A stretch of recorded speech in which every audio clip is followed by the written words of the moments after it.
MP to all cars. Armed robbery on security vehicle now. 4 to MP. 4 men. Off watch. 01 to MP. Disturbance in High Street. Gang of youths MP fighting to for Golf lives. 11. Request assistance over. Suspects on premises now. Tango 1 to Tango 3. Can you assist 3 vehicle heading your direction? Driver believed drunk in charge.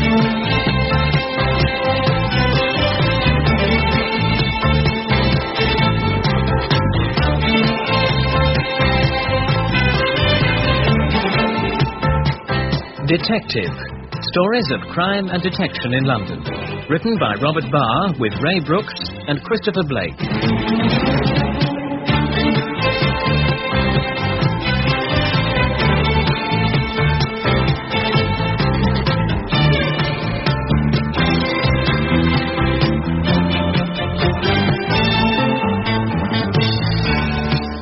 A Bit of Tomfoolery.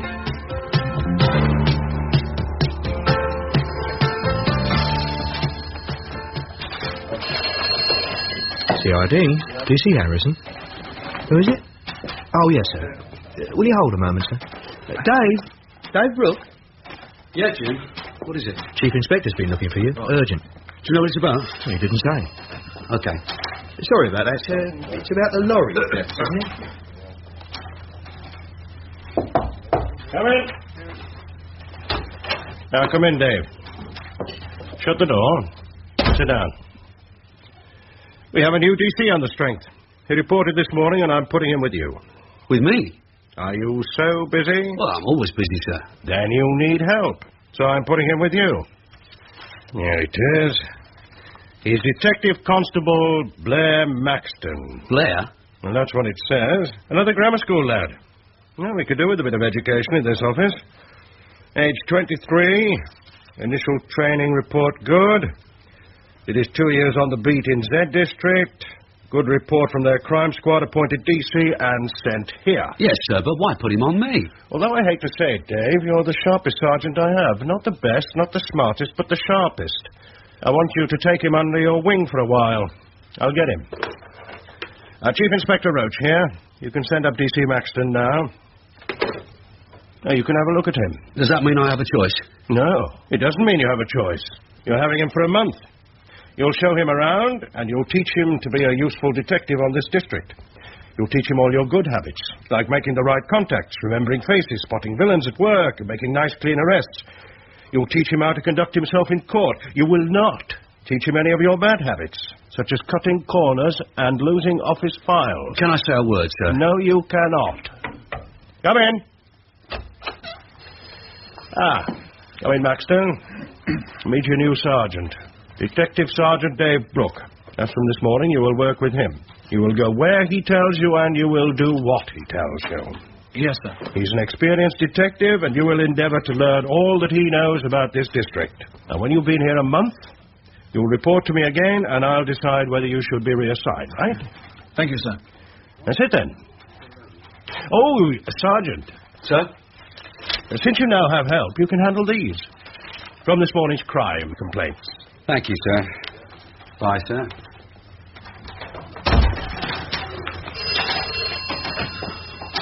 Well, this is the CID room. Don't be in a hurry to get to know any of these layabouts. Our desk is at the other end. It pays to keep as far as you can from the Chief Inspector's door. He seemed a nice enough boss. You pays your penny, takes your choice. What does that mean? Well, pay attention.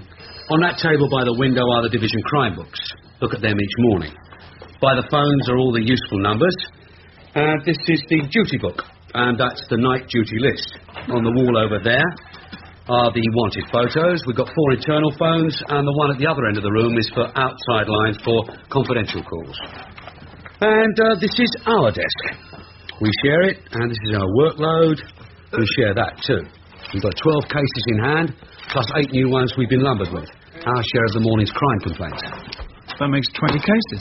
Oh, the lad's a mathematical genius. We'll have to get him to do our expenses. Yeah, I've bought your tea, Dave, and one for the lad. Hot. Mind your fingers. This is Jim Harrison, Detective Constable Harrison. This is Detective Constable Maxton, newly appointed, posted to us. Welcome aboard. Thanks. What do you think of the place? It's a bit cramped. Just wait till everyone's in. Jim and I are teamed together, but he's working on 4 cases on his own. Are you a qualified driver? Yes. Right, it's time for a car. I'll meet you downstairs. Right. Before you leave, Dave, Yeah? there's a PC downstairs who'd like a word with you. Says you know him. PC Wilson. Oh, sure. I'll see him on the way out.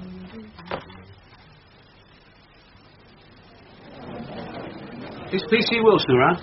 Over here, Sarge. Hey, got a minute? Yeah, just. Now, I think there could be something in this for you. Look, when I was on the beat last night, a lad was knocked down in the high street by a big market lorry. A real crunch.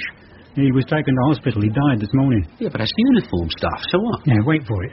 The lad was Billy Peters. Oh, you know him. Had a bit of form. Worked down the market. Used to play a banjo in the pubs. Oh, yeah, I know him. Well, you should look at his personal possessions. He didn't have much, but you should look. So what's the mystery? He was carrying a packet. A strange little packet. It could do you a little bit of good. Thanks. Do you have a car of your own? Yes, I've had one since I joined the force. A birthday present from my dad. Does he fancy you as a copper? Your dad? Not much. Where do we go? Well, first we call it the hospital. Straight ahead, turn left into the high street, and I'll tell you from there. Meantime, we look at the new jobs. You were at Z District. Where were you stationed? Epsom. Out on the downs, bicycle clips, nailing warnings on farm gates. Not all of it. You'll find this ground a bit different. City stuff with a bit of everything. Handful of millionaires and more than a handful of villains. Expensive restaurants and streets full of Asian takeaways. Posh flats and back dives. Yeah, talking of posh neighbourhoods, we got them on the new complaints. 2 more house break-ins with thefts of jewellery. This lad's been at it for 4 months. It's time we caught up with him. There's a factory job, 3 breaking and entering, theft of a lorry, and theft of antique objects from unattended houses. I know he's doing this as well, and it's time he was talked to. Yeah, turn right here. I think you should have a go at the antiques, lad. You might respond to a grammar school boy. Blair Maxton. Odd name, that. What do your friends call you? They call me Max. Okay, I'll call you Max. And you call me Dave. That's when we're alone or whooping it up. In the presence of senior officers, you call me Sergeant. That I do know. And in the presence of villains, you'll call me Sergeant and show respect for the rank. And there's an awful lot of villains in this district. Hospital straight ahead. Pull up at Casualty.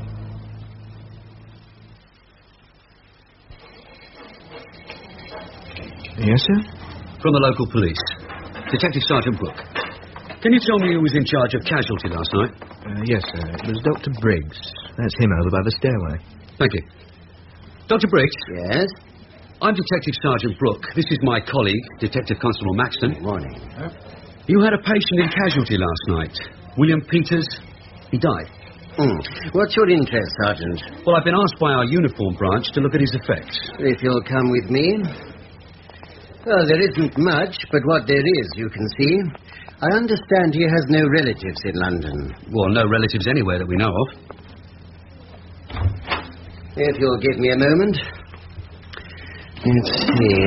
Patel, Perry, Pescud. Peters, here it is. Oh, there you are, Sergeant. Not much, is it? Broken hair comb, 1 handkerchief, used and rather grubby, a wristwatch of little value, and for cash, a £1 note and 30 pence in coin. And that's all he had? No bus tickets, no betting slips, no fags, no diary? Your uniformed colleague searched his clothing. No, that's all, except for a packet he was carrying. Your colleague opened it. Here's the wrapping. And inside the wrapping was this small cardboard box. And inside the box, some cotton wool and this key. The key? May I see it? Certainly. Was there a label on the packet? No. An address of any kind? No, what you see is everything. I'll take the key. Why should you take the key, Sergeant?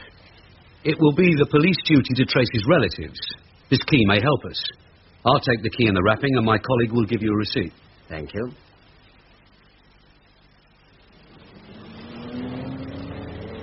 So you're going to trace the relatives?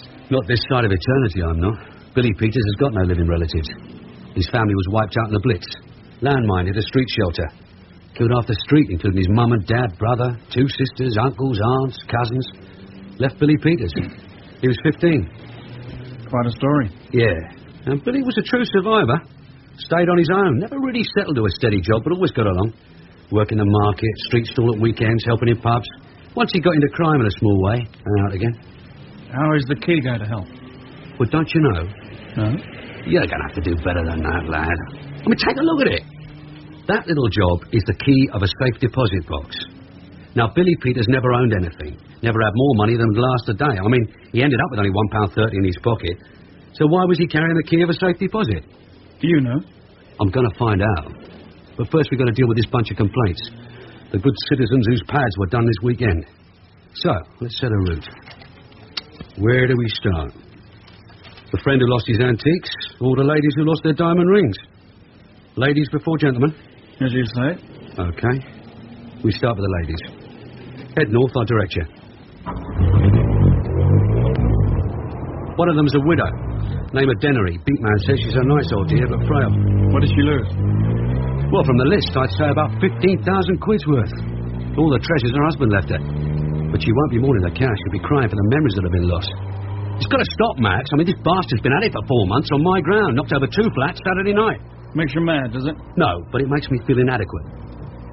Hey, look, pull over to the curb. There's someone I want to talk to.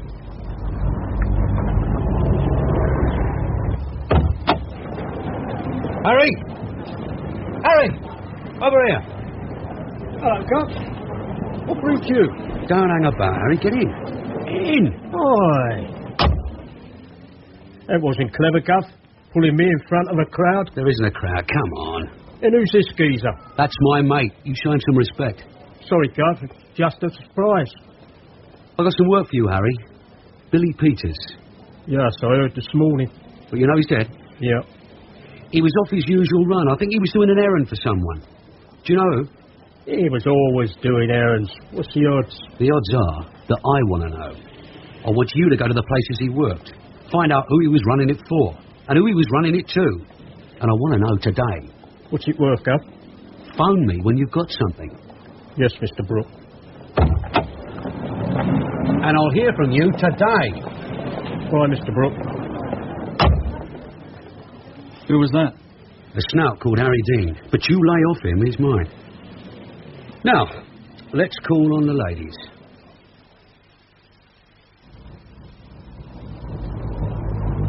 Here we are.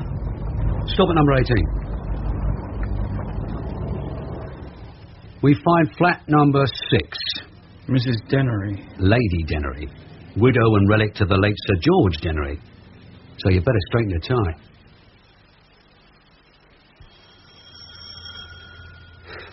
No answer. Hey, try again.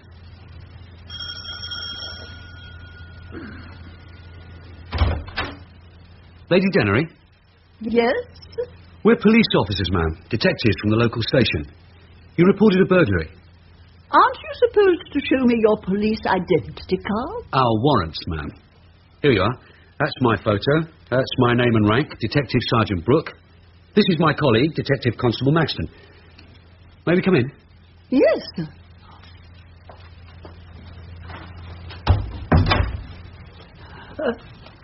The other policeman told me I should ask you. Yes, ma'am. The list you gave to him, the uniformed man, I have it here. Was there anything else taken? No, that's all I had. Where were they kept? In this drawer. In that jewel box. All of them in the same box? Yes. Not very wise, was it, ma'am? Now that it has happened, no, it wasn't very wise. As soon as I got home on Saturday night, I knew someone had been here. How, ma'am? Oh, I don't know. I just knew.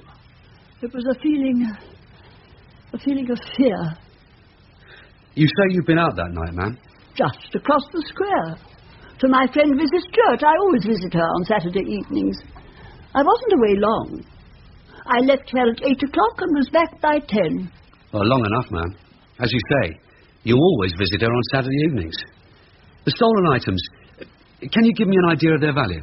Oh, my husband had them valued for insurance, but that's a long time ago. 15 years. They were all presents from my husband. Perhaps if you looked at the list, ma'am. The diamond one is my engagement ring. The emerald and diamond, an eternity ring. Or some dress rings. The brooches are quite valuable. And the necklace he gave to me for our golden wedding. It's very valuable. But I never really thought how much they were all worth. Do you think I'll get them back? Well, we'll do our best, ma'am. I'll have a fingerprint expert round this afternoon to look for prints on the windows, on the drawer, on the jewel case. So again, you won't touch anything until he comes. You'll be home this afternoon? Yes. Fine. Now, we'll be off. The sooner we start, the sooner we may see results. Thank you, Mr. Brook. You're very kind. What was all that about a fingerprint, man? There wasn't a print left behind. Not a mark on the windows or on the door. That bloke was a pro. I know he's a pro. Do you think she'll ever see her jewels again? Nope. They'll be sold by now or broken up, ready for sale. Then why the yes man, no man? And the sooner we start, the sooner we'll have result stuff. Because she's a lady? Yeah, because she's a nice old lady. And because when I meet nice people like her, and then look at the villains I have to deal with the rest of the time, I realise they're the people who saved this city from becoming a jungle. But don't you forget it. No, Sergeant. So I'll say, yes ma'am, and no ma'am, and I'll hold her hand. And I'll send a fingerprint man, because that's the kind of police service she's paid for. And it's the police service she's no longer getting because we're spending her money on social workers who defend and protect the pests who prey on her. And don't you forget that either. No, Sergeant. You can get mad, can't you? It's what made me a copper. And yes, I get mad when it happens on my own ground. Any messages for me? Yeah, the old man wants to see you, but he's with the super right now. Fine. All right, Max. Let's see what we've done this morning. Do I have a chair? Well, you find an empty one. You nick it, and if necessary, you handcuff it to the leg of the desk.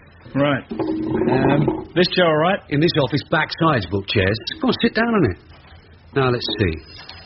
We managed to call on 6 of our 8 complainants.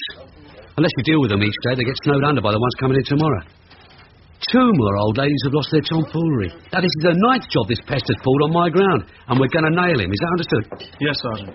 Right, the factory job we keep on top of the pile. The 3 breaking and entering. We do the paperwork and keep our ears open. The lorry will turn up on somebody else's ground. The antiques job. I think I know who's doing it, so we can hold it over. Leaves us with Billy Peters and his key. A safe deposit key. So, somewhere, there's a safe deposit box, it fits. Puzzle, find it. Go and have a look at it. What do you see? There's a number on it. H73. The number of the deposit box. And ATC. Could be the company. Trace the company and find the box it fits. Do we have a list? You could try the yellow pages, but a better way is to go along the corridor to criminal intelligence. Ask Sergeant Hiller. He'll provide a complete list of all such companies in London.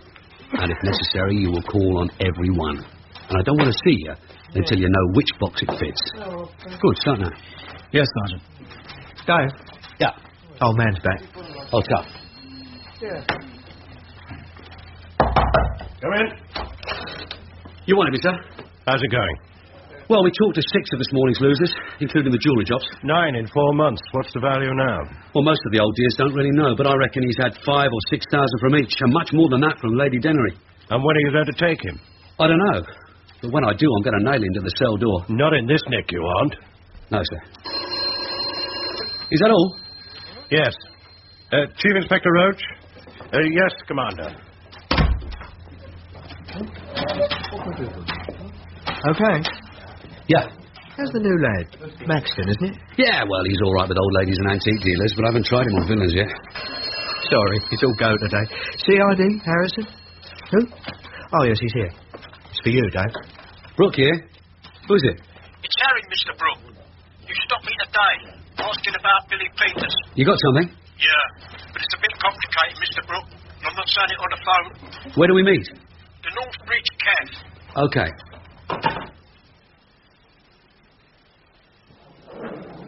All right, Harry. What couldn't you mention on the phone? Billy Peters, Mr. Brook. You thought he was doing an errand. Well, he was. It was an errand he did regular. But once a fortnight, he was taking the same package from one place to another and back again. But don't make a mystery of it, Harry. Taking it from where to where? Well, a young bloke used to come to his stall in the market. His name, the bloke? Well, I don't know his name. But it isn't him you should be after. It's Bernie Warren. Oh, he's still at it? Yeah.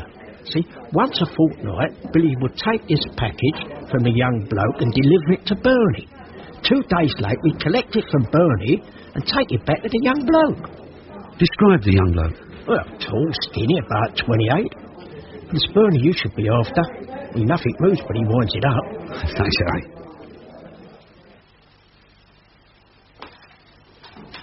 Yes. I had all that. I'll phone you back as soon as I've checked. Bye. Oh, hello, Dave. Hi. There's a message for you from your new sidekick. Says he's found the box, whatever that means. Yeah, I know what it means. Have you got the note? Somewhere. He wants you to meet him at the Alliance Trust Company. Where? Oh, down in the city somewhere. Oh, here it is. Moorgate. He says they have safe deposits for their customers in big vaults down in the basement. Yeah. Anything else? Well, you can read it. Says he's spoken to the manager and you have to bring a letter of authority. Okay. Alliance Trust. All right, Max, what have you found? I've seen the manager, Mr. Stimson. He identified the key as one of theirs. The ATC means Alliance Trust Company. The deposit box is leased to a client named Allberg, Joseph Allberg, and it's used by Mr. Allberg and his son from time to time. And this from time to time? Usually once a fortnight? That's right. The father is short and fat, aged about 65, and the son is 28, tall and skinny? Do you have a crystal ball? Yeah, his name's Harry Dean. When can I see the manager? Oh, now, if you like. But he says that no unauthorised person... I just want to peep inside the box. No more. And I'm inquiring about a sudden death. This way.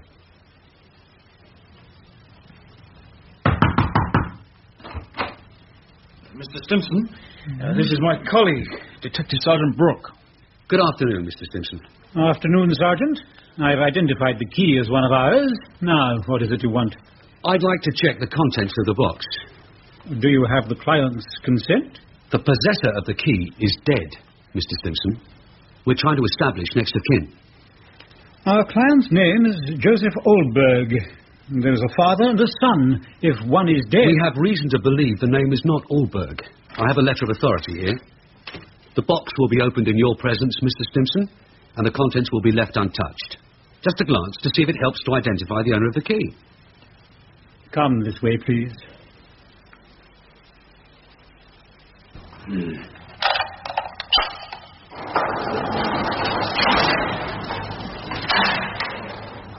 This is the annex to the safety vault. You understand we do not require to know who our clients are. We simply provide security and secrecy. The general procedure is... I know how it works. The client has a key and you have a key. Together you unlock the box. Then you retire and leave him to put into the box whatever is brought or take out of it whatever is there. After he has signed the register.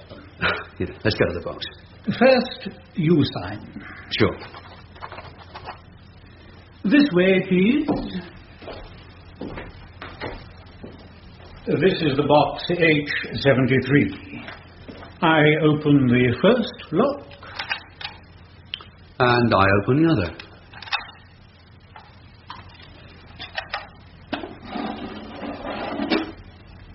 Mr. Stimson, who last used this box? Father or son? The son. When? On Sunday. We are open on Sunday by arrangement with our clients. He came about noon. His signature is in the register. Max, do you recognise any of this from the description we have? Yes. It's the stuff taken from Lady Dennery and Mrs. Lammerton. The Saturday night haul, brought here Sunday morning. Well, thank you, Mr. Stimson. We can close it again, untouched. And tell me, what happens when a client loses the key of his deposit box? He informs us as soon as possible. There is a procedure about such losses, and in time, a new deposit box is allocated. I'd like a word with your client, Mr. Stimson. I'll post an officer here to speak to him when he arrives. I don't think I can, Sergeant. It's no longer a matter of agreeing, sir. I see. The officer will be Detective Constable Harrison, and I trust you will give him whatever cooperation he asks for. Of course. Thank you, Mr. Stimson. Now we wait. If you'll tell me what we're waiting for. Sure. We're waiting for two birds to fall into the same trap. Your Joseph Allberg is, in fact, a local fence named Bernie Warren. Bernie's been done twice for handling stolen property, and he's now being very careful indeed. He doesn't make direct contact anymore. Instead, he hires a safe deposit box and gives the key to this so-called son, who I guess is the young lad who's doing the jewellery jobs. He does a few jobs, like on Saturday night. And by Sunday morning, the loot is in the safe deposit box, and he's in the clear. He can no longer be associated with it. He puts the key in the small package, goes to the market, and hands it to Billy Peters. Billy takes it to Bernie. Billy was the unwitting messenger, but he lost his life, he lost the key. We now wait until someone collects the loot. It's the old lady's heirloom. You said you wanted her to have them back. I want to get both Bernie and this young pest. Using her stuff as bait? Yep. So, you don't have a heart of gold? Nope.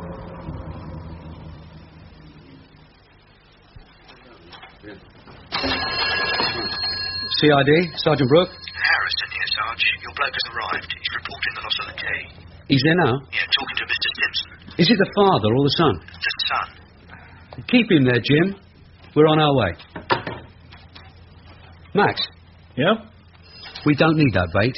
We got the thief first time. So now we can pick up Bernie. And the old ladies can dry their tears and have their dreams returned. I'll tell you what. I'll let you be the detective with the heart of gold.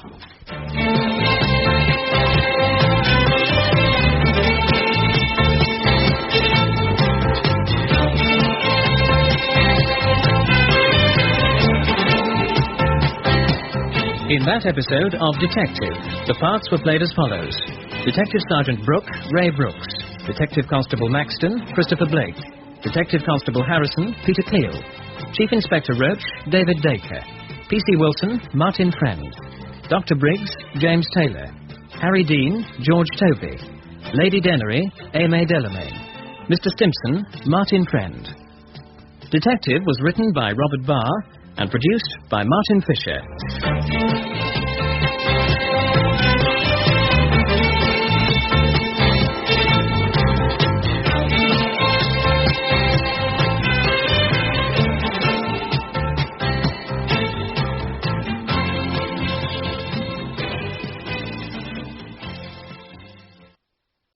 MP to all cars. Armed robbery on security vehicle now. 4 to MP. 4 men. Mr. 120, disturbance in High Street. Gang of youths MP fighting to with Golf knives. 1-1. Request assistance, over. Suspects on premises now. Tango 1 to Tango 3. Can you assist 3 vehicle heading your direction? Driver believed drunk in charge.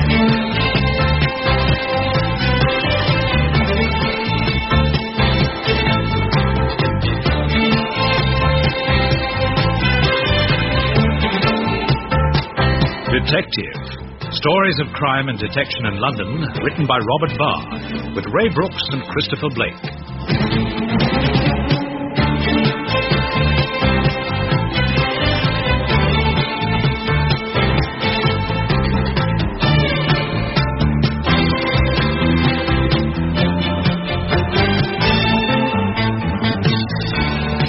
Operation Homecoming.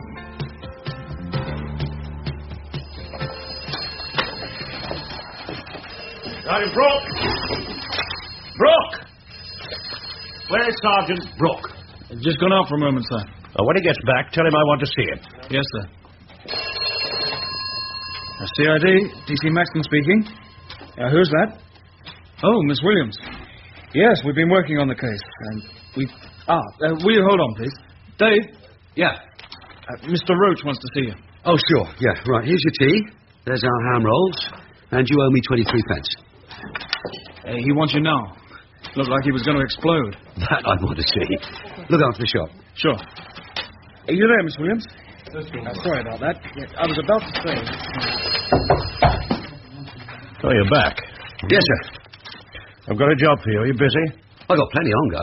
What have you got on? Making out a stolen property list, checking a couple of statements, preparing for the Crown Court on Thursday. And at this moment, I've got a lad cooling his heels downstairs. Is there some trouble? Oh, con man, sir. Caught bilking the Imperial Hotel. And he's been impressing on me that he knows his rights, and that he knows a lot of influential people, and that it's all a mistake, and that he can have my stripes, and he's wearing an old-school tie. So I'm letting him cool his heels. Well, you better deal with him this morning. Because I have a job for you this afternoon. Request from the Yard. Flying Squad are doing a saturation job and need a fair amount of support from the district. I've offered a team from CID, and you're going to lead it. Well, thank you, sir. What is it? Well, just deal with your lad first, and be in my office by 3:30. I'll put you in the picture, right? Yes, sir.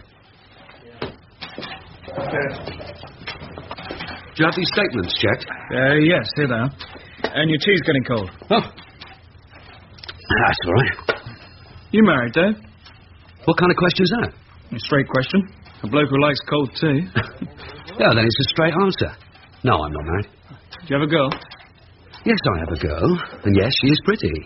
And yes, I am normal. Is that what you're asking? No, Sergeant, no, I wasn't. I just wondered. And I thought I could... Well, you've got a funny way of putting it. But since you've asked, happens I am a handsome copper working shifts. And she is a pretty nurse working shifts. And it isn't easy getting together. So one day when I can afford to keep both of us... Here, do you want the other half of this ham roll? Oh, yes, please. Yeah. Right, let's get these statements checked. And go down and see our gentleman in waiting. All right, in here, Mr. Glenville. Oh, no, don't sit down. Keep standing until you've emptied your pockets. What did you say, Sergeant? I said empty your pockets. Onto the table. Let's see what you're carrying. I'm doing this under protest. Do you understand that? Are you charging me? Just keep emptying your pockets. Now your jacket pockets. Now the inside pockets.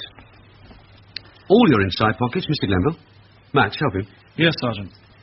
Ah, and what do we have here? A checkbook and a Barclay card. A Midland Bank checkbook in the name of G. Lawrence. A Barclay card in the name of H. Christie. Can't belong to you, can they, Mr. Glenville? You forgot to empty your hip pockets. Max, will you help him? Yes, Sergeant. Ah, and this time we find 2 American Express cards. One in the name of A. Gearson and the other R.M. Heron. Well, we have been having a high old time. Living on 2 American Express cards, 1 Barclay card, and somebody else's checkbook. You don't happen to have a diner's card on you somewhere, do you? No, I have not. Well, with all these different names on them. Can you tell me why you have them, Mr. Glenville? I think we should have a look at your house. You have no right to search my house. We have every right. It's probably stuffed to the ceiling with all the goodies you've been buying. Do you care to tell me when you came in possession of this checkbook, these credit cards? I have nothing to say. Constable, take him downstairs until we're ready for him. Max, list all these things and then have them locked in the prisoner's property store. Did you expect it? Well, didn't you? Would you like to handle this case? Yes. Right, I'll tell you what you do. Take this checkbook. Only 2 checks left. And your phone check index at CRO. It's likely the ones he's used have found their way there. You tell them we found him. Mm-hmm. You then get a note of the shops and hotels he's passed checks on, including the Imperial, and you visit them and find out what goods or services he's obtained. You then check with the credit card companies and do the same. You find out how long this has been going on. You plod round all the shops. Wait a minute. This is going to take me weeks. Could be months. Blokes like Glenville spare no expense when spending other people's money. You've got to follow the trail of frauds right across town, maybe all over the country. But right now, we're going to have a look at his house.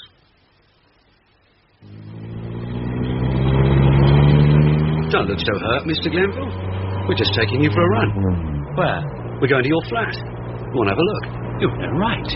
We can do it quietly without the neighbours knowing, or I could get a warrant, and a police car, and a brass band. It's up to you. You'll find nothing at my flat. Then you've nothing to worry about. Take the first on the left, Max. Pull up at 42A.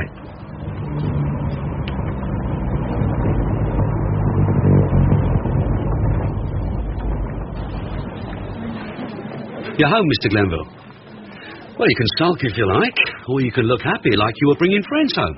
It's up to you, but we are going in. Oh, very well. Can I have my door key? No. Now, I open the door, you follow me in, my colleague follows you in. Is that understood? Yes.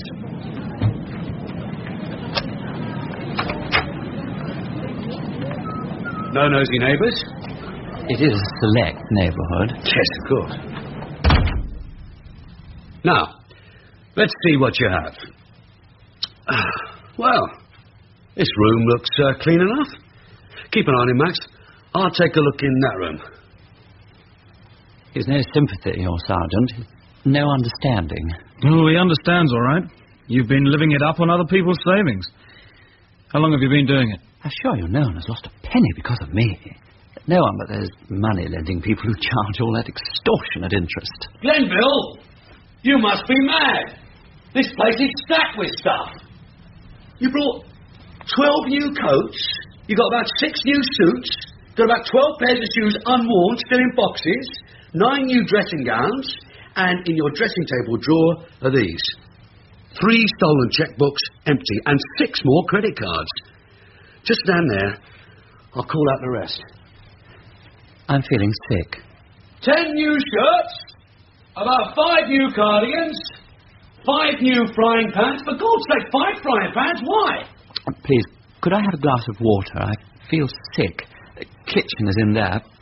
Please. All right. Sit down, Mr. Glenville. I'll get it.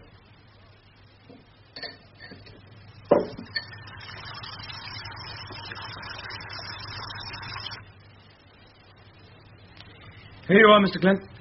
Dave? Is he with you? He's who with me? Glenville. Oh, hell, he's Scarpet. Go after him. You stupid son of a bitch. I told you to keep your eyes on him. He was feeling ill. Well, I hope you're feeling ill. This is the second time he's Scarpet today, and we're left here standing with a room full of loot. Well, the last of the big spenders is hightailing it for the hills. I'm sorry. Now get after him. And while you were checking the gear, you let him give you the slip? Yes, sir. Was it Maxton let him go? No, sir. Well, I know it wasn't you. You'd have nailed him to the floor. Are you covering for the grammar school boy? No, sir. Let's say even commanders make mistakes. Don't be lippy. How much did you find? Several £1,000s worth, sir. Brought only from the best places. And I think this is only part of it. I've locked the flat and put a PC on the door. And I'm sending a squad in a van to sort the stuff out, to write it all down and bring it all here. Did you have a warrant to search the flat? No, sir. We have the owner's permission. Well, in his absence, could you prove that? No, sir. Then you'd better find him. Yes, sir. What happened? The old man's on the warpath. We've got to find our friend Glenville. So, let's take a batch of those crime complaints and go out into the world.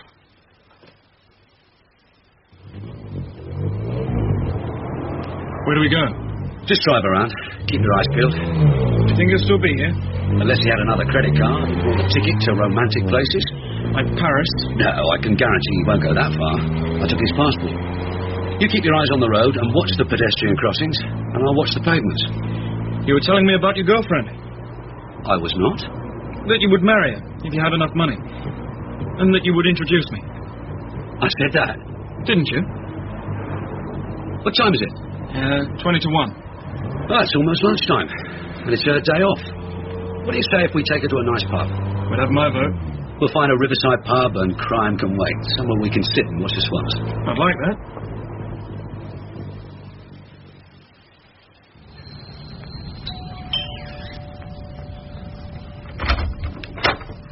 I'll come quietly, Sergeant. Yeah, I bet you will. Can we come in? Why not? Well, this is Judy. This is my new teammate, DC Maxton. Do I call him DC Maxton? We can call him Blair. Blair? That's a nice name. I prefer Max. Pleased to meet you, Max. Well, now we can all kiss each other. Get your coat on, we're going for a drink. Oh, I prefer lunch. We can have that as well. We're just going for a drink. Pub on the river. Oh, where? Well, we can slam it downriver at the Grapes or go upriver to the White Swan. The White Swan. Right, let's go. Oh, here we are. 2 beers and 1 lager and lime. If we want lunch... Later. Come on, here's to it. Your health? Cheers. Well, what do you think of her, Max? I said she was pretty. Was I right? You're always right. Oh, you don't have to play up to him, Max. Believe me, I've had it all, including wanted for questioning Judy Graham, age 24, height 5'6", weight 8'12", hair blonde, eyes blue, distinguishing marks, large mole on right thigh.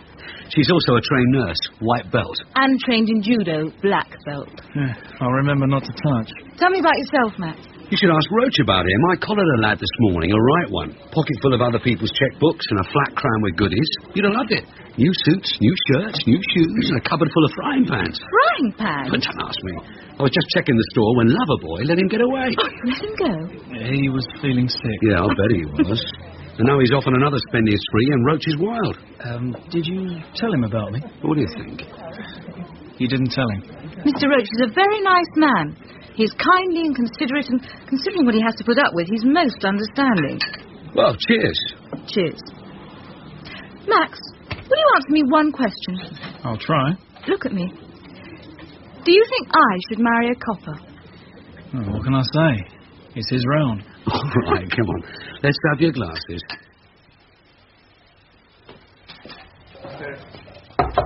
It's open. You said come at 3:30. Any luck with your fraudster? Not yet, sir. Then here's something you can get your teeth into. The request from the yard. The flying squad have something on downriver. Something big for tonight. They've asked for extra men, and we're supplying a team. You'll be in charge of our lot, and you'll take orders from Chief Inspector Benbow. Do we know what it is? Well, they don't tell us, but try to bring our lads back in one piece. I'm sending 5. Keller, Murphy, Harrison, yourself, and... would you take Maxton? Oh, yes, sir. You meet at this place here. An old warehouse where you will be briefed. Now, it isn't a shirt and tie job, so it looks like you work in the docks. Which cars can we have? You'll take one car, and you'll park it well away from the docks. The instruction is, infiltrate on foot. Right. Are we all ready? Harrison, Murph, Keller, Max? How do we look? Like a row of secondary pickets. What a gear, eh? Well, it's a dockland job with the Sweeney. Oh. They need help to close some gaps, and we're working for His Highness Detective Chief Inspector Benbow. Right, head for Aldgate and Commercial Road, Jim. I'll direct you from there. Okay.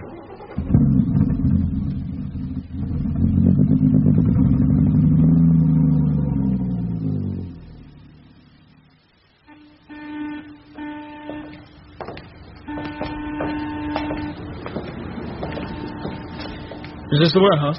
Yeah, must be. Big, isn't it? And filthy. Must have been empty for years. Right, let's see what's happening.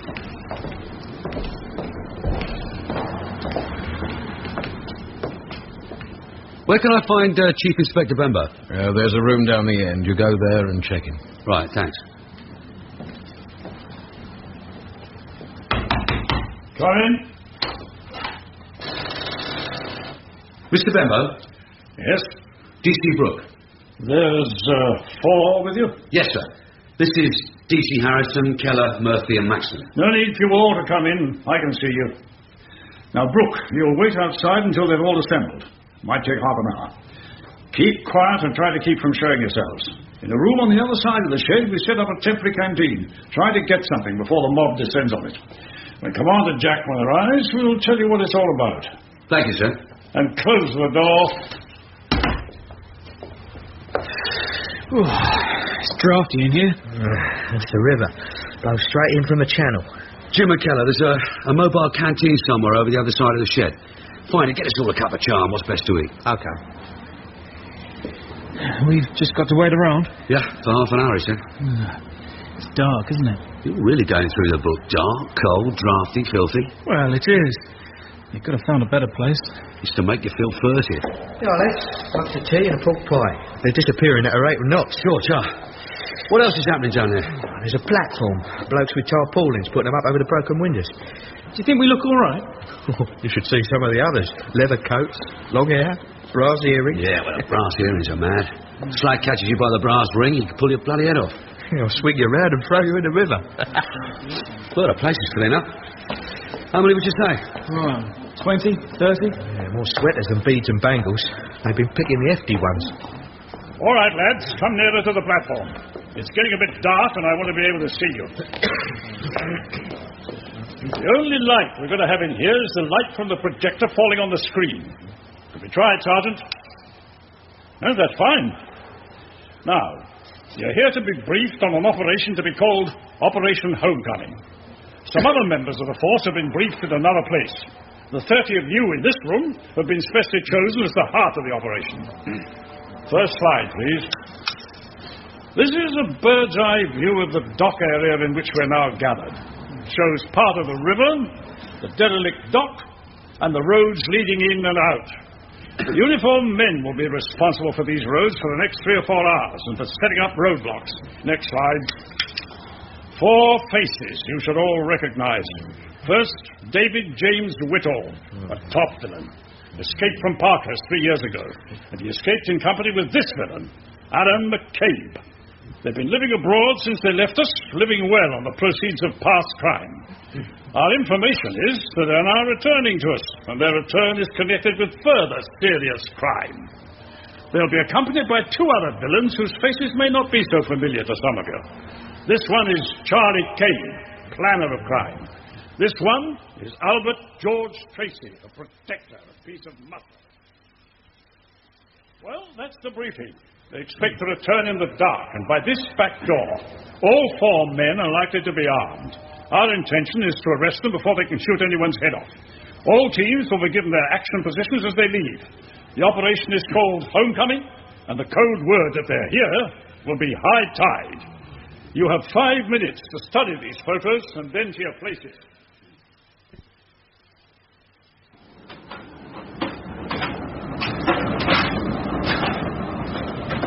Well, they would put us on the roof. It's even more freezing up here. But it's quite a view, isn't it? Well, we can see everything except what we need to see. The 4 villains landing at the wharf. Jim. Yeah? Take Murph and cover the 2 corners down that end. Right. Keep your heads down. Keller, you take the other side. Max and I'll take this end. What do you think is in this shed? Oh, it's empty, like the rest. Now, let's see if the radio works. Yeah, it works. Brook here, sir. Team in position. Over. No, we just wait. Yep. And I'll bet we just wait and wait and wait. Nothing will happen. Then we'll be told to go home. Still, it's a bit of a change. Exciting. Better than chasing after Mr. Glenville. What do you think? Yes.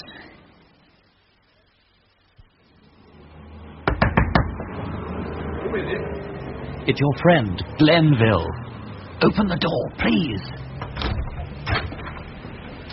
A bit late to be calling, old chap. I was just turning in. Don't keep me on the doorstep, James. I must talk to you. Come in. How did you find me? It wasn't easy. I had to ask a few friends. How are you doing living down here? Lying low, old chap. Anyway, I like the river and the docks. So friendly. I was about to have a nightcap. Will you join me? No, thank you, James. I've come for help. And in a hurry. I need some money to tide me over, if you'll be so good. A rail fare. A porpoise close behind you, old chap. You could put it that way. Then treading on your tail. It's not a joke, James. It's very serious. I must not be seen in London for a week or 2. How far this rail fare? Somewhere quiet and preferably far away. Penzance, Anglesey, somewhere like that. And you need hotel money for a few days? Hotel money for 2 days, if you can. By then I'll be solvent again. Fact is, I'm a bit broke at the moment. But you can lie low here if you like. No trouble. I'd rather not. You can stay for a week. No. Then they are close behind you. I must get out of London tonight. You surprised me. It's all because of a silly girl at a hotel, James. Why do they employ inexperienced girls? I presented a Barclay card. Perfectly good Barclay card. Couldn't get the little machine to work. She just didn't know how to do it. She stood there fiddling with the damn thing. 7 minutes I waited. She still couldn't get it to work. Then she decided to call the manager. And since it wasn't your own card, your nerve gave out. I'm afraid so. Mustn't let our nerves break, old chap. Trouble is, I've no ready cash in the house. But you have to help me, James. I was arrested. And I skipped. Ditched them? Ran off? Yes. Look, old chap. I think I can raise some cash for you, but you can't stay here. I have my own problems, and I can't be turned over when they come for you. I've no one else to go to. Well, don't worry. I will help you. If you'll leave now, old chap, I'll get on with it. I know where I can raise 50 or 60 pounds. Can you give me a couple of hours? I can get a train at 0150. Then phone me around midnight, and I'll tell you if I have the cash. Thank you, James. I won't forget you. Did you hear that, Dave? What? Shooting. Over that way. I shoot it's ours. And somebody's being a hero. Control to all positions. High tide. High tide. To all positions. Be ready. Over. It's a bit late. Control to jettings. Can you see them? Yes, sir. They landed in South Hall. Go try to stop them. How is he? He's okay. He's under cover. They're running across the dock now. Where's Jim? Down the other end. Dave, they're coming at us. With heads down, they can't see a thing. Brook to control. There are our sheds, sir. 4 of them. They're trying to break in. Brook to control. We can drop on top of them. Surprise them, sir. Control the Brook. No. Stay where you are. Is that understood? Stay where you are. Yes, sir. Understood. Dave! Harrison has jumped on top of them. Eddie can't take 4. Murphy, Flynn. How's he doing? Not too well. Then down we go. Flynn, Murph. Over the top. Here, Dave. Give us a hand. Get him off me. Shoot that bastard. You all right, Jim? Yeah. You all right, Matt? Give me a hand with him. Here comes Benbow's cavalry. All right, McCabe. Give it up. Get on your feet. Right then. Line them up. Cabe. Tracy. Cabe. Where's Whittle? I've got him here, sir. Bring him over. Into the line with him. That's not bad. Not bad at all. All right, Brook. Thanks for your help. We'll take charge of them. Right, lads. Take them away. Well, did you hear that? Thanks for your help. Whittle was my arrest. Yeah, with the Sweeney, it's never your arrest. How are you, Jim? Oh, I think I lost a couple of teeth. You, Max? All right, I think. To all teams, Operation Homecoming is now over. Thank you all. You can find your way home. Thanks. Have a toffee. So, right, now we find our car, and we go home.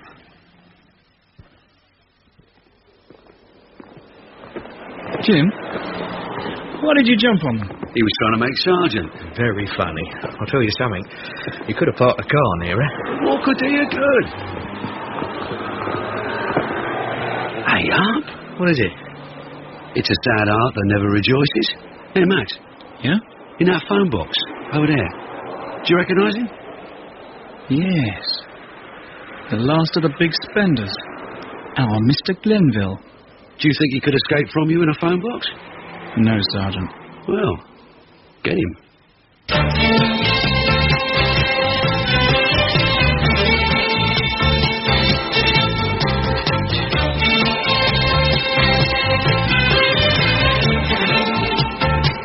In that episode of Detective, the parts were played as follows. Ray Brooks was Detective Sergeant Brook, Christopher Blake, Detective Constable Maxton, David Dacre, Chief Inspector Roach, Peter Cleo, Detective Constable Harrison, Jacqueline Tong, Judy, John Quayle, Glenville, Timothy Carlton, Jarman, Godfrey Kenton, Chief Inspector Benbow, Adrian Egan, Jennings.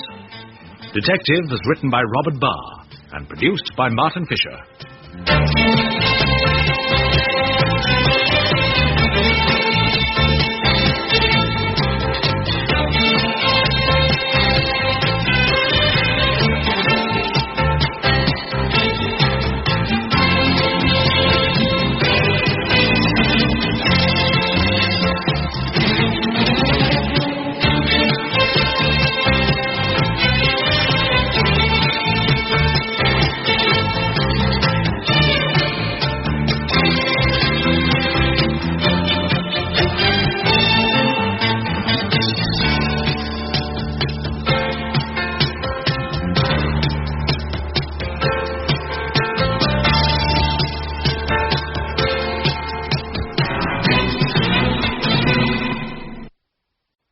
MP to all cars. Armed robbery on security vehicle now. 4 to MP. 4 men. Off-watch. 0 to MP. Disturbance in High Street. Gang of youths MP fighting to with Golf knives. 1-1. Citizens 11. Suspects on premises. Now. Tango 1 to Tango 3. Can you assist 3 vehicle heading your direction? Driver believed drunk in charge.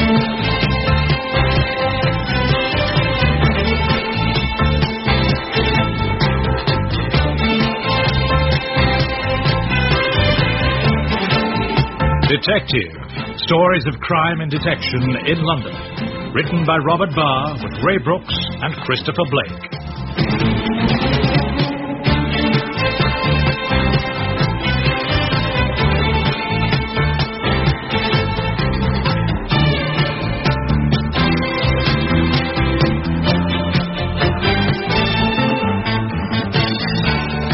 Part 1 of a 2-part episode, Bedtime Story.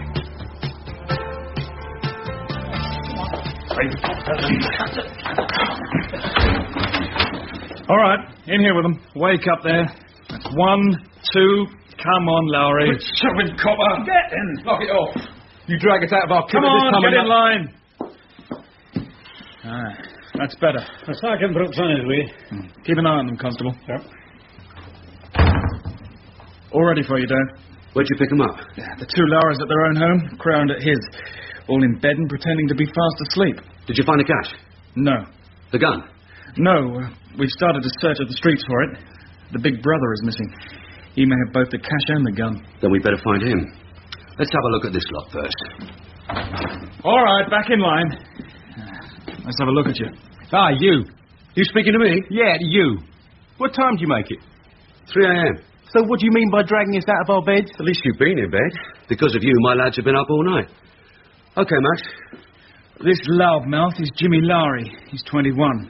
This is his brother Tommy Lowry. He's 19. And this is their cousin Hugh Crarand, also 19. Lowry, Crarand. There's a Lowry missing. Harrison's searching for him. And I'm asking you why you dragged Shut us... up. Empty your pockets. What? You know the drill. Empty your pockets. All of you. Right, what have we got here? Hankies, combs, pencils, keys, fags, a biro, loose change, pulls check. You do the pulls. And I'm still asking you why we were pulled out of our... You're here at this ungodly hour, Lowry, because an office building was done during the night. Because the night guard is in hospital with a bullet wound in his chest. And because he got a good look at his attackers. And you answer the descriptions. And you think it was us? Yes. Constable, take these two next door. Yes, sir. Max, get these combs and things into envelopes and sign for, and then look after those two. I'll have a chat with the loudmouth. Right. Right, sit down, Jimmy. Now look, copper, if you think you can... Sit down! That you can cut out the copper stuff. I know you, and you know me. You know me as Detective Sergeant Brook. So mind your tongue. What's this about a night guard being shot? You're saying you don't know? Of course I don't bloody know. I'm asking you why we were dragged from our kip. If you be quiet, I'll tell you. A security guard was doing his rounds at 1 o'clock this morning. His name is Denning, a married man with 2 children. He saw that some of the offices in the building had been entered. He came across 4 villains doing a safe. He got a good look at them. Then one of them shot him. And they got away. And you're trying to fit it on us? We have a description of 4 young villains. Their ages, height, clothing. It's why you're here. It's why we're looking for your brother. Well, that's that, isn't it? That's what? You've made it your mind. I want to phone our brief. You can phone a brief at this time in the morning and he'll come running. Yeah. And until he gets here, we're saying nothing. We? You the spokesman for the others? We are saying nothing, mate. Now, not a dicky. Lowry, a guard was shot tonight. At this moment, he's undergoing an emergency operation. Don't you care about him? If someone wants to be a hero, that's his business. You don't like heroes? Look, mate, if I know a geezer, I can be sorry for him. I can't be sorry for someone I never saw. Can you understand that? Yeah, sure. You don't give a damn. Correct. And you'll know why when our brief gets here. Tell me now. We were nowhere near that office. Which office? Any office. We were in bed all night. Your own Rozzers found us there, sleeping. Ask them. And you think because you were able to get safely away, get home, get undressed and into bed, that you'll get away with it? We've got a witness, Larry. He saw you. One witness? Then it's his word against ours. And we'll have more than one witness. Because we were in bed. And we've got a brief who'll prove it. You're talking like a big shot, Jimmy. When did you become a big shot? Was it when I put your old man away? Just watch your mouth. Sure, yeah, I'll watch it. But I'm still wondering when you became a big shot. The mouthpiece for the other two. Was it when you inherited the gun? We didn't have a gun. Does Brother Billy have it? Where is he? Nobody had a gun. We were home in bed. I told you that. Okay, you were home in bed. So, let's get it all written down and we can all go home. What's this? Statement forms, as if you didn't know. We'll listen to you, write it all down, and eliminate the innocent. I've heard that before. Yeah, I'm sure you have. So, before we talk about your being at home in bed, let's have your full name. Shouldn't I hear the caution first, Sergeant? That I'm not obliged to say anything. That's if I decide to charge you. Now, your full name. I'm saying nothing until I can phone my brief. All right. Your name is James Arnold Lowry. Your age? Your postal records say you're now 21. Now, your home address? It's 42 Filton Street. Now, the time your statement begins, it's 03:15. Now, let's have the story. Where were you between, say, midnight and 1 o'clock this morning? In bed. And that's it? In bed? Yeah. Can you fill in some of the finer points, like Where were you before you went to bed? What time you went to bed? Or don't you know? I know, all right. We were in a cafe until 11. We went home at 11, stayed home and went to bed. Come in. Dave, sorry to interrupt. A message from the hospital. The station officer would like a word. Yeah, sure. Tough luck, Sergeant. Looks like you lost your witness. Max, get someone to keep an eye on him. Right. Yes, Jack. Message from the hospital, Dave. Your lad is now out of the operating theatre and the registrar, Mr. Evans, wants to see you. Did he say how Denning is? Seems it's still a bit of touch and go. We have a WPC at the bedside, Jane Miller. She's off duty in half an hour. Do you want her to stay? Yes, until I get there. And Jack, do you have 2 spare interview rooms? We already have 2. Yes, I know. But I've got 3 lads in for questioning and a 4th expected any time. There's a reason. OK, you can have 2 more. But that's all we have, and I can't guarantee you'll have them for long. Thanks, Jack. Dave? Yeah? You want me to come to the hospital, will you? No. I want you to stay here and keep a beady eye on them. I've got a feeling we collared them before they had time to cook up a real story. So I don't want them concocting one here in the nick. Don't let them talk to each other. Put them in separate rooms. And when Billy's brought in, don't let them meet. Right. You can tell them I've been called to the hospital. Say no more than that, and let them sweat. And then have a go at young Crarend. I think he's the weak link. Yeah. In here, lad. Where have you put Tommy and Jimmy? Never mind where I've put them. Just sit down there.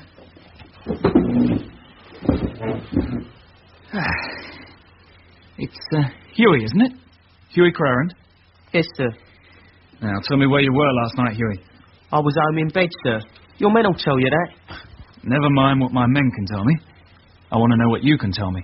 They say a man was shot. Did it frighten you when he was shot? I don't know anything about a man being shot, sir. Where were you last night, Huey? What time last night, sir? Any time last night. Where were you? We were in the cafe, sir. Which cafe? The Victoria. It's down our street. We were there until 11. And after that? We went home. Well, go on, Huey. I said go on. I don't have to answer any questions, sir. Oh. Someone been telling you your rights, lad? Who was telling you? I don't have to answer that either, sir. I'm looking for the registrar, Mr. Evans. Oh, yes, sir. It's the first door on the right. Thank you.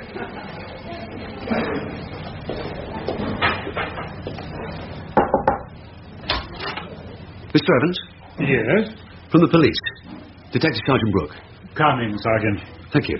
I was told you wanted to see me. I'm afraid you came quicker than I expected. There's very little I can tell you as yet, except what's in the report. Here it is. At 1:30 this morning, we admitted to the hospital Mr. John Denning, aged 43, a security guard from a block of offices in Manton Street called Manton Huts.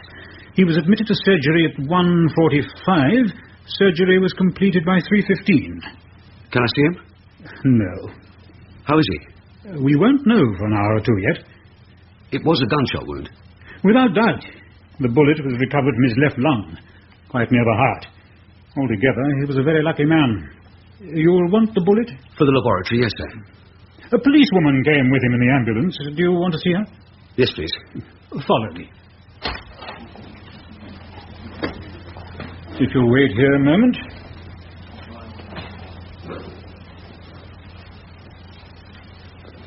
Miss Miller. Thank you. Now, if you'll excuse me. Hello, Jane. How's it going? A bedside vigil. Might be a long one. Might even be useless. He returned from surgery with everything. Oxygen tent, blood drip, saline drip, intensive care. It's very much touch and go. The skipper says you want me to stay on. Well, someone has to. I don't mind. Were the descriptions any help? Well, we brought in 3 lads, and we're looking for a 4th. Can I see what he said? My notes? Yeah. He talked a little while we were waiting for the ambulance. After that, he was too weak. Here we are. He said he disturbed 4 young lads breaking the safe in the cashier's office. He stressed that they were young. That's why he thought he could tackle them.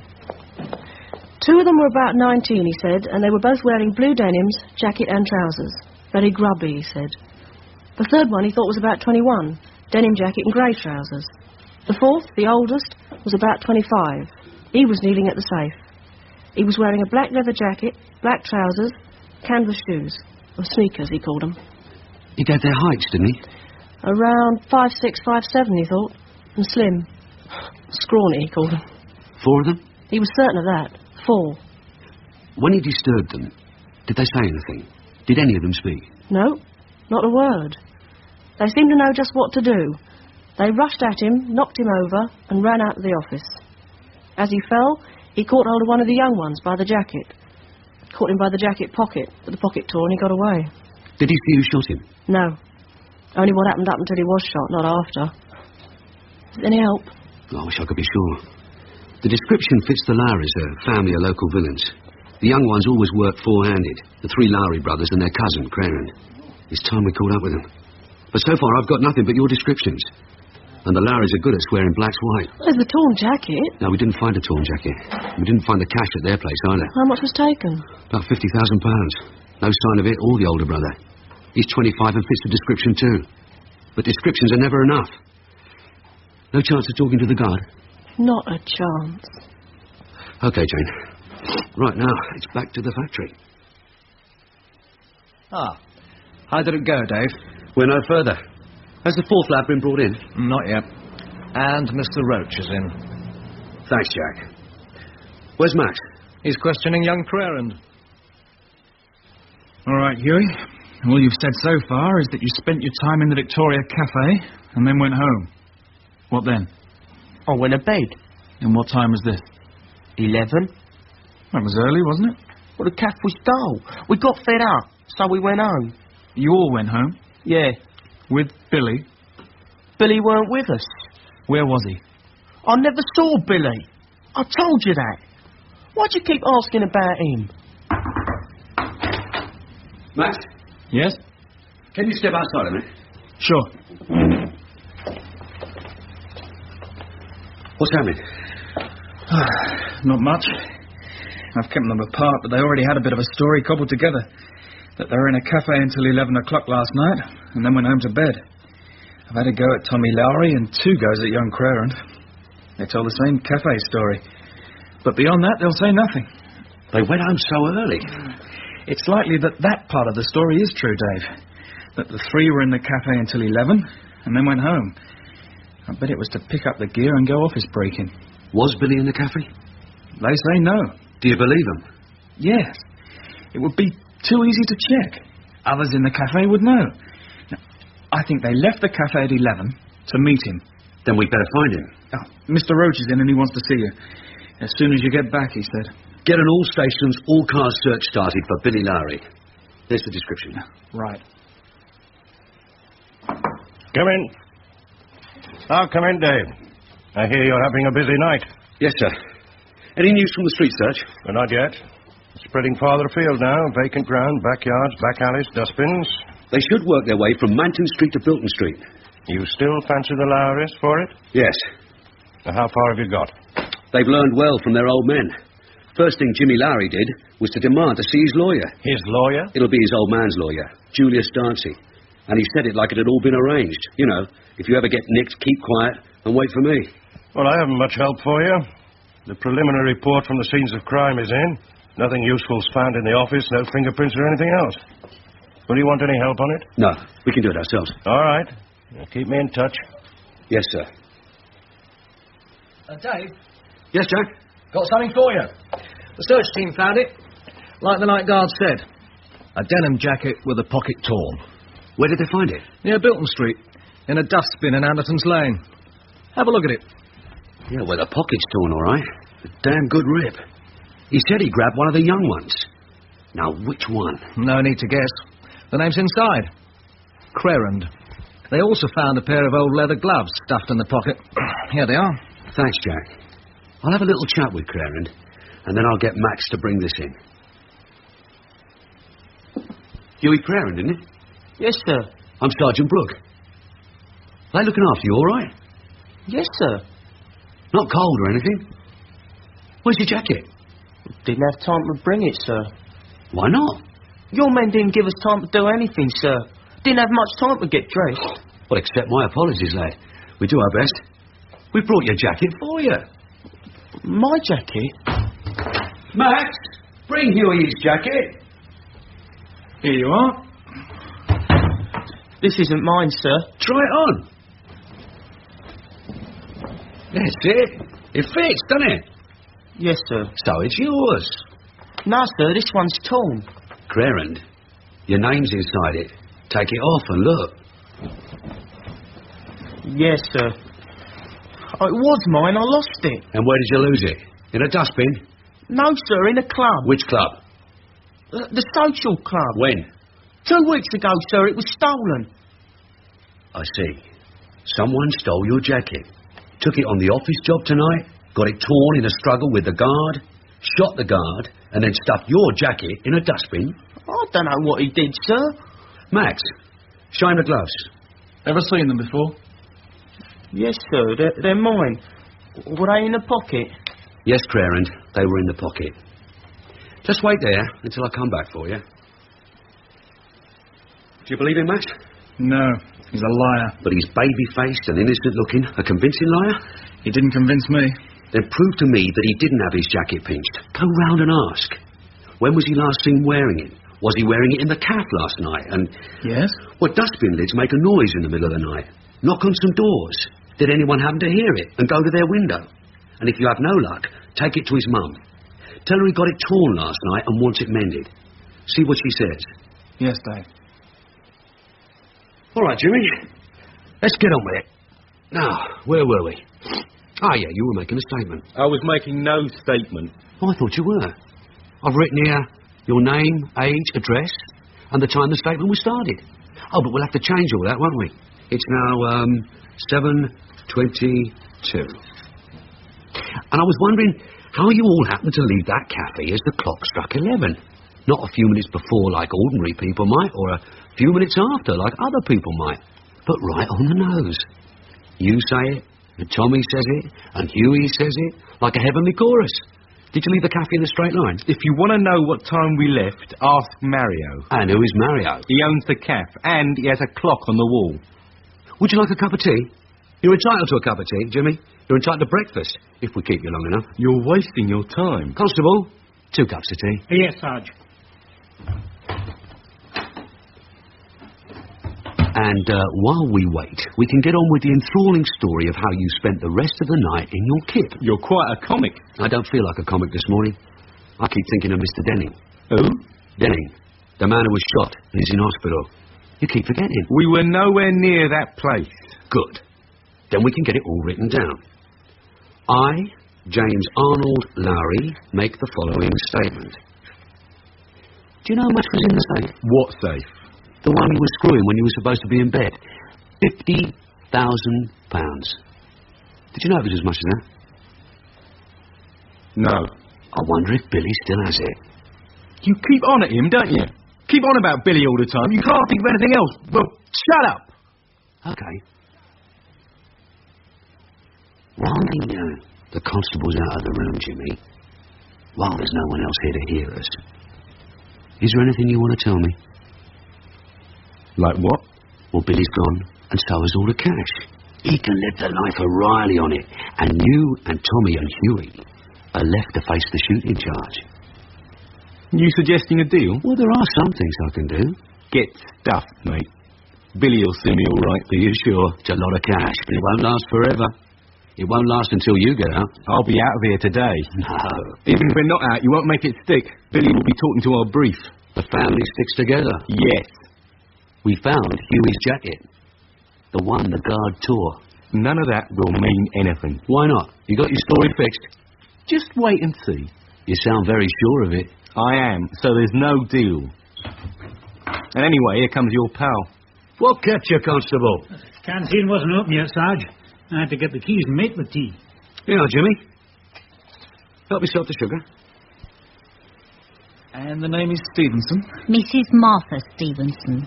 Just tell me what you saw, Mrs. Stevenson. You're going to write it down? If you don't mind. No, I don't mind. We get too much disturbance round here. Damage being done and fights.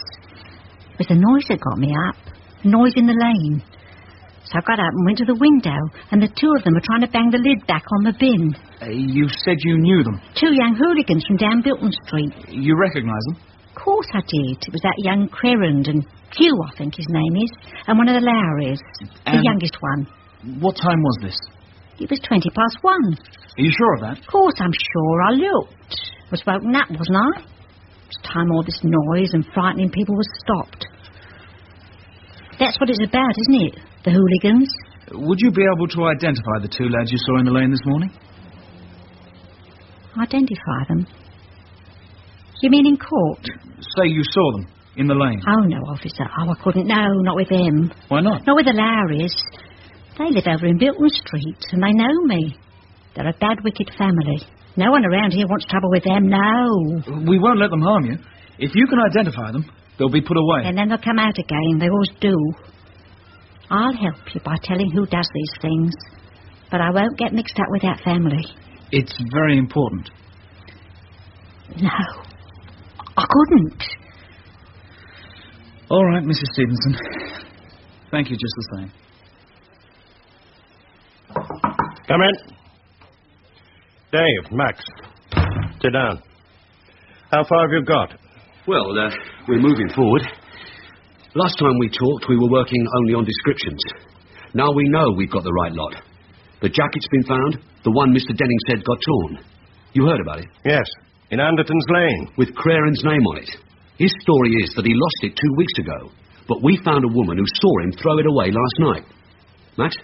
A Mrs. Stevenson, whose window looks down on the lane, sir. She was wakened by the dustbin being banged and saw two lads putting the lid back on and running away. She knows them. Tommy Lowry and Hughie Crerand. And this was 20 minutes after the shooting, as they hurried home. But she won't go into court, sir. She's afraid of the Lowry family. But now that we know that... Not so fast, Dave. Has anything else been learned about the jacket? Yes, sir. I took it to Mrs. Crerand and said her son had torn it and wanted her to mend it. She said I wondered why he didn't bring it home. I asked when he didn't bring it home. She twigged something was wrong and would say no more. Just said ask him. Well, they're trained to it, both families. Their motto is stand together, tell the cops nothing, and you'll get away with it. Tell me again why you jumped on the Lowrys, Dave. Instinct. I want reasons. The night guard saw 4 young villains, ages ranging from 19 to 25. Fits the Lowrys and fits the facts. They work four-handed and have been screwing offices around here for the past 6 months. 6 months? Since you did old man Lowry and Ted Crerand for the factory job? Yes, sir. With the adult villains locked up, the young ones have got to do the breadwinning. Oh, that's how you figured it, A four-handed job, so it has to be them. With Billy as the brains leading the younger ones. That's it. Without Billy, would the younger ones have pulled a job like that? No, they wouldn't even try. They work as a family, as a team. Then I've got bad news for you. 2 pieces. Harrison has phoned in. He's had it from several reliable sources that Billy Lowry wasn't within 100 miles of us last night.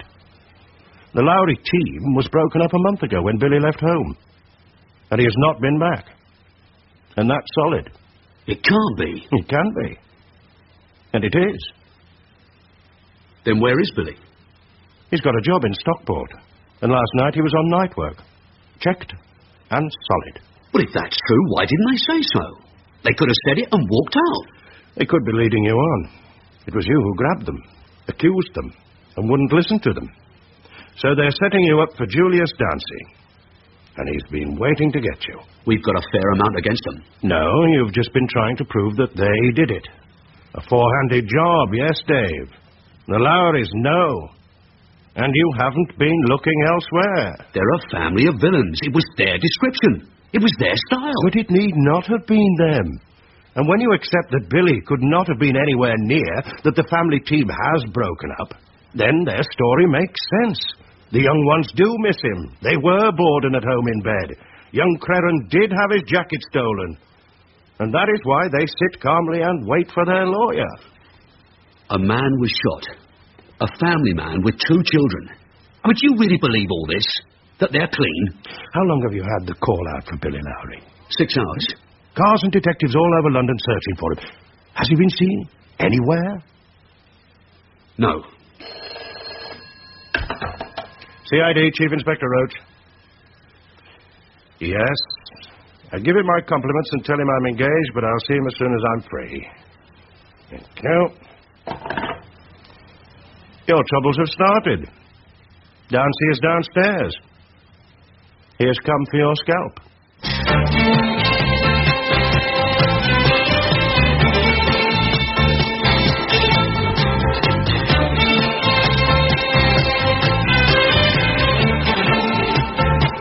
In that episode of Detective, Detective Sergeant Brook was Ray Brooks.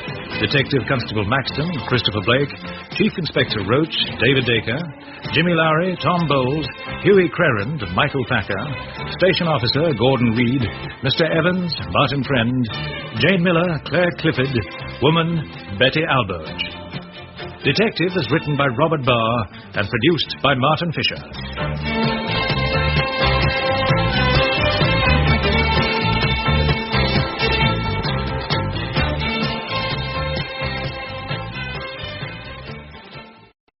MP to all cars. Armed robbery on security vehicle now. 4 men. News to West MP. Disturbance in High Street. Gang of youths MP fighting to for Golf lives. 1-1. Assistance over. Suspects on premises now. Tango 1 to Tango 3. Can you assist 3 vehicle heading your direction? Driver believed. Drunk in charge.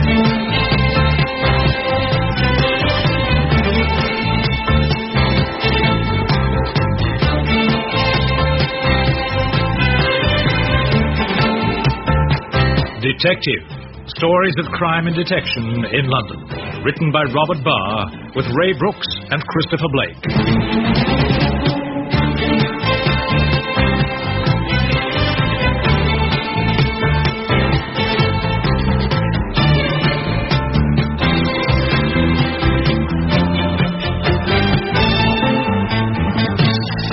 Part 2 of a 2-part episode, Bedtime Story.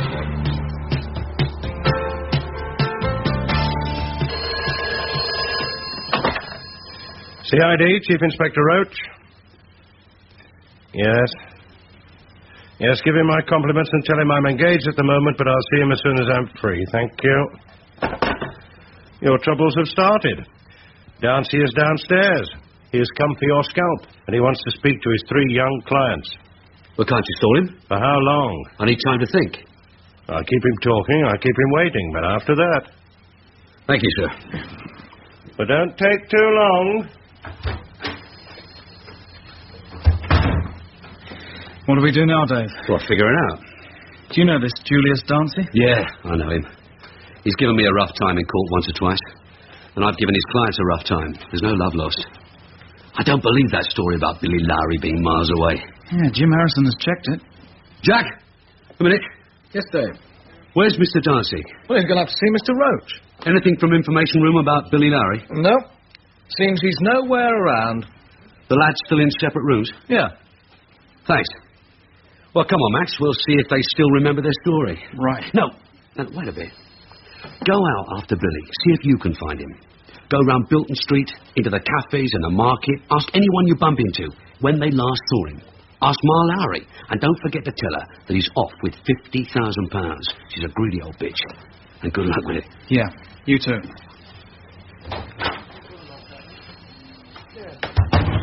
All right, Jimmy. Let's start again. You never give up. Never. Has our brief got here yet? Yes, he's here. He's busy with Mr. Roach. Then what's there to start about? We'll be out of this in a couple of minutes. I still have some questions to ask. I've already answered your questions. Your trouble, mate, is that you haven't the sense to know what's true. You mean all that stuff about being in bed, fast asleep? That's right. You're thick in the head, Jimmy. Thick as 2 planks. Last time we were alone in this room, you told me you were on that job. I told you what? That you were all on that job. When did I say that? When I told you how much Billy had gone off with. And you said that Billy was away fixing it up with Mr. Darcy. And who'll believe you? The point is, Jimmy, I believe me. And it wasn't Billy who went to see Mr. Darcy. It was your ma who sent for him. Billy has gone, blown, vanished with the cash. You can save all that, Brook. Our brief is here and we'll be home in a couple of jiffs.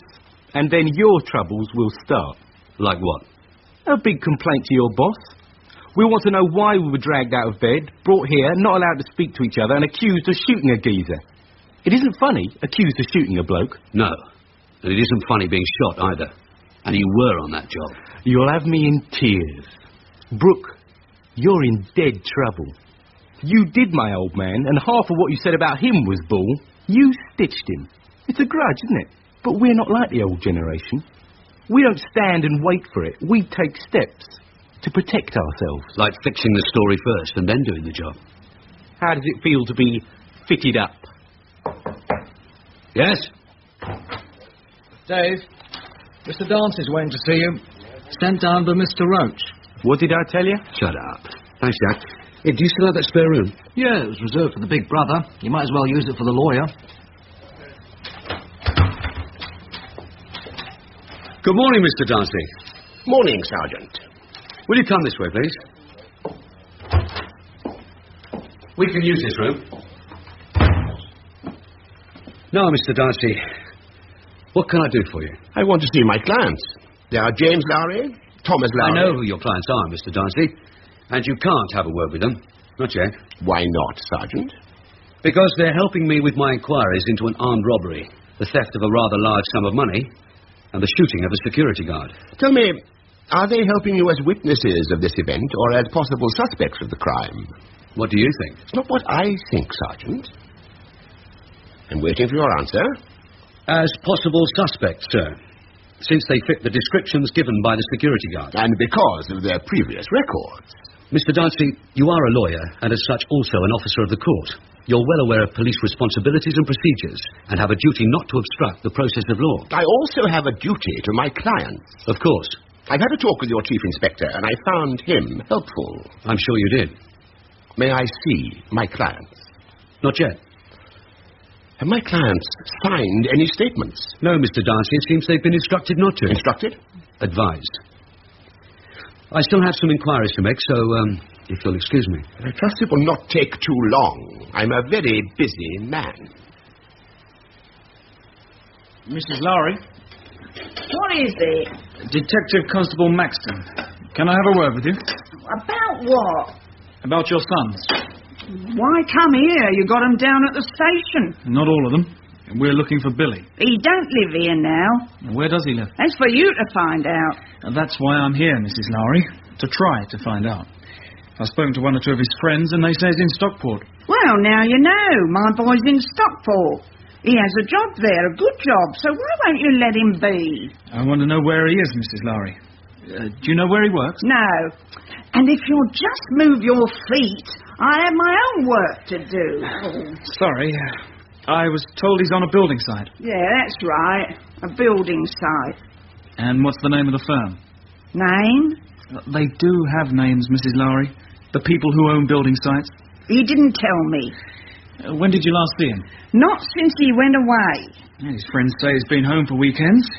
He's been seen. They're wrong. They've seen Jimmy, maybe. Mistook him. But not Billy. He hasn't been home for 4 or 5 weeks. What do you want him for? The same thing as we want your other lads for.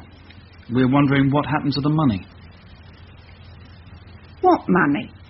The money they got away with last night. I thought you might know.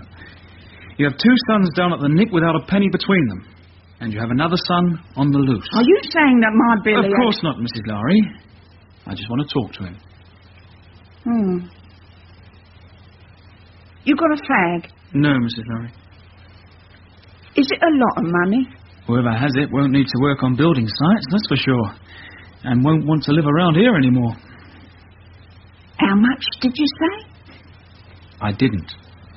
But I will. £50,000. But if Billy wasn't here last night, it couldn't be him. No, it couldn't. It couldn't be Billy. Thanks then, Mrs. Lowry. I'll let you get on with your work. No, wait. Do you have a light? Yes. Oh, thanks. Now, this thing you say happened last night. Didn't Mr. Darcy tell you? No, he didn't tell me anything. But it was what their dad asked for. If the boys get in trouble, phone Mr. Darcy, he said, so I phoned him this morning. What did he say? Oh, all he said was, yes, Mrs. Lowry, I'm already onto it, don't worry. Are you worried? Well, depends what happened last night, doesn't it? 4 lads broke into offices in Manton Street and got away with all the cash. We fancy your boys for it. We have 2 of them down at the station, but they don't have the money. So you're looking for Billy? Yes. Well, he ain't here. Ma, you in? Oh, my God. Is that Billy? Oh, go away, Billy. Get out of here. Where are you, Ma? Oh, you bloody young fool. The law's here. Okay, Ma, so the law's here. Are you the law? Detective Constable Maxton. I see. And what does he want? He wants you, you stupid lout. That's what he wants. He's looking for you, and you walk right into it. Looking for me?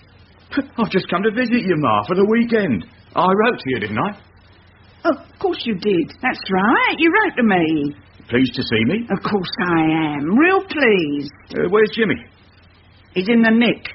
And so is Tommy and Huey. That's why he's here. I see. It's something I can do for you, Constable. You could come to the station with me. Why not? Billy? It's all right, Ma. There's nothing to worry about.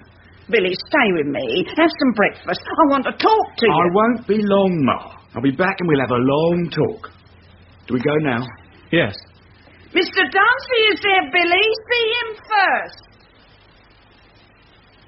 Well, what are we waiting for? It's called the process of law, Jimmy. We ask questions, then we check the answers, and then we try and put two and two together. And it takes as long as this? Well, as you know, we're not very bright. You can say that again. Certainly. As you know, we're not very bright. Very funny. Did Mr. Darcy laugh at your jokes? Nobody laughs at them. When do I see him? You're brief. Very soon, I'm afraid. Then you villains can get together and cook up a real story. A better story than that nonsense about all being in bed. And then find your witnesses and all the rest of it. You could be done for saying that. Sure, yeah, I could be done for a lot of things this morning. Things I've done, things I've left undone, and a few things I haven't had time to do. It's the things left undone, Jimmy, that smart lawyers can drive the coach and horses through. Feeling sorry for yourself? Yeah, a bit. Feeling more sorry for Mr. Denning and his kids. You could try feeling sorry for me and Tommy and Huey. Stuck here all night with you making jokes about it. Yeah, I'm sorry I couldn't lock you all up. I'll buy a ticket for your next dance. Thanks. Come in.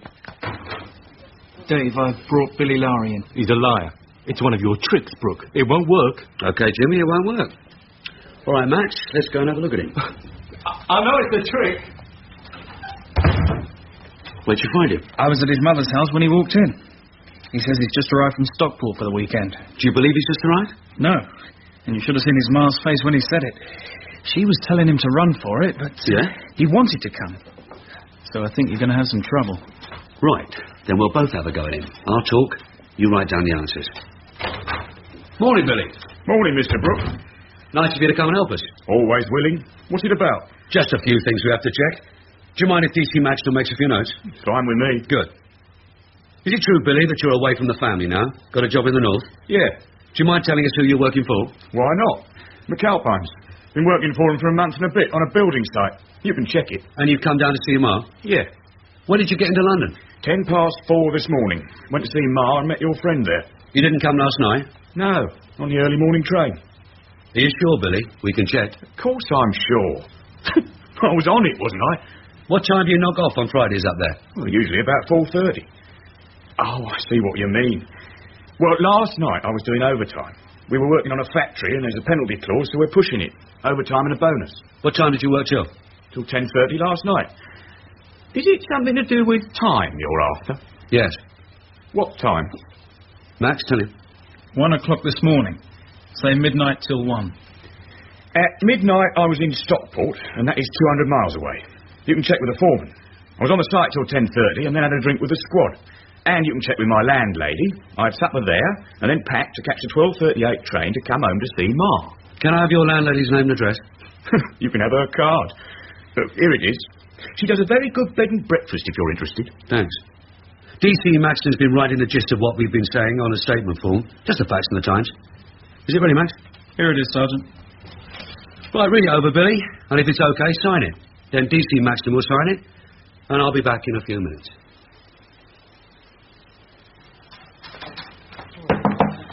Oh, it's you, Dave. Come in. We picked up Billy Lowry. Where? At his mother's house. It's like you said. He says he's working in Stockport. Was working late last night, and his foreman will vouch for it. Was his digs there until after midnight, and his landlady will say so, and he got into London at 4:10. So? Well, that's his statement. When he signed it, do I let him go? Oh, what's your feeling? That he'll get these witnesses. The dance will make the most of it, and that his story will stand up. But I still think they did it. Well, you could be right, Dave. I've just had the report from forensic. The gun hasn't been found yet, but they've made a comparison test on the bullet taken from Denning. As a result of that test, the scenes of crime officer returned to the offices to make a further search, and the cartridge case was found. So we have found something? Well, don't jump to conclusions. Wait till I've finished. Yes, sir. The report says The grooves and striations on the bullet and the pattern of the firing pin on the base of the cartridge case match with the prints of the gun used by Ted Crerand on the factory job. But it figures, doesn't it? Old man Crerand left it behind and the young ones used it. Dave, watch it. The forensic report simply says it was from the same gun. The gun wasn't found and there is no evidence what Crerand did with it. Whether he hid it or threw it away or sold it to somebody. But it's all there. He hid it at home. The young ones fell heir to it and carried it when they went thieving. And last night they had to use it. That is supposition, Dave. That is not evidence. Then listen to this bit of supposition. The gun was left behind by Uncle Ted. The young ones took to carrying it because it made them feel professional. So it had to be the Lowrys. And if the guards saw 4 of them, then Billy was there. And his statement says he wasn't. Yeah. I'll get on to Stockport Police and we'll have his story checked minute by minute. His workmates, his landlady, the ticket collectors at the station. No, so there's a quicker way. When he signed the statement, I'll let him go. Go? Say that I believe him. I want to trace that gun, but more important, I need some solid evidence now. And I think this is how to get it. The Lowrys and the Crerands are a tightly knit family, and being family, they trust each other, and believe that if they stand together and tell the same story, they'll be all right. So you let one of them go? The smartest one. The old saying, sir, blood is thicker than water. Well, there's another one that says there's nothing more bitter than a family feud. I'm going to start a feud. I'm going to break that family. And now that I know it was Ted Crerand's gun, I've got it made. Do I have your permission to let Billy Lowry go? Well, it's your case. Thank you, sir. I'll get Harrison to tail him. Dave, Mr. Dancy is getting very impatient. It won't take long, sir. Here's the statement, Dave. Signed and witnessed. You've checked it, Billy? Yep. Good. I've spoken to the Chief Inspector, and there are no more questions for you. I can go? You can go back to your ma. Are you letting my brothers out? Well, not yet, Billy. You know how everything has got to be checked in here. They told us a story about all being at home in bed and someone thought they saw them in the street. You know how it is. Oh, sure. But it won't take long. Can I see them? What do you think, Max? Yeah, let him see them. OK, bring them along. What's it all about, this thing that happened at 1 o'clock? Oh, of course you don't know, do you? An office was done in Manton Street. The safe opened. And the night guard came and saw 4 lads at work on the safe. Well, he thought it was you lads. It had your style. And we grabbed a bit too soon. You know how it happens. Yeah, but it isn't nice when it happens. Ma must have gone spare. She said a few things. I'll bet she did. There are still a few loose ends to be tied, so keep it short, Billy. Just a smile, a few words of cheer, and no trying to pass anything. Sure.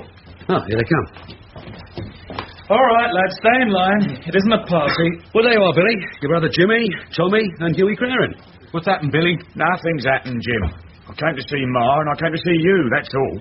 Innit, Sergeant? Yeah, that's about it. And I can tell Ma you'll be home soon.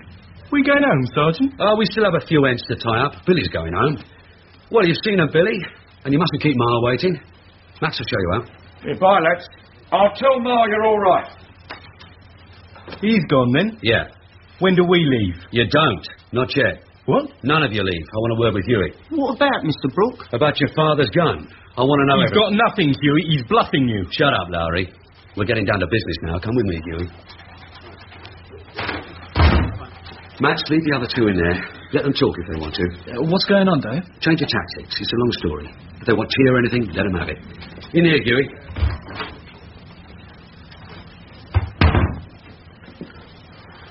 What is it you want, sir? To talk about the man who was shot this morning. They're saying you did it. I did it, sir. Who said that? Who do you think said it, Hughie? Who do you think I had a talk with this morning? Who's just walked out of the station? Billy. It doesn't take a lot of guesses, does it? You just ask yourself, who knew it was your father's gun? I'm told he warned you against carrying it, but you wouldn't listen. Billy wouldn't say that. Then how do I know it was your father's gun? He didn't say that. He wouldn't. He had to say it, Hughie. He comes back from work in Stockport, and his ma tells him you're all in trouble for shooting a man. He can't let his brothers take the blame for something they didn't do. They didn't have a gun. He wouldn't say that. It's a trick. Then answer me one question, Hughie. Was it your father's gun? And ask yourself who knew it. Who could have told me? I'm going to leave you alone for a while, Hughie. Think about what I said. And ask yourself why you are now sitting here all on your own. Max, is Mr. Darcy still here? Yes. Look, Dave, what is going on? I've got a line on the gun. I'm putting pressure on Clarend. I don't think he used it, but I think he's the one who'll crack. Have the other two been chatting since we left them together? No. It's been quiet as the grave. Well, in a few minutes, put Clarend in with them. And I'll have a talk with their lawyer. Good afternoon, Mr. Darcy. I believe you have now spoken with the fourth of my clients, Billy Lowry. Yes, I have. And he's made a statement. And are you satisfied with his statement? Yes, I'm satisfied. He's gone home. May I see the others now? Not at this stage, Mr. Darcy. And why not? Because there's a possibility of murder in the case. And there's been a new development. What development? Does it concern my clients? It does, Mr. Darcy. And you must wait until I've completed my inquiries. Did you put Huey in with the other two? Yes. What happened? It was quiet for a while. Then they all started arguing. Have a listen to them. Have you heard anything they said? No. Just muffled like that. And if you open the door, it stops. Well, let's open it. It's gone very quiet in here, hasn't it? You all stand together, not a word in front of the cops. Did you tell them what I said, Huey? Is that why you were shouting? Is it, Jimmy? Yeah, I was telling him it's a load of bloody lies. Nobody told you anything about a gun. Nobody, mate. You made it up. When his old man was sent down, you talked about a gun, said his old man had one. Now you're saying Huey had it. It's a load of bull, and you know it. Don't believe him, Huey. All right, let me ask you a question. Who would know where the gun came from? And who was it came here, made a statement, and was allowed to walk out? Billy never made a statement to you. Max, show him the statement. There you are. Let me read it. No need for you to read it. You said he never made a statement. You can see he did, and he signed it. And from that statement, we have questions to ask you. And to ask Huey. Max, take Huey out. This way, lad. Well, Jimmy, it's up to you. I want to see my brief. And we're saying nothing until we've seen him. Please yourself. It isn't working, is it? And Darcy is still waiting. But the acid is in, Max. It may be slow, but it's certain. Where's Clarend? I'll put him in there, by himself. Go in with him. Say you're preparing the charge. Start preparing it. And then ask casually if he wants to see me first. Okay. All right, Huey, you don't have to stand up. We're going to get the charge written. Now, let's see. How will it go? That's sometime between the hours of midnight and 1 a.m. on April the 14th in Manton Street in the county of Middlesex.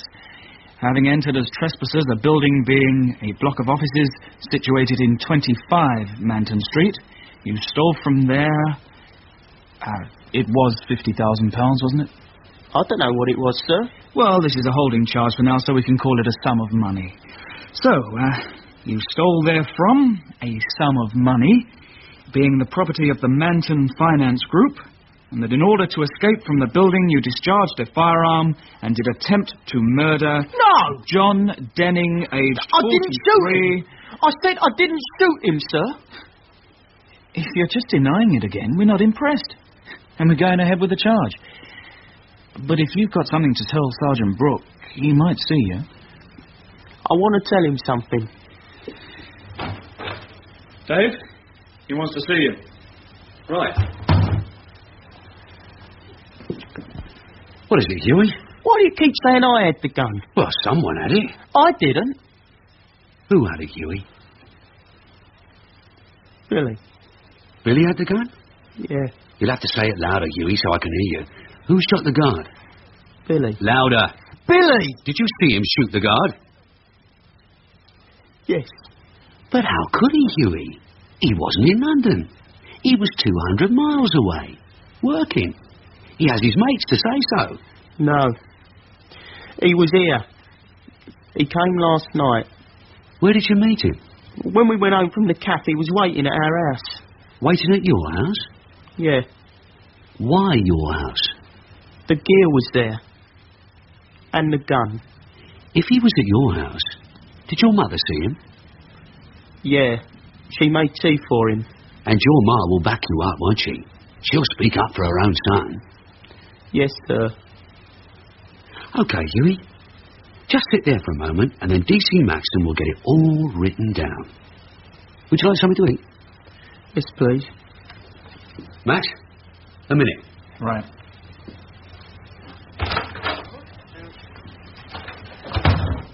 Get his statement, Max. Blow by blow from the time Billy was waiting at the house. What they did, what they said, and especially what the mother said when Billy was having tea. In his own words, what time they got to Manton Street, who did the break-in, the jacket being torn, throwing it into the dustbin, everything. Dave, this is just one lad's word against another. Well, on the shooting, yeah. But I don't care who fired the shot. We'll get to that when the family row really blows up. This puts all four of them in that office, and no one else. So I want that statement and their names on the charge sheet. And for my money, the youngster's right. It was Billy. So have the constable get him a cup of tea and a pie. Yes, Dave. I'll get Harrison to bring Billy in. And while we're waiting, I'll have a word with Mr. Darcy. Is he still here? Yes, there he is. Ah, at last, Sergeant. You're now setting them free. No, sir. I'm afraid they're staying with us. May I ask why? Yes, you may. It happens that their special bedtime story wasn't well enough rehearsed for their tiny minds. It didn't account for one of them using a gun. So your clients are no longer playing stand together. They're playing truth and consequences. And there's a right old squabble going on. I demand to see them. Now. If you'll wait, you can talk to them after they've been charged.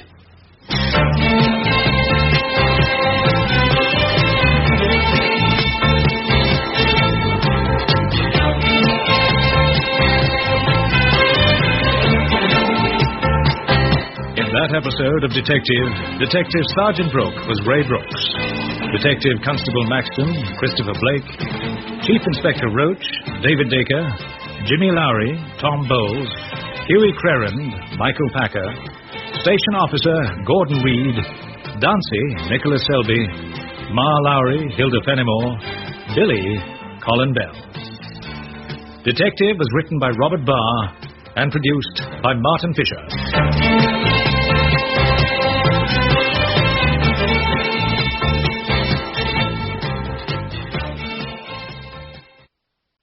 MP to all cars.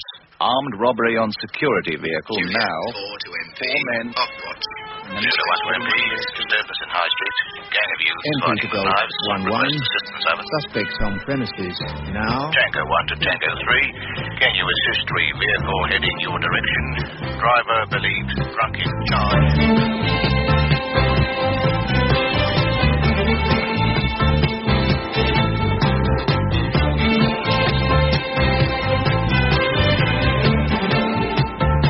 Detective. Stories of crime and detection in London. Written by Robert Barr with Ray Brooks and Christopher Blake.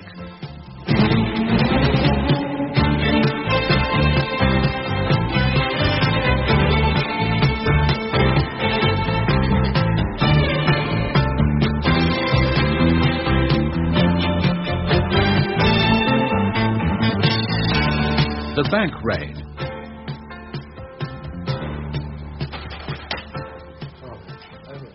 Here you are. Your coffee and your change. Thanks. Now, what do we have this morning? I've been going through our files, and what we have is the same as we had last week, and the week before, and the week before that. Look, Dave, the backlog is piling up. Right, let's have a look. Yeah, I see.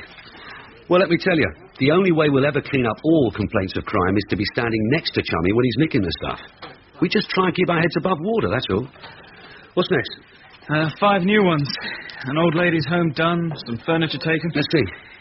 No correction. A residential home for elderly gentlewomen was done. Taken a Jacobean oak chest and 2 Jacobean high-back chairs. That is antique furniture of high value. You know, this bloke's going a bit too far. You know him? Yeah, but knowing him and catching him are 2 different things. His name is Owen, and he's as fast as a ferret. Right, what else? CID, Sergeant Brook. Yeah? Where? Right away. Max, finish your coffee. We're off. Jim. I'm busy. Drop it. We have a shout. Come on, move it. Where to? Corner of Morton Street and Davis Street. A bank. What's happened? A hold-up. Shotguns and ammonia. Come on, move it. Let's have the siren. We might just get there in time.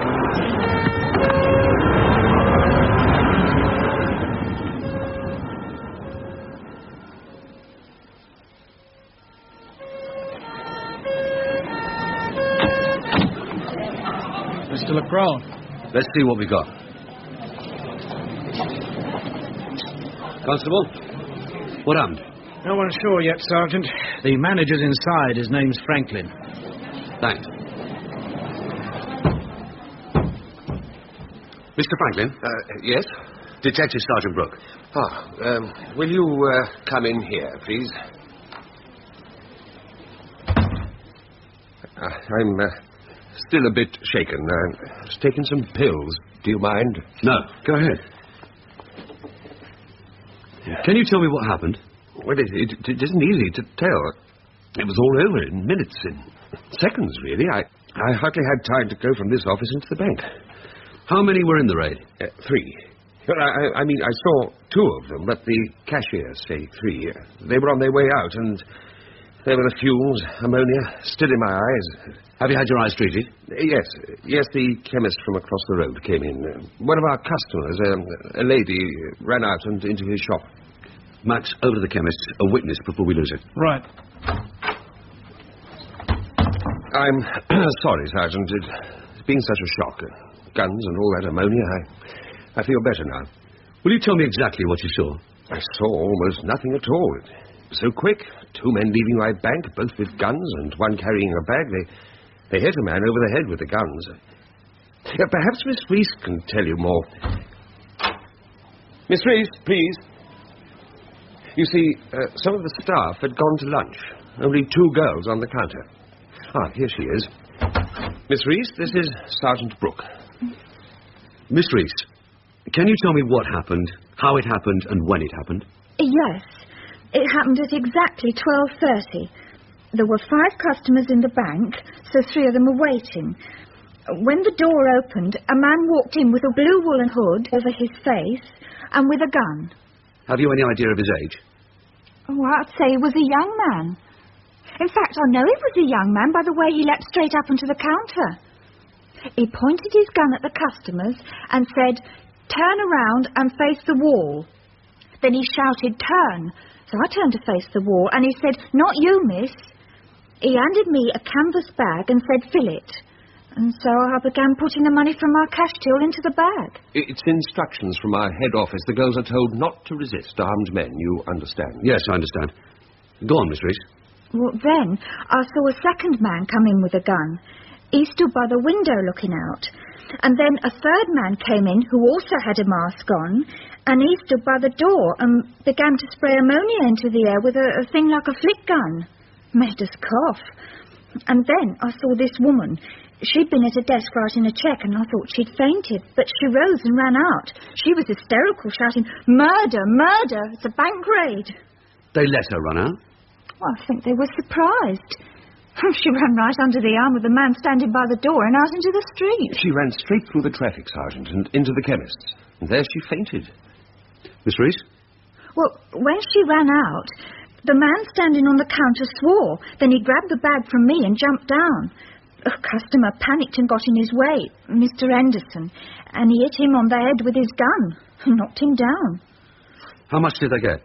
Well, I'd given them about £6,000, and then they ran. Did they threaten you with the guns? Oh, yes. And that man with the ammonia was coming towards us when the woman ran out. Sergeant, the woman is still in the chemist's. I think you should talk to her. Right. You stay here and talk to Miss Reese and Mr. Franklin. Get descriptions of the 3 men and names and addresses of the customers. Where's Harrison? He's collecting witnesses in the street. The woman's name is Miller, Mrs. Dorothy Miller. Mrs. Miller? Yes? Do you feel like talking to me? About what? About what happened in the bank. I've told everybody what happened. The policeman, the chemist. Will you tell me? All of it, from the start. Yes, please. Well, I went into the bank to get some money. £20, that was all. The counter was busy, so I sat down to fill in the form, and this man came in. I didn't really see him, except pushing past me. Then he jumped, that's what I saw. Jumped right up onto the counter, like a circus acrobat. So I looked up at him, and he had a mask on, and a gun. And he said, "All turn and face the wall." And did you turn to the wall? No. Why not? Well, I didn't know it was a raid, did I? Not at that time. I mean, the ones in the paper, they say, "This is a raid." They didn't say that, so I just watched. Then this other man came in with a mask and a gun, and he went to the window and looked out over the screen, just like in the films. So I thought it was for the telly, making a film for the telly. Because they were so very quiet, and the girl in the bank wasn't frightened or anything, just putting the money in his bag. Then the man came in with the poison gas. With poison gas? He had a real mask on, and he was squirting it at me, so I knew it wasn't telly, and I ran out. They might have shot you, Mrs. Miller. They were gassing me already. You shouted something. No. They say you were shouting, "Murder, murder, it's a bank raid." Well, it was, wasn't it? Yes, Mrs. Miller, it was. Thank you. When you feel better, you can go home, and we'll get in touch with you again. Thank you.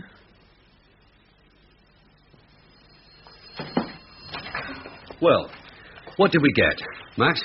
Scenes of crime didn't come up with anything except some footprints of plimsolls on the counter. Fingerprints got nothing. They all wore gloves, and even at that they didn't touch anything. Descriptions. Jim? 3 lads, that's for sure, wearing blue woolen masks, like balaclavas, but covering head and face.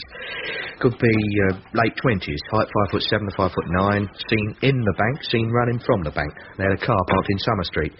No one got the number, no one got the make or year, but one woman was quite clear on the colour. Green. And probably stolen. Hasn't been found, yet. They spoke. Can we do anything with the voices? One of them spoke. He uttered 17 words in all. He said, turn around and face the wall, turn, not you, miss, fill it, meaning the canvas bag. Then he said, for God's sake, stop her. As Mrs. Miller flew out of the bank? You're not kidding, Dave. They say she actually did fly out. A little round-shaped woman flapping her arms. She ran straight through the traffic. There was a right old pile-up. The chemist said she could have died of a heart attack. Well, they didn't actually tell her it was a raid. The lad on the counter, did we get a lead on his accent? No. The general feeling was that he had a London accent, but nothing you'd notice. Yeah, very helpful. Any suggestions? Yeah, I suggest a medal for the little round woman who thought they was making a TV film. Mr. Henderson didn't think it was a movie. How is he? Detained in hospital. Jim, give them time for the shock to wear off and then go back to the bank and speak to the counter staff. See if they can recall any young men coming into the bank, changing a tenner into singles, something like that, and who seem to be looking around. Especially anyone who showed an interest in the side door. Ask them to think about it, a bit of feminine intuition. Right. And me? Well, until we have a lead, you can stay on the other stuff. The backlog. There's the furniture nicked from that home. You made an inquiry about this antique lark, haven't you? A loser, Mr. Nizam. He'd gone off for the weekend and came back to find... Yeah, well, it's always like that. Go and have a chat to the matron at the Westdean Residential Home for Retired Gentlewomen. Yes, we have many quite valuable pieces of furniture in the halls and corridors of the home, Mr. Maxton, but these were the most valuable. They were given to us by one of the governors. The Jacobean chest stood just here under the window, and the chairs stood one on either side. And the window, as you can see, has one of the loveliest views of the grounds. Yes. Do you have any idea of their value, matron? Oh, yes. They appear in the financial report. It is a private residential home, as you know. The chairs are each valued at £1,500 and the oak chest at £3,000. That is £6,000. Just gone, like that. When did you know they'd gone? As they were being taken. One of my nurses came to me and said that 2 workmen had come to remove them. Can you imagine such impertinence? They had come to remove them. By the time I got there, the men had gone and the van had gone. Can you describe the men? Well, a nurse may be able to. She told me they were 2 men in overalls and white aprons who presented themselves as a foreman and an assistant. And when she spoke to them, the foreman showed her a worksheet with the 3 articles fully described, a signed authority for their removal, and even the time when they had to be called for. Had any authority been given for their removal? Well, of course not. I phoned the governor who donated them. He is Sir George Fenner. He had given no such authority. I then phoned the police. Had anyone inquired about the articles before the theft? Phone calls or visits? Well, we had many visitors to the home, Mr. Maxton, but not, I am pleased to say, visitors of that class. Removal men. Do you wish to see the nurse who spoke to them? Yes, please.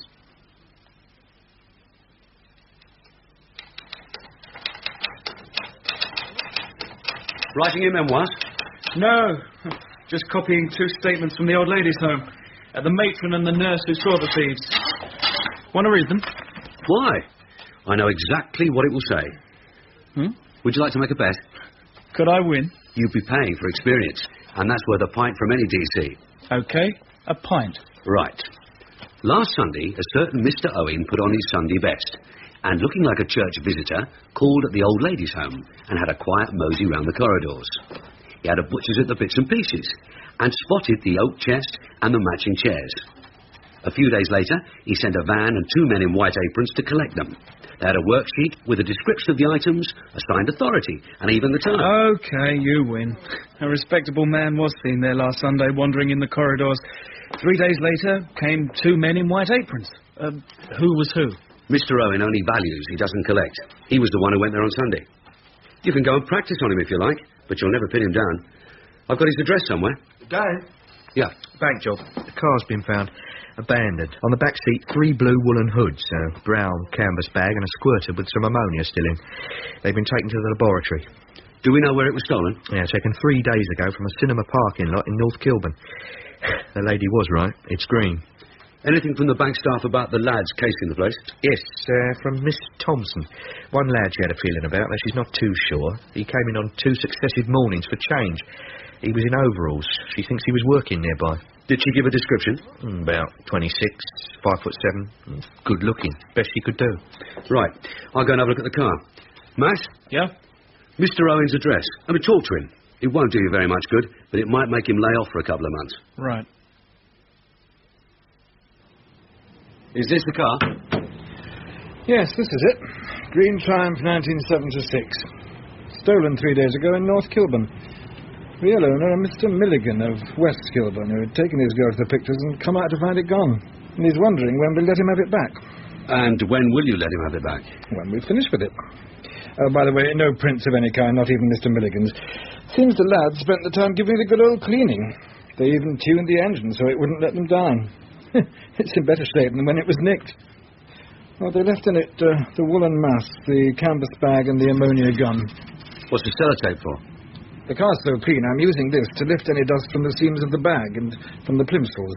Oh, they discarded the plimsolls worn by the lad who stood on the counter, so his shoe prints won't lead you anywhere. Sounds like they thought of everything. Yeah. And that they've done this before. Oh, you can bet on it. And how is criminal intelligence today? Fine, Dave. What can I do for you? Some information. Bank raids, wage snatches, hold-ups.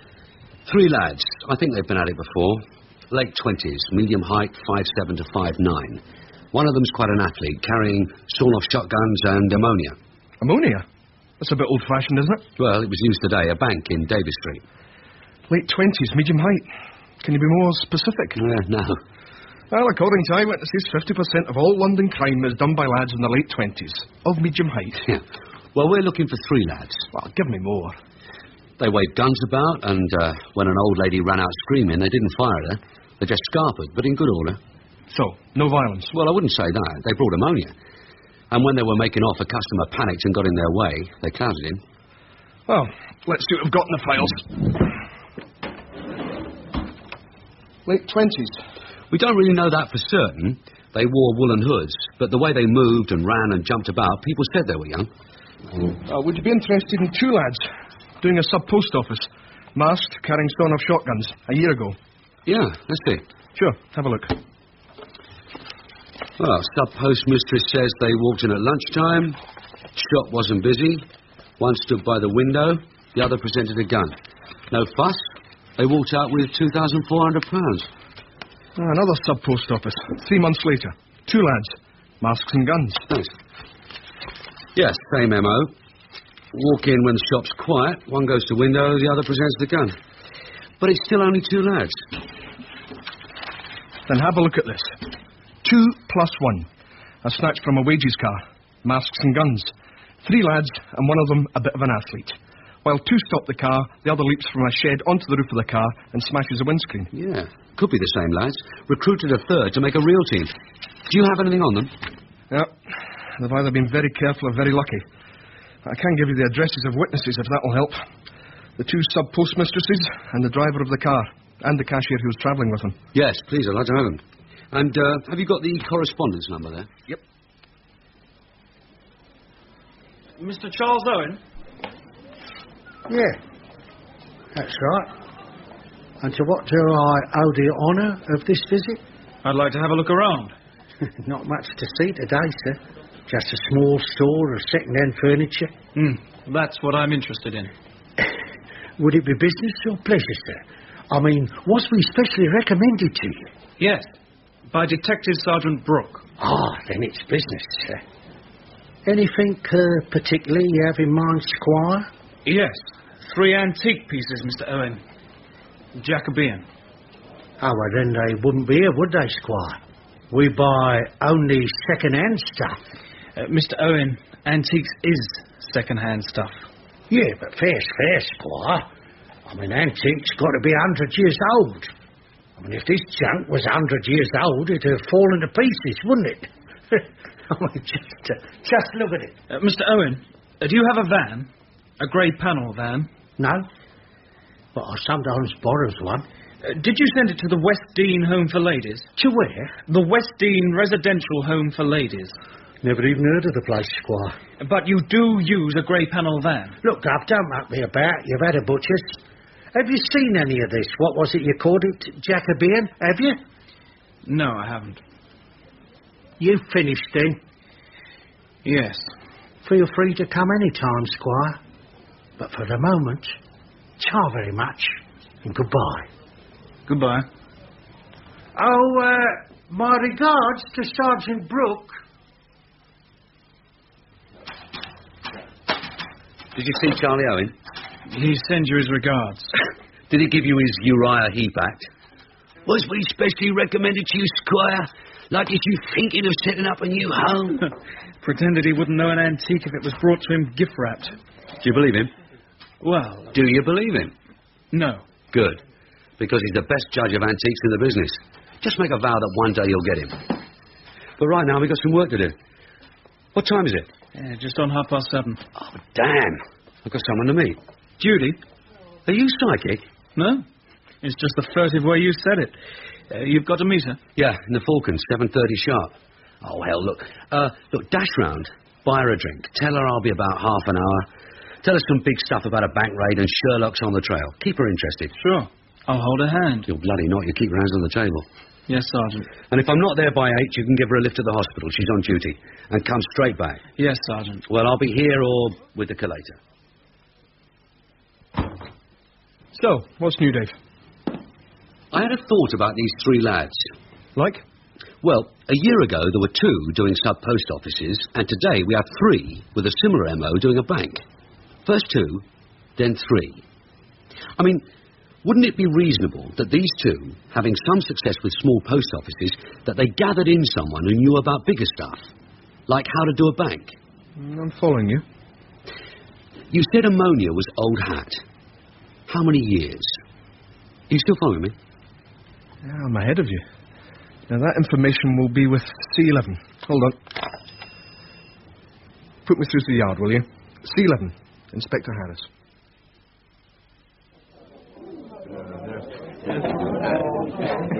Hello, Judy. Hello, Max. Where's Dave? He's on his way. Sent me ahead to buy you a drink. Which means he doesn't think he'll make it. Oh, he'll make it all right.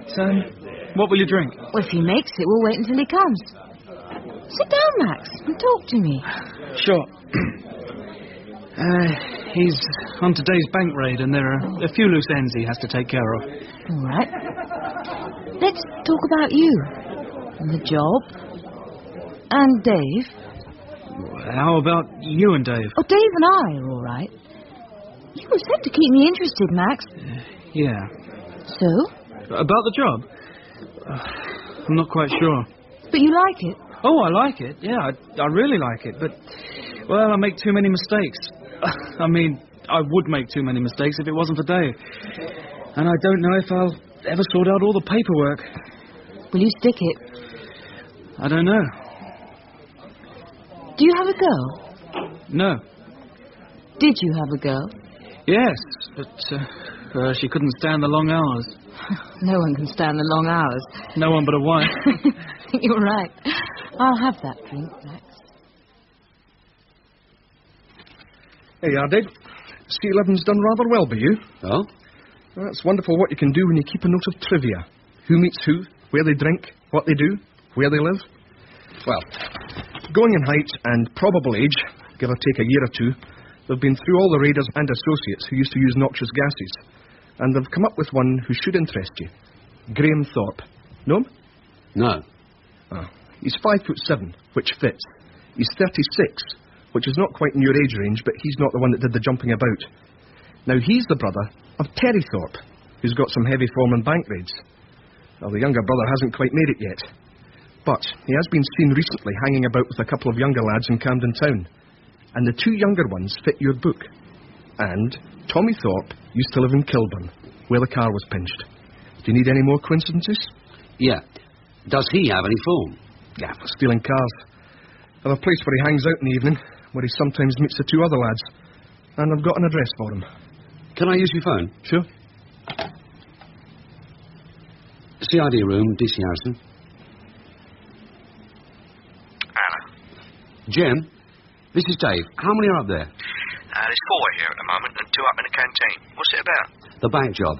I have a pub and an address that needs visiting. Get the 6 lined up. Sure, and I'll try and raise Max. No, don't bother about Max.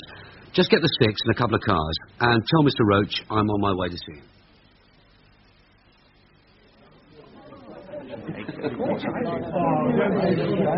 He said if he wasn't here by 8, I was to take you to the hospital. Well, I'm not on duty.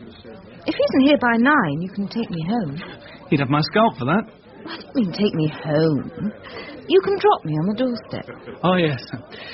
If he isn't here by 9. So, another Cinsana? Please. All right, against the wall, all of you. Here, what's going on? We're looking for money. All right, lads, start searching. Get up.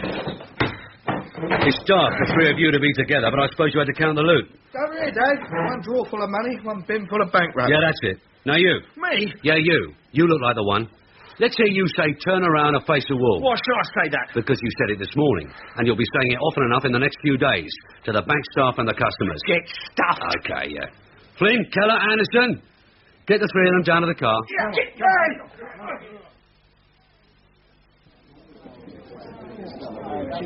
It's now 10 o'clock. Do I take you home? Oh, too late, Max. Here he comes, with Jim.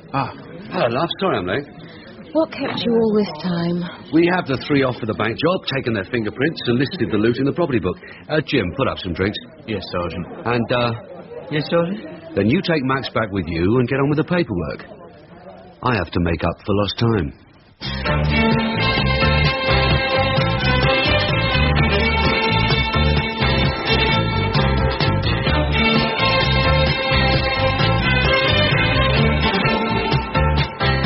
In that episode of Detective Sergeant Brook was Ray Brooks, Detective Constable Maxton, Christopher Blake, Detective Constable Harrison, Peter Cleal, Judy, Jacqueline Tong, Collator, James Cosmo, Mr. Franklin, John Ringham, Miss Reese, Lisa Flanagan, Matron, Margot Boyd, Mrs. Miller, Julie May, Charles Owen, John Sharp, Forensic Expert, Roger Hammond, Police Officer, David Simpson.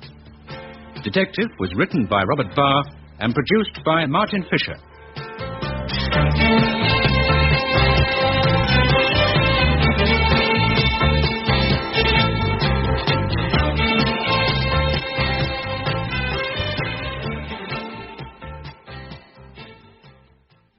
MP to all cars. Armed robbery on security vehicle now. 4 to MP. 4 men. Upwards. 01 to MP. Disturbance in High Street. Gang of youth. MP fighting to with Golf knives. 1-1. Assistance over. Suspects on premises. Now. Tango 1 to Tango 3. Can you assist 3 vehicle heading your direction? Driver believed drunk in charge.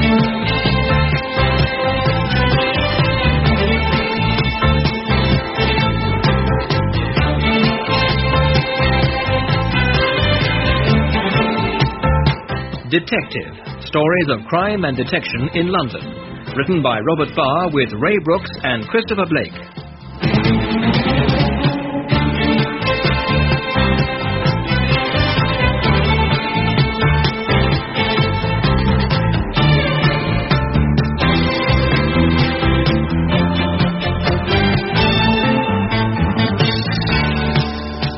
The do-it-yourself job.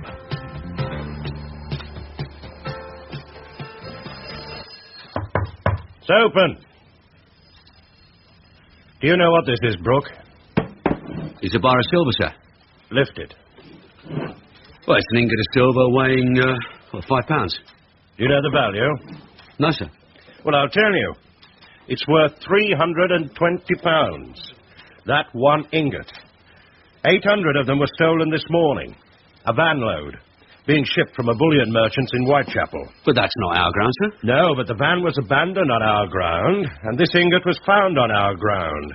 So you will have a snoop around your informants and find out who has the other 799 ingots under his bed. Yes, sir. And here's your share of the other complaints. But if I've got to go after my informants... Well, you have extra help? I don't have extra help. I've got a new DC, and I'm breaking him in. Well, you're breaking my heart. All right, I'll give you somebody. Yes, sir. Max. Yes? Our share of the night's complaints. Go through them. Yes, Sergeant. 2, 4, 6, 8, 9. 9? That's not how to count them. Look, these 4 are all about the walk-in merchant. How many have we got on him? The bloke doing the rooming houses. 8 other complaints. So it's not really 4 new cases. Just that bloke added again. Right, what else? 3 shops knocked over last night. Well, that's new. An attempted break-in at a factory. Intruder disturbed and made off. We better have a look at that. It's likely he then went off and did the 3 shops. It's yours. Do I go now? No. We've got to go to court first. I've got a lad coming up on a house break-in this morning. He's pleading guilty, so it shouldn't take long. Then we've got a silver job, asking around. Then you can do your shops. Right, get a car, book us out, back about 1, magistrate's call. Okay. The silver job. Is it a big one? Are you good at figures? Try me. 800 bars of silver, each worth 320 quid. How much? 256,000. Just over $250,000. A lot of money. Now each bar weighs £5. That's 5 by 800, £4,000. Hey, that's about 1.5 tons. And too heavy to carry around. It wouldn't fit in your pocket, would it, Sarge? Here for the court. Take the first on the left, through the arch, and park in the yard. Right. Have you done much court work? Not much. I've given evidence twice. Our lad is Dickie Fenn, a housebreaker. Pleading guilty, which is a help. So I'm putting in a word for him that he's recently married, and she's a good influence, so he might get less than he deserves. Right, it's time we were in court. Put up Richard George Fenn. We're just in time.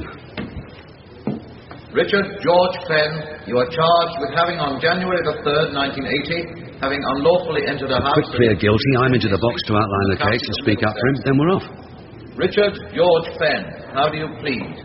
Guilty or not guilty? Not guilty, Your Honour. What did he say? He said not guilty. I'll have his guts. The plea is not guilty, Your Worship. Then we'd better set a date for the hearing. 2 months from today. Can I have bail, Your Honour? Is the police officer in court? I'm here, Your Worship. Detective Sergeant Brook. Do you object to bail? Yes, Your Worship. Richard Fenn, do you understand that in applying for bail, the officer may now refer to your past record? I understand, Your Honour, and I have no objections. Yes, Sergeant Brook? The accused has been on remand since his arrest, sir. He's a persistent housebreaker, and in the present case, it's in my opinion... Yes, Sergeant, I can see from the charge what the present case is. But I understand the accused is recently married and that his wife is expecting quite soon. Yes, sir. I hardly think he will abscond, do you? No, sir. Better set him one security of £100. Come on, quick, before he's out and away. It's Brook, Dave Brook. Let us through.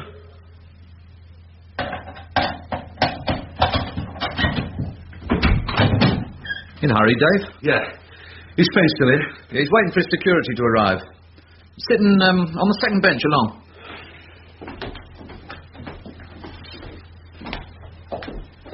So, there you are, Dickie boy. Not guilty, is he? Oh, sorry, Mr. Brook. Well, I had to. Had to? What do you mean you had to? You were copped to rights and you know it. 4 witnesses and fingerprints against you. On a not guilty, you'll go down for extra for wasting the court's time. A straight guilty plea and a word from me and you'd have copped 6 months. I explained it to you. I changed my mind, Mr. Brook. Why, Dickie? Who's your friend? This is DC Maxton. I'm asking you why. Well, I'm just married, Mr. Brook, and a wife's a good influence, like you said, and I want to be with her at the present time. I had to ask for bail. I'm not talking about bail. I'm talking about not guilty. Do you know how much work you've lumbered me with by pulling that one? I've got to round up all the witnesses again, get their statements, prepare the case, list all the stuff you've nicked, and get the householder to court. There's enough paperwork to keep me busy for weeks.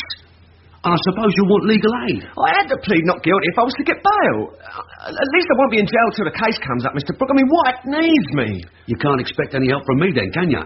No, Mr. Brook.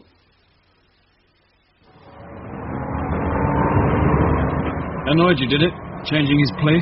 What narks me is all the work we have to do. You can't blame him. He'll be out of jail for a couple of months when his wife needs him. Needs him? Don't give me that story. Isn't what you think.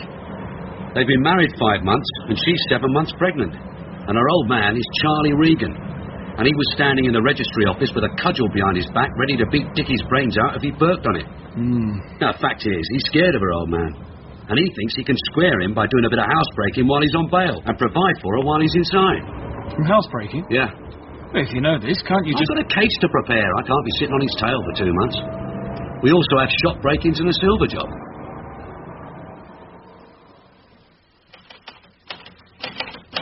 Busy? Yeah, typing out all the statements on Dickie Fenn. There. You know that lad wants his head felt. It's unbelievable. Listen. The householder saw him and screamed. He was seen running from the house and getting on his motorbike. And he had trouble starting it. The neighbour took the number of the bike. I find the bike in a lock-up near his home, together with a loot. And scenes of crime find a nice set of his prints in the house. And he's got the gall to change his plea. Sergeant Brook, CID. Who is it? It's Harry, Mr. Brook. Harry Dean. You asked me about that silver job. Any luck? Well, it ain't easy, Mr. Brook. I've been all around, but nobody knows a thing. If you could tell me where that piece of silver was picked up, maybe I You surprise me. I thought you were the eyes and ears of this little world. Not a sparrow could fall, but you would be told about it. Oh, it's all right making fun, Mr. Brook, but this is big stuff. I mean, to move 1.5 tons of silver as fast as that, you've got to be organised and have muscle. I can't go around shouting. Does anybody know who needs... All right. Do your best. Mr. Brook? Yeah. There will be a reward for this one. An insurance reward. Yeah, but you've got to be quick. Bye. Was that about the silver? Yeah. Who was it? What you don't know, you can't tell. And as he said, these people are organised and have muscle. We just wait? I wait. And you get out on that factory and the 3 shops that were done. Right. CID, Sergeant Brook. Who is it? It's me, Mr. Brook. Dickie Fenn. What do you want? Well, I got bail. I know you got bail. It's caused trouble, innit? You'll have to help us, Mr. Brook. Us? My wife, Mr. Brook, both of us. We're in dead trouble, Mr. Brook. You'll have to help us today. Please. Okay, Dickie, I'll see you. Where do we meet? Could you come to the house, Mr. Brook? We'll both be waiting. Sure, I'll come now, Dickie. Max, come back. What is it? Our little housebreaker needs help. He got bail this morning and he's in trouble already. We're going to see him. We? You're coming as a witness. Dickie Fenn is on bail. I'll be preparing the case, giving evidence against him. When I go to see him, I take a witness. You understand? Yeah, I understand. You're learning. I'll just let Mr. Roach know I'm seeing him.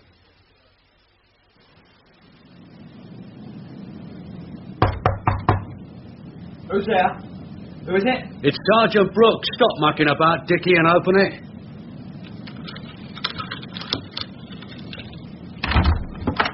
Sorry about all that, Mr. Brook. I have to be careful. Come in, please. And your friend. The wife's gone to bed, Mr. Brook. She's all upset. We'll go in the kitchen. Sit down, Mr. Brook. Will you have a beer? No, thank you. I've just come to hear what the trouble is. It's the landlord, Mr. Brook. He's threatening us. Oh, for God's sake, Dickie. I'm called here for that. You've been in Nick and you haven't paid your rent. No, Mr. Brook. I paid the rent. It's something else. He wants to throw us right out in the street. And Anita in her condition. Only you can help us. He'll listen to the law. And why is he throwing you out? It was what you said in court. Some of the neighbours was there and they came and told him. And he was in here shouting at Anita before I even got back. He was trying to drag her out. We've got 2 hours to leave. Because of what I said? He says he doesn't want such a low-class a tenant. And him such a high-class a landlord. Will you speak to him? Yeah. And I'll have that beer as well. And one for my friend. Right away, Mr. Brook. You know, Dickie, you've got a nerve. This morning you dropped me right in it, and this afternoon you're asking for my help. I've no one else to turn to, Mr. Brook. You've always been good to me. And he'll listen to the law. Is the can all right? Yeah.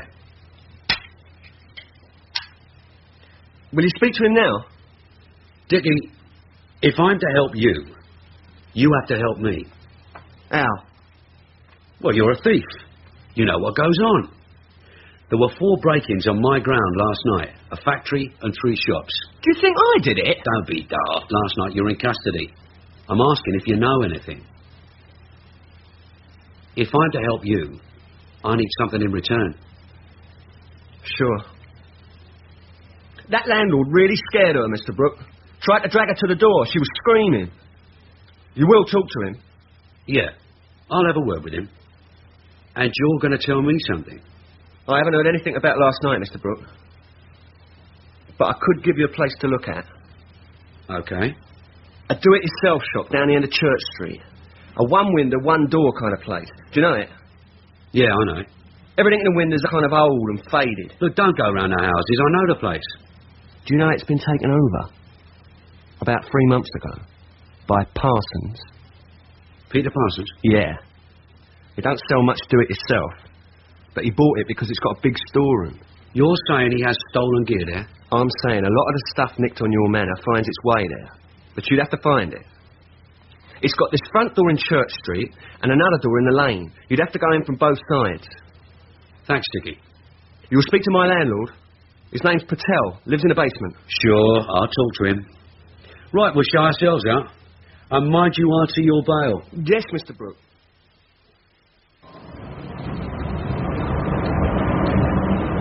Mr. Patel back down fast enough? Well, Mr. Patel was afraid I'd check the entry permits of his 3 newly arrived nephews. That was why he was all smiles and apologies. You think they're illegal? I don't care what they are. It isn't one of my problems. So long as they behave themselves, they don't bother me. But I won't have him threatening my villains. You going to search that do-it-yourself shop? Yeah.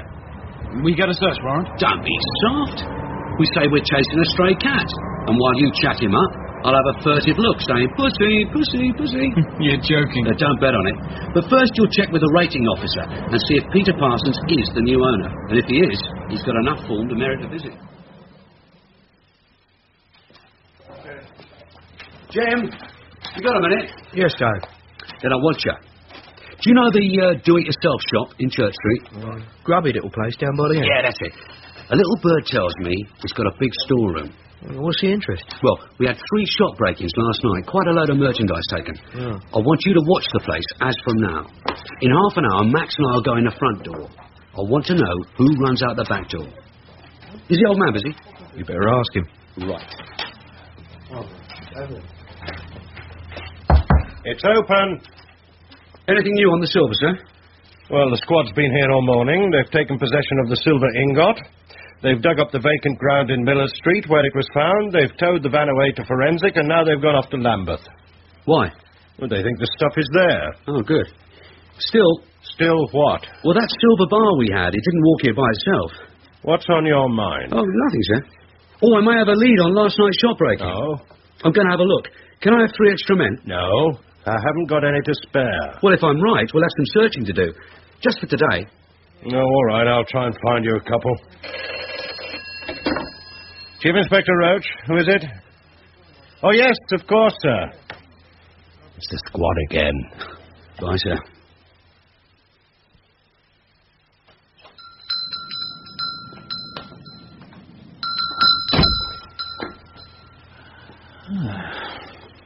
No one around. Shop!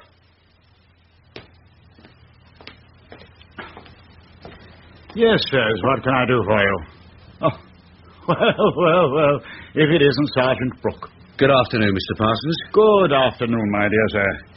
And who is your friend? This is Detective Constable Maxton. And this Max is Mr. Peter Parsons, known as Peter the Great, Peter the Parson, and sometimes as the Padre. Your friend has an engaging sense of humour. Commendable in a policeman, I'm sure. At any moment, he'll pass round the hat. And what can I do for you, Sergeant? You could invite me into your storeroom. And if I said no? You could stay here and amuse my colleague, and I'll go through by myself. Very well, follow me.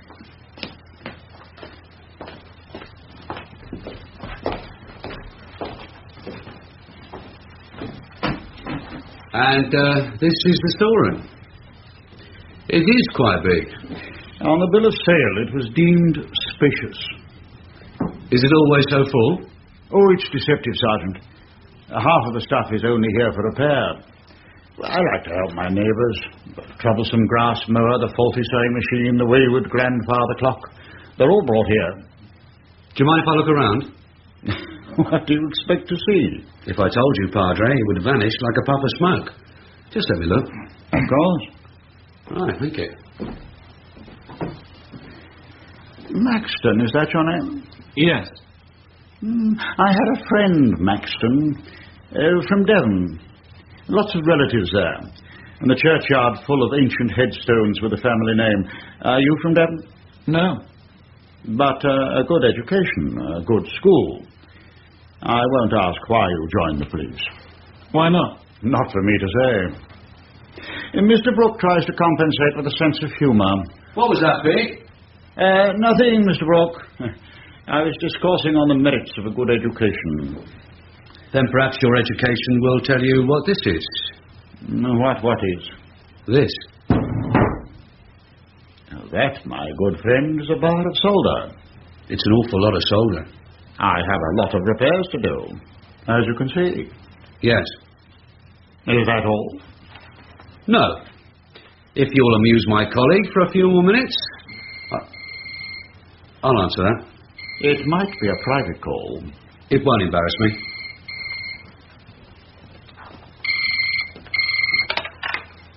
Bobby Sharp? Is the Padre there?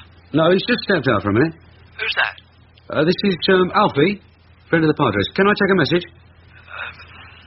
Yeah, all right.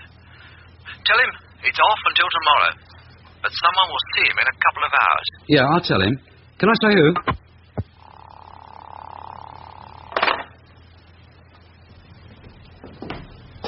It's off until tomorrow, Padre.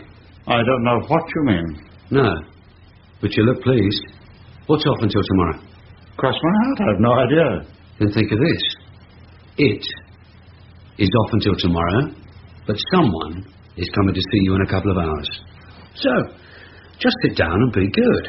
You can keep Max company while I nip out for a jiff. Max, don't let him scarper.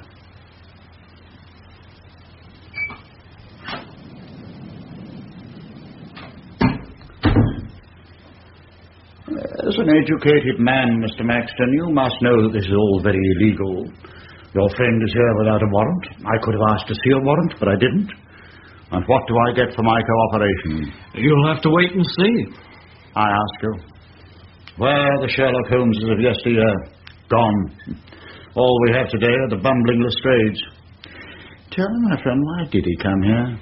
Was some frightened little burglar trying to get him off his back, and did he point him in this time-wasting direction? You're saying this place is clean? Clean as a whistle, my friend. What about the phone call? It is off until tomorrow, and someone will come in a couple of hours. I ask you. People around here are like that. I suppose we must be patient. Jim? Did anyone run out as we went in? No, it's been quiet. Find anything? A large bar of solder. It happens to weigh £5, and it just happens to have a bullion merchant stamp on it. So it happens to be an ingot of silver. Oh, we told a squad. No. But Dave... The man said it's solder, didn't he? So it's solder. Maybe I didn't happen to look underneath. Anyway, I'm supposed to be looking for stuff nicked from shops. Go and keep Max company, and don't let Parsons move. Don't let him answer the phone. And if anyone comes to the back door, detain them. I'm going to get some lads to help us. What is it? You promised some lads, sir. Did you have any luck? Well, Parsons' place is stacked to the ceiling with junk, and I want to turn it over. How long? Take about an hour. How's the squad doing? And they're still down in Lambeth. Have you heard anything about the silver? No, sir. But you said some men. 2. You can have Anderson and Flynn. Anyone been here, Jim? Nah, it's been quiet. Dave, Mr. Parsons assures us that the place is clean. It is indeed. Well, that is because Mr. Parsons thinks it will take us too long to search through all his junk, or thinks we're too lazy. So Mr. Parsons is perforce and hopefully assuring one and all that his shop is clean. Perforce? I like the way you use words, Sergeant. It shows there is hope for the most humble amongst us. But not too much hope for you. I brought 2 more DCs to search the room. In you come. Flynn, Anderson, and you, Jim, and Max. One at each corner and work to the middle. Right, look, search this swank mound of rubbish. It's as big as a haystack. You can complain about that to Mr. Parsons, but you are searching it. Oh, we start at the top. No, you're looking for something very heavy. It'll be stashed on the floor. So start at each of the 4 corners and burrow through like termites. And don't waste time. Well, Mr. Parsons, what do you think they'll find? Now, from what they're doing, I would say mouse droppings. Or more bars of solder? Let's turn your bar of solder over and look. It's silver. You surprise me. You didn't know? I think it was here when I came. Hey, I found something. Well, bring it over. Is this what you want? Yeah, this is one. Any more? I have one. Look, I don't want them in 1s and 2s. How many are there? There's a stack of them on the floor, in the middle of that lot. Right, go in and count them. And now, Mr. Parsons. Tell me, Sergeant, how did you know? Just pure deduction, Padre. I was told that you'd taken this shop. Then I remembered that the van had been abandoned not very far away, and that a bar of the silver was found just over there in Miller Street, between the van and here. Like a paper chase. And they seemed so efficient. All that organisation and planning and split-second timing, and then they leave a van on my doorstep. Were you in on it? Of course not. I was told they were going to use my storeroom. Just like that, an emissary came and told me. And they came this morning? Yes. Who are they? You know quite well that I never talk about others. It could cost you. It always has. But that's life. We've counted, and including what's on the table and the one that was found, it makes 400. Half the load. What's the value? Yeah, 120,000. May I answer it? No.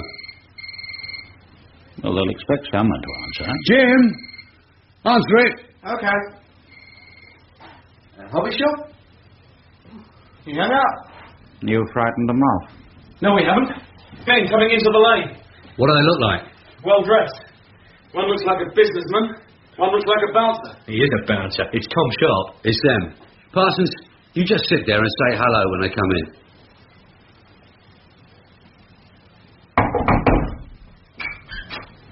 We've got the cash for you, Pete. Just put it on the table. Who the hell are you? We're police officers. There are squad cars.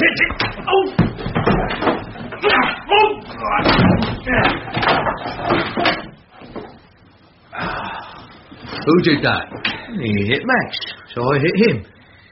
You all right, Max? I'll be okay in a minute. You're going to have a real shiner, isn't he, Jim? Oh, yes. It's going to be a beaut. Sergeant, it was your duty to pass this information on to the squad. They walked in on us, sir. It was our duty to arrest them. You will pass them on now. They assaulted 2 of your officers, sir. We must charge them, and then we'll pass them on. The silver is still being guarded, and the squad can have the honour of loading it.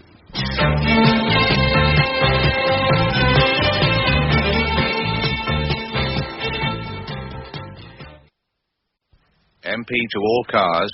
Armed robbery on security vehicle now. 4 to MP. 4 men. Off watch. 0 to MP. Disturbance in High Street.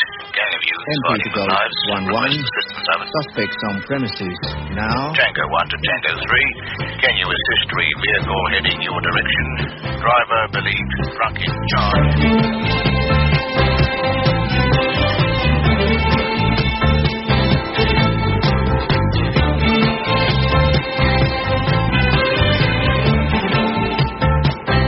Detective. Stories of crime and detection in London. Written by Robert Barr with Ray Brooks and Christopher Blake.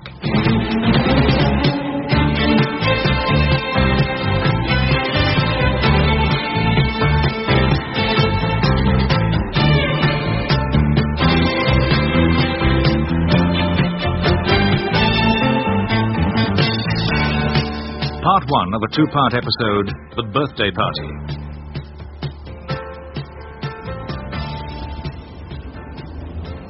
Oh, there you are, Mr. Brook. That's right, Tommy. Here I am. You kept me hanging about. It's freezing. Sorry, Mr. Brook. I had trouble getting here. You said to drop everything. Yeah, and it's urgent. There was a big party in one of the clubs on Saturday night. It was in the Mayfield. Were you there? Me? No, it was a private party. A few of his friends. More than a few, Tommy. Come on. I'm told champagne flowed from fountains and it went on till dawn. Who told you that? Well, did it? What they say. So? Who was there? It was just a birthday party. Jackie Thorne's birthday. From what I hear, it was a get-together of villains. They came from all over the place, from Blackheath, from Camden and Lambeth. There was a villain down from Liverpool and 2 up from Brighton. Why? I can only tell you what I know, Mr. Brook. It was Jackie Thorne's birthday. His 40th birthday, and he invited some friends. Some he'd worked with, some he'd been in prison with. How can I know who was there? You're the one who should know who he worked with, who he was banged up with. Don't tell me my job, just answer the question. I'm sorry, Mr. Brook, but he owns the club and he can invite who he likes. It was more than just a few old friends having a party. So I want you to keep your ears open. Look, here are some names. I want to know if any of that lot were there. And I want to know if there was a meeting in Jackie Thorne's office. And who went into the meeting and what they talked about. You expect somebody to tell me that? No, I expect somebody to tell somebody else. And you'll be there to hear it. You know it'll be worth your while. Yes, Mr. Brook. And Tommy, next time, don't keep me waiting.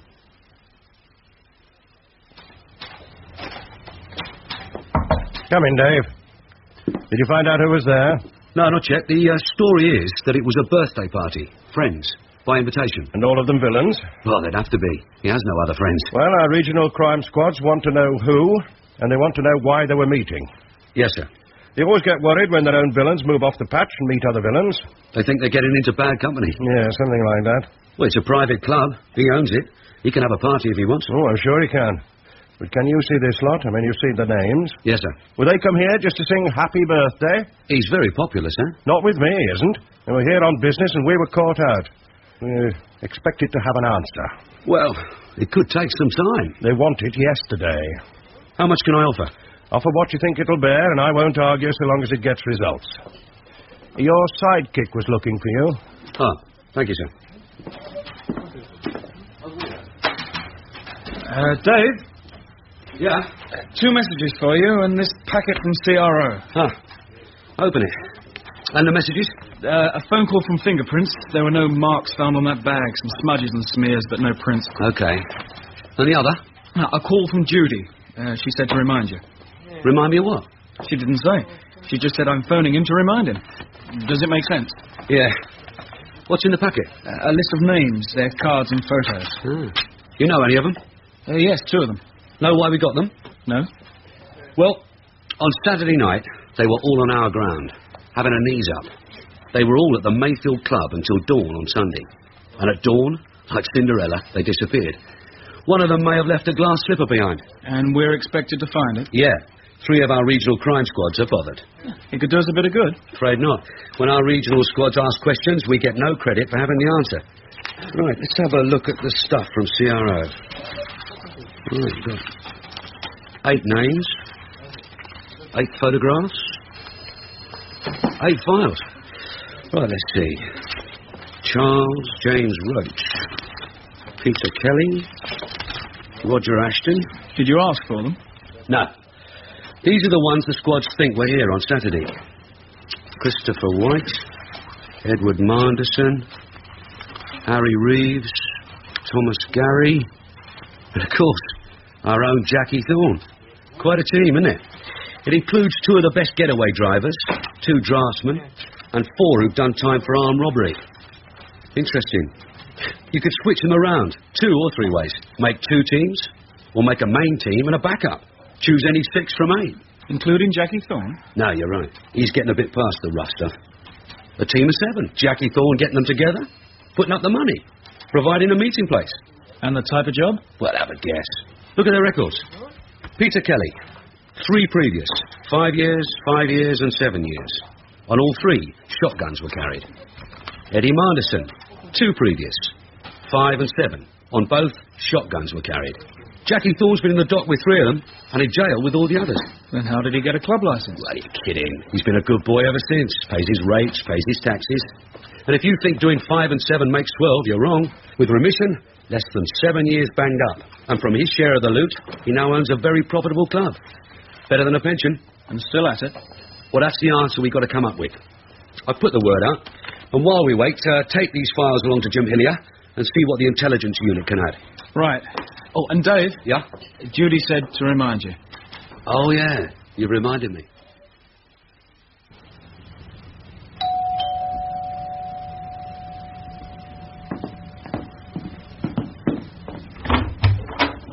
You did remember. Of course. Come in. Or did Max tell you I'd phoned? I did not forget.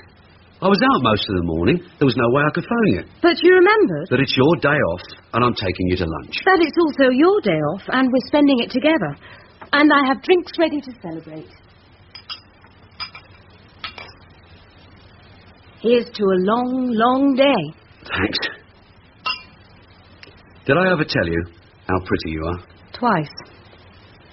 I phoned you this morning. You were busy. Well, some inquiries came in. I had to deal with them. On your day off? Someone had to. You may be the handsomest detective in London, love, but surely you can't be the only one. Well, Roach thinks I am. Inquiries from on high. But it's all organised now and I'm free. Cross your heart? Yeah. Then why did Mr. Roach phone here looking for you? When was this? 5 minutes ago. Do you always tell him when you're coming to see me? Well, I have to leave a number where I can be found. Well, he found you. Better get it over with, and if you break our date again, I'll kill you.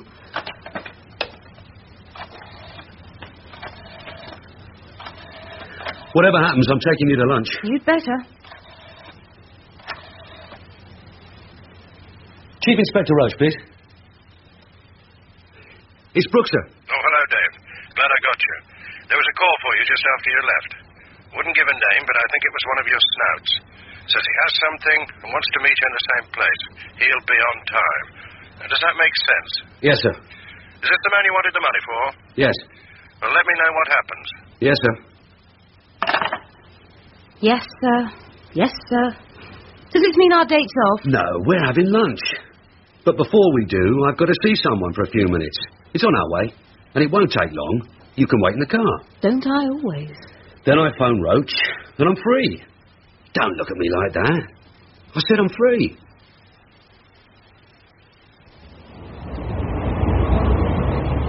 I didn't keep you waiting, Mr. Brook. That's okay, Tommy. Hope it's something good. I did what you said. Oh, go on. The names you gave me were at the party. My friend recognised 5 of them. There were 3 others whose names he didn't know. But that makes the 8. They brought wives and girlfriends. Was there a meeting? Yes, in Thorne's office. It went on for about 2 hours. Jackie Thorne was in his office all the time, and the others were coming and going as he sent for them. When it was over, he came out to pour the champagne and cut the cake. Where did you get all this? Don't ask me, Mr. Brook. Let's say it was a friend who owes me a favour. It wasn't easy to get. What's it worth? What did they talk about at this meeting? My friend doesn't know.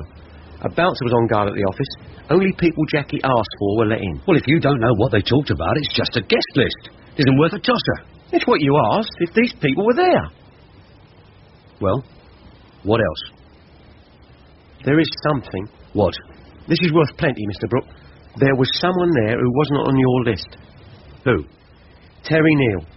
And he was in the meeting all the time, start to finish. Didn't show himself until the meeting was over and came out with Jackie Thorne singing Happy Birthday. Are they friends, Thorne and Neal?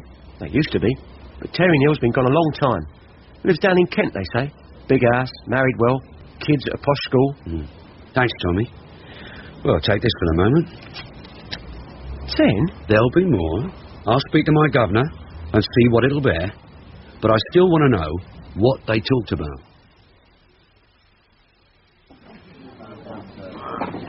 Here, Judy. Lager and lime, bitter for me, and the menu. Make your choice. Anything I like? You're queen for a day. That man you met, he cheered you up. Yeah. What was it about? A party. A good party? Well, when villains throw a party, they're usually good. No expense spared. And at this one, the host owned the club. Oh, do I know him? I hope not. He's tall, he's handsome, he's rich, and he might be just your style. How do you know my style? Well, don't I? My style, Sergeant Brook, is 4 kids and a house in Pinner. Well, I haven't got 4 kids, but I could get you a house in Pinner. Dave, you're my style. They are. We're being watched. Who? Oh, it's Max. Well, Constable, are you joining us or just spying on us? Don't take any notice of him, Max. Sit down with me. Sorry, Dave. I've been looking for you both. Mr. Roach. What about him? There's some pressure. He needs action this afternoon. So? I was told to find you. I went to Judy's flat. No one there.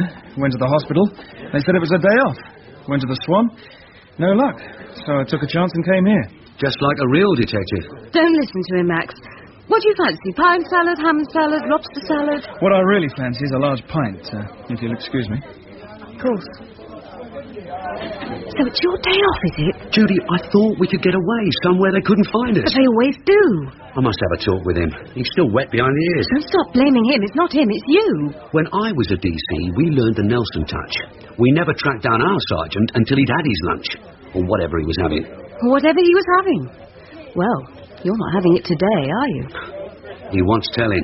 Not in public, and here he comes. I brought halves to top you up, all right? Lager and lime bitter. Cheers. Cheers. Cheers. All right. What are the orders from Genghis Khan? Mr. Roach, he says you've got to see Jackie Thorne now, and then go straight and see Mr. Neal. So I brought the files. So you brought the files? I suppose we have time to eat first? Yes, Sergeant.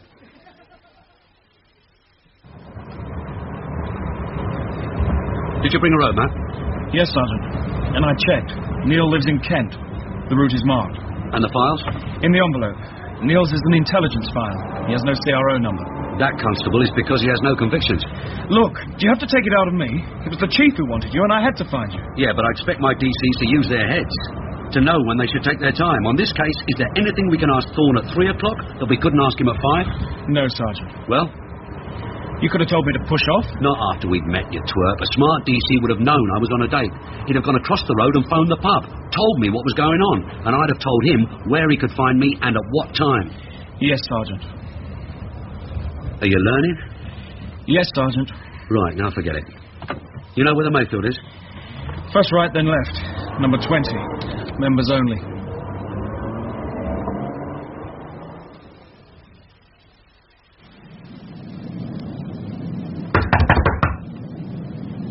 Give it a good thump. All right, nobody look it down.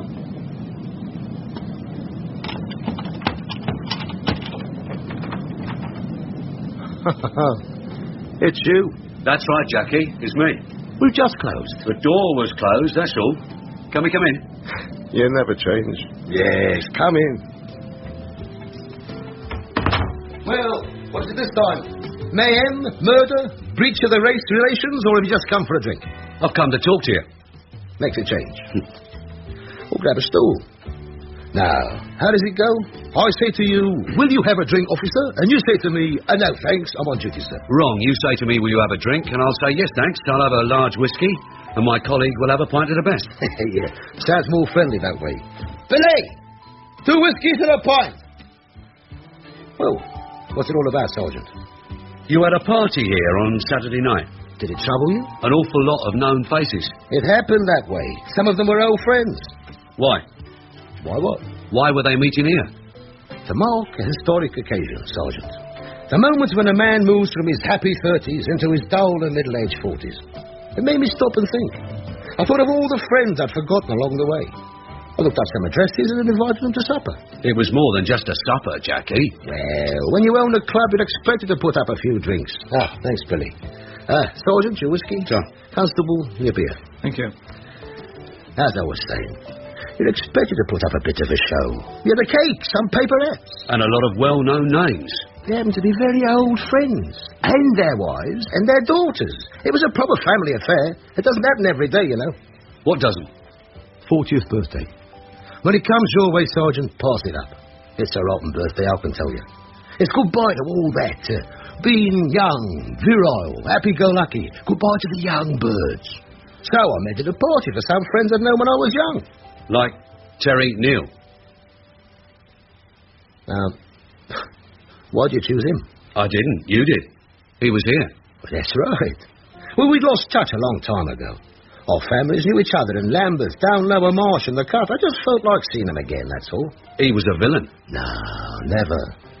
Maybe in some bad company when he was young, mixing with people like me, eh? But he got out of it. So I admire him. I invited him and he came. I thought it was very kind of him to come. He's been a long time away. Max, get the visitors book. Why? It's a club. Guests must sign the register. Yeah, but he wasn't the club guest. He was a friend. All right, Jackie. I'll show you a list of names and you'll tell me why they were here. You got Terry's name here? Yeah. Oh, believe me, I hadn't seen him in 10 years. Last time we met, I was leaving the 20s and coming on 30. This time I was leaving the 30s and coming on 40. Time flies. It worries you? It gives me the shivers. Look, yeah, we're talking about Terry. Listen, leave him. He's a good boy. He got away from it all. It's never easy. He's doing so well. You're doing well yourself. Yes, but not in the same way. See, Terry was smart enough to stay straight. He's married now and has a family. It's a nice family. Don't mess him about. All right. You tell me about him. I don't know a lot. All I know is what I hear and a few things he told me at the party. See, Terry bettered himself. Not like us lot. He was always studying, going to concerts. He met this girl, good class girl. She liked it. Her family liked him. They got married. Who are her people? Well, her old man is a director of companies. He liked Terry. They got on, so... Look, leave him alone, will you? Maybe I was wrong to try inviting him, but he came to have a drink. He just came to say happy birthday. Did he bring his wife? Look, please, don't go messing him about. All right, Jackie. Thanks.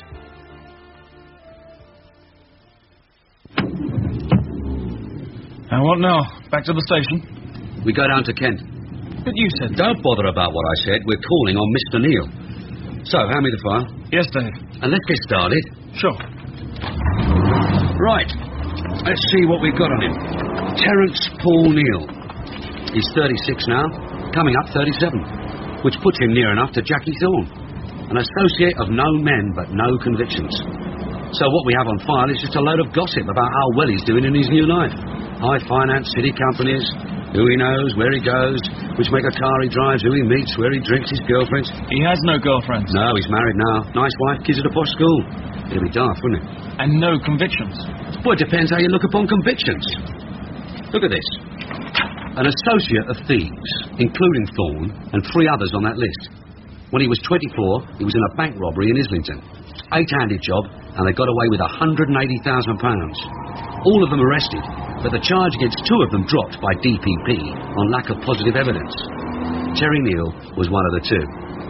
And then a few years later, when he was 26, a bank raid in Camden. All 5 arrested. Only 4 were charged. 1 was dropped. Terry Neal? Right. The other 4 swore he wasn't there. And there are others. Yeah. You saying he was lucky? It needs more than luck. He was smart. He was careful. He had his share of these jobs, and that's just ones we have to know about. He was lost sight of after the Camden job. It looks to me like some cops could have been laying for him, just because he was born among villains. And now he's married and he's well off. His wife's family are well off. Sure. Her old man was the director of a couple of banks and a big insurance company. On the committee of a couple of big charities, president of a smart golf club, and so on and so on. Her family are big with their social standing. What are you suggesting? Nothing. I just think Terry Neal was also well off by then, and smart. Bought himself a place on the social ladder, and now he's doing very well in the city. You think he's something of a mastermind? Nah. It says here that his mother still lives in Lambeth. He visits her on family occasions, on high days and holidays. Neighbours describe him as a dutiful son. Then why are you bothering him? Well, because I'm nosy.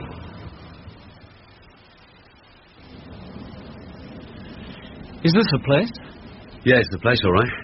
And over by the garage is White Rolls Corniche. Ooh, it's a very big house. Smart. Who rings the big brass bell? You or me? I'll do it. Now we wait. Not for long. Someone's coming. The butler?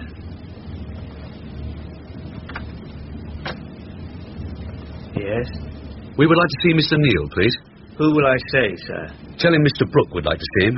Mr. David Brook, and this is my friend, Mr. Maxton. Will you come this way, please? If you will wait in here, please, I'll tell Mr. Neal that you're here. Thank you. Well, what do you think? Is this all real? Genuine. And in good taste. Yes. I wonder who has the good taste, Mr. or Mrs. Both, I shouldn't wonder. You might even like him. Mr. Brook? Yes. In fact, it's Detective Sergeant Brook, isn't it? Yes, sir. I take it you had a phone call this afternoon. I had, saying that you had decided not to trouble me. Well, these decisions are not mine, sir. This is my colleague, Detective Constable Maxton. I understand your visit has something to do with the guest list. Yes, sir. I'd like to show you a list of names and ask if all of them were at the Mayfield Club while you were there. It was a private party. Do the police now check guests at private parties? When there are so many known men gathered together. I'm sure you are aware of that, sir. Of course, you're right. I'd forgotten. May I see the list? Yes, sir. Here it is. You know why I was there? I'd like you to tell me. Of course. Well, there was a time when I lived near Jackie Thorne. Our families knew each other and we were friends. In fact, I was friends with 3 others on your list. Jackie wrote to me a week or so ago saying he now had a club and that he had his 40th birthday coming up. And he asked me if I'd join him for a drink. I said yes, because it gave me a chance of seeing him again and also to call my mother. This photo, is this your wife, sir? Yes. She's very pretty. Thank you. These your children? The 2 little girls? Yes. Were you surprised when you saw who the other guests at the party were? Yes, I was, rather. Annoyed? No, there was no reason to be annoyed. As I said, some of them I'd known at one time. Others were friends of Jackie's, and he was once a friend of mine. In fact, sir, Jackie Thorne and 3 of the others had spoken up for you in the matter of a happening in Camden Town. A bank. That is so, Sergeant, and they'd spoken the truth. I'm grateful to them, and I hadn't seen them since that time, so it was a chance to say thank you.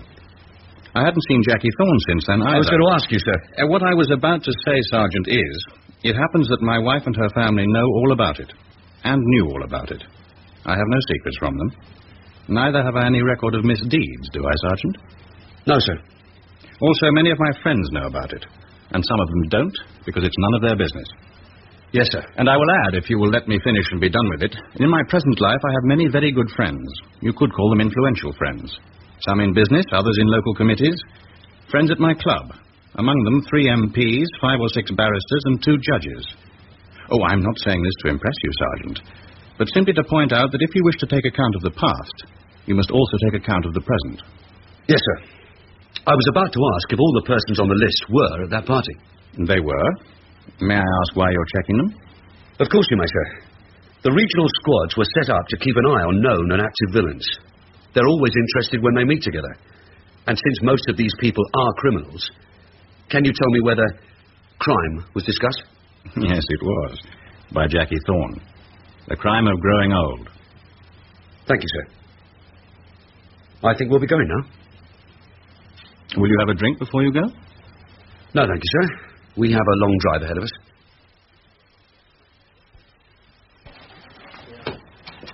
Come in, Dave. How did it go? Well, I saw Thorne, and then I saw Neal. And what did you think of him? Neal? As they said, he's got away from it all. Nice wife, nice family, nice house, nice life. How did he feel about you calling on him? He was pleasant enough. Your own feelings? Can't quite put my finger on it. I see. Well, think on this. The regional squads weren't just tossing a coin when they lined up this lot. They're inquiring into a series of very big jobs. And the list they gave you comprises the team. Does the team include Terry Neal? It does now, since you found him. Do you see him as the planner? What, do you? You have a report there? Well, it's from our city people. They say that Neal has been following in his father-in-law's footsteps. Directorships in the best sort of city companies, banking, insurance, stockbroking, highly respected companies. And it says that he is well-respected, trustworthy, and honest. Hard to beat, isn't it? The squads don't let city reputations stand in their way. A series of big money jobs. Now, where could the tip-off come from? From the insurance people? He is big in insurance. And who knows best how to get big money away and into accounts in Luxembourg and Switzerland? A banker. And he is in banking.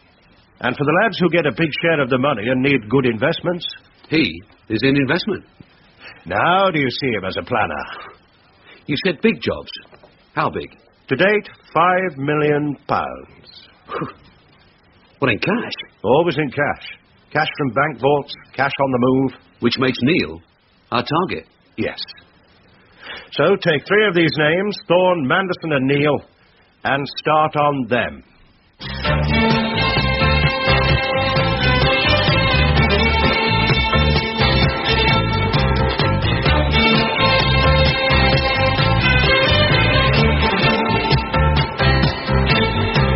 In that episode of Detective, Part 1 of The Birthday Party, Detective Sergeant Brook was Ray Brooks, Detective Constable Maxton, Christopher Blake, Chief Inspector Roach, David Dacre, Judy, Jacqueline Tong, Tommy, Johnny Wade, Thorne, Alan Lake, Neil, Tony Anholt, and Butler, Danny Schiller. Detective was written by Robert Barr and produced by Martin Fisher.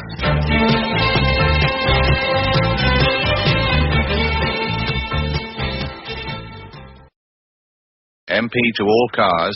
Armed robbery on security vehicle now. 4 to MP. 4 men. Upward. 201 to MP. Disturbance in High Street. Gang of youths MP fighting to with Golf knives. 1-1. Assistance over. Suspects on premises now. Tango 1 to Tango 3. Can you assist 3 vehicle heading your direction? Driver believed drunk in charge.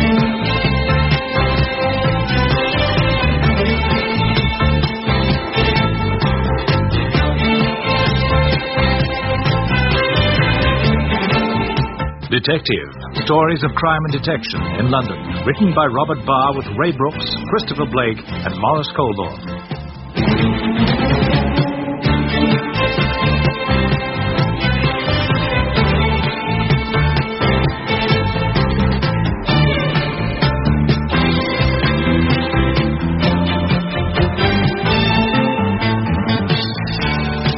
Part 2 of a 2-part episode, The Birthday Party.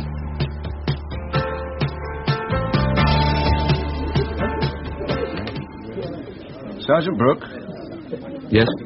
I'm Detective Inspector Mannock. Oh, yes, sir. Been waiting long? No, sir. Thought we should meet away from the office, somewhere we can get to know each other. A quiet pub is as good as anywhere. What are you drinking? Yes, sir, it's bitter. Do you have another? No, thank you, sir. I'll stick with this for a while. All right. Now, let's get down to it. How's the case coming along? Well, on Terry Neal. I'm still gathering background on him, checking the intelligence files, newspaper files, CRO, and all the rest, and trying to get the hang of business and high finance, which I'm not very good. Well, I am, so we might make a team. Give it me from the beginning, will you? Excuse me, sir. What's your connection with the case? Didn't Mr. Roach tell you? No, sir. He just said you'd meet me here. I'm from the Regional Crime Squad, and I've come to talk with you about Neil. There are a dozen other angles on this case, but you and I are concerned with only one. So, from the beginning. Well, it began on Saturday. We had requests from 3 regional squads about men from their own patches who were meeting on our ground. I was given 8 names and asked to check if they had met here. They had. They met at the Mayfield Club. And the reason? It was said to be a birthday party thrown by one of the 8, Jackie Thorne, who owns the Mayfield. There was a party, but there was also a meeting in the club office that went on for 2 hours. It was attended in 1s or 2s by all of the 8, and also by a 9th man. Terry Neal. Yes, sir. His name puts a new light on the case. Was this your own information? No, sir. It came from one of my informers. Is it possible to meet him? Not possible, sir. Why not? I'd rather not, sir. Sergeant, very large sums of money are at stake. It's quite a wrong idea that informants of personal property went out years ago. Not in divisional CID, sir. How much does your informant know about Terry Neal? What most other people seem to know, that he's been away from it all for a long time. In fact, some of his friends say he's always been straight. Do you believe him? Well, he's not been convicted, sir. True, but it's quite a record, isn't it? 3 arrests and no conviction. He was arrested with others for a bank raid, then for a security van hold-up, then for a second bank raid. In the first, his name was dropped from the charge sheet. Dropped, was it? It was struck out by the Public Prosecutor's Office on lack of positive evidence. You'd have to be careful about disputing it. Go on. In the second, there was a challenge about identification. In the third, he was one of 5 pulled in. The other 4 swore that he wasn't there, that the police were framing him, and they had to drop it. And what do you think was happening? Maybe somebody was laying for him. fitting him up by association. What's on your mind, Sergeant? Nothing, sir. It was before my time, so I'm only saying what I've heard, or what I've read in the files. Well, let me tell you two things. The first is from your own report. The 4 men who swore he wasn't on that bank raid were all at that party. Strange, isn't it? They say he hadn't seen any of them in all that time, and that what they swore was true. Jackie Thorne, whose birthday party it was one of the men who helped to clear him. It was a chance to say thank you. After 10 years. You asked me what I heard about Neil. I'm telling you. Now, there's a second point. It's been known to us for some time that the 8 villains at that party have been engaged together in major crime, engaged in a series of very special crimes in which we were unable to get a line until you put Neil up. And that has shed a very bright light. Shed a light on what, sir? Forget what I've just said. Go on with what you were saying. What about Neil? Yes. Well, all the things we know about him seem to have happened in his 20s, and they seem to have happened because he was brought up in a pretty low-life part of London. But his family are said to have been respectable and decent. He still visits his mother in the old street. You believe all this? I'm telling you the story, sir. They say that he set out to better himself, studied, read books, went to concerts. And at one of the concerts he met a girl. He was then 26. And that was the year of the Camden Bank job. They got 230,000. According to our files, he wasn't there. Do you want to hear the story or not, sir? I know the story. He met this girl at a concert. He was attending some study course. She was at London University. They fell for each other. They got married and lived happily ever after. They certainly lived comfortably ever after. He has a big house down in Kent, a pretty wife and 2 nice children. Why did you go to see him? Because he turned up at that party. And that, Sergeant, is precisely why we're interested. Now, will you have that beer? Yes, sir. It's bitter, isn't it? Sure you won't have a scotch? All right, sir. A scotch. 2 large whiskies, please. Yes, sir. Here you are. Oh, thank you. Your scotch. Thank you. That girl he married. Her family were loaded. Well, they certainly had a lot of money. Cheers, sir. Cheers. But if what you're saying is true, Terry Neal would have been well in credit himself. His share in 3 jobs. 3 that we know of. So there was no need for him to bother. We think there was. You went to see him. What happened? It's in my report. Oh, yes. Really high society stuff. Big house, pretty wife, kids at a posh school, his father-in-law chairman of city companies, the right sort of companies. Banks, insurance, stockbrokers. With a solid reputation, sir. They say his father-in-law was a good judge of character. He liked young Neil. Took him into the city where he proved to be a shrewd investor, a good businessman, and now he has a solid reputation. It's what our city report says, isn't it? Respected, trustworthy, well thought of. But 4 years ago, his father-in-law decided to take things easy. Son-in-law stepped into his shoes. Some directorships and 2 chairmanships came his way, all in what he excels in most, money. And just over 2 years ago, we are hit by a series of crimes, all to do with large sums of money. Will you explain, sir? Oh, no need to explain. Others are dealing with that side. We are dealing with Terry Neal, the man who left his big house to celebrate in a crummy side street club. To attend a birthday party? Birthday party, be damned. He was told to come and he came. They're old friends. And to 4 of them he owed a favour. It says so in your report. Yes, sir. And it doesn't matter if he came willingly or unwillingly. He came. Did you meet his wife? Or see his children? No. It'd be interesting, wouldn't it? Do you want me to go back? Yes. Won't it warn him? Not if you think of a good reason. But you won't go there first. In the regional crime squad, we work quietly, softly. Take our time. I want to see the effect on these villains of our showing interest in Mr. Neal. Where do we start? Well, I know 2 of them. Jackie Thorne and Manderson. See Thorne again. Say to him you should have taken his advice. You shouldn't have called on Terry Neal. And what will that do? It will set their minds at rest. You'll then call on Mr. Neal's old mother. That will get back to Mr. Thorne and start it all up again. It's called stirring the pot. Well, that's it. Where do I contact you, sir? At the yard on 4291. I've been looking for you, Dave. Where have you been? Running around. Why? What you working on? Your backlog of work. It's piling up. Look at it. Well, we've got other work to do. A call on Jackie Thorne. Right, let's move. I've got all this to do. Look, when I visit a big villain in a drinking club, I take a witness. Someone honest and reliable. Like you. Come on. All right. Evening, Jackie. Oh, it's you again. Evening, Sergeant. How are you? Well, I'm not too happy on what I heard about you. You didn't trust me, did you? Well, sign me in, I'll buy you a drink. Sign you in? Well, why not? I'll give the club a bit of class. Billy, sign in Detective Sergeant Brook, will you, and his friend? Just sign in what you usually do. Mr. Smith, Mr. Brown. I could have you for slander. Billy, sign Mr. Brook and Mr. Maxton. And while he's doing that, what will you have? I thought you'd never ask. Whiskey. Max? Lager. It's coming up. One large whiskey and 1 pint of Carlsberg. Or do you prefer the one that's good for the policeman's feet? I'll leave it to you. You haven't said why you let me down. I went out of my way, didn't I? Told you all I knew about Terry, but you had to go and mess him about. Yeah, I know. I was wrong. I should have listened. Do you mean that? Yeah, of course I do. It's a waste of time. All that way for nothing. Yeah. Your scotch and your lot. Oh, thanks. Thanks. You saw his house, did you? Yeah. Haven't you? No. Never even knew where it was. I had trouble getting his address. The wife got it from a woman who knows his mum, you know. Kent, isn't it? The stockbroker's belt. Yeah. How did he take it? I mean, you going to see him? He didn't mind. But it was naughty not listening to me. Yeah, sure. You were right. So, cheers. Cheers. What did you come about? Well, that was it. To say I should have accepted your advice. I always help the law. You know that. You got a girlfriend? Yeah. Bring her here one evening. We can have a talk.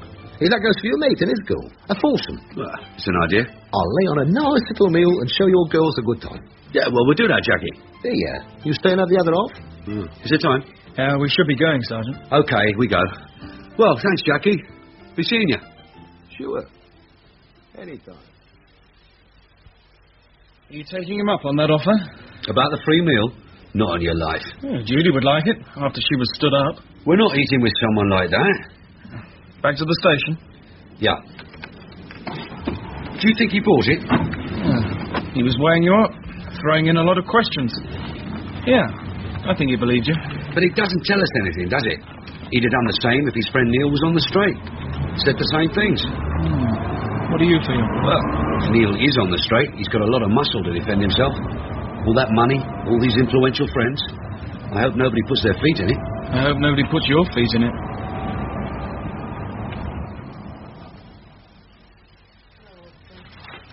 Hello, Mr. Mallock. Been waiting.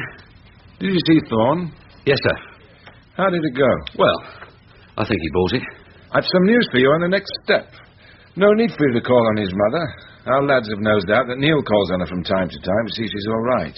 We have it from someone near to him that'll be going there on Friday. That's useful, isn't it? Yes, sir. He takes a taxi from his office, pays it off nearby, walks the rest, having a nostalgic look at the old streets. Well, the neighbours say he is a dutiful son. That may be. Anyway, he walks through the cut to his mother's house. You know where she is. Yes. What we think is best is that you show yourself around there on Friday. When he appears, you let him recognise you. Then you have a few casual and friendly words with him. Be seen talking to him, and be seen hanging around his mother's house waiting for him. It'll get back to Thorne, okay? Is there a briefing? It would help to know what Neil's up to. I can tell you what Thorne and his friends are up to. Whether Neil is part of it is something we have to find out. Maxton, you're in on this. Come over. Thank you, sir. Sit down. As you know, the regional squads were set up to take a long view of criminals engaged in major crime, especially of organised crime, where other detectives find it difficult to find a way in. We've been watching these men for more than 2 years. We saw them come together. We suspect that they're responsible for a series of major robberies. Let's be blunt about it. We have information that they are responsible, but information without evidence doesn't impress juries. What's Jackie Thorne's part in it? He's the one they all liaise through. He acts as the post office. All the orders and instructions go through his club. Eddie Manderson is the planner, the organiser. The others are the workers, the soldiers. Thorne is the second in command. He's the one they all trust. And he's the one who knows Terry Neil. At the moment, we're just talking about the gang. Over the past 2.5 years, there's been a series of jobs, all done with considerable speed, always for money, never less than $250,000. Banks, security vans, racetracks on a busy night. In and away before the onlookers know what's happening, like it was all rehearsed and they were working to a stopwatch. We calculate we've had £5 million to date. Well, no need to whistle, Maxton. These days, $5 million lost over 2.5 years doesn't bring out the army. It's still a hell of a lot of money, sir. Yep. And our latest job was just 4 days before this so-called party. I'll mention the place and you'll know the job. A week ago Tuesday, Muswell Hill. Yes, security van. 6 men in 2 cars. They got £340,000. And nobody took much notice. It made the last edition of the evening papers, then it was forgotten. Except by the insurance company and ourselves. And the lad who got clobbered. That was the day they clocked up the $5 million. 4 days later, they were having a party to read the annual report, to declare a dividend, and plan another successful year. It can't be easy putting that amount of money around. What would you do with it? Me? Let's ask Maxton. He's an ordinary sort of lad. Suddenly you're given a big bag of money. What do you do? I think I'd stick it under the bed, sir. No, they don't keep the loot for beer and backing horses anymore. They use it to buy a slice of the good life, and the people who sell the good life like to see checkbooks and credit cards, especially credit cards. I'd have to put it in the bank. Talking about a big shout-out, $250,000, $500,000. How then, sir? The answer to this has to be very sophisticated indeed. No longer do our really big villains have to sell hot money at a discount or hold it until the heat goes off. According to our advisors, it's stolen, it vanishes without trace, and it comes back clean and spendable. Do you know how? According to the financial experts, it goes out of the country as figures on a telex machine. All you need for this piece of abracadabra is a friendly foreigner with a genuine passport and a friendly merchant banker. And there are an awful lot of merchant and fringe banks in the city. Our Mr. Neal has an interest in 2 of them. You could investigate them? No. Not if they have a friendly foreigner. Any non-English person with a proper passport and an acceptable letter of credit can walk into any of our fringe banks with a suitcase full of dinar or francs or marks and ask for them to be banked, exchanged, or transferred to any other country. Even if the money's stuffed into a suitcase? Especially if it's stuffed into a suitcase. The bank will even count the money for him. He may have broken some other country's laws, even his own country's laws, by bringing the money here, but he hasn't broken ours. But for God's sake, why not? Because we're in need of foreign currency, and our banks want the business, and if you have any complaints, Sergeant, take them to the Treasury. They make the rules. Supposing the money in the suitcase is in pounds? It is then just a little bit more difficult, but not impossible, if you have the right friends. So, you will bump into Mr. Neal on Friday afternoon. He leaves his office in the city at 4:30. Yes, sir. Right, until then.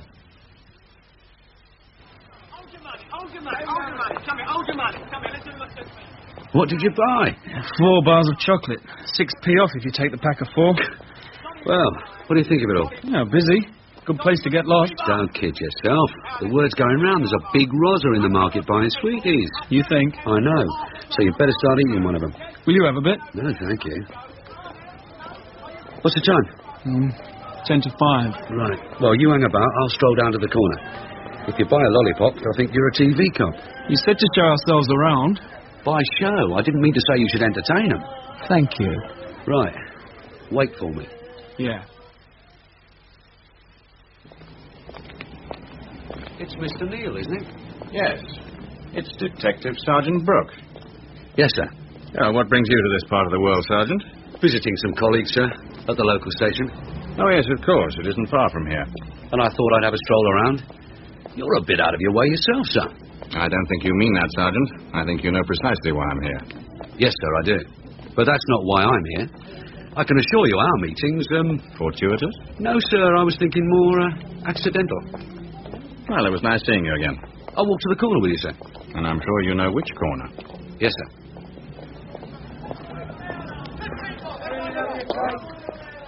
Well, goodbye, sir. Sergeant? Yes, sir? Have you been troubling my mother? No, sir. Not now or ever. Our meeting was accidental. Goodbye, Sergeant. You saw him? Yeah. And I didn't like what I was doing. I need a drink. Come on. How do you know, sir? We have someone close. It got back first to Manderson.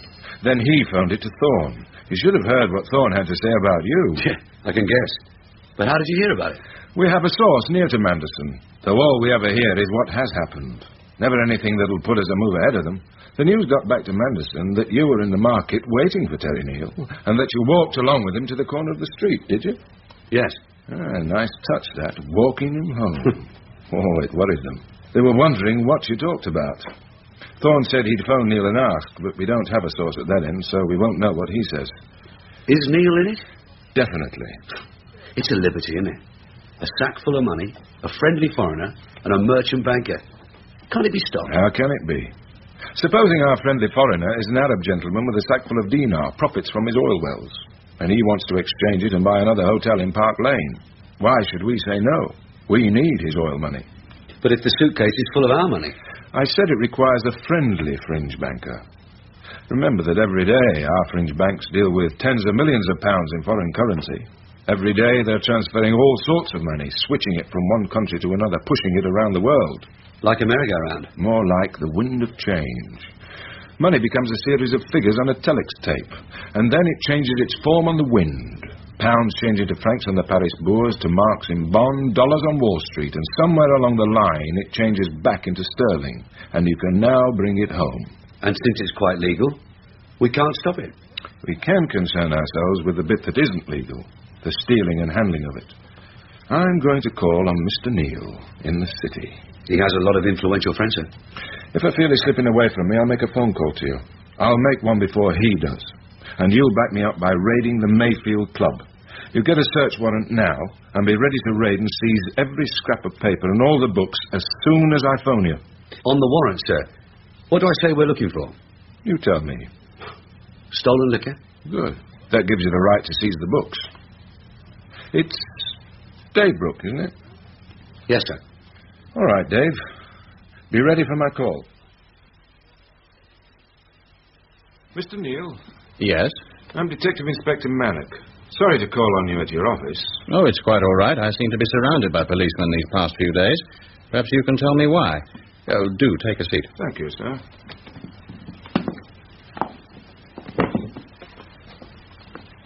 It's in connection with your friendship with certain persons, sir. A Mr. Thorne, a Mr. Manderson, a Mr. Reese, and a Mr. Gary. Yes, I know the men you're talking about, Inspector.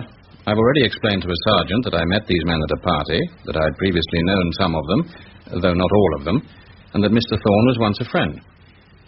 Was it the first time you'd met all of them, sir? What do you mean? Taking them as a group, sir. Had you ever met with all of them before that date? I still don't know what you mean. Sorry, sir. We know that you've been meeting one of them, Mr. Thorne, and we believe you have been meeting with two of them, Mr. Thorne and Mr. Manderson. And I'm asking you if you'd met regularly with any of the others. Of course not. I've explained all this to the sergeant. What is the purpose of this visit? We're trying to trace a rather large sum of money, sir, amounting to £5 million, which we believe was stolen by your friend over a period of time. Why are you asking me? Because your business is handling money, sir. Because you're an expert in banking and the movement of money, and you have an interest in certain merchant banks. What the hell are you... Inspector, there are hundreds of men, I might say thousands of men in the city who know as much as I do, and indeed much more than I do, about merchant banking. Yes, sir, but none of them are friendly with the people on my list. Have you been making inquiries about me? Only through our commercial squad, sir. You mean your fraud squad? This is not fraud, sir. This is theft, and the handling of the proceeds of theft. There are a few questions I'd like to ask you, sir, if I may. I think I now know what you're talking about. Because I'm a banker, you're wondering whether this money, this £5 million, as you say, has been processed through the city. The word we use is laundered, sir. Yeah, all right, laundered. And whether I gave them advice. Whether you gave them help, sir. I accepted an invitation from a friend from the very distant past, and I am put in this situation. I find it most offensive. Do you mind if I put an end to this interview? Why, sir? I think I should consult my lawyer. As you wish, sir. Do you mind if I use your phone? For what purpose? To alert my driver, sir. I told him our meeting might take longer. Yes, of course you may use it. Dial 9 for an outside line. Thank you, sir. Inspector, I attended that party out of curiosity. As a result, I'm subjected to these persistent inquiries. You do understand how I feel? Of course, sir. Dave?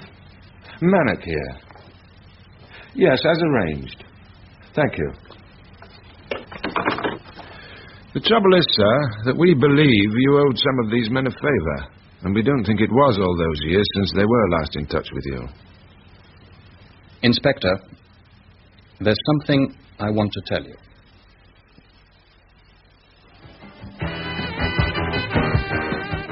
Mr. Thorne! Oh, it's you again, Sergeant. It's a bit early, isn't it? Yes, it is, Jackie. I want all your staff in this room. Look, what is this? We've got a search warrant. Here it is. Call all your people in here where I can see them. There's no justice. Billy, get Maisie and Bell and come out here. We've got visitors. Max, get the rest of the lads in. And turn that damn thing off, will you? Yes, Sergeant. Oh, I like that. The place sounds empty without it. It's going to be a lot emptier when we finish. What are you looking for? A load of knocked-off liquor. That's what it is. You'll find nothing like that, Sergeant. All our stuff's straight from the wine merchant. You can see the crates. Yeah, sure. All right, lads, keep an eye on them. Max, Flynn, go through his accounts. Hey, wait. And I'll need the keys to your safe. What? The safe. I don't keep booze in the bloody safe. Flynn, talk to him. I don't have the keys. The wife has them. Search him. Oh, look, lay off, will you? Look, I want to see that warrant. I've got a right to. Sure, here you are. It says we are entitled to search for diverse things, to wit, property. Keys to property. Come on, hand them over. They're round his neck. A lucky charm. Let's have them.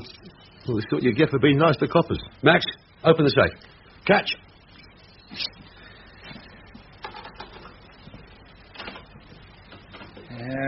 Ledger, day books, some cash, a diary. Sergeant, there's a diary. Ah, let's see. Jackie, when was your birthday? Look, Sergeant, well, can we talk alone? Yeah, sure. Max, stand at the door, will you? All right, Jackie. I mean, well, we could make a deal, Sergeant. About what? About that. The diary. It's personal. I'll plead to some stolen scotch if you'll just lose that. Why should I? I told you, it's personal. The wife. I don't want it to... Look, I'll give you a ton if you'll lose it. Okay, I mean 2 ton. No.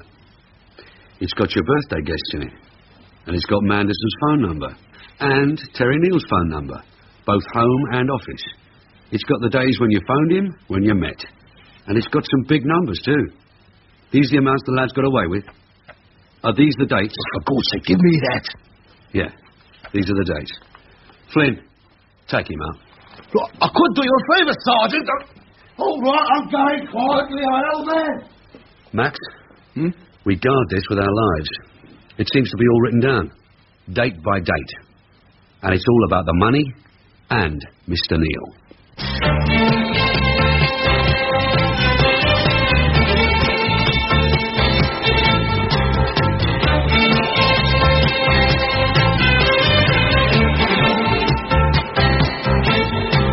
In that episode of Detective, Part 2 of The Birthday Party, Detective Sergeant Brook was Ray Brooks, Detective Constable Maxton, Christopher Blake, Chief Inspector Manick, Morris Colborne, Thorne, Alan Lake, Neal, Tony Anholt, and Barman, Adrian Egan.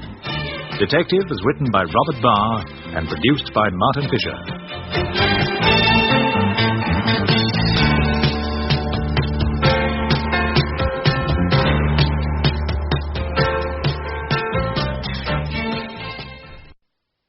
MP to all cars. Armed robbery on security vehicle now. 4 men. Off watch. 0 to MP. Disturbance in High Street. Gang of youths MP fighting to with Golf knives. 1-1. Assistance of it. Suspects on premises now. Tango 1 to Tango 3. Can you assist vehicle heading your direction? Driver believed drunk in charge.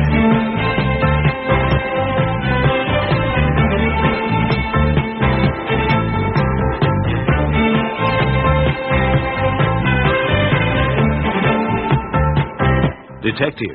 Stories of crime and detection in London. Written by Robert Barr, with Ray Brooks and Christopher Blake.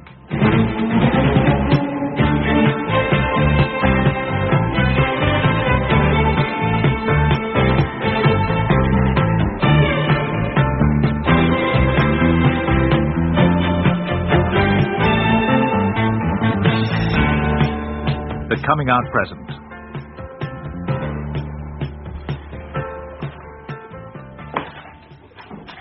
And what does that leave us? Quite a batch. Number 1, the walk-in merchant who was seen by the cleaning lady. The description? No, it was dark and she just glimpsed him on the stairs. Yeah. It's 5th in that neighbourhood, isn't it? Show us some photos, just in case. Number 2, the scaffolding poles taken from Wiggins.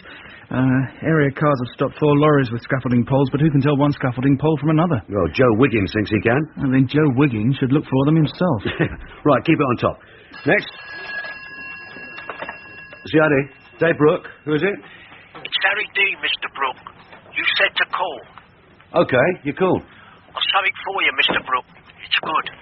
You sure? I won't fool around with you, Mr. Brook. Can we meet?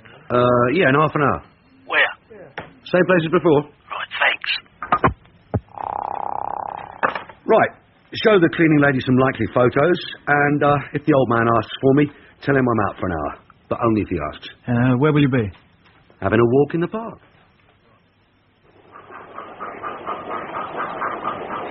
Morning, Mr. Brook. You know you like feeding ducks. Is that what they are? I thought they were penguins. You're having me on. I'll have your guts if you're wasting my time. This won't waste your time. There's a job being talked about, a big one. When? This weekend. How big?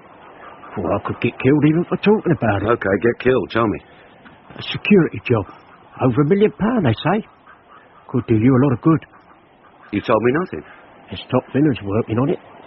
Must be worth something. I'm skint, Mr. Brook. You can't come scrounging on the local nick every time you're skint, Harry. It's genuine. There's 3 top villains in on it.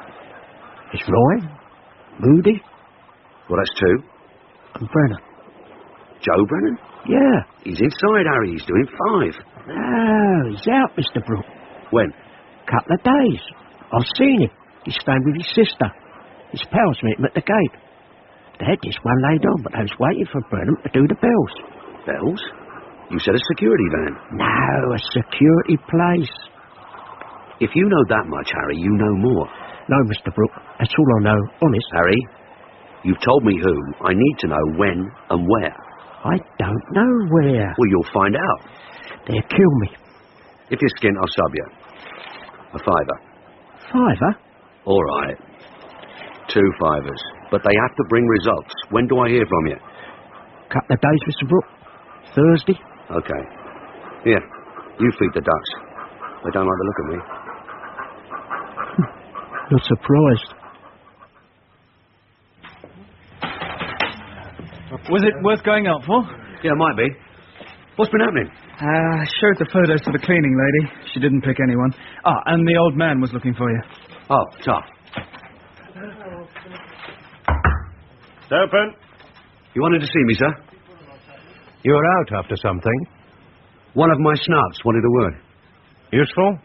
Might be, sir. A secret, is it? No, sir. It was to say that Joe Brennan's back amongst us. Brennan? Isn't he doing... He was doing 5. He was given parole. I checked. And we're the last to be told. The parole officers are told, the social workers are told, but never the police. It's to give him a chance to go straight. And how straight do we think he's going to be? Yes, Mary? The commander would like to see you, sir. When? 5 minutes. Right. Oh, it's one of those days. The super, the commander, and where were we? Brennan and his parole. It seems this time he was a model prisoner. Full remission and considered suitable for parole. Living with his married sister. She's looking after him. His sister Liz? Yeah. That's like an old pussycat looking after a wolf. But it isn't where we were. I was talking about you. You weren't out for 2 hours just hearing that Joe Brennan is behaving himself. Dave, the order from upstairs is for cooperation. And the new commander doesn't favour loners. Now, in 3 minutes, I have a meeting with him. And I also have today's crime complaints looking for a desk to land on. So, if you have time to waste, Sergeant... It wasn't wasted, sir. You have 2 minutes to make me believe that. There's some talk of a security job this weekend. With Joe Brennan including himself in? Well, that's the story. He'd be daft, wouldn't he, so soon? He's never kept much to the rules. Damn. Yes? It's time, Mr. Roach. The commander. I'm on my way. We'll talk about this when I get back. So don't leave the office. And you see the collator and tell him all that you know about Brennan. Yes, sir.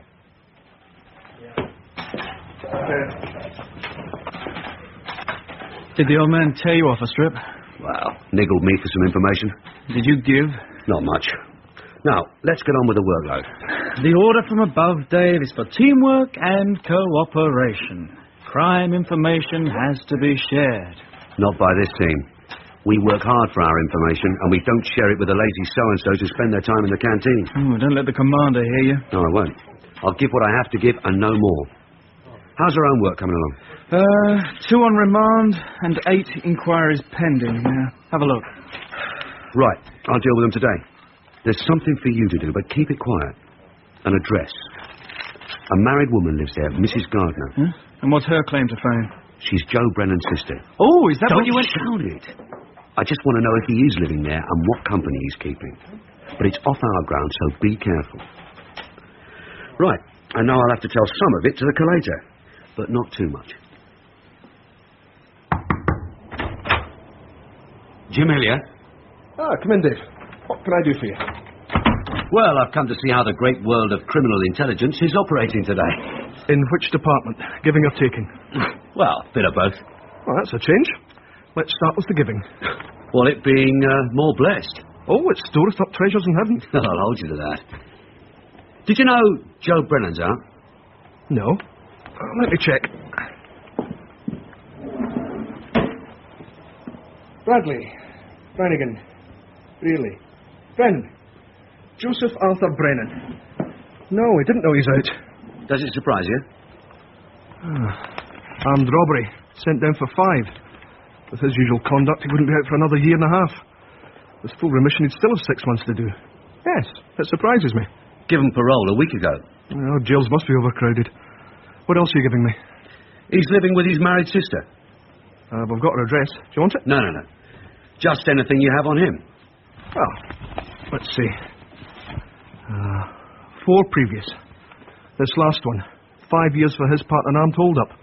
Said to have been 6-handed, but he was alone in the dock. Remind me. Factory job, for wages. They got away with 60,000. The cashier had pushed the alarm. An area car arrived in the final minute. The getaway driver panicked a bit, and Brennan was left behind. Do you think he's come out with a grudge? Well, I think he might be owed a big favour. Do you have his associates there? He doesn't have many. He's a short-tempered man. Only a handful. 2 of them at large, Ryan and Moody. Were they with him on that wages job? He never said. He went down on his own. Well, then they would owe him a favour.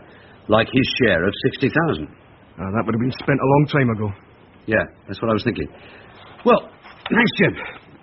Dave, you sure there's nothing else? Yeah, quite sure. Thanks a lot.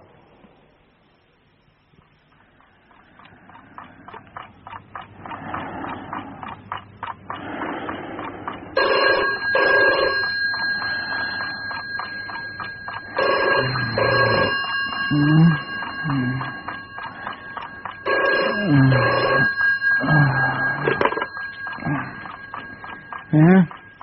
Who is it? How'd it go, Max? Is that Dave? Yeah, it's Dave. Look, it's 3 in the morning. I didn't get to bed until 2. Is he staying with his sister? Yes. Did he go out? Look, it's a long story and I'm tired. I'll see you in the morning. Good night, Sergeant.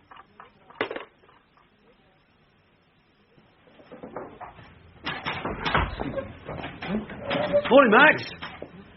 Have a good kip. Morning, Sergeant. Well, did he go out? Only to the local for an hour. I've got it all here. Left his sister's house at 7:14. Arrived at the Stag's Head at 7:20. Left the Stag's Head 8:10. Arrived back at his sister's house 8:16. And that was that. Out only once? Yeah. And no callers? Nope. Did he speak to anyone in the pub? Oh, I just said hello to an old gaffer and a couple of old biddies. Who did you have in mind? Pals, like Terry Ryan or George Moody? No. Looked like he was being a good boy, staying home by himself. Even went down to the pub early when it was quiet. Stood by himself at the bar, read the evening paper, chatted to the barmaid, and went home. Stayed home. Lights went out just after 12. If you wanted exact, 8 minutes past midnight. I waited an hour in case he might slip out. No movement. So I went home, and you woke me at 3. Well, I want you to keep observation again tonight. In fact, today and tonight. Dave, this is off our ground. You should be telling the old man. Well, this one's for us. It's our information, and it stays that way. But Brennan knows me, so you'll have to go. And there's two of his pals I want you to look out for. Moody and Ryan. Yeah. This is the friend I told you about, Mr. Ryan. The friend who can help us, Eddie Ross. Pleased to meet you, Mr. Ross. You think you can help me? He works at the place, Mr. Ryan. I'm sure our friend can speak for himself, George. You work at the security office, Mr. Ross. Yeah, and since George and I are old friends, when he said you wanted a sketch of the place, I said I'd like to meet you and ask what it is you need. And to ask what it would be worth to you. Something like that. I'm sure I can be of help. What do you do at the security office? I'm one of the night guards. And you'll be there if we need you? No, sir. Not if I can help it. Wise man. Did you hear that, George? Yes, Mr. Ryan. George, do the honours. Whiskey for me. And Mr. Ross? If we're doing business, it's Eddie. Okay. Eddie. What do you have? Do you have an Irish? You name it, we've got it. An Irish malt? Great. George. I heard, Mr. Ryan. Now, let's see how you can help. After that, we'll agree what it's worth. Fair enough. As you know, we're not one of the biggest security firms in the town, but we do have some very big contracts. One is for the collection and delivery of cash within a group of banks. It works like this. Eddie, we know how it works. We've been casing your place for months. On weekdays, you collect and deliver money between the banks and you hold none of it. At weekends, you do hold money at your headquarters. That's right. Normal weekends, we hold $500,000, but at the end of each month, it's more like $1 million or more. It could make someone very rich. Eddie, you're still telling me what we know. Now, have you got anything special to offer? Yeah. Your whiskey, Eddie. Thanks, George. Mr. Ryan. Cheers. So, you have something special to offer? Yeah. Cheers. You know that the place is a fortress. Not to my partners, it isn't. I can make it even easier for them. I can make it safe and fast and certain. For example? I can get you a plan of the building showing where things are kept. I can give you the guard voters. And I can be of further help. Go on. I'm listening. 2 special keys are needed to get into the strong room area. I can tell you where they are. And for the strong room itself, you need the combination of the day. You know the combination? No, but I know where the code book is kept. But after the job, won't somebody say, who knew all these things? And reach out for you? It's unlikely, Mr. Ryan. It's true I know where the special keys are kept, but so do others. And I don't know where the code book is kept. That's top secret. Known only to 4 directors. But you do know. I made it my business. And it's what I'm selling. Night, boys. Same again, Mr. Brennan? No, thank you, Kitty. It's time I was getting home. Oh, I'm sorry it's so quiet. It's not often so quiet on a Wednesday. No. No friends to meet then? I have a couple of pies to take home. Yes, Mr. Brennan. Here you are, sir. Thanks, Kitty. Well, I'm off. Night, Mr. Brennan.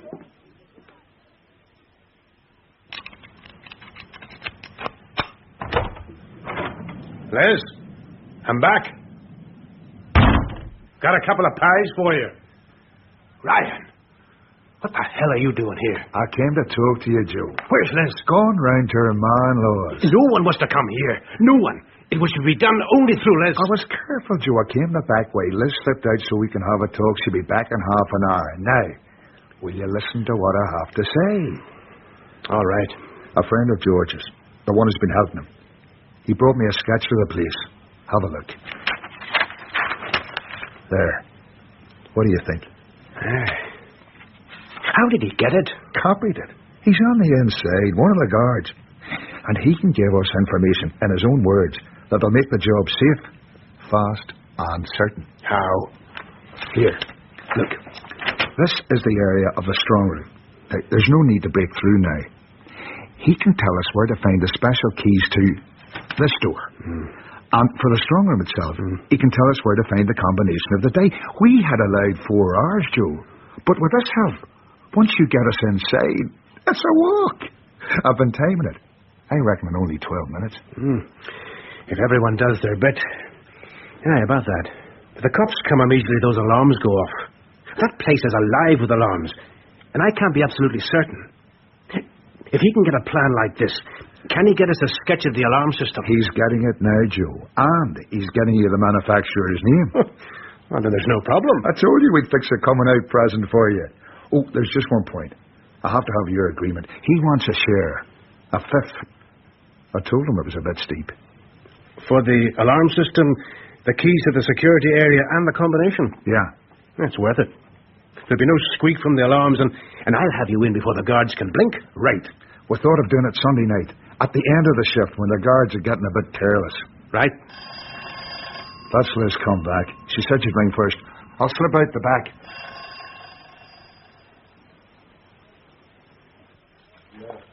Well, how'd it go, Max? Same as last time. He stayed in all day. About 7 he went to the pub. This time he took home a couple of pies. Do you want it exact? Yeah. CID, DC Maxton. Yes, he's here. It's for you. Dave Brook? Who is it? It's Harry, Mr. Brook. That stuff you wanted, the when and the where. Well, go ahead. Oh, I'm not risking it on the phone. Can't we meet? Right. Same place in half an hour. See ya.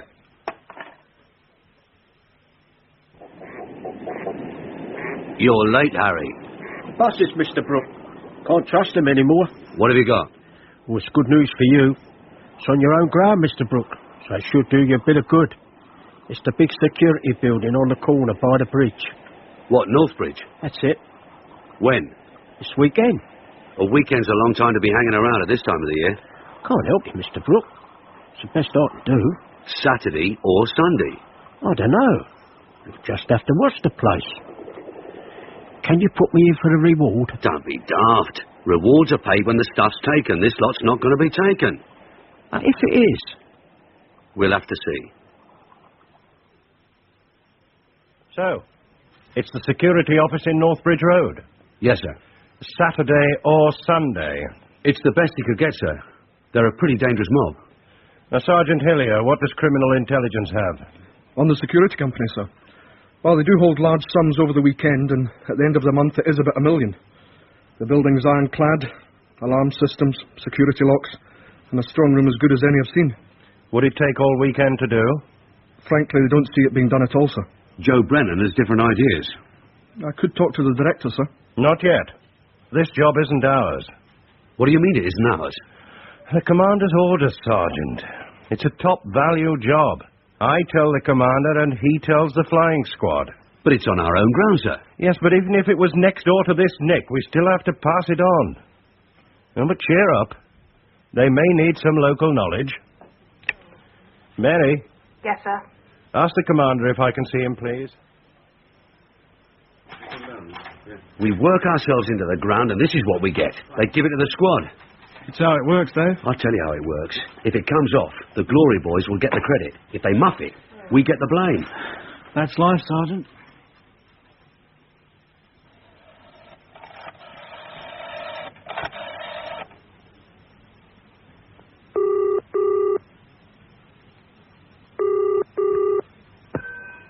Hello? Hello, Terry. Joe Brennan here. Look, I've been checking these plans. I want the day changed. I want it done on Friday night. Friday? Aye. The job's a simple one, so the sooner the better. I'm tired of being cooped up like this, playing the parole game and staying home at nights. I want to stretch my legs, be free.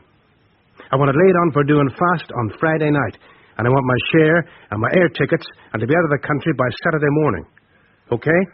If you say so, Joe. Okay. So it's all been passed to the squad, Saturday or Sunday night. And we've been told to get on with our own work.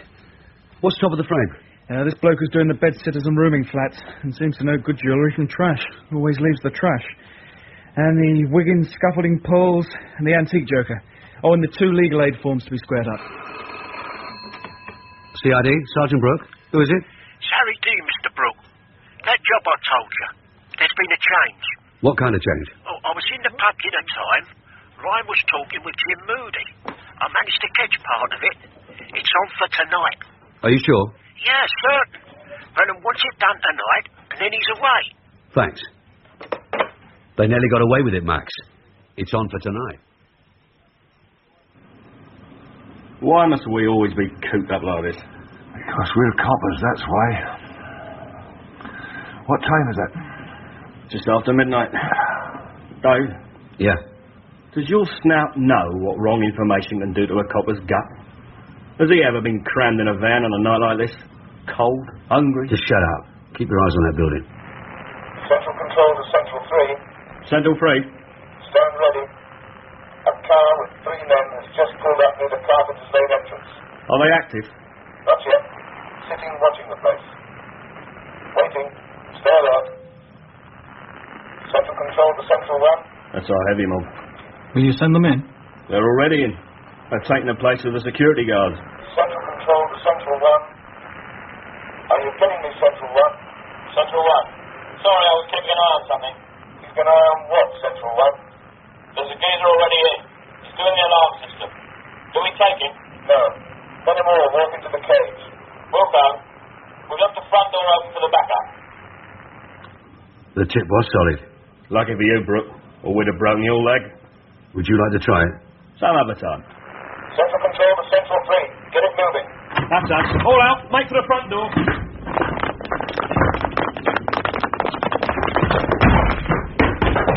This way!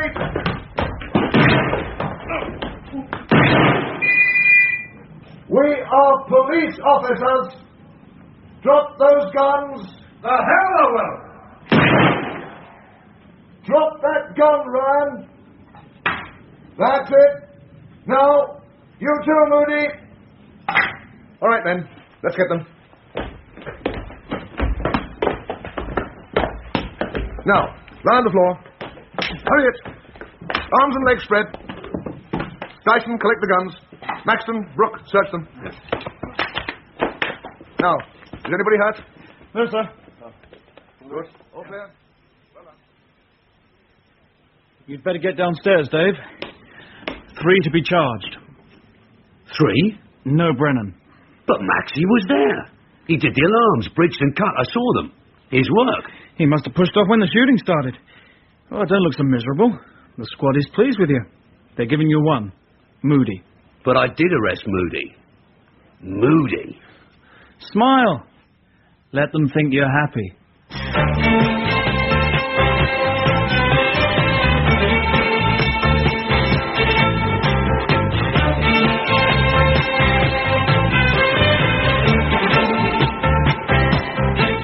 In that episode of Detective Sergeant Brook was Ray Brooks, Detective Constable Maxton, Christopher Blake, Chief Inspector Roach, David Dacre, Harry Dean, George Tovey, Collator, James Cosmo, Brennan, Alan Barry, Ryan, Harry Taub, Ross, Paul Angelis, Moody, Michael McLean, Barmaid, Jenny Twigg, police officers Trevor Cooper and Michael McStay. Detective is written by Robert Barr and produced by Martin Fisher.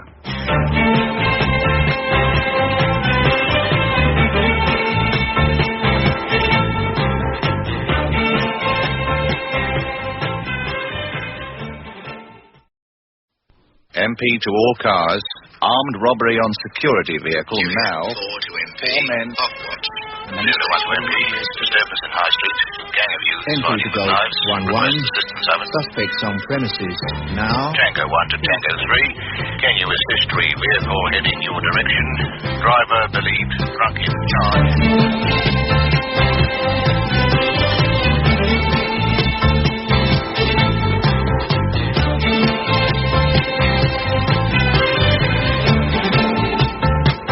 Detective.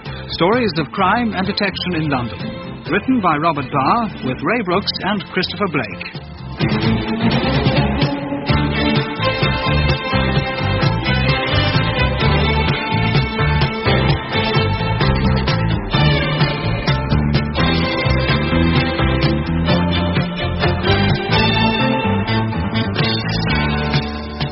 The Legacy.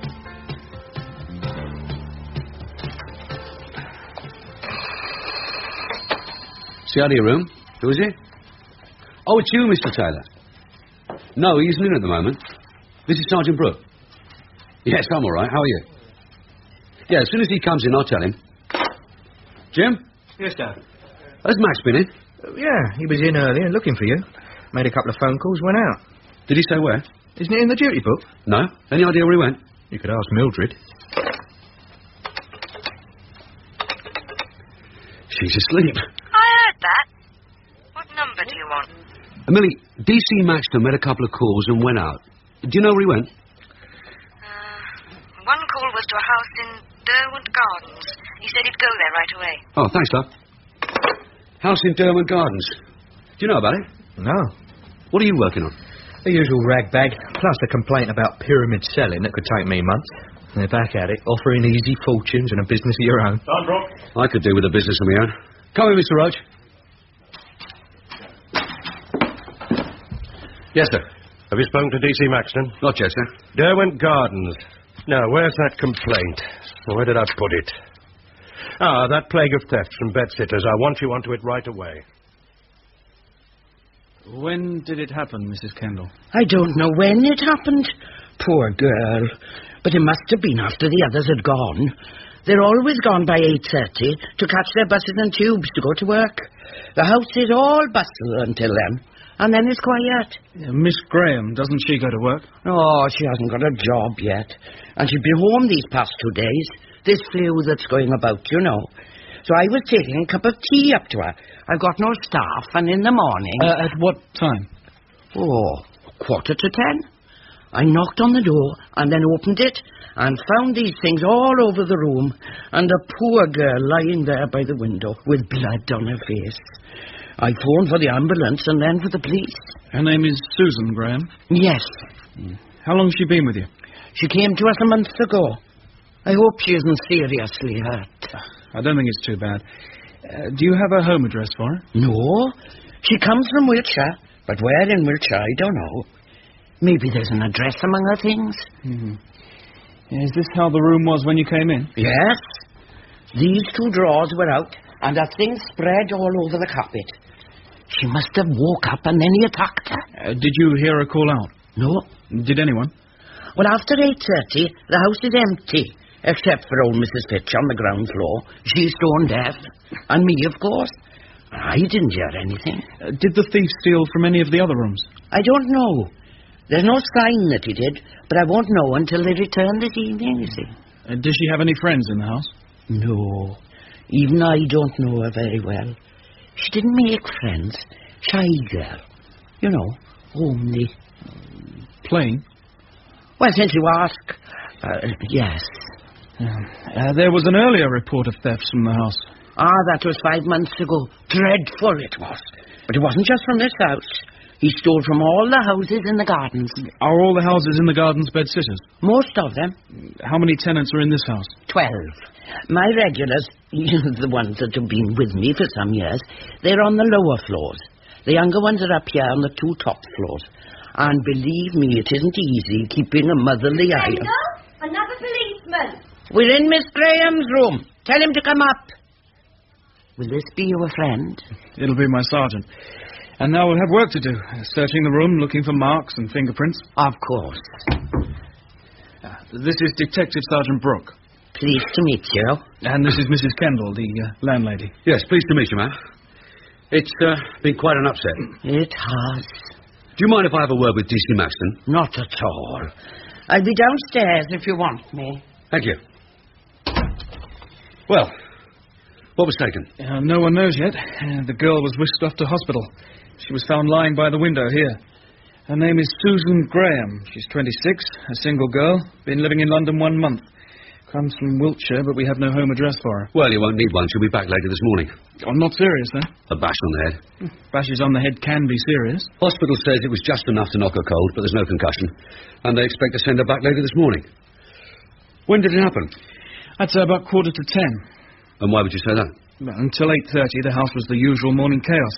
All the young bedsitter types rushing about, getting dressed, calling to each other, using the bathroom. By 8:30, they were all off to work. Then why wasn't Miss Graham? 2-day flu. 2 days in bed. At 9:45, the landlady brought her up a cup of tea. Found her flat out by the window. So if it was just a quick bang on the head, and since she was still out, it must have happened just as the tea arrived. He probably heard her coming. So, about 9:45. Nice work, Max. Thanks. Did he do any other rooms? We won't know until the tenants get back from work. Well, if it's the same lad who's been doing the other bedsitters round here, he starts on the ground floor and works up. And we're on the top floor. I know. I've just walked up. Well, in this room, he found someone in bed. She woke up. He had to hit her and scramble out of the window. Here, if you look from the window, it's the top floor, all right? It's as steep as a cliff. How did he make it? He must have climbed out onto that ledge over there. And then where? Yeah, you're right. Then where? Well, there's no raspberry jam on the ground, so he didn't jump. Come on, Sherlock. Up on the roof? Well, the only way. So, when the scenes of crime officer arrives, you go up on the roof. Have we spoken to him? Yep, and fingerprints. I don't care what he's taken. I'm thinking about what he's done. Morning, Dave. Is this the room? Yeah. Come in, Ted. Bring the lads in. Now, here's the setup. Yep. A housebreaker comes in by the door. He does these 2 drawers, tips the stuff out. The girl on the bed wakes up. He thumps her, leaves her unconscious just there. Landlady was coming up the stairs with tea tray. She didn't meet him, so he must have made it through the window. I want a thorough job for marks and prints, and I want the roof examined. You can have Max. Right.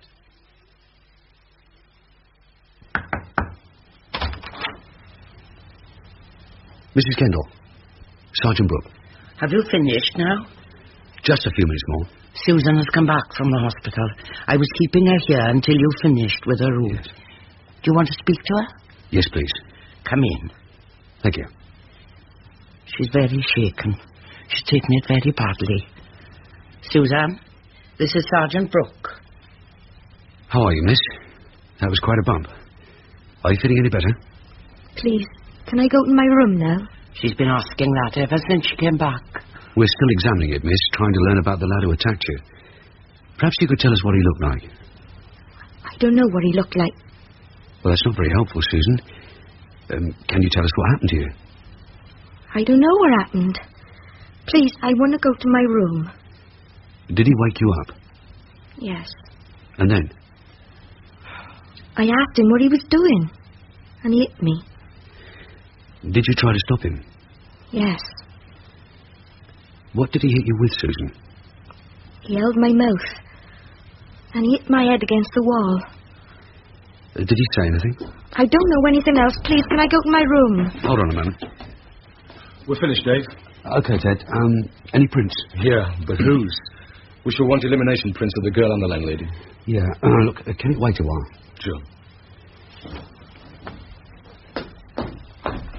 All right, Susan. If you'd like to come upstairs. I'll come with her. We tried not to touch anything in your room. Can you tell us if there's anything missing? Who's he? This is my colleague, DC Maxton. All right, Susan. Please have a look around. Did you see a grey case?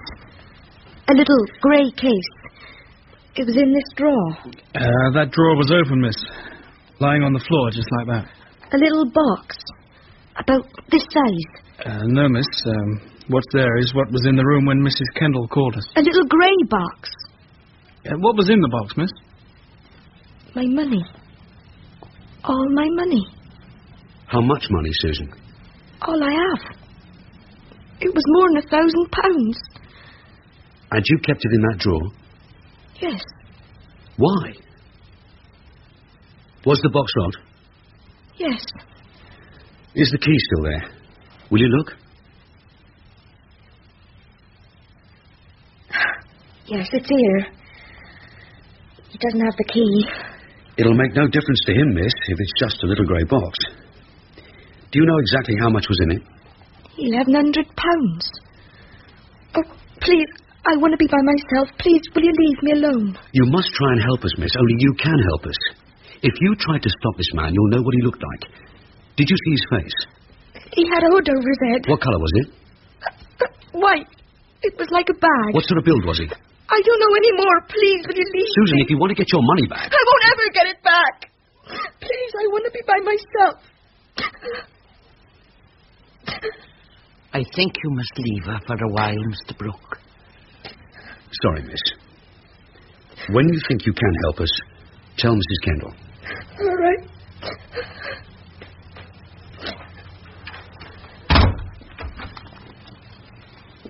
Why the hell didn't she put it in a bank? I think I know what happened, Mr. Brook. What? She told me her mother died. She looked after her mother. That's why she had to come to London to find a place to stay. I would say the money was what her mother had left her. Poor child. Did you know she had it? No. Any of the others know? I don't think so. She didn't speak to any of them. A very lonely girl. She kept to herself, you know. Yes. And someone came and stole her savings. He may have stolen more than that. She's now alone in the world. She's got no job, and now she may have no hope. Then you must see that she doesn't do anything foolish. And tell us the moment she can help us. Do you think she'll get it back? No.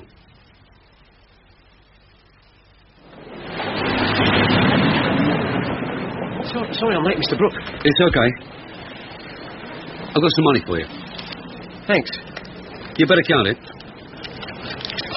That's it, and sign the receipt. Okay, Mr. Brook. And there's something else I want. Yes, Mr. Brook. A thief who can climb, wears a white hood over his face, and does bed sitters. A creeper? Right. That's not your style of case, Mr. Brook. This one is. This morning, he got more than 1,000 quid. Then he was disturbed. Made it onto the roof and was away like a monkey.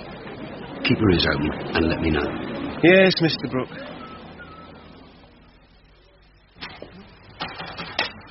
Right. What have we got on the case of Miss Susan Graham? Not much.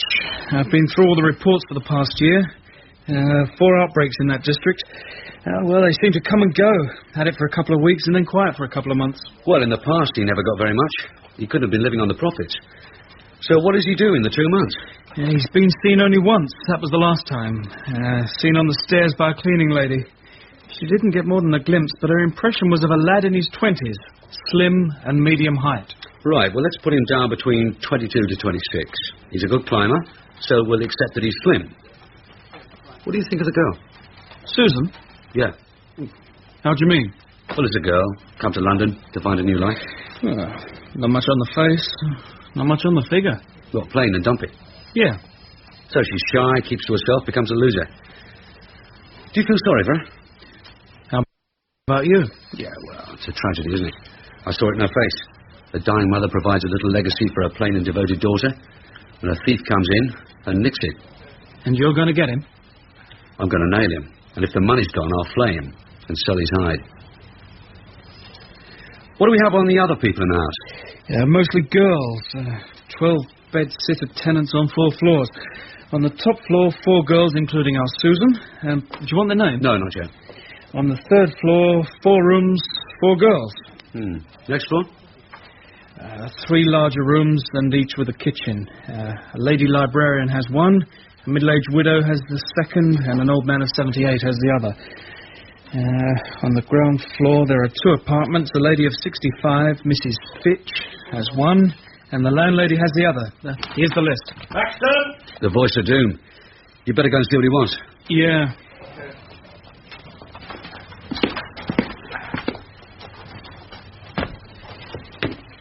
Yes, Mr. Roach? Come in, Max, and sit down.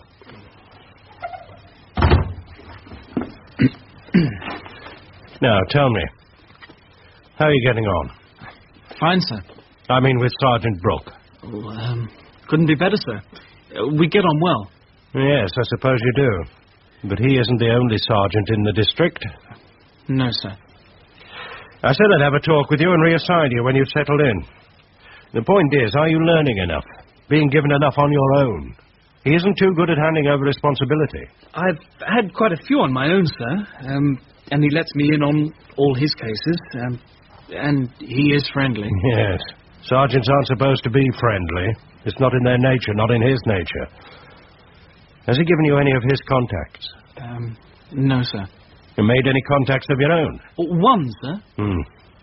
Now, what are you working on now?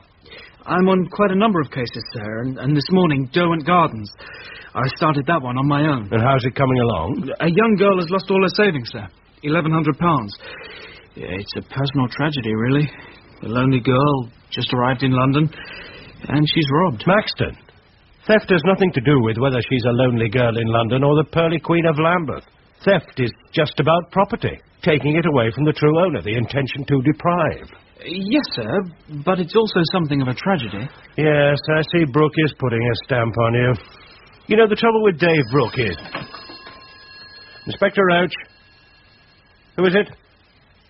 Oh, yes, sir. Can you hold on just one moment? The trouble with Dave Brook is he thinks this district is his own private jungle that he's been sent to clear. Well, I'll have a look at the list and I'll see you later. Yes, sir. Yes, sir. Sorry about that. If you'll give me a few moments, I'll be able to have the necessary documents.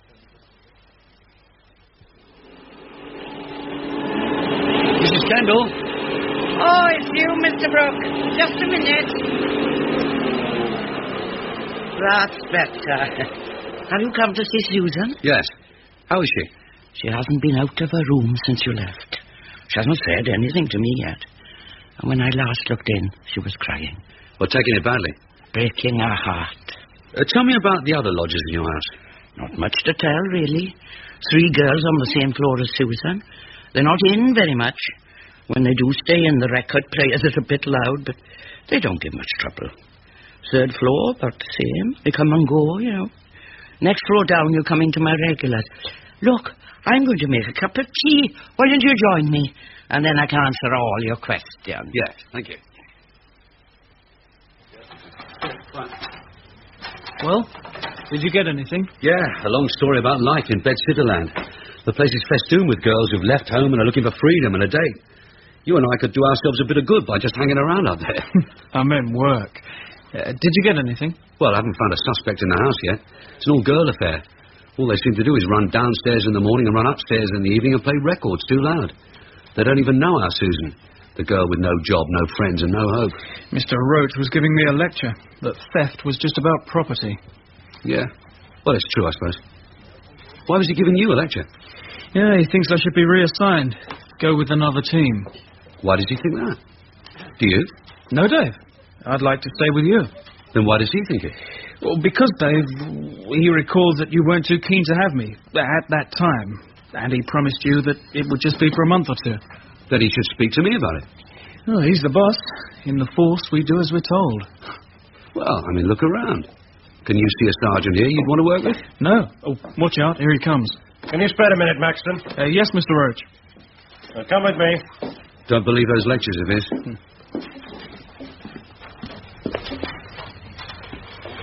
Close the door, lad. Yes, sir. What was that he said? Who, sir? Brook. Sounded like he was giving you advice. He's always ready with advice. Now, where were we? Yes, being assigned to Sergeant Brook. You say you get along well? Yes, sir. Now, do you remember what I told you the first day you were here as the new DC? In fact, what I told him. That he had to teach you his good habits, like knowing the district, making contacts, how to clear up crime, how to make a good showing in court, but not his bad habits like cutting corners and keeping things to himself. The new order is cooperation. Yes, sir. Would you say he cooperates? I'd say so, sir. Yes. Are you ambitious, Max? I see you don't intend to stay a DC. No, sir. You've passed your sergeant's exams with good marks in both parts. Thank you, sir. Yes, and so you should have. You've had a good education, one that fits you for passing exams. Some of the others, good detectives, find exams difficult, but not you. No, sir. So you should be setting your sights a bit higher, getting wider experience, specializing. There are lots of opportunities these days.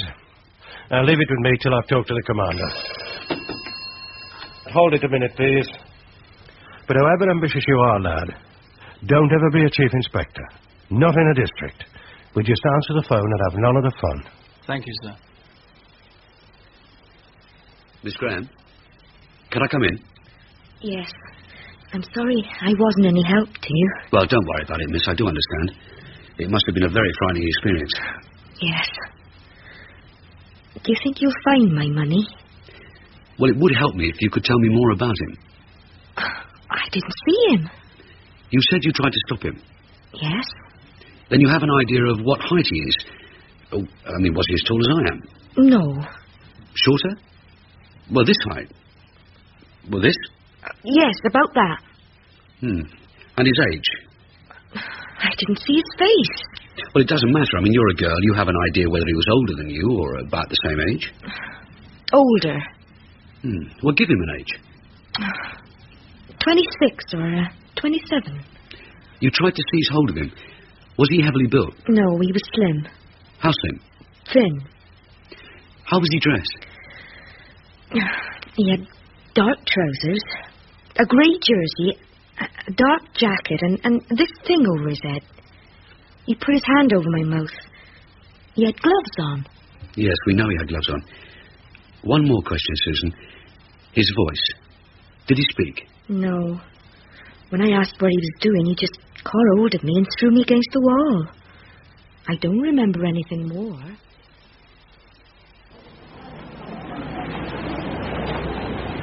I've been looking for you, Tommy. And I've been looking for you, Mr. Brook. That creeper who can climb. Wears a hood. Billy Sellers. I've got more on him. About 27, 5'6", thin. The same. Billy Sellers. So, where do I find him? You might find him in the betting shop. Sullivan's. And if he isn't there? He lives in Bishop Street. The room above the corner shop. Yeah. Well, thanks, Tommy. I'll get you some readies for this.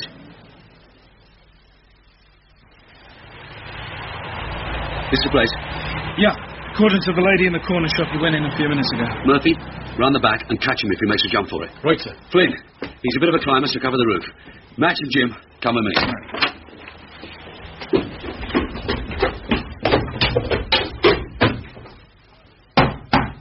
Sellers! Who is it?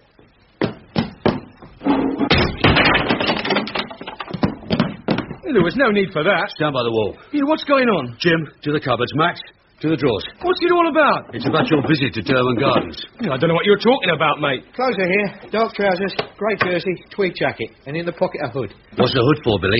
Yeah, have you sods got a warrant for this? I found the little grey box, Dave. You didn't trouble to use a key. Empty. Where's the money, Billy? What bloody money? I asked you a civil question. Where's the money? That's all right, Sergeant. The money's here, on the top shelf, in tenors. How much? Well, I'd say that 600 or 700. Where's the rest, Billy? Yeah, how do I know, eh? It walks. Look, leave it out, mate. Look, I've got debts, ain't I? What debts? Well, I owe rent, don't I? And I owe the bookie. Why the hell do you think I went thieving? To pay a bookie, was it? To pay for this lousy dump? No, let go of him, Dave. He isn't worth it. Yeah, there's some more of it in this drawer. How much? About 50. Can I go, then?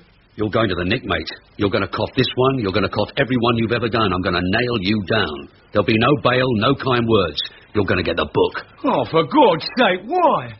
Because you're a bloody pest. Hello, Mr. Brook. Hello, Susan. Well, we found the lad who hit you. Did you get my money? Some of it. Well, most of it. We counted it. £720. Where's the rest? It seems he had debts. That's why he came thieving. It's not the 1100, but it's more than I expected. Thank you. And we found your little grey box, but it isn't much use anymore. So this time, you'll put your money somewhere safe, where they can't get at it. Like in a bank. Yes. Do you have the money? No, we have to hold it until the case is over. It's evidence. When he goes to prison, it's given back to you. He'll go to prison? Yes, I think so. Thank you for catching him. I didn't go after him because he stole your money, miss. I went after him because he attacked you, because he hit you and left you unconscious, and because one day he might kill someone.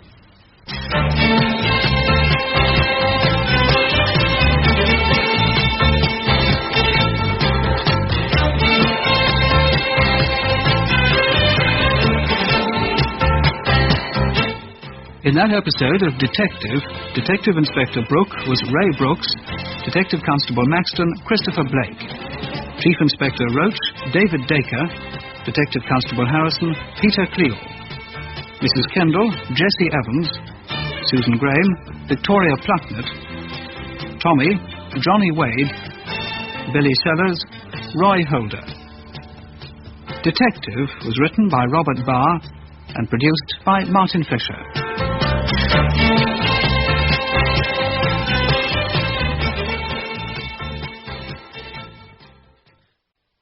MP to all cars. Armed robbery on security vehicle now. 4 to MP. 4 men. Off watch. Manila 1 to MP. Disturbance in High Street. Gang of youth MP fighting to with Golf knives. 1-1. Assistance service. Suspects on premises now. Tango 1 to Tango 3. Can you assist 3 vehicle heading your direction? Driver believed drunk in charge.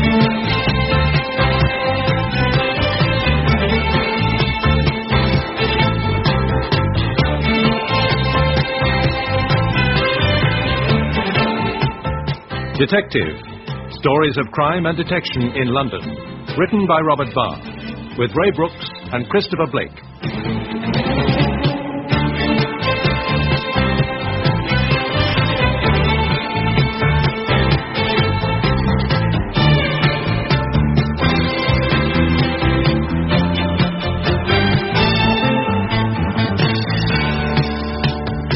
Time on their hands.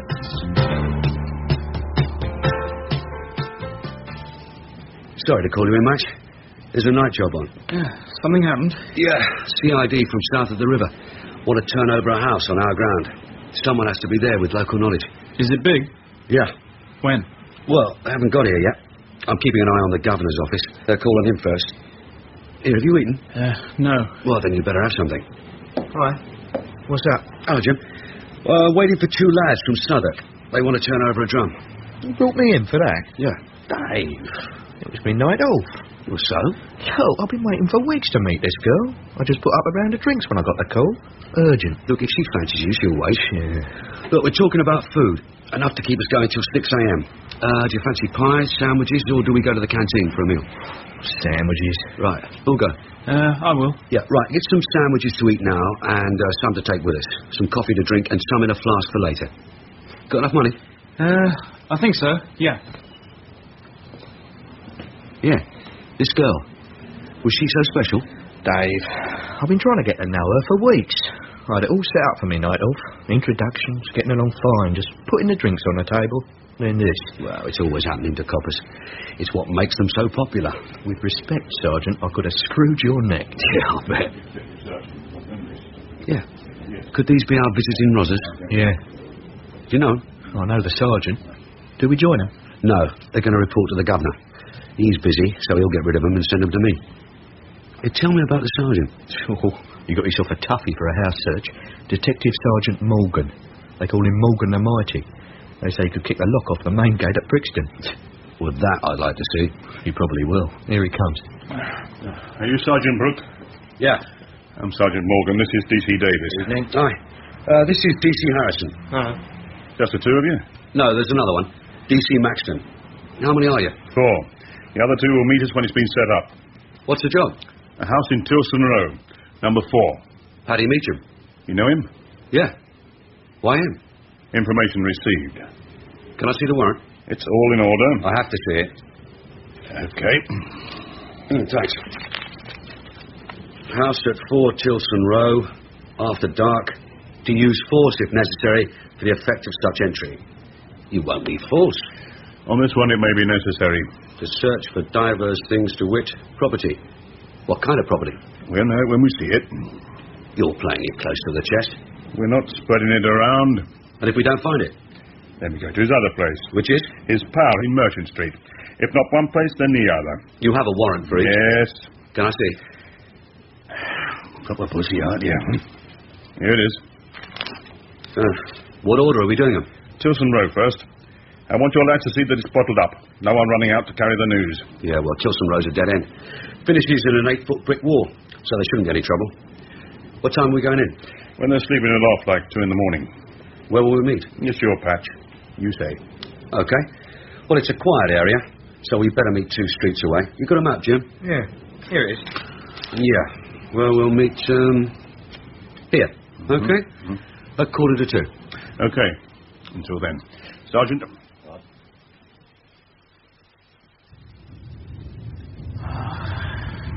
They're going to be late. What's the time? Yeah, it's gone 1:45. Well, nobody said they must be knocked up, dead on the hour. Jim. Yeah? You know Paddy Meacham. Do you know the house? I've been in it twice. The one you watch out for is his old lady, Meg. Ah, here they come, pulling in behind us.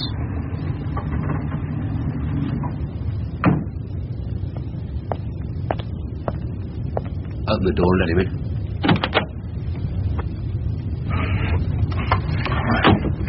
Are you ready? You still taking them at 2? Sure. Now, what's the local setup? Well, it's a small street, 4 houses on either side and a brick wall at the end. I've had a look. All quiet, no cars parked. It isn't the first time their house has been turned over, and they're good at scattering. So we put DC Maxton in the street to field anyone running out. DC Harrison in their back garden, and you put a man behind the brick wall. Look, you can see it on this map. There.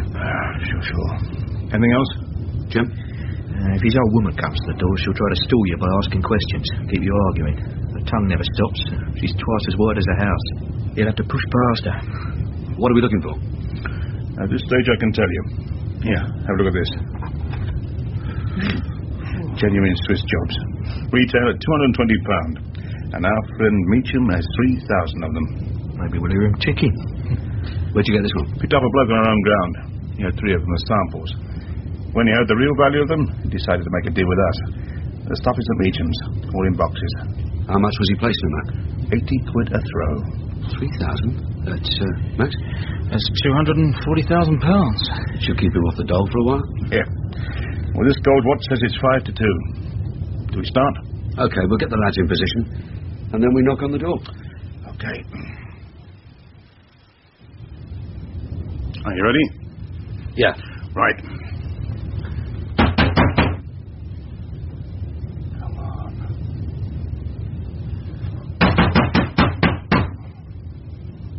Who is it?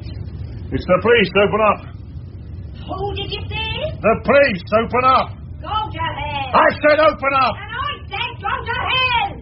There, stand back. Now look what you've done, you stupid Out of my way, Ma. Hey!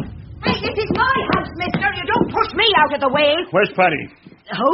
Do you have to ask who? I'm talking about your old man, Paddy. Oh, him. Oh, yeah, him. Where is he? If it's him this trouble's about, you're wasting your time. He isn't here. Where is he? He's wasting your time, Morgan. Yeah. Get into the bedroom, see who's there.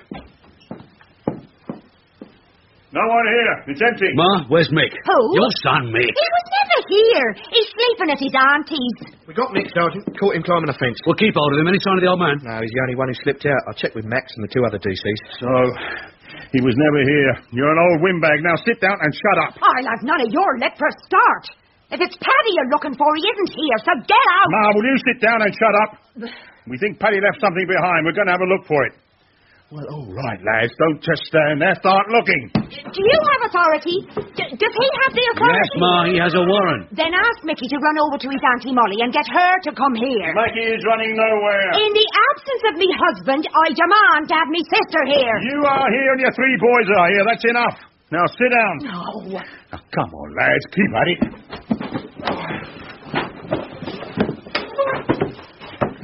Oh, you have some very dirty cupboards, missus. If you told me you were coming, I'd have cleaned them. Oh, what are you looking for? The crown jewels. Well, you should have come last week. We had them on the mantelpiece. Hey! You can't look in there. Why not? Because it's personal, that's why. Now, get out of there. Well, what's personal about it? They're mine. It's only some underwear, Ma. These days, the shops are full of stuff like this. This isn't a shop window, so keep your dirty hands out of there. All right. You emptied. Now, can I have the key to this drawer? No, you can't. The key, or I'll break it open.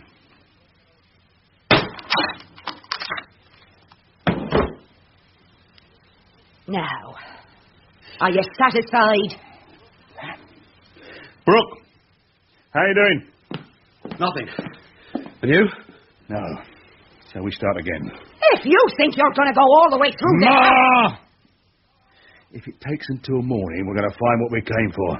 Sergeant Brook, you take the bedroom. The DCs will take the other. I'll take the kitchen. I want them done inch by inch. Mattress, furniture, floorboards, everything.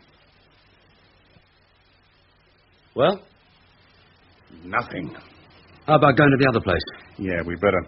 Ma! Yeah?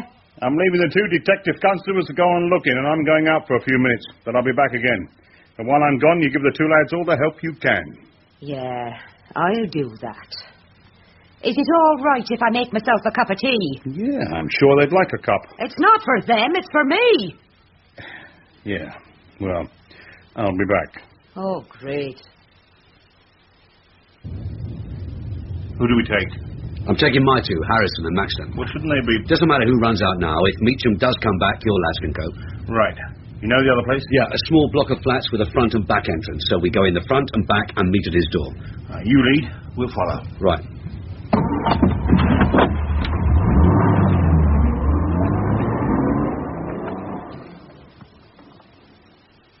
Flat number 6. This is it. You ready? Yep. You'll be asleep. Keep your finger on it. Well, wouldn't you at 4 in the morning? Yeah. Maybe a scarper, too. Hold it. There's someone coming. Who's that? Open up and get a surprise. It's the police, isn't it? Are you James Keller? Come in.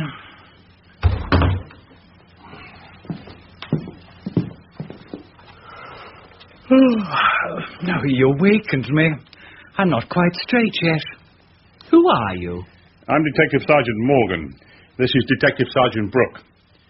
Is Patrick Meacham in this flat? No, and what you're looking for isn't here either.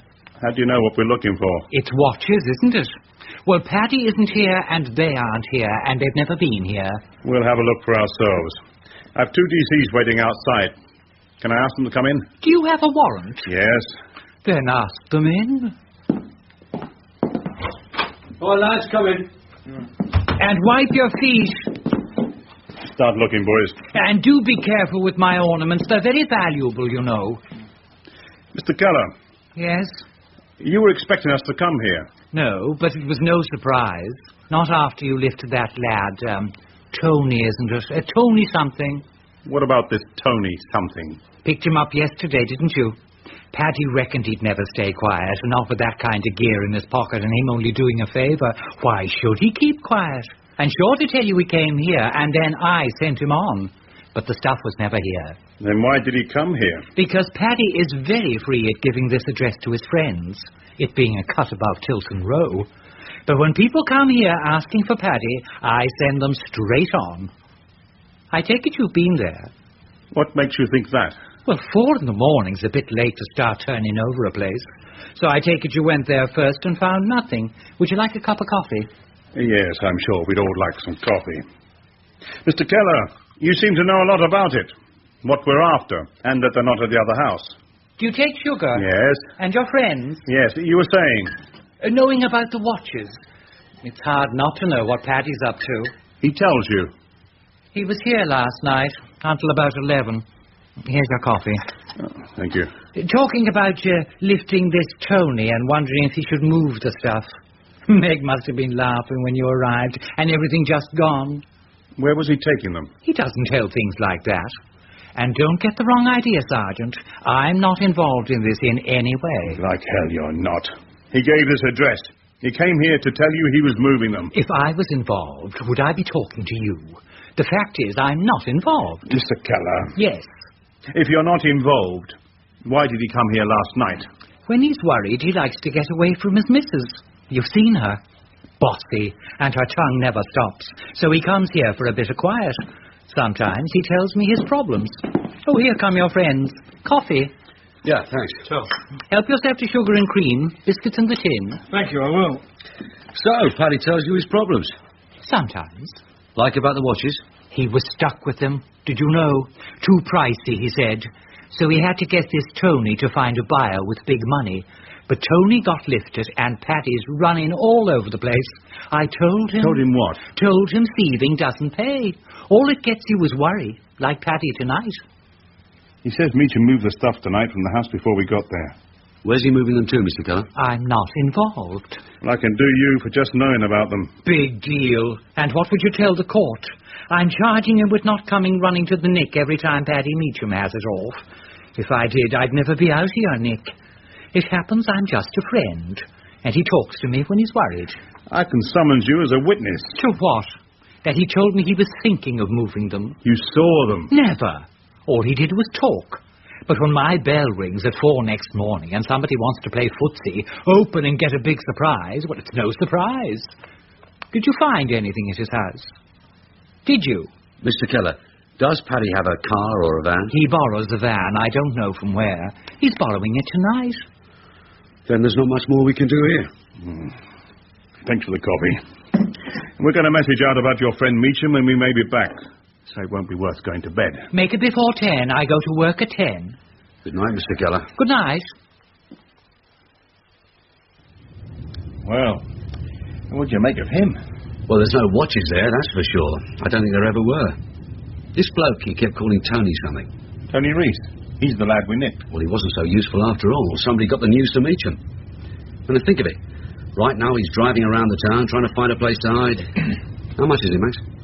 £240,000 worth of gold watches. A rich man with nowhere to go. A man with time on his hands. Yeah. In the end, you'll have to go home. And I'll be there, waiting. Are you coming? No, it's almost morning. We'll leave you and go back to the station. If you need us, give us a call. Right. Thanks for your help. Good luck with it. Back to the station? No, look. Hold on a bit. Let him go. They're off. Those sandwiches we brought, who has them? They're here. All right, let's have one. I'm starving. Must be the night air. Yeah. Thanks. Something on your mind, Dave? What, you think there is? I'm sure there is. Yeah. Jim, did you spot anything in that flat? No, except it's clean, neat, well furnished. I wouldn't mind having it myself. So you could take this new bird there? Oh, that chance I have of doing that. You know, Dave, I'm really browned off. Whole night full of hanging around, doing nothing. I could have been... We all know what you could have been doing. Well, at least we'd have all been in our beds. Except Paddy Meacham, who is sculling around town looking for a hiding place. Do you think he'll go home? Not today. You were asking about the flat? Yeah. Did you notice something? No. Except I had to be careful not to drop anything. Some nice stuff. Good quality. Most of it. Who was that bed dealer you went to see? The antiques man. Charlie Owen. Well, there were one or two pieces in there that I feel... I mean, it's no more than that. I just feel that I've typed the description of. I'm going to take another look around. He'll be in bed again. He was wide awake. And I want a word with him. Come on. Let's go.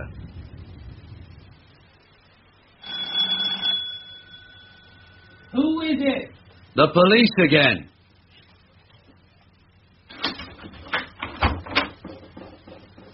Oh, it's you. Can we come in? Of course. Where's your friend? He's gone to look for Paddy and the watches. Do you think he's doing right? About what? Looking for them in the streets. If they went to Tilson Row, yes, he's doing right. Good. Is that what you came back for? No, we came back because we like your coffee. Would you like some now? If it isn't too much trouble. And because we like your flat. There's much to be admired in it. That's kind of you.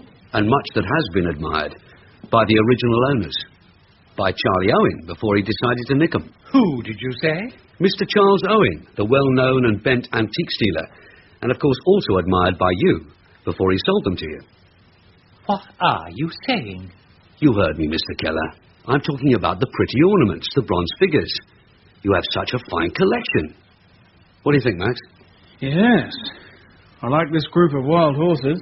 It's superb, isn't it? Something you want to tell me, Sergeant? Yes.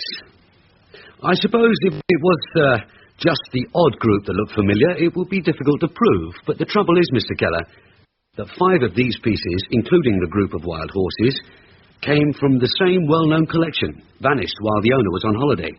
And I spent a night typing the descriptions. You brought them about a year ago. Am I right? And just to rub it in, photographs exist. It would have to be you that comes into my flat. I'll agree it's hard luck. Is there anything else in the flat that you brought from your light-fingered friends like Charlie Owen and Paddy Meacham? A gold wristwatch? No. And what I said about that was true. I never saw the watches. Pity. I would like to talk about them. Would it help me having a talk about them? It wouldn't do any harm. I bought them all in good faith. You know that. I'm not talking about the figures.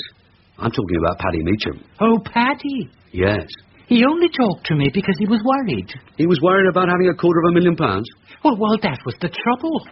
He was told about this place where watches and other things were stored, and he thought if he could get his hands on a few that were worth £30 or £40, and he could sell easily for a tenner, he'd be all right. He went there and made away with a load of them. When he got home, he found they were all worth a mint. What about that coffee? Oh, sorry. Thanks. He found they were gold, selling at £200. Well, you couldn't sell them around the market for a tenner, and he couldn't go flogging them at the Hilton, so he was worried. Then he finds this Tony something who says he knows a few big dealers. Paddy gives him 3 as samples, but as soon as he starts showing them, the word gets out and he's nicked. So Paddy gets worried again and has to move them, which he did. Any idea where he's taking them? The state he was in, it's Waterloo Bridge and into the river with them. That would be a pity. Yeah. About these pieces of mine. I can't make a deal, you know that. They were bought in good faith. Maybe, Mr. Keller.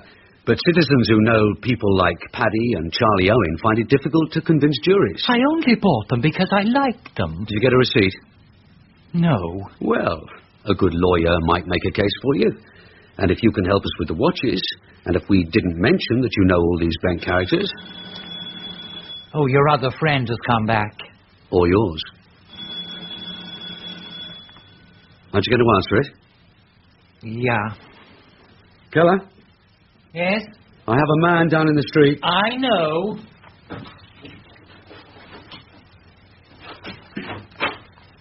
It's you. Yes. It's late. Can I bring this in?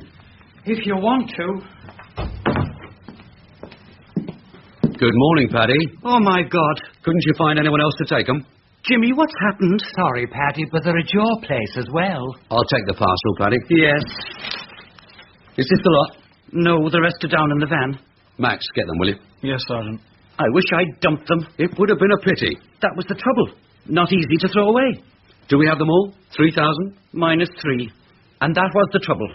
-3. What happens now? Coffee? Yes, I'm parched. Here you are, Paddy. Thanks. You went to my house? Yeah.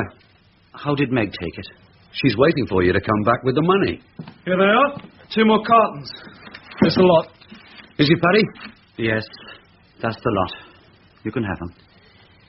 Do you want me to tell Sergeant Morgan? No, there's no hurry. We'll tell him after Paddy's had his coffee. And after he's been charged.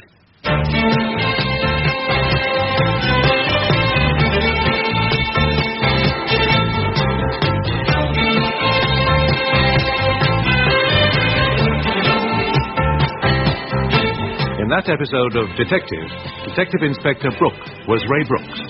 Detective Constable Maxton, Christopher Blake. Detective Constable Harrison, Peter Cleal.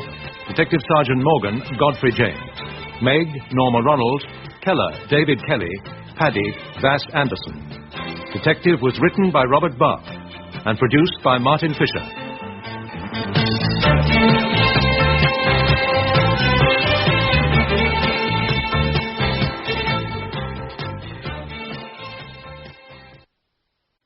MP to all cars. Armed robbery on security vehicle now. 4 to MP. 4 men. Upwatch. 201 to MP. Disturbance in High Street. Gang of youths MP fighting to for Golf lives. 1-1. Assistance over. Suspects on premises now. Tango 1 to Tango 3. Can you assist 3 vehicle heading your direction? Driver believed drunk in charge.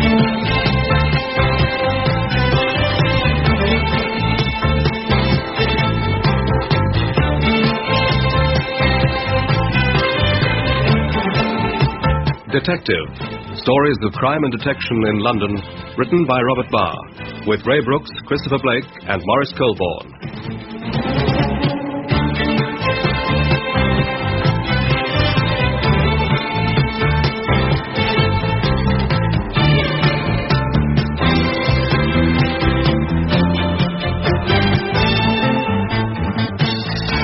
Part 1 of a 2-part story, The Pin-Up Murder. Anyone seen the duty book? It's on the desk. No, it's not here. Well, then Murphy has it. What's the panic? Trying to check something. When you found it, come back, won't you? Yeah. What's the matter? Someone's nicked the duty book. It was the chief. He carted it into his room. Do you think he's up to something? Mr. Roach has his own little habits, don't ask me. Oh, have you got the late duty rota? Oh, I'll get it for you. Right. Max? Yeah? The chief's got the book, you'll have to wait. Well, what do we have going? 2 on bail, 5 cases awaiting trial, 3 in custody. No, not these, complaints. Yeah, they're in our file. Do you want it? Yeah. Here. Oh, this the lot? Yep. Good. We'll have a blitz and get them cleared today. Is there a reason? The best of reasons. Judy's throwing a party tomorrow night. She's laying in a stock of drinks and inviting some pretty nurses. What's the excuse? Wait and see.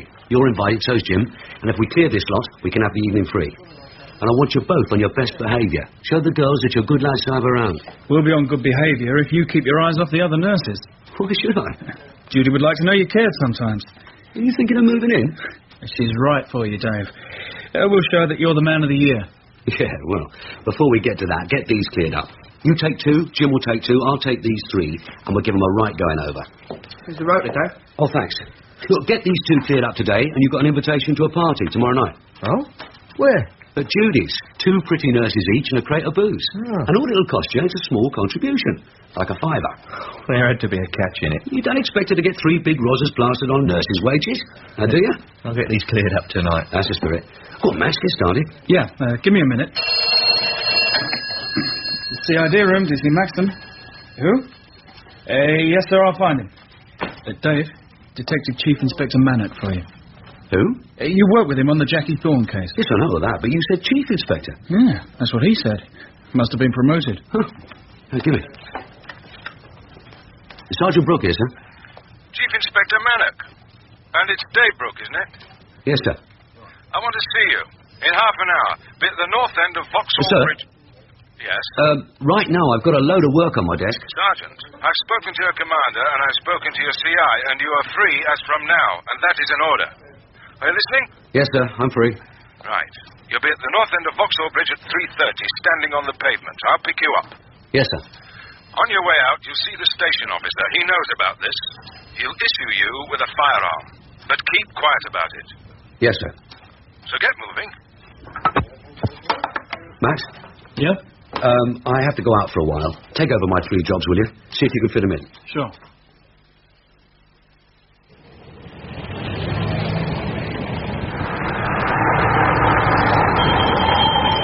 Hey, Carl! Yeah? Brook, is it? Yeah? Your cab. Jump in. What do you mean, my cab? Sergeant, you're holding up the traffic. Mr. Mannett wants you. Jump in. Sorry. I didn't expect him to send a taxi. Does it have to be a real taxi? One of ours? Right. Where are we going? Just be patient, Sergeant. Mr. Mannett said to apologise for the cloak and dagger bit, but it's necessary in the circumstances. There's a briefcase been left here. Just leave it on the seat, Sergeant, and relax.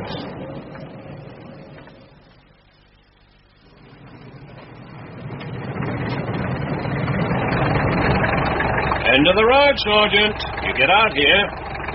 Here? You take the briefcase with you, take the first turning on the left, bang the knocker on number 28, and try to look like you're there on business. Thanks.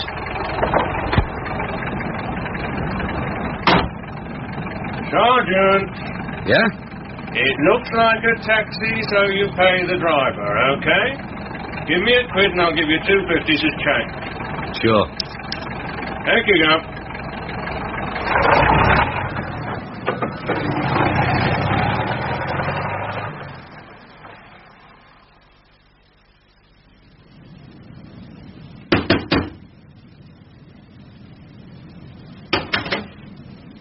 Come in, please. Thanks. This way. Mr. Mannett is waiting for you. Come in, Sergeant. I'm glad they could spare you. I could do with a bit of solid help. Do you know the girl who showed you in? No, sir. Then let me introduce you. Detective Sergeant Catherine Ryan, Kate to her friends, Detective Sergeant Dave Brook. Pleased to meet you. Hello. And here's your briefcase, sir. Oh, thanks. Some papers from the yard. Kate, will you take them next door and sort them out? Yes, sir.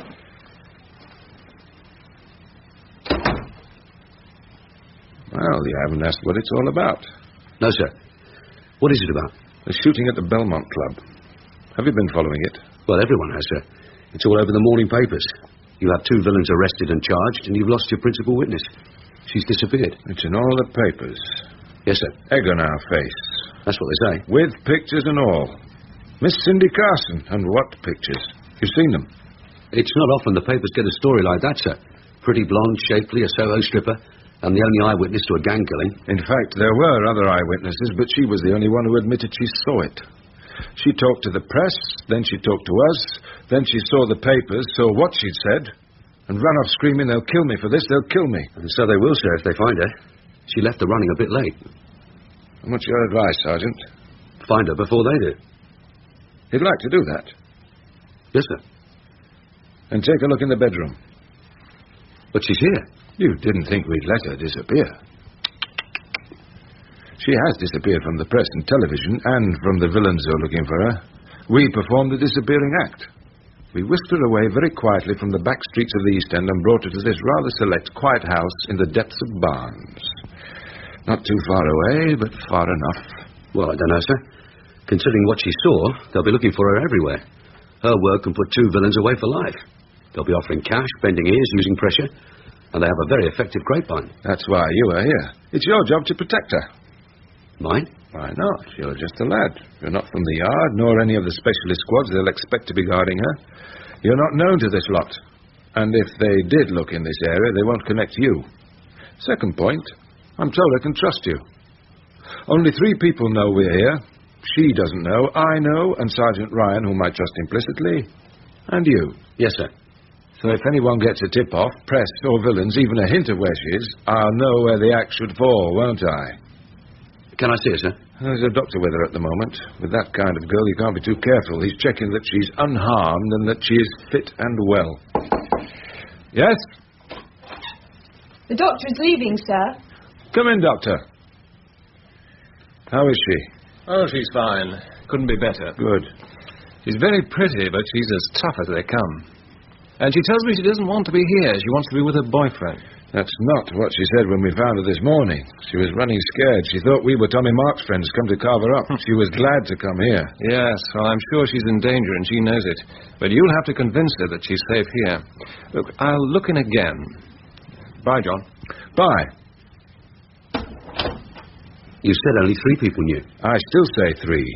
Doctors do not hand their patients over to gangsters. And he isn't a police doctor, so he's not going away to make an official report. He's an old friend of mine, and he's a local doctor. The old lady who owns this house is his patient. She's gone away for a short stay at a very pleasant nursing home, quietly, so he can call here without the neighbours remarking on it. I know it's a delicate cover, but it's a good one. And I have to convince his patient that she's safe. You and Miss Ryan together. You know the rules about women and young police officers meeting in bedrooms. Always have Miss Ryan within call. Yes, sir. Well, I have some places to go and people to search for. If you want me, Miss Ryan has a phone number.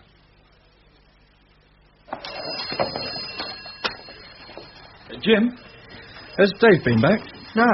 How far have you got? Cleared up 2 and I can do a report on 1. Did he say where he was going? No. You said it was Manic, didn't you? Yeah. He wanted him to go somewhere. Manic's on that Belmont Club job.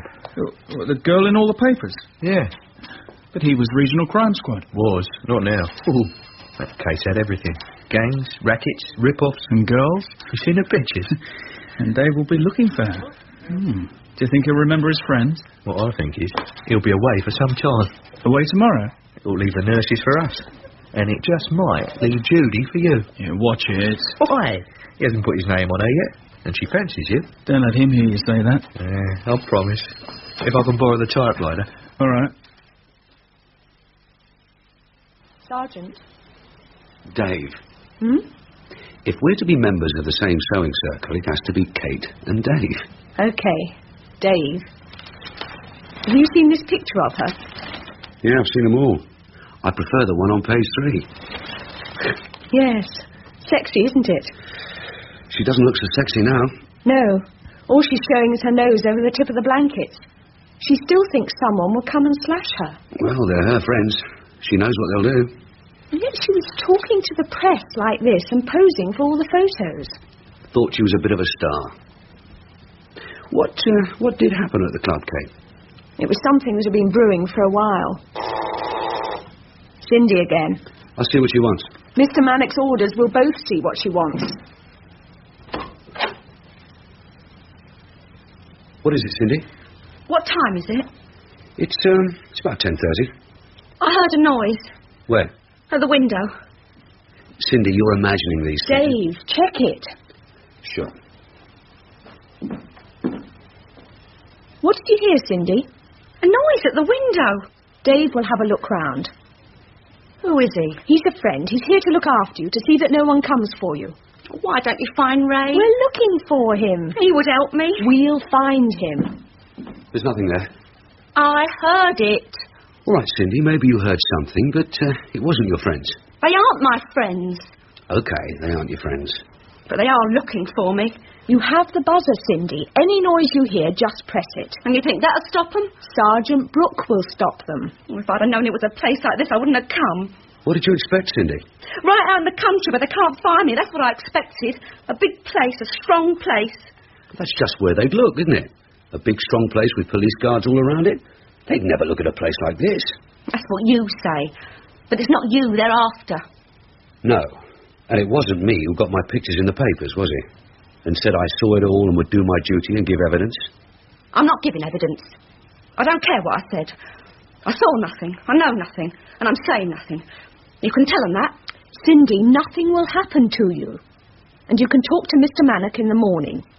Why don't you go away? All right. And close the door. You shouldn't have talked to her like that. What about the photos and blabbing her mouth off? Yes. Well, in her world, Kate, that's how she's treated. She's a stripper.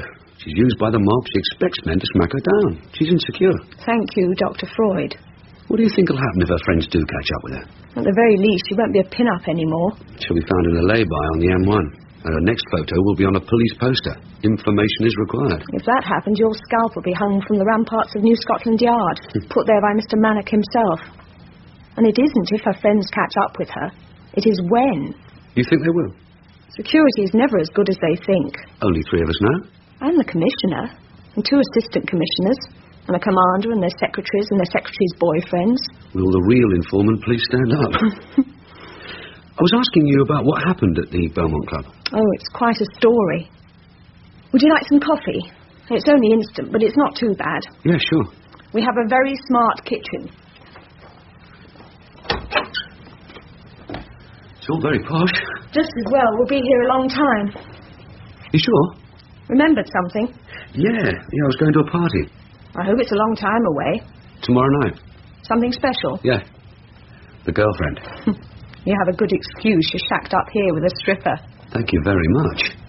What will she do, this girlfriend? She'll dance on my skull. So will Tommy Mark's friends, when they find you. You have a great future, Dave. Well, cheer up. Here's your coffee. Sugar's on the table. You were asking what did happen at the Belmont Club. Yeah. What happened was the arrival of Tommy Mark and Ernie Devers, and it was all over in a few seconds. Who's Tommy Mark? He's one of the big organisers of the rip-off. He's in protection, prostitution, strip clubs, you name it. Yeah. He does very well out of it and owns 4 clubs of his own. 2 East End strip clubs, 2 drinking clubs, and has a personal bodyguard named Ernie Devers. But they're never content, are they? You're right there. On the other side of it, there was this Giovanni Angelo. Oh, yes, that's the one the papers call Johnny Angel. Yes. He was in a much smaller way of business, but it was better class. He had one strip club, it was in Soho, and did smart business. He also ran a protection racket in the West End, and he had this little afternoon drinking club, the Belmont. Tommy Mark had thoughts of stepping up in the world, Soho and the West End. He kept pressing Angelo to move over. Angelo kept saying no. Thursday afternoon, Mr. Mark and his bodyguard walked into Johnny's club. They say, "Time's up, Johnny." Bang, bang. And what about Cindy? Well, 3 of Johnny's strippers were having a free drink. He liked to have his girls around. Could have been the 3 wise monkeys. One of them had seen no evil. The second had heard no evil. But little Cindy was full of it and yacked her head off. First for the press and then to us. Yeah. And on the strength of it, you arrested Tommy Mark and his helper. Yeah, it was them all right. They were seen going in and seen coming out, and Johnny was dead on the floor. But it was good to have an eyewitness. Until she realised what she'd said and ran for it. Yes. She sounds like a real dumbhead. She is. But a very necessary one. If we can protect her, if you can protect her, and show that nothing's going to happen to her, then other witnesses will come forward and make our case. The 2 other girls will come to us, and there was the 4th witness, the one we want, the barman at the club. He was one of Angelo's men, and he's scared for his life. If we can assure him, get him out of hiding... We'll have Mark and Divas for the killing. Oh, we're hoping for more than that. That we can dig deep and break up Angelo's protection racket and Mark's rip-off. And for that, we have to be nice to little Cindy. Protect her with our lives. Cindy, you have a look outside. Right. Yes, Cindy? I heard it again. Heard what? The noise. Someone trying to open the window. Dave's gone to have a look. I want to get up. I'll get your dressing gown. I don't want a dressing gown. I want my clothes. Why, Cindy? Because I'm going out, that's why. I'm leaving. Wait till Dave gets back. Here he comes. A noise at the window. Well, the wind's risen a bit, that's all. We should get a shot over that window. It's just all talk, isn't it? To try to get me to stay here. Well, I'm not staying. I'm going. No. You can't keep me here. I'm not a prisoner. I'm going to find Ray. Do you know where he is? I'll find him. Who's Ray? Her boyfriend, Ray Masters. He's a bouncer at the strip club. She thinks he'll protect her. He will. He's the only one who can look after me. Give me my clothes. I want them now. Give her her clothes. What? I said give her her clothes. And while you're dressing, Cindy, listen to me. Who does Ray Masters work for?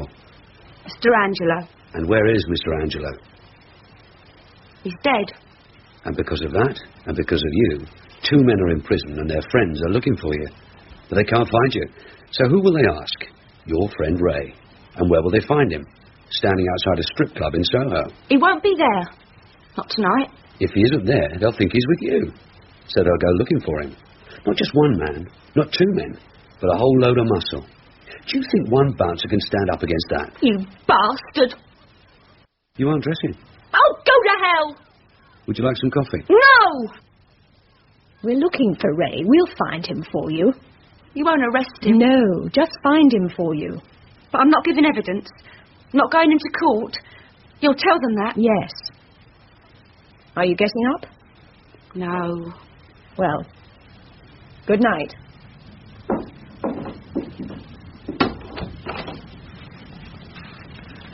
You really get up her nose, don't you? She was given her clothes. She didn't leave. What more do you want? If she'd insisted on leaving... I'll see who it is.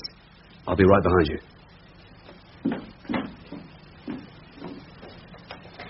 I think it's Mr. Mannock. It is. Evening, sir. Evening, Kate. How's it going? We've had a bit of trouble with Miss Carson. Oh, what kind of trouble? She wants to leave to find her boyfriend. She thinks he can protect her? Yes, sir. Do you think we can find him? We already have. I want to talk to her. Is she awake? Yes, sir.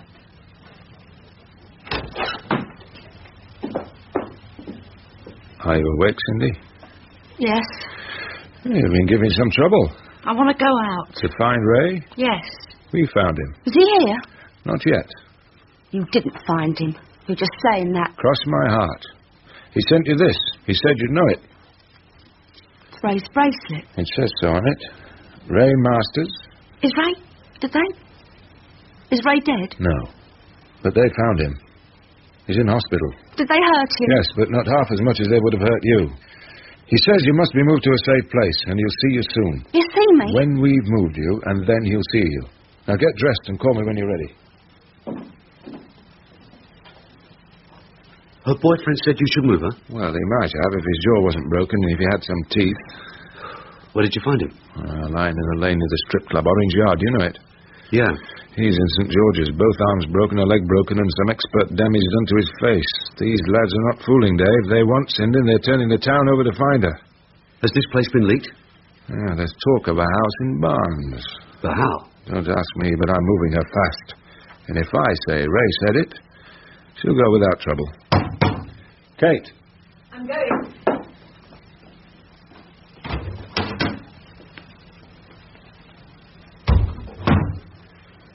This is your taxi driver. Detective Sergeant Crossley, and of course you've met Dave Brook. You almost had me booked on Vauxhall Bridge, sir. Traffic offence. What's the job, sir? Kate, see if she's dressed. Get her to hurry. Yes, sir. We're moving her. Yes, sir. You take her through the garden and out by the back gate. Sergeant Ryan will go with you. If there is anyone in sight, you're just a lad seeing two girls home. Where is your cab? DC Brown is driving it, cruising around. As soon as he spots me, he'll double back and meet us near the traffic lights. We'll hail him and away. Sergeant Ryan knows where you're going? Yes, sir. All right, Kate, Cindy, get going. Am I seeing Ray? As soon as he's well enough. Right now, you're going where they won't find you. That's what you wanted. Yes. All right, off with you. Bye, sir.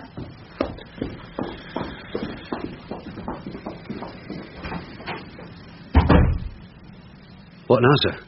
Turn the light on, move about, make some coffee. Yes, sir. How did the news get out? Masters? No, he didn't know. If he had, he would have told them for sure. But he didn't know, so they messed him about. Did he say who did it to him? No, that he won't tell. Even if his jaw wasn't broken, he wouldn't tell. The law of the underworld. He's scared of what else they might do to him. What he has is just a sample. Who makes the coffee? My turn, sir.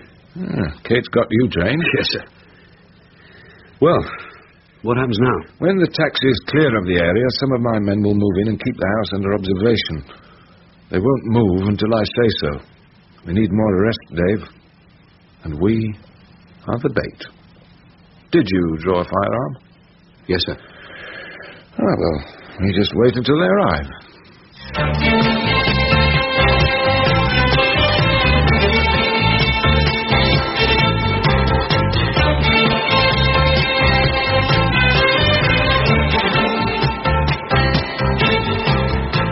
In that episode of Detective, Part 1 of the Pin-Up Murder, Detective Sergeant Brook was Ray Brooks, Detective Constable Maxton, Christopher Blake, Chief Inspector Mannock, Morris Colborne, Detective Constable Harrison, Peter Cleal, Kate Ryan, Liz Gebhardt, Cindy, Carol Hawkins, Doctor and Driver, David Strong.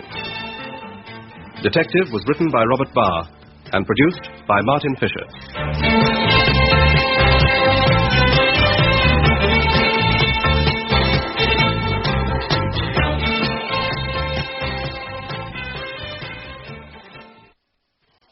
MP to all cars. Armed robbery on security vehicle now. 4 to MP. 4 men. Upwatch. 0 to MP. Disturbance in High Street. Gang of youths MP fighting to with Golf knives. 1-1. Request assistance over. Suspects on premises. Now. Tango 1 to Tango 3. Can you assist 3 vehicle heading your direction? Driver believed drunk in charge.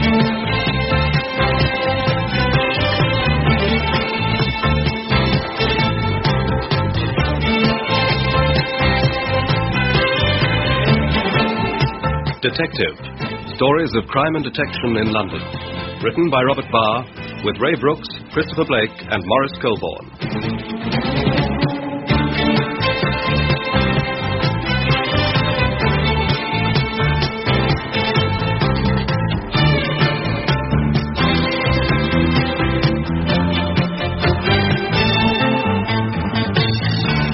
Part 2 of a 2-part story, The Pin-Up Murder. What time is it, Dave? It's 3:20, sir. You hear something? No?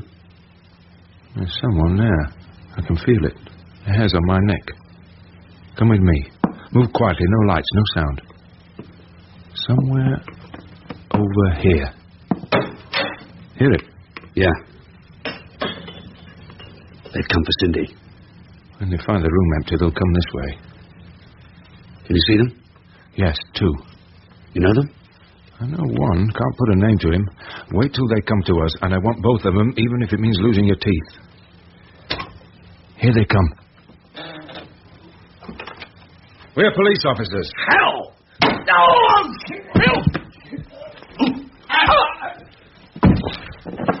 Lights.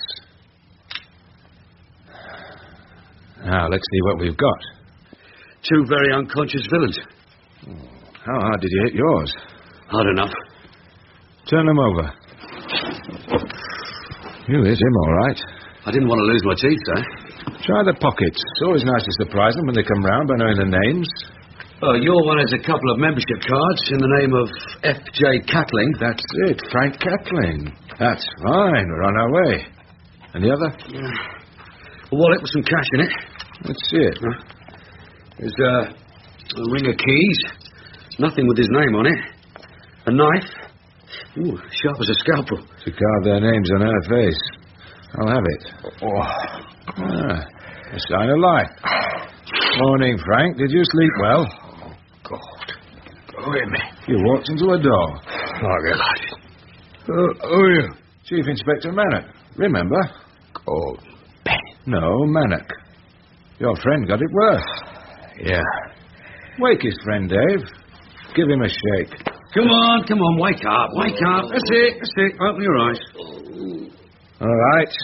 Playtime's over. Sit up and pay attention. Dave, help him. Bring him into the kitchen. Go on. You can heat the coffee. Yes, sir. All right, Frank, let's be having you. Your head's still sore? Yeah. What are you doing here? Bit of burglar, Mr. Mannock. I mean, no to go mad. You've never done a bit of burglary in your life, Frank. You wouldn't know how. Who sent you? Straight up, Mr. Mannock. You don't carry a knife like this for burglary. Now, who sent you? Get lost. The coffee's ready. Keep it there. We'll try his friend. Now, what's your name? Taylor. What kind of tailor? Bespoke tailor? William Taylor. Ah. And do we know you, William Taylor? Do you have a police record? No. I see. All right, Dave. Give them some coffee and I'll check on them. You have a middle name, Mr. Taylor? No.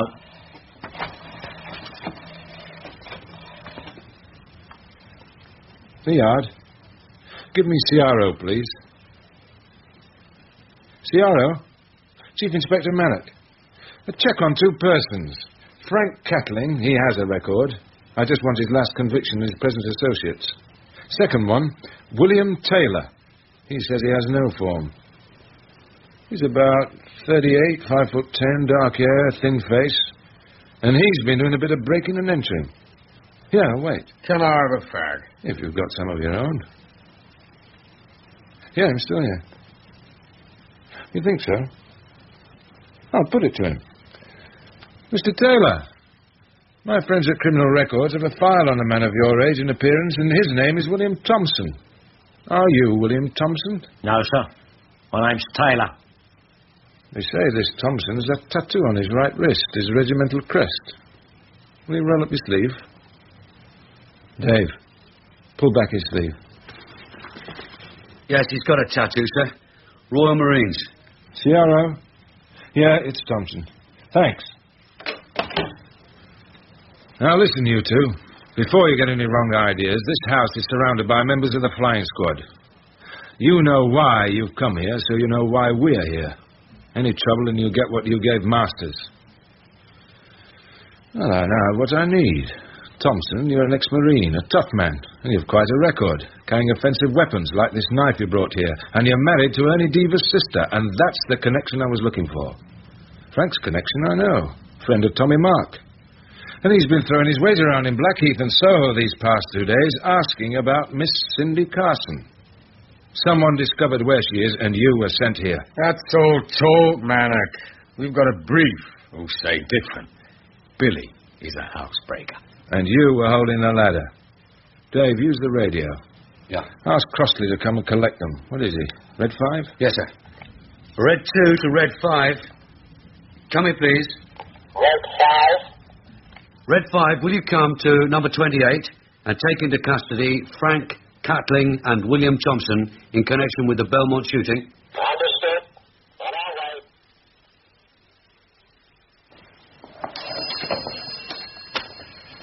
The records are interesting, sir. It's even better than we thought. How's this for a bit of knitting? Frank Catling is a close personal friend of Tommy Mark and is also on the board of his clubs. Frank Catling's brother is a manager of the clubs. So with Tommy Mark in jail, it would be the brother who sent Frank on our trail. But who tipped him off? That we'll find out. First, you have to find Frank's brother. Shake him down. What I want is names. And I want keys that will open places. Do you know this brother? George, yes. But I've no trouble recognising him. He looks just like Frank. Not quite so heavy, not so aggressive. In fact, he's not such a bad lad. With their look-alike, talk-alike brothers. Here's the address of the club. Go there this afternoon. Well, it's Sunday. Have you anything against Sunday? No, sir. It's a good day for keeping things quiet, and I want it kept that way. Can you get hold of someone you can trust? Well, the DCU was with me on the Jackie Thorne job. Maxton? Yes, sir. Yes, you'll do. You find him, and I'll go clear it with the commander. Yes, sir. So, you're still alive, Dave? Yeah. Why are we meeting here? Because it's near where I was, and it's near where we're going. And you're with me for the rest of the day. Look, Dave, Mr. Roach was asking... Mr. Roach, you'll be getting a phone call. You're free. Okay. Where are we going? First to Judy's. I thought you'd forgotten. We're going to make our excuses. Oh. Get moving, come on. Yeah, Jim Harrison is betting that you're on the Belmont shooting. He'll win his bet. Oh, wow. Hey, have they found the girl yet? Not yet. Have you seen her? I mean, in person. Keep your mind on your work. Sure. You said Judy's party was an anniversary. You saying what kind of anniversary? Keep your eyes on the road. Yes, Sergeant.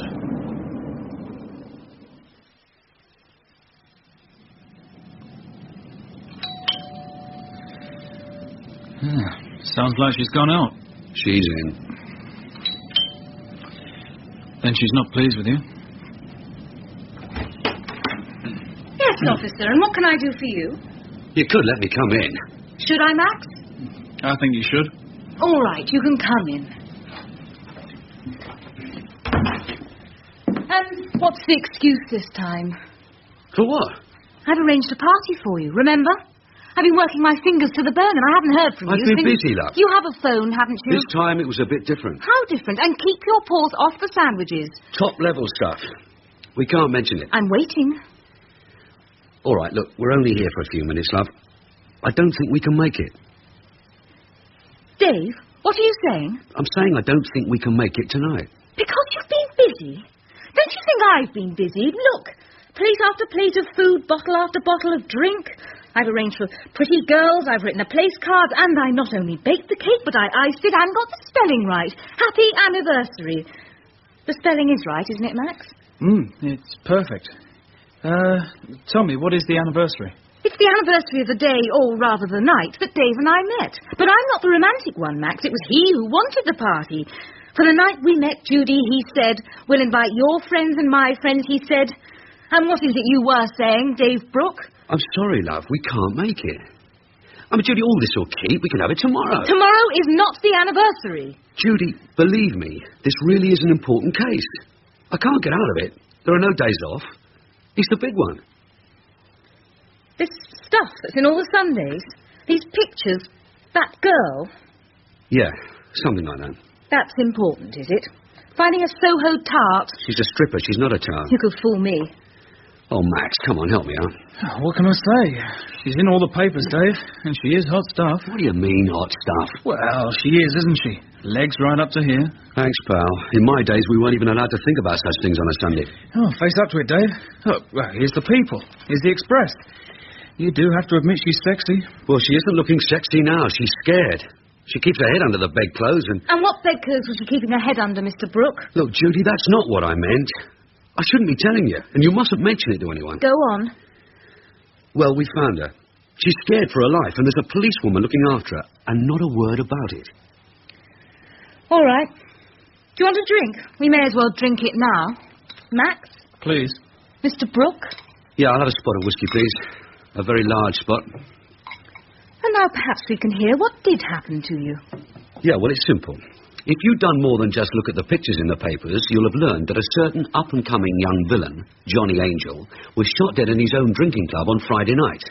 And a big-time villain, Tommy Mark, and his helper Ernie Devers have been charged with the killing. There were 4 eyewitnesses to the shooting, but 3 of them are too scared to talk. Which leaves us with Miss Cindy Carson. And why was she the only one who blabbed? Because she's a #1 bird brain. She's pretty. She was surrounded by press photographers and flash bulbs, and she thought she was a star. Then she realised what she'd done and what she'd said. She knew Tommy Mark's friends would be after her. And they are. So she ran, hysterical, looking for somewhere to hide from them. We found her first and hid her. But the hiding place was leaked, and they came after her last night to show her what happens to girls who talk too much. Are you looking at me? No, and I wasn't looking at her either. Last night I was protecting her. And what will you be doing tonight? Judy, I'm sorry. So am I. Dave Brook, the party starts at 9. I will be waiting for you with a glass of champagne and open arms. The invitation extends until 10, when my open arms will be getting tired. If you're not here by 10, don't bother to come, and don't bother to come any other time. Okay. And don't get tangled in the bedclothes. Bye. Bye, Max. Bye, Judy.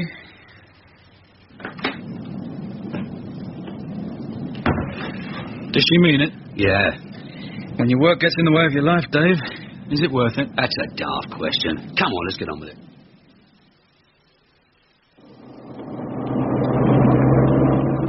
What is it we're looking for? A club called the Marlborough. Turn left at the next street. It's got an awning with a big M on it. M for Tommy Mark? Yeah, I suppose so. All his clubs begin with M. Marlborough, Mayflower. It's about the stripper, is it? Yeah. She was an eyewitness, but she may not be a very good witness unless we can get some support for her. By which I mean persuade some other witnesses to come forward. It isn't a healthy pastime, is it? Being a witness against Mr. Mark? No. And we won't get them unless we can show that we can protect Miss Cindy Carson. And to do that, we're calling on a lad named George Catling. He manages the clubs for Tommy Mark. And since Mark is languishing in Brixton, it's likely that George is in charge of his affairs. So we're going to push him around and see what falls off. Just the two of us? To start with. Try the next one on the right.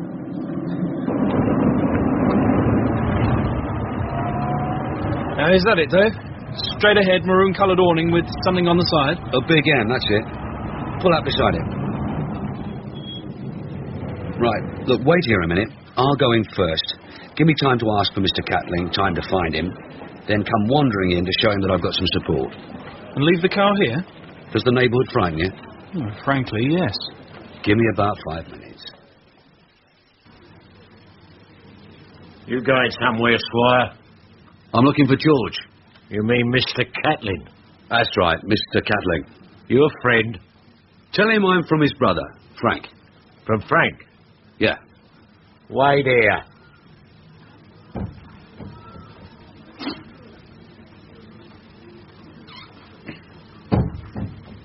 This is the geezer, sir. Thanks, Jeff. From Frank, did you say? Yes. Are you alone? Yeah. Well, what did he bring? A message? Something he asked me to give you. In private. This is private, my friend. All right.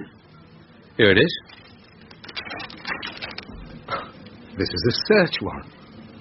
Who are you? I'm a police officer, and the man who is now behind me is my detective constable. So let's go into your office, Mr. Catling. You can go to hell. You've no right in the world to come in here with that. This is a properly licensed club. And you are the club manager, managing on behalf of the owner who is at present in jail. So is your brother Frank. What? Open the office, Mr. Catling. No. Max. Certainly. After you, sir. What's all this, George? You've been having a meeting? No, and this is a private office. I don't think you filled 4 ashtrays all by yourself, George, and drank out of 4 glasses, now did you? Well, if you must know, there was a meeting. A properly convened and legal meeting. The owner of the club is not presently at liberty, and his directors met to see what should be done in his absence. I'll bet. I'm trying to put the frighteners on Cindy Carson. I know nothing about that. Your brother Frank does. He's in the nick, George. Illegal entry, attempt to do grievous bodily harm, to intimidate a witness, to pervert the cause of justice. Take your choice. And let's have your keys. Why? It's a warrant to search. I want to open the safe. Oh, I'll open it. There's nothing to hide. There you are. Thank you. I didn't catch your name. Detective Sergeant Brook. Well, are you satisfied, Sergeant? There's nothing sinister in the safe. You can open all the drawers if you like. Use this key. Mr. Manick is here. Afternoon, George. Have my lads been annoying you? Yes, they have, Mr. Manick. They're here under the mistaken belief that we've been doing something illegal. No, George, under the belief that the place is owned by Tommy Mark. Anything in the safe, Sergeant? No, sir. Pity. Looks like you've been having a meeting of some kind, George. I've explained all that to your sergeant. Well, let's reconvene the meeting and you can explain it all to me. George, you take the chair. Dave, sit on the seat on his right. Max, you sit on his left. I'll sit opposite you, George. Now, what was on the agenda? On the agenda was the fact that the proper chairman is at present in custody on a wrongful charge of shooting... Charge of shooting a business rival, George. You're talking to people who know. He did shoot Johnny Angelo, so did his helper, your friend Ernie Devers. And there are witnesses. We have one of them. So you sent your brother Frank to silence her. No! Your brother Frank and William Thompson. Thompson? That's right. He came with his knife. And they were both here last night at this meeting. No! Where did they sit, George, when you planned to get her? Where I'm sitting, where Sergeant Brook is sitting? Mr. Mannix, I know nothing about it. They were not here. I wasn't told anything about that. But you knew that Tommy wanted her silenced. Just frightened, Mr. Mannix. Not killed. But you knew. They don't tell me these things. No, you never were a real villain, were you, George? Frank is, but not you. No. You run the clubs and keep them legal. But they were the cover for his other business. They never discussed it in front of me. I just managed the clubs. But you knew. Yes. Well, we're not interested in closing the clubs, George. When Tommy Mark is gone, they'll still be here. You won't go down, Mr. Mannix. He's got scores of people who swear that he was here that night. You have one witness.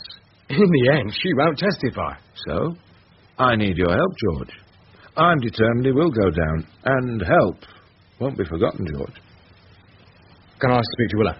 There'd have to be a very good reason for my sergeant, my DC, to leave. You'd have to start giving now. Do you have an address they might go to? I have an address for Thompson. Is he married? No, he lives by himself. Here it is.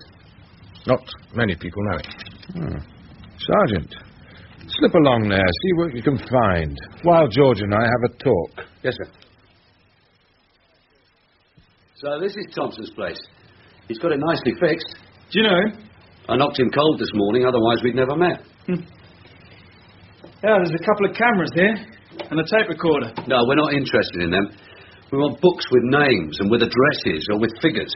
Something to tell us that he handles a lot of people or a lot of money. He wouldn't leave them lying around. Maybe he wouldn't keep them here at all. That's possible, but we are here, so we look around. Move wardrobes, lift carpets, find chipped floorboards, things like that. Are you ready, then? For what? Move the wardrobe, lift the carpet. Okay, let's do it. Take an end, will you?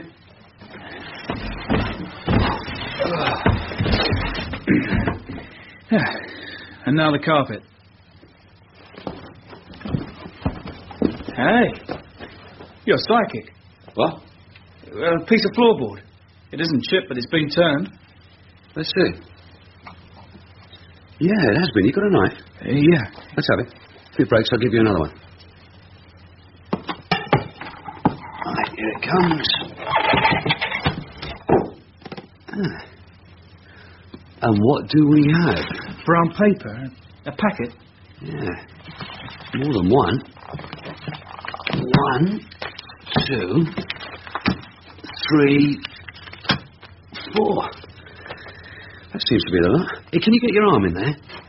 Yeah. There's one more. That makes 5. Yeah, bring them over. Let's open them. Knife again, please. Yep. Money. In bundles. 5s, 10s and 20s. Yours? The same. Open the others.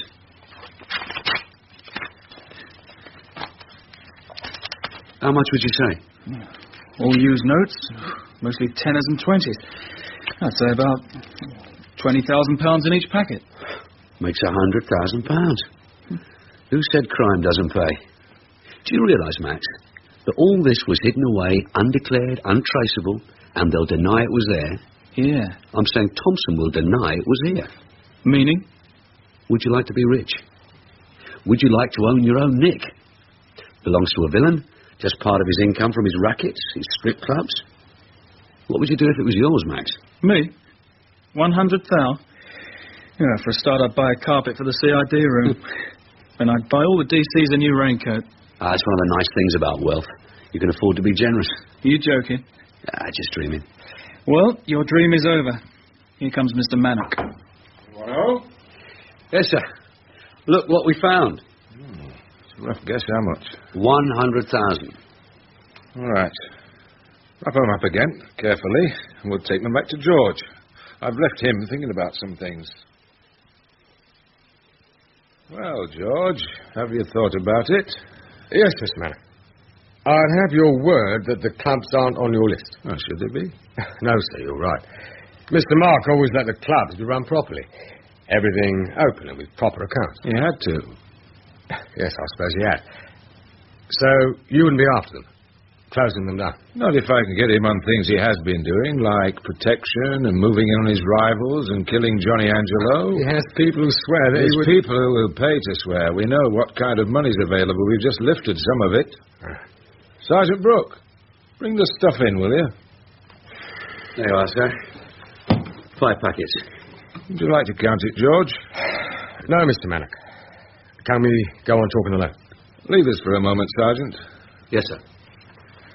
We reckon there's about 100,000 here, George. What part of the take would that be? A month, 2 months, 3 months? 1 month. From protection and strip clubs. And prostitution and drugs. Drugs? Johnny Angelo was in drugs. It's what Mr. Mark wanted. Now you see why I'm not interested in the clubs, George. When Mark is sent down, you can fall out of them. I couldn't take over the clubs. It was none... Go on, George. What is it you need? A genuine witness to back up the girl. All right, I can give you some papers. With names, saying who pays, all the stuff you'd need. I'll take them. Now, witnesses. Can I make a deal about Frank? No, Frank is a villain. You are not. Keep it like that, George. How about the witnesses? Well, there's the bouncer, Jeff. Mr. Mark asked him to go with him to Belmont. He didn't, and Ernie Devers went instead. He'll swear to that. I'll take him. But I need something better. Come on, George. You're clearing the way for yourself. You can do better than this. I can give you an eyewitness. The barman who saw it. Kearney? That's right, Tim Kearney. He saw it all. Where is he? He's here, Mr. Mann. He was scared. He came straight to Mr. Mark to assure him he wouldn't give evidence. He asked Mr. Mark to look after him, to hide him. He's got a room here, tucked away. Is it a deal?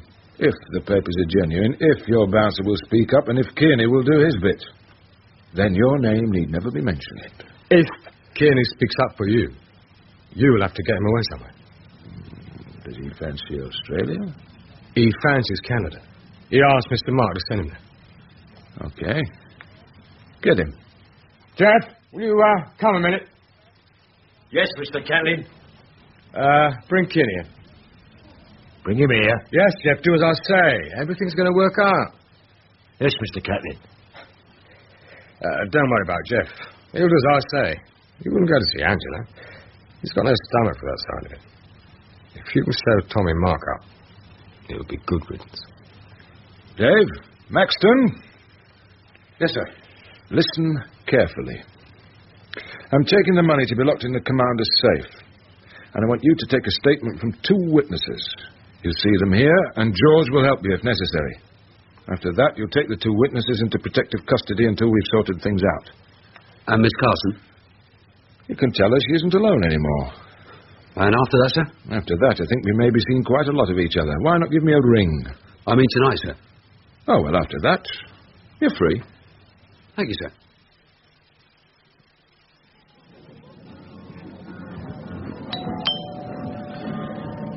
She can't be out. No, it's the noise in there. Try again.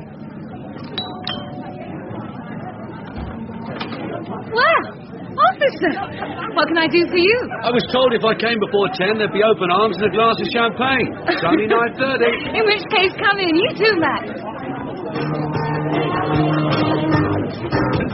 Your friends are here. Jim Harrison, Flynn, Murphy, and Mr. Rhodes. Who invited him? I did. He was looking for you. Did I ever tell you how much... No. But you can tell me now, Sergeant Brook.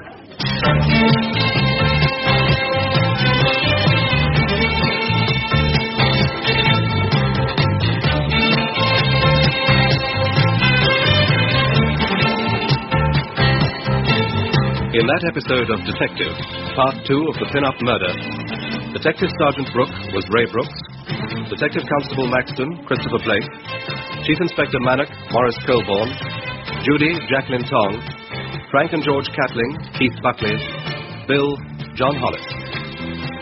Detective was written by Robert Barr and produced by Martin Fisher.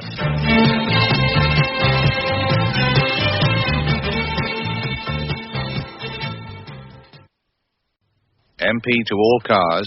Armed robbery on security vehicle now. 4 men. Near the one to MP. Disturbance in High Street. Gang of youths fighting with knives. Request assistance over. Suspects on premises. Now. Tango 1 to Tango 3. Can you assist vehicle heading your direction? Driver believed drunk in charge.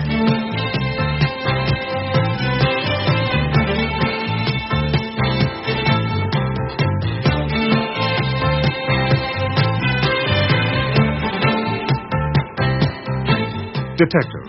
Stories of crime and detection in London, written by Robert Barr, with Ray Brooks and Christopher Blake.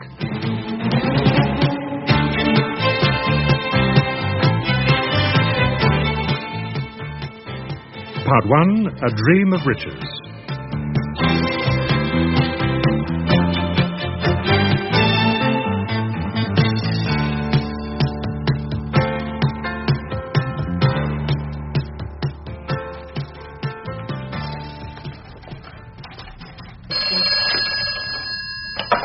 CRD, DC Harrison. Who is that? Yes, he's somewhere around. Will you hold on, please? Dave! Yeah? Phone. Who is it? Carson, about his scrap metal. Him. Good morning, Mr. Carson. Sergeant Brook here. What can I do for you? Yeah, we're still working on it. Yes, I know it was a valuable load, but I think you're nearer to the thieves than I am. No, I'm not suggesting anything. Okay, Mr. Carson, we'll take a look around together. This evening at 7? Fine. You seeing him tonight? Yeah, someone has to. He's getting mad. What's Max up to? He's typing a report. Hang about. Busy? Not much. What are you working on? Pieces of 8 and a trip to the Spanish Main. Come again? An old sea captain is advertising for adventurous young people to join him on a trip to the Caribbean. And one of the young people thinks it's a con. Is it a con? I don't know. Seems he's asking the young adventurers each to trust him with £900. But he doesn't mention money in his advertisement. You can read it. Sea captain, owner of the schooner Sea Mist, planning to sail to the Caribbean, would like to meet young persons of an adventurous disposition with a view to joining him. With promise of blue lagoons and dusky maidens frolicking in the sand, topless. Oh, it's a thought, isn't it? You could do a lot worse. Sergeant Brook! A voice from the real world. Coming, Mr. Roach.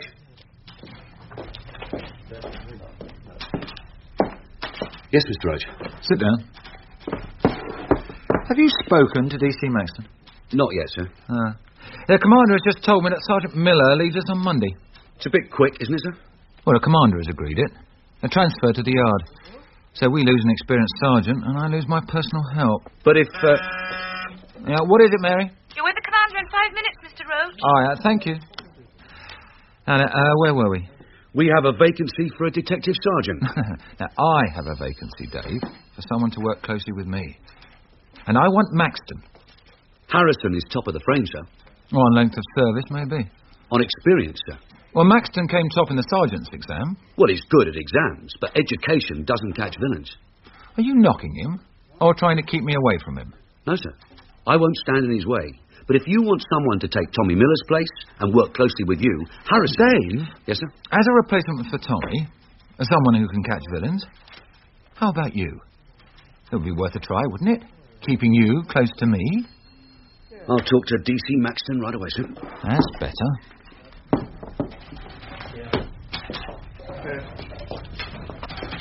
Max. Yes? I want a word with you. Half a sec. CID, Maxton here. Is it? We're on our way down. There was a shop while you were with Mr. Roach, Dave. I booked out a car. It's waiting.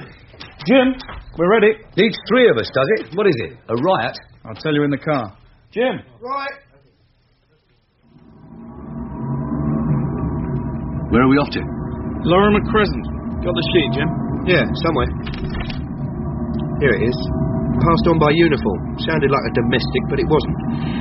Mrs. Brown, householder at 54 Lorimer Crescent, says this morning 2 men forced their way into her house, held her prisoner, started breaking up the place. She's been in tears, hysterical. Like an earthquake has hit her house, she says, and she wants to know why. And we have to tell her? No, we have to talk to her, look at the place and find the 2 playboys. And speed it up, Max. Okay. You said you wanted a word, Dave? It can wait. Let's do this one first.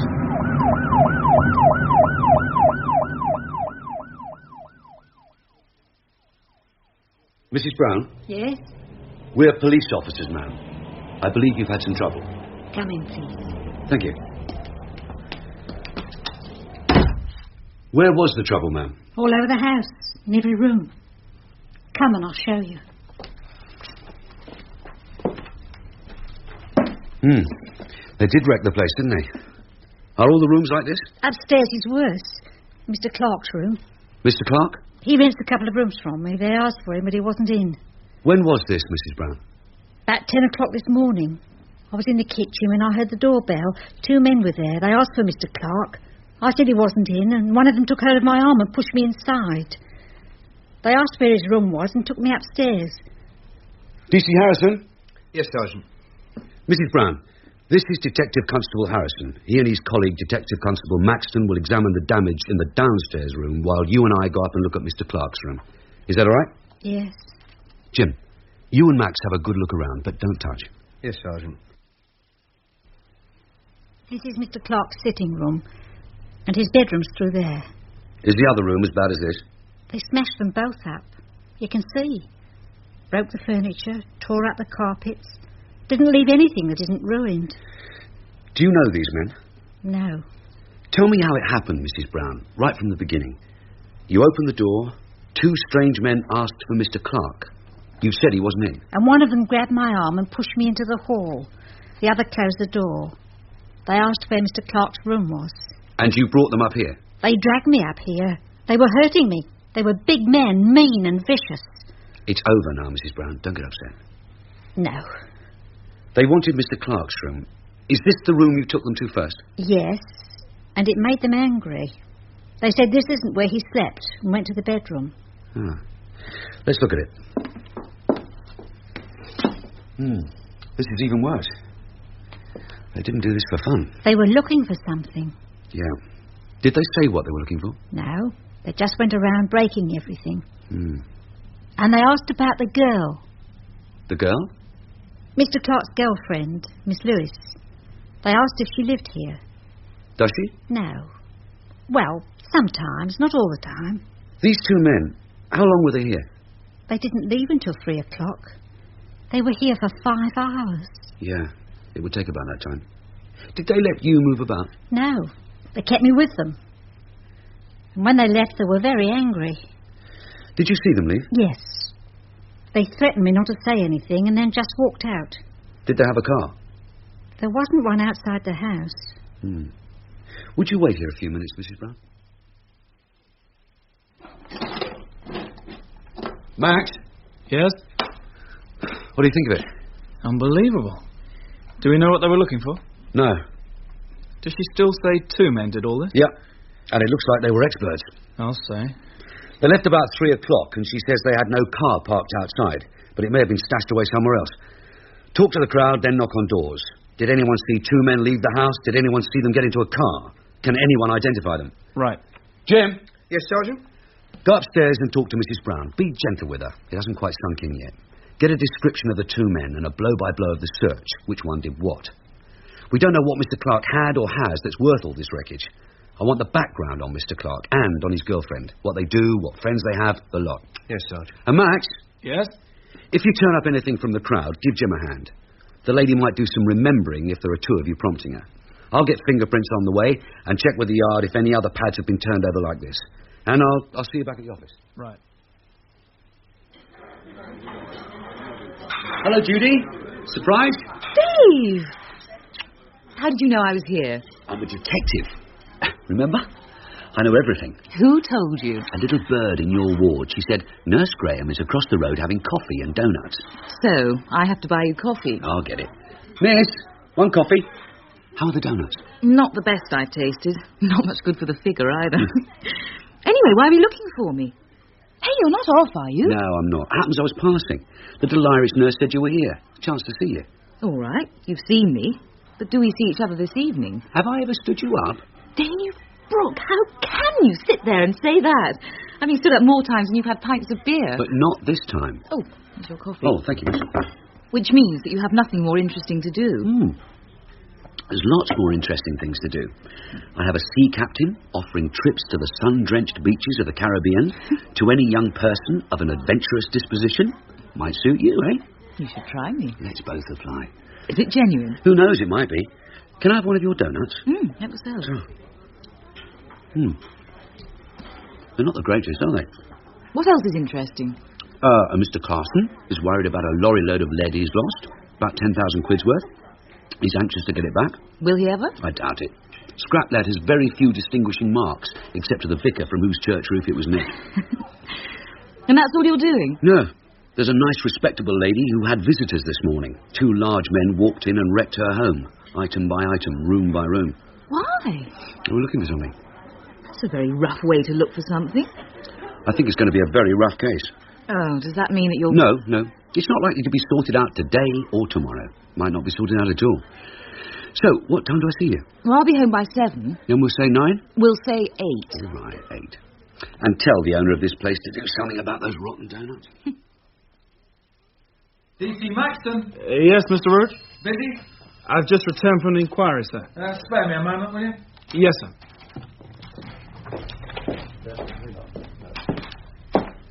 What was the inquiry? The house that was turned over, sir. Oh. Anything to it? It was very professional, sir. And a bit of a mystery. Oh? Why a house in a good-class district should be turned over like that. Yeah, there was a message from the yard about it. Take a seat. Thank you, sir. Where are we? Oh, yeah. For Sergeant Brook from C11. They note his inquiry, but the answer at the moment is negative. Does that make sense? Yes, sir. Good. Did Sergeant Brook tell you I wanted to see you? He said you wanted to talk to me, but this job came up. How'd you get on with him? Fine, sir. We get on very well together. Yeah, I see you did very well in your promotional exam for sergeant. Thank you, sir. Yeah, very well indeed, lad. Do you feel like stretching your wings? In what way, sir? You know Sergeant Miller? Yes, sir. He works with you. Used to. He's being transferred to the yard with very good prospects. It leaves a vacancy. Would you like to fill it? To work with you, sir? Well, to work where I can keep an eye on your progress, where you might be in line for sergeant next time round. Are you ambitious? Yes, sir. What age are you? 24, sir. Soon be 25. Oh, good.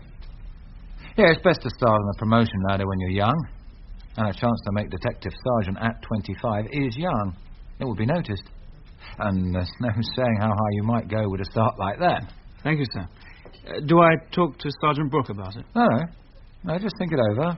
By yourself. Oh, I see Sergeant Brook has come back. You'd better get on with your work. Yes, sir. Oh, and Maxton. Sir? Ambition is not a bad thing. No, sir. You've been with the old man? Yes. Did he say anything? He says there was a message for you from C11. They're interested in your inquiry, but the answer is negative. Mean anything? Means it was a one-off job. Did you have any luck on the door-to-door? Yes. Then let's gather round and see what we know. Jim, let's have you. Okay. Right, we'll start with you, Max. I haven't yet sorted my notes. We'll take them as they come. Did anyone see the 2 men? No one in the crowd saw them. They gathered after the first panda arrived. But I found 2 in the house-to-house who saw the car. Here we are. The woman living at number 14 says she returned from shopping at 11 this morning, and there was a strange car parked in front of her house. She doesn't know much about cars and could only tell me that it had 4 doors. It was coloured green and was rather dirty. Where is number 14? Same side, other end of the street. Now comes the next bit of luck. The lady at number 20 saw 2 men get into the car at about 3 o'clock. She says she took a good look at the men because they were both big men in expensive dark suits and they looked like foreigners. Foreigners? Cypriots, she thought, or Greeks. Jim. Mrs. Brown confirms they were big men, heavy, like wrestlers.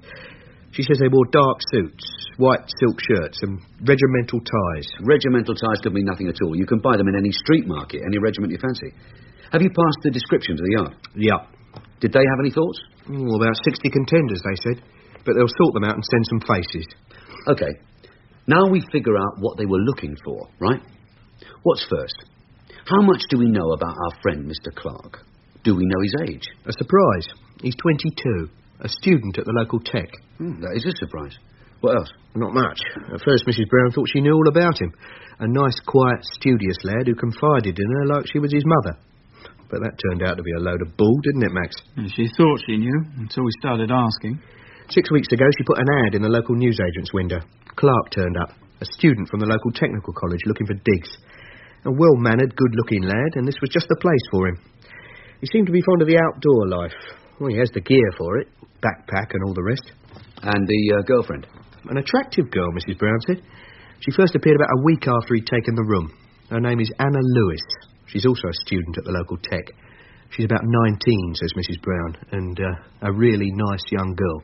Does she live with him? Not all the time. Mrs. Brown describes them as two friendly, well-mannered young students and quiet about the house. But not true, is it? All this quiet, well-mannered stuff. It can't be. Are they students? Max is checking. Does Mrs. Brown expect them to return? Yes. Do we think they'll come back? Jim? No. Max? No. Why not? Well, just after 6 last night, there was a phone call for Mr. Clark.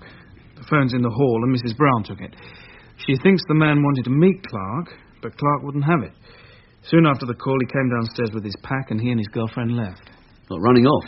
That's favourite. Why? Because whoever made the call was sending 2 men to turn the place over. Right. Which brings me to the sharp end of the case. What could they be hiding? A student of 22 and a girl of 19 that's worth wrecking a house to find? Or is it so important that a phone call can scare them and send them on the run? Any ideas? No. CID, Detective Sergeant Brook. Yeah, we'll be there. Thanks a lot. That was C11. Photographs of some heavyweight villains are on their way. When they arrive, Max, you'll show them to Mrs. Brown. And while you're with her, ask her if her quiet, well-mannered boarder seemed to be well off, free with his money. Jim, you concentrate on our friend Clark and find him for me. Check all the techs and colleges in town and all the student organisations. Go on, start now. OK. When do the photos arrive? They're on their way. Feel like a cuppa? What time is it? Just 6:30. No, I haven't got time. I have Mr. Carson to see at 7. If you want me, I'll be in his local with the cream of the scrap trade. And after that? At the usual number. Judas? You don't have to shout it. Sorry. I'll be there just long enough to have a quiet meal, and after that, I'll be here at my desk waiting for your report. Mr. Carson! Open up and be surprised. Oh, it's you, Mr. Brook. Come in. You're early, aren't you? 7 o'clock, you said. Had a bit of time to spare. You don't mind, do you? Why should I mind? So, this is your office? Yeah, but all the high finance is done. I just put the books away and lock up. You said you had your 2 best men on the case. 2 good detectives, Mr. Carson. But getting nowhere. Give them time. It's only been a week. 2 weeks. Yeah, well, 2 weeks. But as soon as they try to sell the lead, we'll know. Will you now? You can bet on it. Like betting on a 3-legged horse. Now, Mr. Carson. Every man to his job. And my job is selling scrap. It's a big loss, Mr. Brook. I mean, who can afford to lose 10,000 quid? It seems you can, judging by the way you keep all your stuff just lying about. I've had a look at your yard. A creaky old corrugated fence. A gate I could have kicked down. A padlock any kid around here could have off in a couple of minutes. Nah, kids didn't do it, Mr. Brook. Scrap lead is too heavy. It needed planning, that did. Yeah, and it needed a lorry. And since your lock wasn't broken, it needed a key. Have you had a close look at your friends? You are a very unsociable man, Mr. Brook. Well, it's because I'm a cop. Would you like a drink here before we go? No, I'll wait. Which means we're going to the boozer. Isn't that where you're taking me? If you'll just get out, I'll lock the door. There. That's it. And who will that keep out? Around here, they don't consider account books worth stealing. But they steal everything else that's lying about. You're not taking this seriously. My heart bleeds for you. And so it should. I pay my rates, you know. Of course you do, Mr. Carson. And about tuppence of it goes to the police. And for your tuppence, you expect a cordon of us guarding your rusty old fence? And I don't get it, do I? No, but you get 3 detectives working on it and hoping for promotion. So let's go along to the pub and look at your mates. Well, thank you, Mrs. Brown. Oh, wasn't much help. There were 2 of the photos you thought might be like them. No, not really like them. If I get any others, I'll bring them along. Can we talk about Mr. Clark now? Have you heard from him? No. He said he'd be away for 2 days. The girl went with him? Yes. Do they often go away in the middle of the week? It depends on what classes they have. You still think they'll come back? Yes. When they went off, were they carrying anything? Only what he usually took, his anorak and his rucksack. That's what the other policeman asked. What other policeman? The one who came after you'd gone. The inspector and the sergeant. Policemen? Were they in uniform? No, in plain clothes like you. Did they give their names? Inspector Stevens, he said. And I don't remember the sergeant's name. Why did they come? Well, to ask about Mr. Clark and Miss Lewis, about when they left and where they were going. But I don't know where they've gone. Did they examine the house? Every room, like Mr. Brook did. Find anything? No. They asked if Mr. Clark received any letters. I told them he hadn't. He had a phone call last night? Yes, about 6 o'clock. Did he get many phone calls? That was the only one he ever had. The only one? Yes. Were you surprised by it? No, but he was. He came downstairs very slowly. Was it from a man or a woman? A man. What did the man say to you, Mrs. Brown? He asked if Mr. Clark was in. I said Mr. Clark had a visitor. Well, you see, Miss Lewis had just come in, and I didn't know if he wanted a phone call. Did you ask who was calling? He said, just tell him it's a friend calling, a friend who's just found out where he's living. If I said that, he'd know who it was. And he came downstairs very slowly? He didn't want to talk to this man. He didn't say very much. He didn't want to meet. And hung up. I'm not being much help. You're being very helpful, Mrs. Brown. Thank you.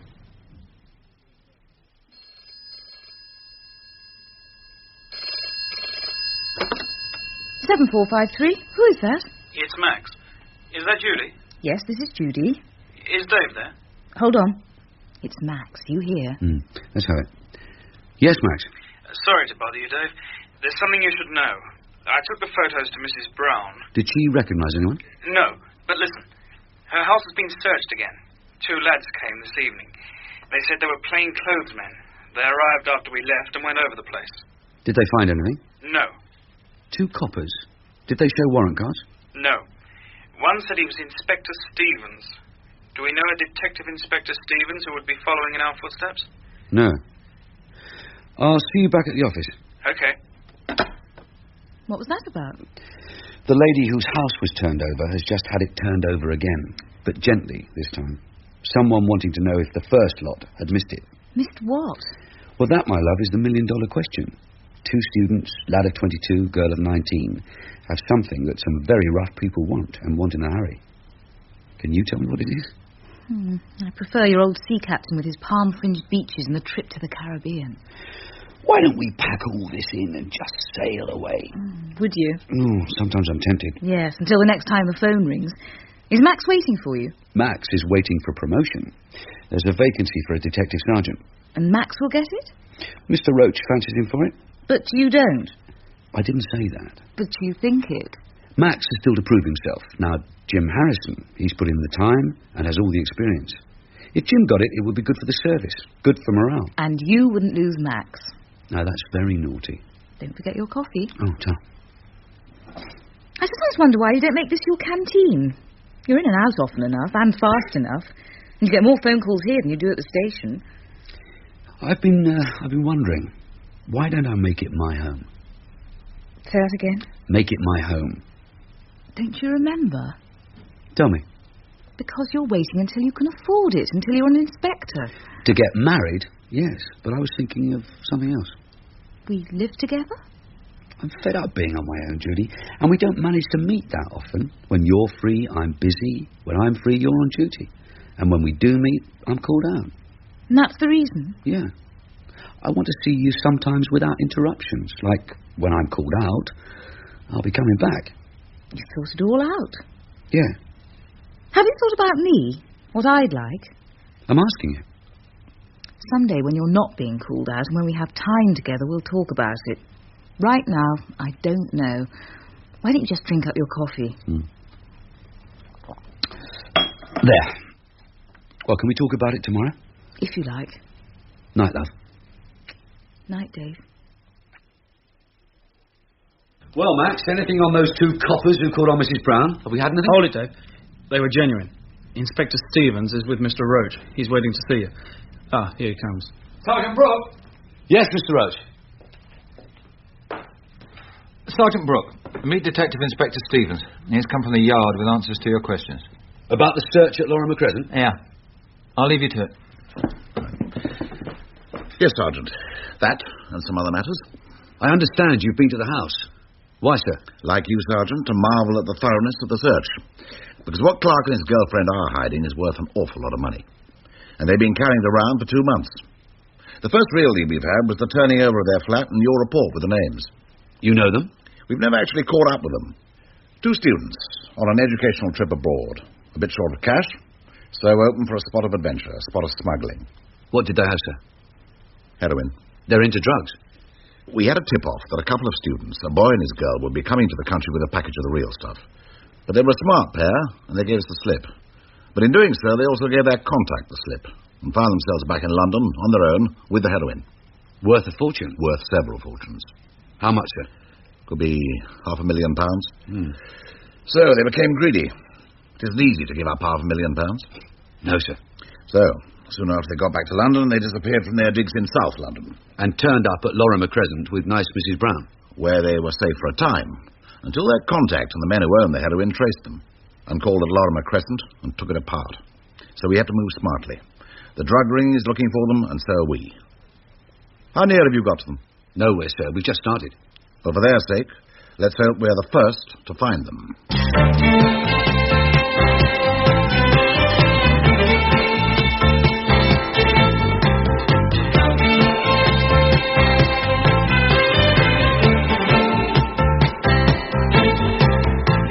In that episode of Detective Sergeant Brook was Ray Brooks, Detective Constable Maxton, Christopher Blake, Detective Constable Harrison, Peter Cleall, Chief Inspector Roach, Stephen Yardley, Judy, Jacqueline Tong, Mrs. Brown, Betty Alberge, Carson, Tony Cornter, Inspector Stevens, Nicholas Courtney. Detective was written by Robert Barr and produced by Martin Fisher.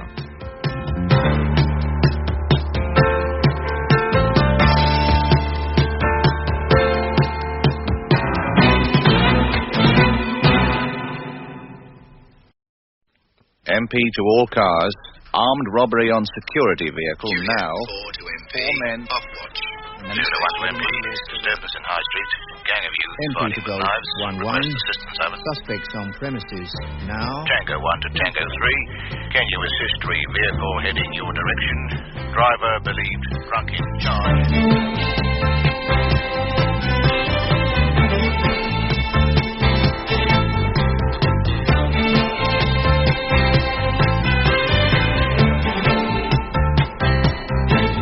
Detective. Stories of crime and detection in London, written by Robert Barr with Ray Brooks and Christopher Blake.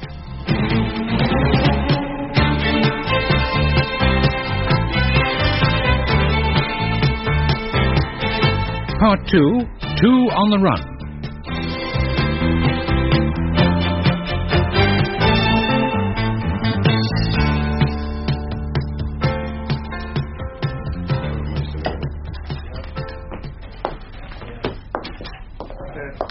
You looking for someone? Yeah, which one's Sergeant Brook?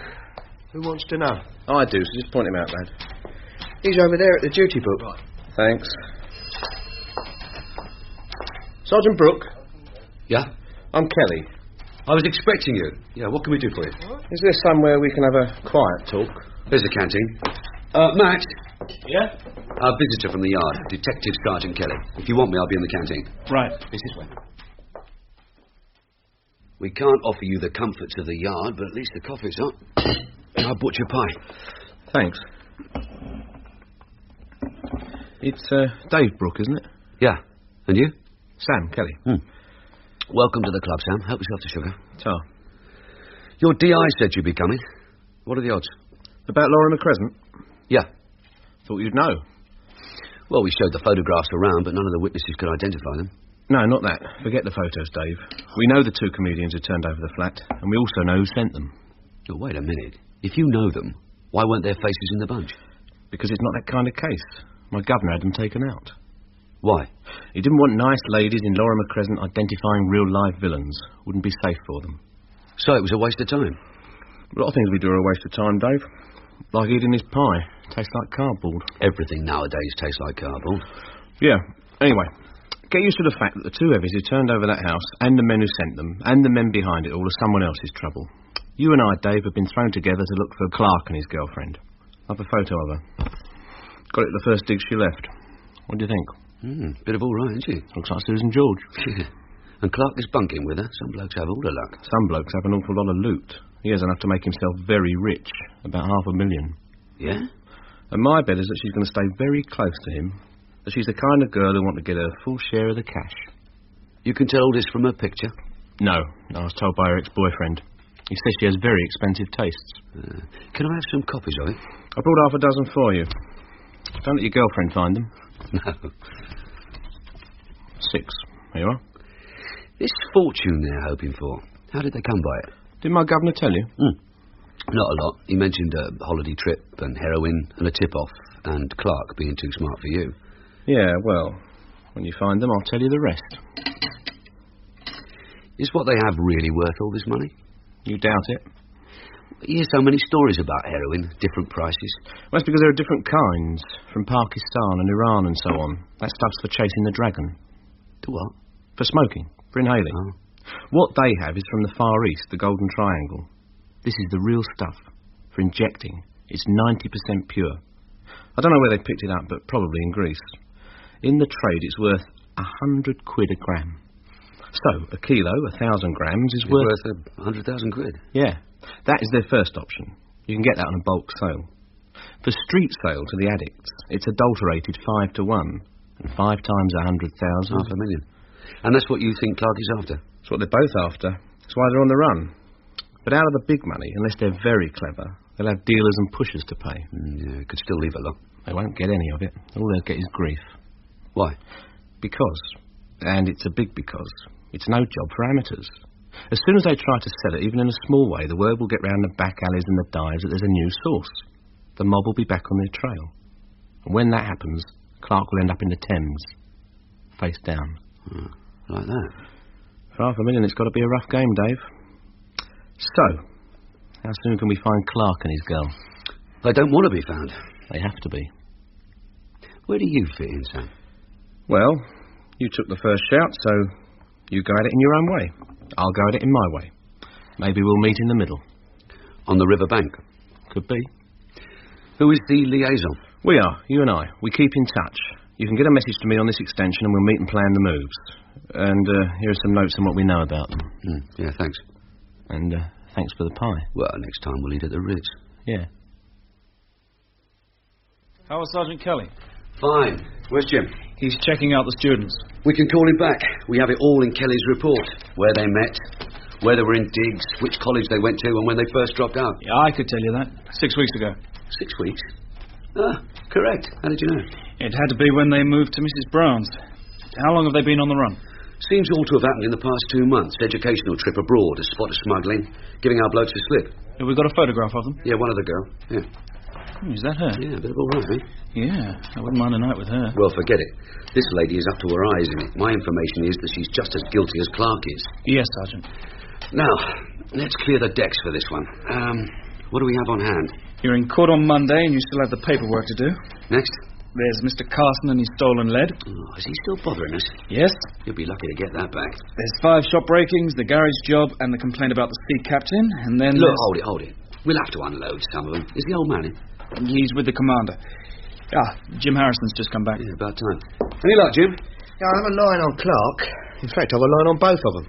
They were in college in South London. Yeah, we've got all that. Look. Oh, how long have you had this? She's got it from Kelly, but it's all here. They were students together in South London. We're in digs in Kennington. Goes all the way back to where they were born and when they were born, when they dropped out of college, plus a passport photo of Clark and a pin-up of her. You could have let me know. I'm letting you know now.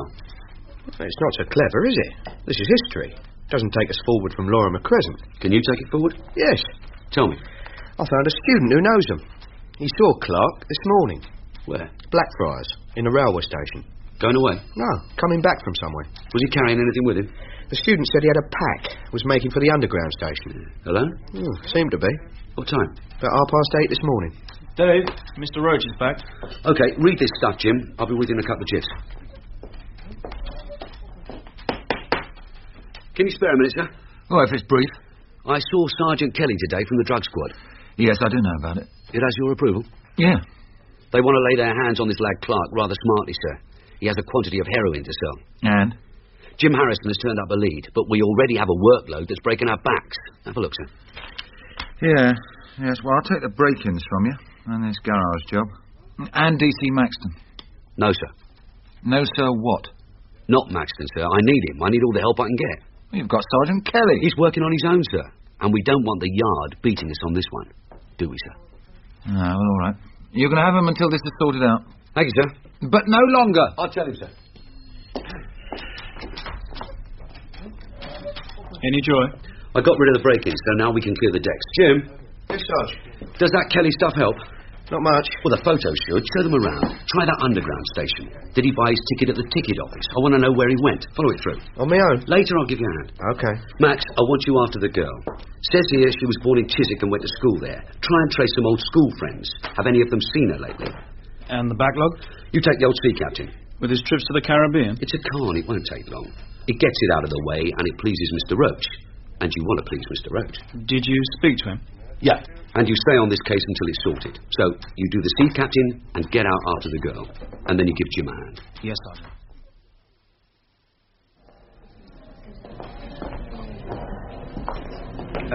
Drayton? Yes? Remember me? The Harrison, isn't it? You're the copper who spoke to you this morning about James Clark? Yeah. Did you find him? No. I was wondering if you could give me a bit more help. Like what? A few more questions. Well, I'm due in class in 10 minutes. It won't take long. Have you spoken to any of the other students? It wouldn't be much help. He dropped out. Do you know why? No. As I remember, he went on one of the student tours. Came back for a week, decided not to continue, dropped out. Was he in trouble with his studies? No way. Clark was smarter than most of them. But I think he was worried about his grant. Was always a bit short of cash, but then who isn't? Is he in trouble? Not with me. Happens he can help with an inquiry. Do you know his girlfriend? Anna Lewis. Yes, I know. They went on holiday together. Oh, don't tell me you're shocked. Let's say I'm envious. Aren't we all? Do you know where she is? Well, some of the girls might know. Who should I ask? Well, you can take your pick. Now, it is time I was gone. One more question. Okay. On a different matter. What's the drug scene in the college? What, you mean pot? Yeah. Well, like anywhere else. Some smoke, some don't. I don't. And Clark didn't. Is that what you're after? And the hard drugs? Well, now you're being a copper. I'm late for class. Drayton, where is Anna Lewis? Goodbye.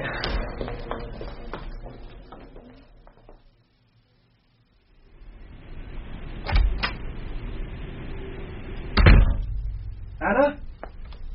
Is that you, Anna? Yes, I'm here. Where are you? Upstairs. I had trouble finding you. It isn't the easiest place to get to. It's what we need. It's quiet, it has a phone, and it's off the beaten track. I brought you some food. Thanks. How did you get this place? Belongs to a friend. He's away for a couple of weeks. Long before that, we'll be moving on. It's quite well stocked. Plenty of tins, and there's the fridge. Would you like some tea? No, I don't feel like tea. Why not? Where have you been? Trying to find out what happened. I phoned Mrs. Brown. She's very worried about us. Oh? She says that after we left, 2 men came looking for you. When she told them you'd gone, they searched the house, broke up all her furniture, and threatened her. She was crying. I'm sorry. How could they come after you so soon? It was a risk we took when I started selling. You knew that. But I fixed it. How? Not too difficult. When you know there's going to be danger, you first take a calculated risk. When you see the danger, you deal with it. Won't happen again. I've taken care of it. No more trouble? Not if we're both careful. What else happened at the house? Mrs. Brown called the police, and the police are looking for you. Did she say why? They know that the two men were searching for something. They want to know what it is. Do they know? No. You're wrong, Anna. Never underestimate the police. By now they will know, but they don't know where it is, or where I am. And from now on, we keep ahead of them. We'll be here for, say, 2 days, and then we move on. They'll still be looking for you. They won't give up. You think we should throw this stuff away? Would you? £500,000? We'd be mad. It's worth any amount of risk. We can sell it slowly, Anna. Even if it takes a year, we'll finish with a fortune. It's like money in the bank. Better, because we can deal with people who keep it secret. The pusher didn't keep it secret. They came after you right away. From now on, I can keep control. What else did you hear? They're also looking for me. Those two men? No, the police. There was a policeman in Kennington asking if anyone had seen me, and there was another in Chiswick. Why in Chiswick? I used to live there. They really are after you, aren't they? Where were they searching for me? Only at college and your digs in Lambeth. They must think you'll be the easiest to find. Some things we must do. You must keep away from here. Why, James? It won't be for long. We must find out what the police are doing. You can do that. I'll work out how you do it. And I'm sure you'll be good at it. Mm.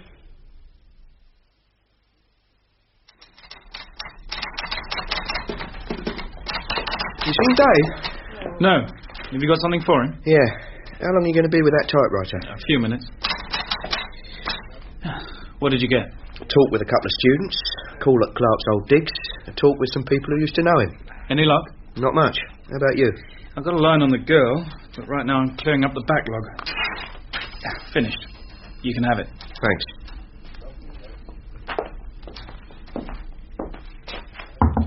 Come in. 2 reports, sir. The theft at 5 Points Garage and the complaint about the sea captain. Unloading them, are you? Well, Sergeant Brook That's all right. Just leave them on the deck. Yes, sir. Sir? Yeah? I'd like you to read the report on the sea captain, sir. I have him downstairs. I'd like you to see him. Oh? Why? Well, sir, I had a talk with him, and I've been on the phone to a repair yard in Devon. His ship's sea mist is being held there against a payment of a repair bill. It's quite a bill, sir. Go on. The amount he's taking from his young adventurers will cover the repair bill, but it won't leave much for a trip to anywhere. If he pays the bill and sails off by himself... Yeah, he'll be hard to find, yeah. Yeah, all right, I'll see him. Thank you, sir. What was that about? My sea captain. How is he?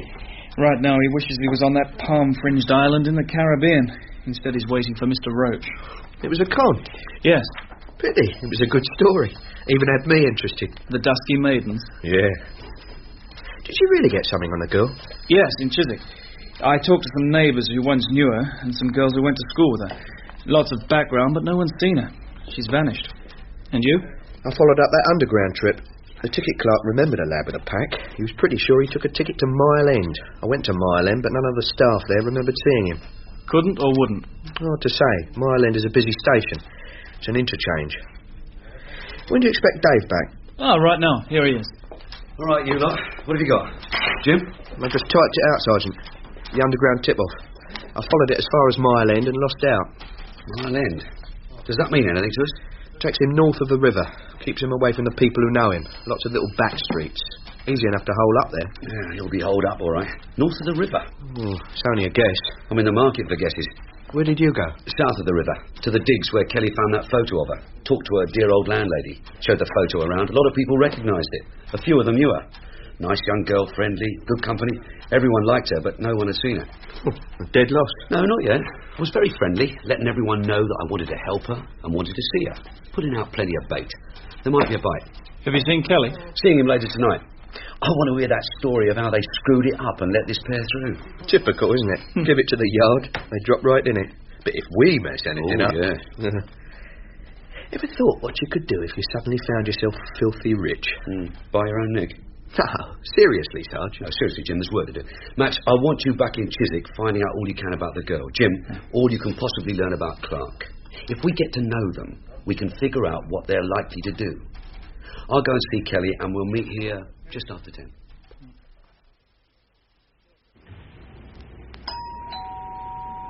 Your girlfriend won't mind us meeting here, will she? No, of course she won't. You'll like her.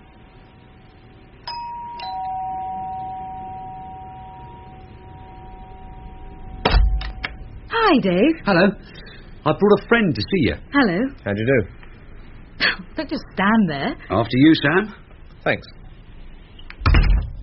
Judy, this is Detective Sergeant Sam Kelly. Oh. Nice to meet you, Judy. We're taking you out. A pub, I suppose. No, to dinner. You know, waiters and menus and things. Really? What a surprise. Why didn't you warn me, Dave? I can't go looking like this. Well, you look fine to me. Well, I'll just go and put some lipstick on. Right. Give Sam a drink. Well, we have scotch, vodka and beer. Take your choice. Beer, please. A can, do you? That'd be fine. Good. Saves on the washing up. I'll have a vodka with lemon while you're there. Right. Nice girl, Dave. What's she do? She's a nurse. Oh. Does casualty duty. Treats junkies when they're brought in. What was that? I said you treat junkies. Doctors treat them. We just clear up the mess. I know what you mean. Sam's on a drug case at the moment. Here's your drink. Oh, thanks. Drugs? Yeah, heroin. Oh, that's the worst. A couple of students have just brought in a kilo of the stuff. A kilo? Yeah. That's more than you'd find in a whole hospital, at least the one where I work, anyway. But why? To make a lot of money for themselves. Well, where did they get so much of it? Unfortunately, it's just too easy. You just go abroad. You can be a businessman on a commercial trip, or you can be a student on an educational tour. All you need is a complete lack of morals and a desire for easy money. Do you want to hear the rest? Yes. All right. 2 students go on an educational tour. They're using the trip to make a bit of extra money. They've chosen the Middle East because they know that there are always some guides on these tours looking out for hard-up students who are prepared for a bit of adventure in return for a cheap holiday and a handful of pound notes. Someone just asks them and they do it. Yes. Can't it be stopped? Well, we try. In this case, we had a tip-off that a couple of students on an incoming flight were carrying the stuff. So you were waiting for them? Yeah, but the description we had wasn't much to go on. A slim, dark-haired bloke of 5'8", a girl of about 19, 5'6", and blonde. You can imagine what it was like when the tour arrived back at Heathrow. 60 students all milling about and at least half a dozen couples fitting the description. Not easy. Why didn't you jump the half dozen and search them? Well, it can't be done like that, Dave. When amateurs are carrying drugs, there's always a minder on the plane to keep an eye on them. And there's a contact waiting at the airport with a fast car. The minder points them out and the contact gives them a lift into town. And on the way, he takes the goods and makes the payment. Yes. Well, we want to get the minder and the contact as well. But if you move too fast, they're off like ferrets, and all you're left with are a couple of frightened students. And now you're trying to find them? Well, finding them isn't easy either. We started checking on the 60 students and found that 2 on the list were no longer at college. We went to their digs and found they'd skipped. And that seemed to be the end of the trail, until we saw Dave's report of a house being turned over and the names of our 2 students. And now we're looking for them. And the men who own the heroin are looking for them. And if they find them first, Sam thinks our young people will end up in the Thames. Or on a piece of wasteland. I don't feel like eating out. Why not? Because it sickens me. I spend my life trying to help people. I spend part of my life trying to help these addicts. Then you get people like this who spend their lives... Try not to take it personally, Judy. We know how you feel. But you can't save the world by not eating dinner. No. So come on, look, cheer up. I tell you what, you can choose the restaurant. Wherever you want to go. And the bill's on Sam. Thank you very much. All right, Judy. Yes. All right, Dave. Anna? Yes? It's dark now. It's time you left. Don't you want me to stay? No. If the police are looking for you, it's best that you go. But I want to stay... No, listen to me. I want you to keep away from here until it's time to move on. And then we'll go together. I need 2 clear days, Anna, maybe 3, to sort things out. Are you sure you know what you're doing, James? We're in big trouble. Of course we're in trouble, but we expected that, didn't we? Are you frightened? Yes. Do you want to back out, then? Throw away the chance to make a fortune? No! Okay, then. Let me handle it and do as I say. Do you need any money? Yes. Here you are. Next time we meet, there'll be plenty more where that came from. Now phone me in the morning and tell me what's happening. It's time you left. Why can't I stay? Anna. Sorry. Bye. Bye. Did you see Kelly? Yeah, we had a bite to eat. Pretty good meal it was, too. And I got the story of how they cocked it up. Good, was it? Yeah. A big search laid on at Heathrow, but they showed their hand. Everyone scattered, and Clark and his girl were left with the stuff. How lucky can you get? $500,000 dropped in your lap. If you know what to do with it. And if the owners don't catch up with you again, next time it could be for real. Dave? Yeah? We keep thinking that because they're students, they're like beginners, just learners. But if Clark is just learning, he's learning fast. What's on your mind? When he skipped from the digs in Lorimer Crescent, he left nothing behind. And I mean nothing. No photos, no clothing, no books, no scraps of paper, not even any rubbish. With a fast move, that isn't easy. Nothing was overlooked. It was just as if he'd planned it. If we're not careful, you know, he could outsmart the lot of us. Do you think? Yes. So, we get after him from 3 sides. Jim after him, you after his girl. And I'll be waiting on the riverbank. Would you like some tea? Is the canteen still open? Yeah, I'll get the key. Okay, I'll have a cup. Jim? Tea and a sticky bun. Here, let me do it. Oh, thanks. 3 teas and a sticky bun.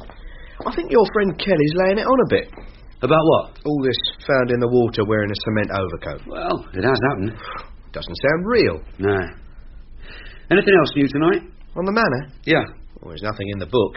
It's been quiet since you went out. Is it true about Max? In line for sergeant? Yeah. Can't be right. There's 4 in this CID with more experience and more commendations. And you were top of the frame? Yeah, but I didn't go to the right school, did I? No, I don't think it's that. But you could speak to the old man. Yeah, fat lot of good that'd do. What time is it? We're just after 10. When do we knock off? When we've had tea. I'll get it. CID? DC Harrison? Who is that? Okay then, who do you want? Oh, just hold on a minute, will you? Dave, I think it's for you. Someone wants to talk to the detective who was in Kennington today. Your bait could have caught a fish. Just a minute.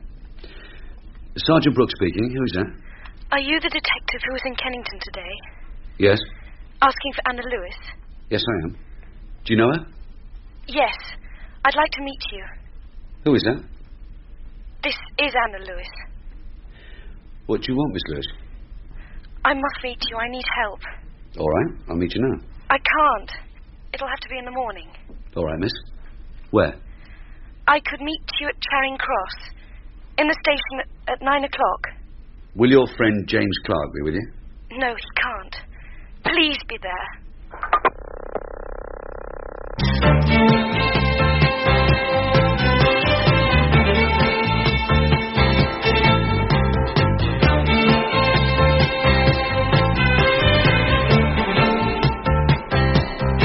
In that episode of Detective Sergeant Brook was Ray Brooks, Detective Constable Maxton, Christopher Blake, Detective Constable Harrison, Peter Cleal, Chief Inspector Roach, Stephen Yardley. Judy, Jacqueline Tong, Detective Sergeant Kelly, John Judd, James Clark, Gary Cady, Anna Lewis, Emily Morgan, Drayton, Stephen Garlick. Detective was written by Robert Barr and produced by Martin Fisher.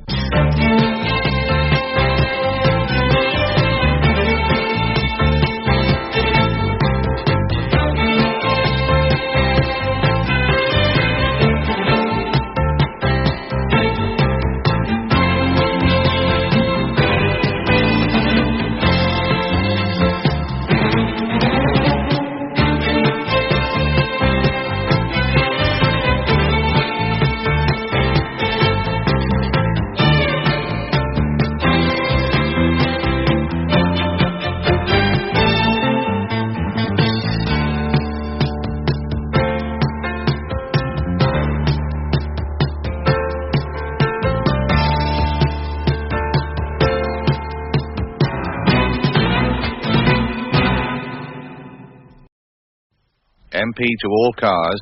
Armed robbery on security vehicle now. 4 men. Zulu 1 to MP. Disturbance in High Street. Gang of youths fighting with knives. Request assistance of it. Suspects on premises now. Tango 1 to Tango 3. Can you assist 3 vehicle heading your direction? Driver believed drunk in charge.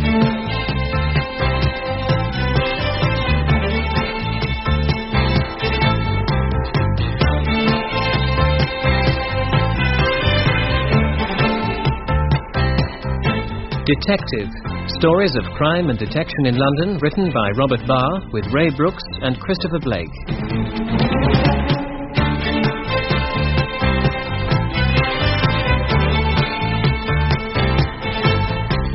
Part 3. A Meeting with Anna.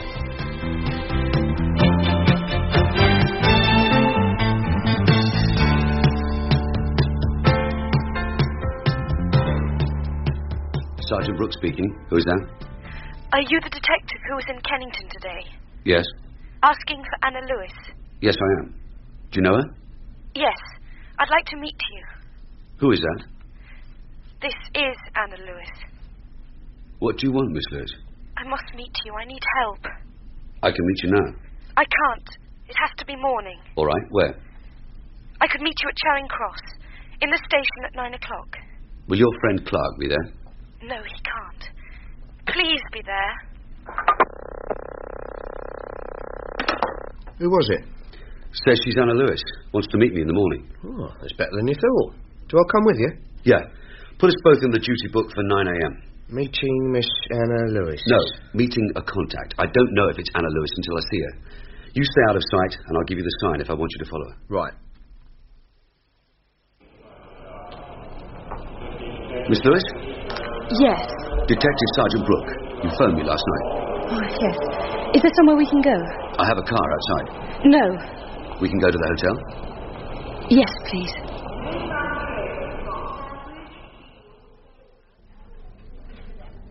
It's quiet in here. Will this do? Thank you. Would you like coffee? Yes, please. Waiter? Yes, sir. A pot of coffee for 2, please. Certainly, sir. And now, Miss Lewis. First, please, can I see your identity card? Yes, of course, miss. I know you have to be careful. My warrant card, photograph, have a good look, and my name. Thank you. I'm sorry, I promised I'd make sure. Promised your friend Clark? Yes. We're both in trouble, Mr. Brook. But of course you know that. You asked for my help. How much do you know about us? I know you're in trouble, miss, in 2 ways. You're wanted by our drug squad on a very serious charge, and you're wanted by the men you were supposed to be helping. You've cheated on both sides. And if you want my help, you'll have to be honest with me. Yes, I know. So where is Clark? I can't tell you. That's a fine start. No, please, you must let me explain. He can't come to see you. He's in hiding because these men are looking for him. I want him to come to you, but he doesn't know what you'll do. Well, if you can promise him help, I'll tell him. And then? He'll talk to you. Let's get one thing straight, Miss Lewis. It's your friend Clark who's in trouble, not me. I don't have to make promises. I told him that, but he's stubborn. He wants to know what will happen if he offers to cooperate. Your coffee, sir. Oh, thank you. Thank you, sir. Before we do the honours, I'd like some answers. All right. I just want yes or no. You brought heroin into this country? Yes. A kilo of it? Yes.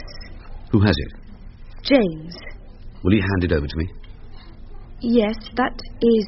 He will hand it over if he can, but it isn't easy. Why not? These men are looking for him. He thinks they're still after him. The answer to that is simple. You tell me where he's hiding, and I'll go and bring him out, safely. He won't let me tell you. Until he has a promise? Yes. Will you have coffee? Please. You can tell him that I can't promise anything. I have to ask permission, which means I have to show some results. So you'll have to tell me the story. How do you take it? White, no sugar. White, no sugar. Right, there you are. Thank you.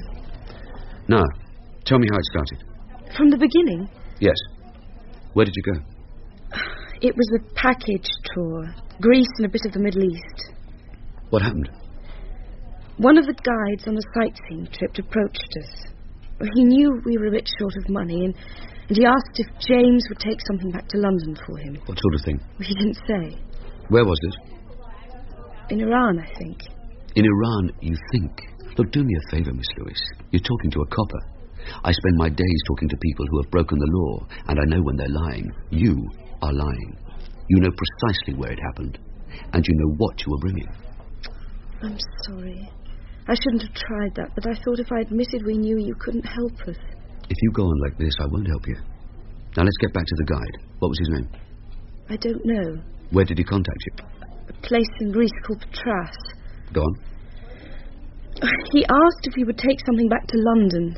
We would be paid, and we would also get some money to spend in Greece, but he didn't say what it was. Please believe me. Maybe he didn't, but somebody else did. Yes. And then? He said that on the day before we came home, we should go to a cafe. It was a small one on the docks, and we had to be there in the morning. We had to ask the patron if we could leave our packs there while we went sightseeing. We were to wait until evening before coming back for them. And when you came back, what had happened? Nothing. Our packs hadn't been touched. But? At the hostel, James examined them. You'd never have noticed, but someone had sewn full sides into them. It was packed very carefully in there. In both packs? Yes. And after that? The guide was with us all the time, watching us. And he was with us on the plane, so there was no trouble. When we got through customs, he was going to introduce us to a friend who would drive us into London. And he would take the packs and pay you? Yes. How much? £500. Each? No, just 500. And when you got to Heathrow? We were really scared. Word was going round that the police were looking for someone. Students were getting rid of all sorts of things. There was a lot of panic, and somehow we were just pushed through customs. We thought it was a trick. It wasn't. There was no one to meet us. When did you decide to keep the heroin? We didn't. Well, I didn't. I wanted to throw it away, but James said they would get in touch with us. They still had to pay us, and we needed the money. Go on. We waited a week, then James ripped open the canvas. It was in packets. He weighed it. It was more than a kilo, so he asked around the college what was paid for it, and worked out that what he had was worth about £500,000. £500 and 500,000 are quite different horses. Did he think he could sell the stuff himself? Yes. And has he sold any of it? No. Will you tell me where he is? Please, I can't, not yet. I could arrest you, miss, and take you in for questioning. If he thinks I'm arrested, you won't see him again. I can't give you a promise on my own. I have to speak to others. You understand that? Yes. Can we meet again today? I can meet you here at 7 o'clock. All right. You're back? Yeah. Sergeant Kelly's been on. He knows you were meeting the girl, and he's not too pleased. He's on his way. Oh. Was it the girl? Yeah, but she was on her own. We need Clark. Can I help? You can keep your fingers crossed. Jim Harrison is tailing her. Ah, here comes Sergeant Kelly. Hello, Sam. You've got the bloody front to stand there smiling at me. Why not? Like you haven't been holding out on me? Me? Like meeting a certain girl at Charing Cross? Oh, that. I didn't want to bother you until I knew it was the right one. And it was? Yeah. Do you fancy a drink? Okay. We could go to the Raven. Here we are. 2 pints. So, now, about the girl. Yeah, well, it started with a phone call late last night. Girl said she was Anna Lewis and wanted to meet me. I didn't know if it was Jenny and had to check it out. When? This morning. It was her. It seems that Clark is holed up somewhere in town, afraid of the heavies. He's getting a bit edgy and will be interested in an offer. You made an offer? We're considering that now, aren't we? You and I. In deep conference. And you let her go? Well, you said you wanted everyone. Clark, the drugs, the heavies, the minder, the contact, and the men behind them. Yeah, like a daisy chain. So I let her go. But one of my lads is tailing her. If she slips in? I'll meet her again tonight. With her answer. What did she tell you? That they were approached in Greece. Did you know? No. In a town called Patras. It was by one of the local guys working on the tour. She says at first they didn't know what it was. Just something easily hidden. In London, they will be met and paid. Have they met any of the men at this end of the deal? She says no. She says Clark waited a week to be contacted. And while he waited, he checked what he'd smuggled, learnt its value, and decided to keep it. Has he tried to sell any of it? No. What about her? She says she was against keeping it. Was this before the men caught up with them or after? Oh, I don't know. She hasn't been quite honest with you, Dave. First point. She tells you they didn't know what they were bringing home. Our information is that they did know. Second, she tells you that they hadn't tried to sell the stuff. We know they have tried. It's how the heavies traced them. Third point, she says he's scared and wants out the trap. Well, all she has to do is stay where he is and we'll fetch him. Well, why doesn't she? So, we don't make a deal with her? No, I didn't say that. We want Clark and we want the junk. And we want the men who are after him. If possible, we want it all the way back to the start. And first, we want a word with Clark. So, you'll take me to see her.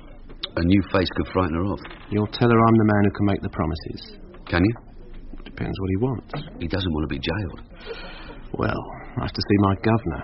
He'll see the commander, who'll see his assistant commissioner, and we'll be given the words to say to her. And if Harrison has found where he's hiding? Well, then we go there and pull him out. Meantime, I see my governor and meet you at... 7 o'clock, Charing Cross. Okay. Maxton? Yes, Mr. Roach? Are you busy? Just typing a message for Sergeant Brook from DC Harrison. I've got a job for you. But Sergeant Brook... Yeah, leave the message on his desk. I want you to help a uniform lad. Of course, sir. He's brought in a young punk on a mugging charge and there's a bit of trouble. Young thief, named Jenkins. Do you know him? Edward William Jenkins. Yeah, that's him. What's he been up to? Well, that's for you to find out. Think you can do it? Yes, sir. Yeah. Here's his file. I've added a piece of our own. Read it carefully. Go downstairs, see P.C. Anderson. He'll tell you what's needed. And let me know how you make out. I'd like to see it done well. Yes, sir. P.C. Anderson? Yes? About Jenkins. Oh, yes, thanks. Will you come this way, please? All right. You're Maxton, aren't you? I'm told you've had this lad in before. Twice. It's my first time, and he's a real load of trouble. You know, acts tough, gives nothing but lip, knows his rights. I'm getting nowhere. What happened? 11 o'clock last night, a mugging. 2 of them attacked an old fellow in Winston Lane. It's a shortcut from a car park. Yeah, I know it. Well, they took a wallet with £20, some loose change and a wristwatch. And because he had nothing else of value, they started on him. Then someone appeared at the end of the lane and the 2 punks ran off. The old fellow was taken to hospital. He's a Mr. Pearson. He's in a pretty bad state. The 2 lads got clean away? That's right. I saw the old fellow in hospital and he said it was 2 lads about 18 or 19. He couldn't give much description, but said he would recognise them if he saw them. So I took some photos round and he picked out Jenkins. He was quite certain? No hesitation. And he said that when they started kicking him, he'd taken a right good swing and landed him on the eye. But he was sure he'd given him a shiner. He picked out only one of them? Yeah. Go on. Well, I went looking for Jenkins and found him in Miller Street this morning. And he had a black eye. I brought him in. When we searched him, he had 10 £1 notes in his pocket. Clean ones. Mr. Pearson says his 20 were new. Then what's the trouble? Well, Jenkins is all mouth, and he knows his rights, as I said. He says the money is his, that he got the black eye in a scrap with a pal, and I can get stuffed. When can you put him in a lineup? Well, not until the old fellow is well enough. It could be a week. By that time, Jenkins will have a dozen alibis and will walk away. He's really getting up my nose. Yeah, I know the feeling. All right, let's have a try at him. Jenkins always acts big until you niggle him about his height. This time you just sit quietly and write down everything he says. And don't answer him. Yeah, okay. He's in here. All right, Jenkins. Hey, you've sent for help. It's a plainclothes job now, is it? Yes, Jenkins, it's a plainclothes job. Does it make you feel better? I was getting bored with your mate. Easily bored, aren't you? Let's see if we can change that. This, Jenkins, is your file. That's just a load of rubbish. I'm glad we agree. Now stand up. What? Stand up. Why should I? When I say stand up, you stand up. What's all this about? Against the wall. Why? I want to check your height. What would you say, Constable? 5'2"? His record says he's 5'4". Oh, I think that's being generous. Do you wear built-up shoes, Jenkins? Of course not. Yeah, you should try them. Look, what the hell are you on about? I'm on about you. You come in here throwing your weight about and behaving like a big villain, and you're just a 5'0" creep. Now sit down and listen to me. Sit down. Look, mate, I don't have to sit down. I don't have to listen to anything. I'm not interested. I come here voluntary. I was stopped in the street and just come here to know what the cop was on about. I can walk out of here any time. Walk straight out. Oh, stop acting like you're Ronnie Biggs.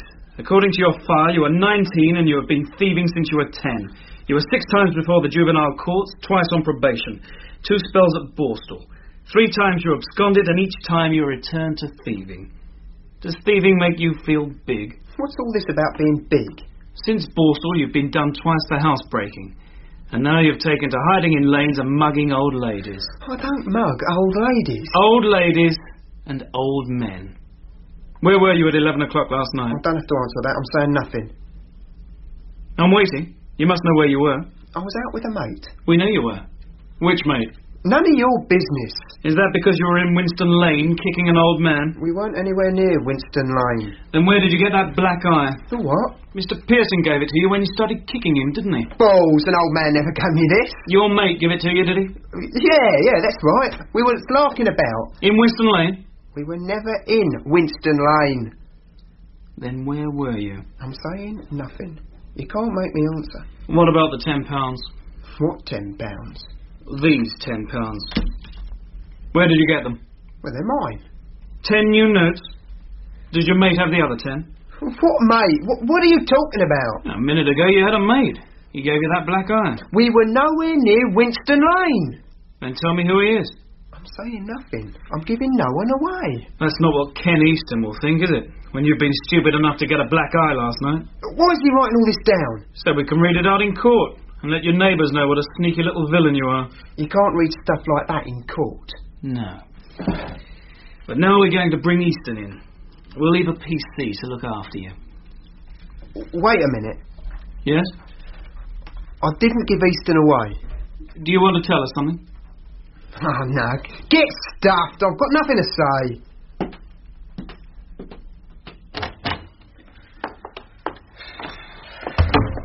Well, what do you think? Well, you knocked all the lip out of him. It's a thing I can't do. I can't keep at them. I had a good teacher. Do you think it's Easton? Try him. He won't know that he's supposed to have given Jenkins that eye, so you have him in a tangle for a start. And if you need any help... Thanks. Oh, you're back. Yeah, where have you been? Lending a hand downstairs. There's a message for you from Jim. He phoned in at 2 o'clock. Any luck? Well, he had no trouble following the girl. When she left you, she nipped down Charing Cross Underground, took the tube to Kennington Oval, made a phone call from the station, presumably to Clark. It lasted 5 minutes. Then she walked back to her old digs. She's still there. What does Jim think? Says he's sure Clark is north of the river at Mile End, and she's south of the river at Kennington. So never the twain shall meet except by telephone. Yeah, it's a dead loss. Are you seeing her again? Yeah, 7 o'clock. Will you want me? I want you somewhere in the background because we'll try to pull Clark tonight. Jim will tail her back to the meeting so you can catch up with him there. And you should both have personal radios. I'll get them. And if he is at Mile End... Oh, it was only a guess. He could have gone anywhere. I'm not asking for proof. I'm open to guesses. I tell you what, sign for a car and go for a cruise around there. Just nosy around, quiet and tactful. You've got a description of him and a photo. What station covers Mile End? Bow Road or Limehouse? Bow Road. You could leave a copy of his photo at the nick there, ask the patrols if they'll keep an eye open, you never know. And be back at Charing Cross in the station at 7. Yes, sir. Dave? Yes, Mr. Roach. Are you using Max? Yes, sir, he's going on observation. The drugs case? Yeah. Any movement there? We expect a result. Good. I've been wrapping up your garage job. We might have an arrest this evening. Will Maxton be free? He'll be busy till about 10, sir. Oh, fine. Yeah, this one's a pull-back-the-bedclothes job. But there may be some violence. You wouldn't like to help? No, not tonight, sir. But I'm sure Max will be delighted. You'll tell him? Yes, sir. Oh, and Dave. He did a good job today interrogating Jenkins. I'll tell him. No, I'm telling you. You trained him well. Thank you, sir.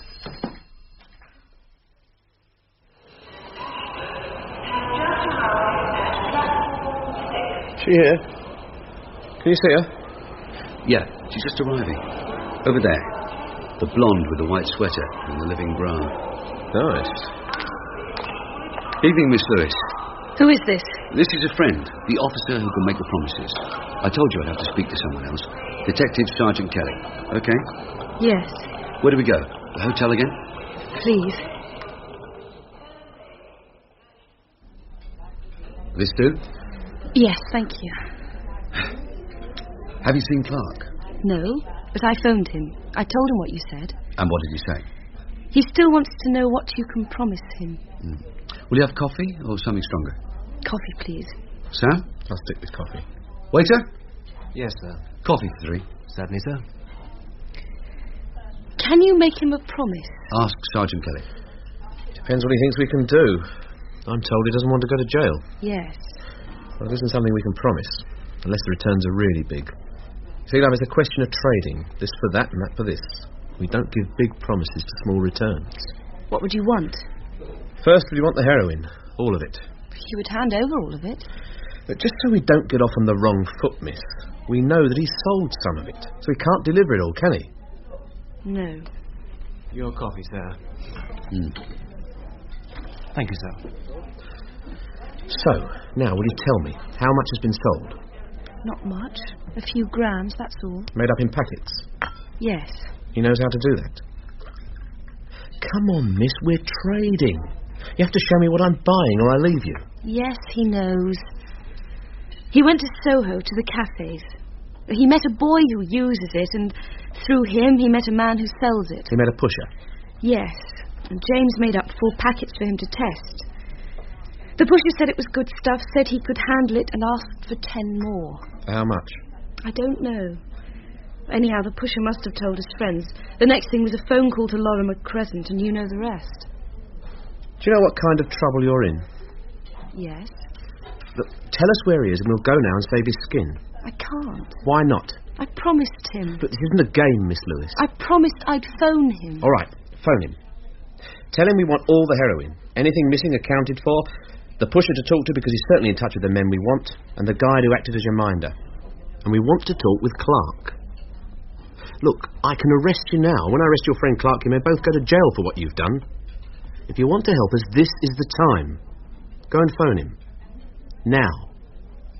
All right. Do you have change for the phone? Yes. And you know where it is? Yes. What do you think, Dave? I think you're a bit rough. Well, she's playing a game. I don't know what it is, but she is not telling the whole truth and nothing but the truth. Well, she's scared, and she doesn't trust you. Any more coffee? Wouldn't you like a scotch? I'll stick with coffee until we've got Clark. Do you think we'll get him? I have a feeling something's going to happen. Yeah, almost a cup. Has it occurred to you she might push off? No chance. I've got 2 lads downstairs. You said that if we take Clark with the drugs, he's yours. Yeah. I say goodbye to you and carry him off. And me? Well, you can have the 2 comedians who turned over Mrs. Brown's house. Thanks a lot. Here comes your favourite sweater girl. Does she look happy? No, I think something's happened. Did you get him? Yes. What did he say? I think he's in trouble. Can you help him? He asked us to help. No, I'm asking you. Please. All right, miss. Just tell us what it is. He thinks they found him. He's seen it from the window, a car in the street. When? About an hour ago. He saw the car and the 2 men were talking to the neighbours. And they talked to men standing at the corner. He says they looked up at the house, and just before I phoned, another car came with 2 more men. Please. This is serious. Have they gone near the house? No, he thinks they're waiting until the street is quiet. Please, can you go there now? Do we ask for backup? Why? You have 2 men downstairs. That makes us 2 sergeants, 2 DCs and 2 cars. You take the DCs and I'll hold on to Miss Lewis. All right, where do we go? I'll take you there. We're not playing follow my leader. You tell me now or we don't move. It's off the Mile End Road, Minter Street. In a house? In a cellar? Where? Oh, in a house. Will you hurry? Let's go. Where are we going, Dave? It's Minter Street. Right. Clark's holed up in a house. There are 4 heavies in the street watching it and waiting till the street's quiet. What's the plan? Kelly and I go for Clark. You and Max tell the heavies to push off. Oh, thanks a lot. Who gets the girl? Kelly. The Yard gets all the perks. Well, couldn't we lay claim to her? She came to you, Sarge, so she's ours. It doesn't work like that.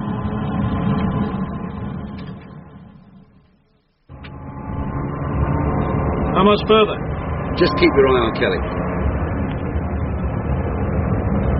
Yeah, he's stopping. This must be it. Not many cars parked. Which ones do we take care of? Just get out and keep your eyes open. Anyone wants trouble, oblige him.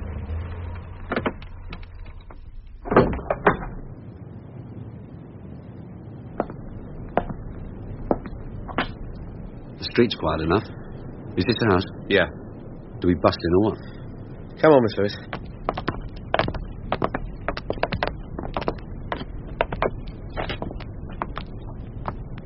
The door's open. Give him a call. James! We're here! It's all right. It's Anna! We're here! Are you sure this is the house? Yes, I was here yesterday. It's Anna! Upstairs, maybe. Clark, we're coming up.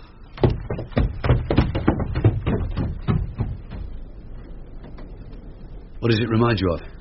Lorimer Crescent. Someone's turned it over. Yeah, the same heavy hand. Sergeant? What is it? I've checked with the neighbours. There were some men in the street asking about his house. They left half an hour ago and took a young lad with them. Did anyone try to stop it? They say it wasn't their business. Do we tell the girl? Yes.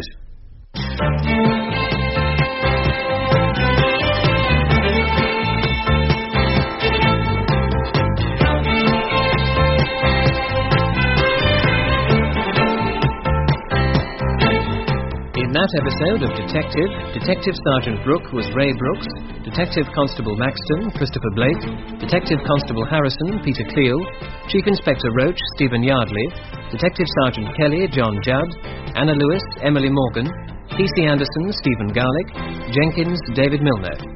Detective was written by Robert Barr and produced by Martin Fisher.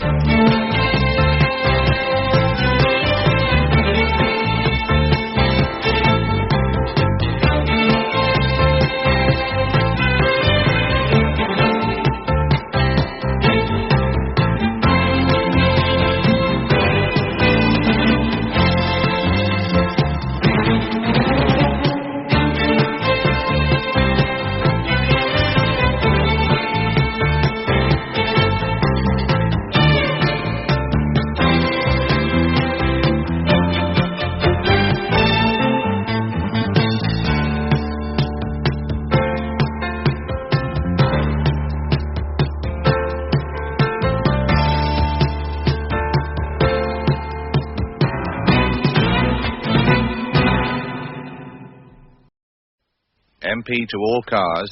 Armed robbery on security vehicle now. 4 men. Zulu 1 to MP.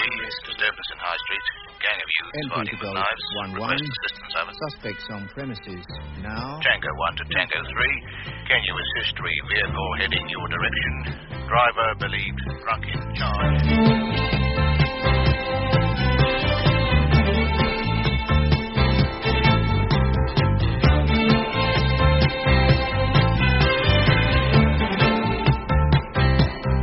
Detective. Stories of crime and detection in London, written by Robert Barr, with Ray Brooks and Christopher Blake.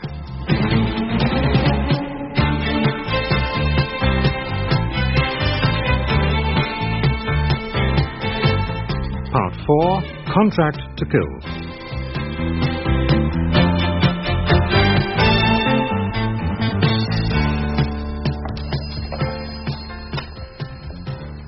Sergeant Brook!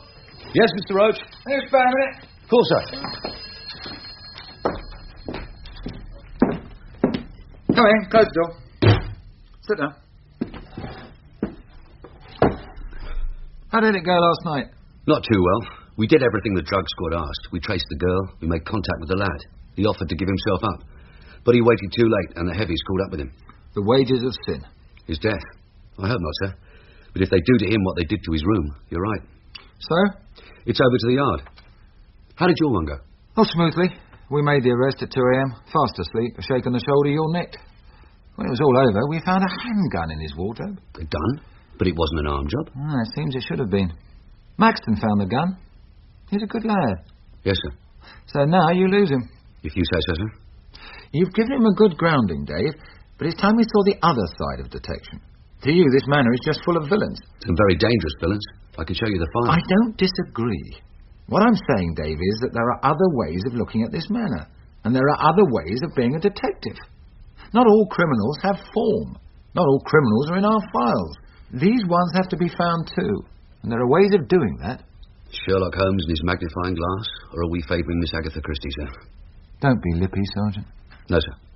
What I'm saying is that DC Maxton should be allowed to see other methods that might be better suited to his own background. Before becoming Detective Sergeant Maxton? Well, that is the idea, yes. I still think you should try Harrison. I respect your advice, Dave, but I'll try Maxton first. Ask him to come and see me. Oh, and here are your crime complaints for the day. Thank you, sir.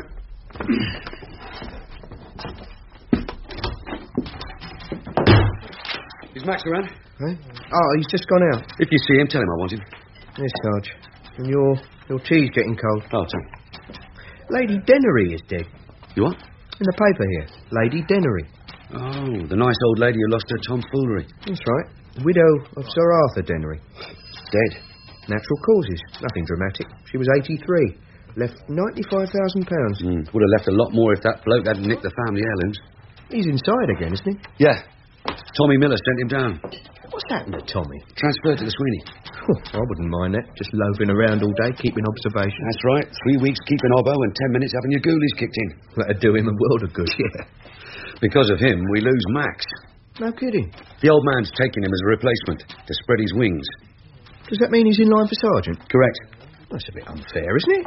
There's 3 of us ahead of him. Life is unfair. It's because promotion is not just by length of service. Well, it is by experience. And by your record. And by pass marks in the sergeant's exam, and Max is very good at his exams. He's a bright boy. Then why don't you tell him? He's back. Oh, yeah. Max? Yes, sir? Mr. Roach would like to see you. Thanks. Have you seen Right away now. Chop, chop. Okay. And he's top of the frame? At the moment, yeah. Come in. Oh, it's you, lad. Are you free now? Yes, sir. I've got a job for you. Sign for a car and I'll meet you downstairs.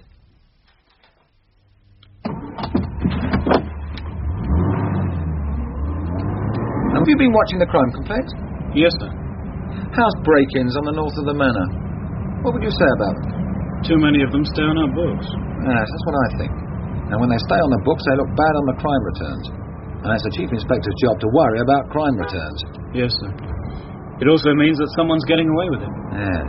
And we're going to see a lad who knows who is getting away with it. Called Ronald Blake. Know of him? No, sir. Oh, yeah. Hasn't had much form. But my information is that he knows more than his prayers.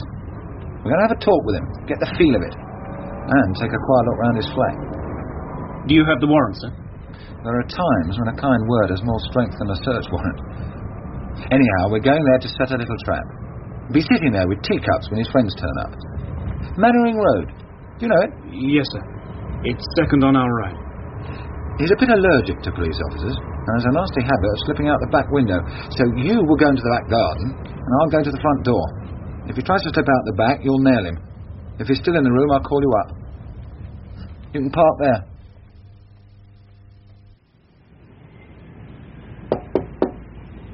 Ronald? Are you in? Who is it? A friend. Will you open, please?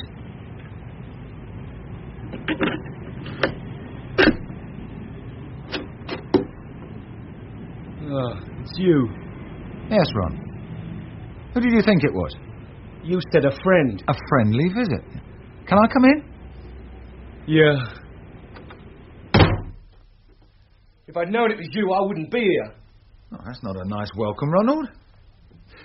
Anyhow, if you had skipped, you'd have been nicked in the garden. Does this window open? It's a bit stiff. Constable Maxton, you can come in. You brought a friend. I thought it would be company. We going down the station? No, Ronald, we're staying here. No, I'll come down the station. I was going up west anyway. Yeah, I'm sure you were. But we'd rather stay here. Well, is it something you're looking for? Or it's more like someone we're looking for. Someone who can help us on our way. Oh, yeah? And what way is that, Mr. Roach? Come in. Let me introduce Detective Constable Maxton. This is Ronald Blake. You won't know each other because he has been leading a rather blameless life since before you joined the force, Max. Haven't you, Ron? I've been out of trouble for 4 years now, Mr. Roach. Ron was once a handy little cat burglar. King of the castle until he slipped and fell from a very high roof. Hasn't felt the same about thieving since, have you, Ron? No, Mr. Roach. He fell 4 stories and then through a glass roof and into a pub. The customers were very surprised. It wasn't funny, Mr. Roach. No, it wasn't. But since then, pubs have had a strange fascination for him. On certain days, he goes regularly to the Crown, the Duke of Marlborough, the Grapes, and the White Swan. Like he was doing his rounds, meeting his friends. And he has lots of friends. I've been going straight for 4 years. You said so yourself, Mr. Roach. But your friends haven't, have they? And it's your friends that bother me. You don't mind if we have a look round? Yeah, I do. Well, I've got personal things. We're very used to personal things. We're trained not to be embarrassed. Isn't that so, Constable? Yes, sir. So, take a look round, quietly, while I talk with my friend. Yes, sir. Now, Ron, tell me about yourself. There's nothing to tell, Mr. Roach. I've given it all up. That's not what I hear, Ron. I hear that since you lost your nerve... Oh, for God's sake, I broke my leg. I can't go thieving anymore. And since you broke your leg, I'm told you've become a valuer. And because you are a very good valuer, your old friends come to consult you, and you know what's going on. Oh, that's not true, Mr. Roach. It also happens that I'm bothered about a lot of high-class house break-ins being done on my patch. I don't like it. An awful lot of guilt is being lifted, and my bosses keep asking me about it. Of course, I could spend my valuable time picking up this one and that one, but I'm told that if you trusted me, Ron, I could get them all in one go. Mr. Roach, look, I don't know anything. Every Saturday night and every Sunday night, the nice houses on my manor are being plundered. I swear on my mother's grave. Ronald, your mother is still alive. Well, you know what I mean. Look, I don't know anything. Mr. Roach? Yes, Max? I found these in his clothes cupboard. Nothing else? No, sir. 4 wristwatches? Well, I never. What are you doing with 4 wristwatches, Ron? You already have one. I'm repairing them for friends. Oh, that's very kind of you. Good at repairing them, are you? Oh, yes, Mr. Roach, I've taken it up. Fine. Then you'll show me the tools. What? Your gear. I mean, you don't repair them with a hammer and chisel. Where's the magnifying glass and the tweezers? Oh, I've got them all, Mr. Roach. Well, let's see them. Well, fact is, Mr. Roach, I'm keeping the watches for a friend. Of course you are, Ron. Happens that a load of them were nicked from a jeweller's in Minter Street. Watches and gold bracelets and gold rings. Well, these have got nothing to do with that. They're not bent. No? Well, look, if you feel like that, Mr. Roach, take me down the station. I'll make a statement. I don't want to take you to the station. I like it here. Well, I'll get ready and come with you now. I'll come willingly. Suddenly you want to be nicked and on your way, Ron. Why? Did you notice the time on the watches and remember that someone is coming to see you? No, Mr. Roach, it's nothing like that. But I'll get dressed and I'll come with you. No, Ron. I'm here because a little bird has told me that you are expecting a friend today. Maybe even 2 friends. Friends who will be able to help me with my problem and tell me who is breaking into the houses on my manor. So we'll stay here and we'll all wait together. Now, DC Maxton will stand near the door and I will sit near the window. And you'll make us all a cup of tea. And we'll wait very quietly for your friends to come. They'll kill me, Mr. Roach. If they walk in and you're here, they'll lynch me. With 2 coppers watching them? Never. We'll look after you. Now, be a good lad. Make some tea while we wait. Can I use your phone? Who are you going to talk to? Be patient, Ron. All will be revealed. Watch the window, Max. Right. Ronald here can move like an eel. Harrison? Roach here. Any spare DCs in the room? Flynn and Beatty? Yeah, they'll do. Tell them I want a house in Mannering Road watched. Yeah, for any likely villain coming to number 18. Yeah, and if later they run out of the house, I want them detained. Understood? Right away. And now, Ron, we'll have that cup of tea.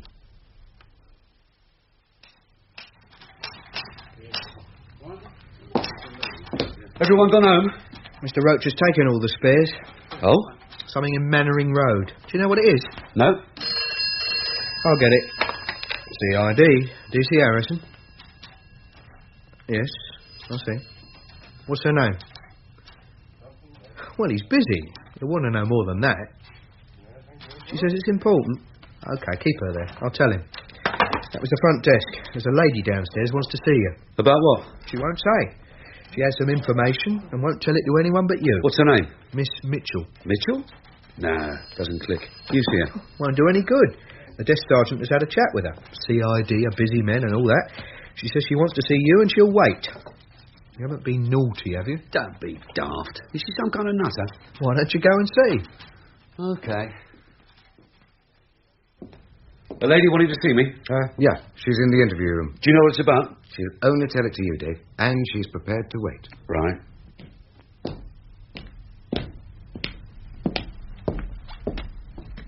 Miss Mitchell? Yeah. Do you remember me? Oh, yeah, of course. Teresa, isn't it? Tessa. That's right. You did me a favour once. It wasn't a lot. Was to me. You could have arrested me. I had others to deal with, and you had no part in it. It was no sweat to let you walk away. You said, if ever I came across anything, it's why I wouldn't tell any of the others. Okay, I'm here. I'm listening. You might laugh at this. I'm not in a laughing mood. Sit down. Let's have it. Sure. Right, go on. It's about two men I heard talking. Yeah? One of them asking the other to kill his wife. Oh? In the Kentucky around the corner. I was having a coffee and they were sitting behind me talking about it. One asking, the other saying he'd do it. Just like that? Yeah. A husband and another fella? Yeah. When did this happen? About an hour ago. Okay. What exactly did they say? One said, I don't want to see her again, ever. And the other said, you won't see her again. The first one then said, I want her gone final so that no questions will be asked. The other said, you'll have no trouble, no questions will be asked. And that's it? Yeah. What made you think he was having his wife killed? The way they talked. Quietly. Like they weren't looking at each other. They were strangers. How'd you know they were strangers? You can tell. Yeah? There was more. Well, then let's have it from the beginning. There isn't a beginning. They'd been talking about it before they came in, and they'd come in to settle it. And talk about it in front of you? Not in front of me. Look, you know the Kentucky. The tables are in little boxes, like pews, I backed. When you're sitting, you can't see over the top. I was having coffee when they came in. They didn't see me. We were back to back. They ordered food, and when the waitress left, and they started talking. And you were listening? Well, I wasn't listening at first. Not until he talked about his wife. His wife? He said, I've been married to her for 8 years, and I've had more than enough. The other said, we all have our problems. He said it like he'd had it before, and it was wasting time. It was then the husband said, I don't want to see her again. I want her gone final so that no questions will be asked. And money was paid. Money? Did you see it? No, but one of them asked, when do I get paid? The other said, you can have this now and the rest when it's done. And then? They paid the bill and went out. That's when you saw them? At the cash desk. Did you get a good look? Can you describe them? Not the husband, because he was paying the bill and had his back to me. Age? About 35 maybe. Fair hair. And he was wearing a brown leather jacket. Height? About average. The other was taller and older, about 40, and sharp-faced, real wicked face. Well, he looked back and saw me watching him. Mr. Brook, it frightens me just to talk about it. So you didn't follow them? No. It's not a lot, is it? Two men sitting in a coffee shop, one beefing about his wife. Wouldn't mind if he never saw her again. If not wanting to see your wife again was a crime. Money was passed. Yeah, that's a puzzler. What you gonna do? Do? I mean, what do you expect I can do? It's a bit short on facts. I know. It isn't a crime to be fed up with your wife. You should know. I didn't expect to be insulted. Sorry, no, I didn't mean it to be like that. But what have you told me? Two men? You don't know who they are? You don't know where they are? It's a very big city. There's someone who's in danger. The wife. So what can I do? Knock on all the doors in London asking if there's Not all the doors. It's quite near. Oh? When the money was paid, the older one said, where do I find her? The other said, if you come with me, I'll show you. And they went to pay the bill. You keep giving it to me in little bits. I'm telling you as I remember it. Then let's have a statement. What they said, what you saw, what they looked like, where they went. Then you can read it and sign it. No.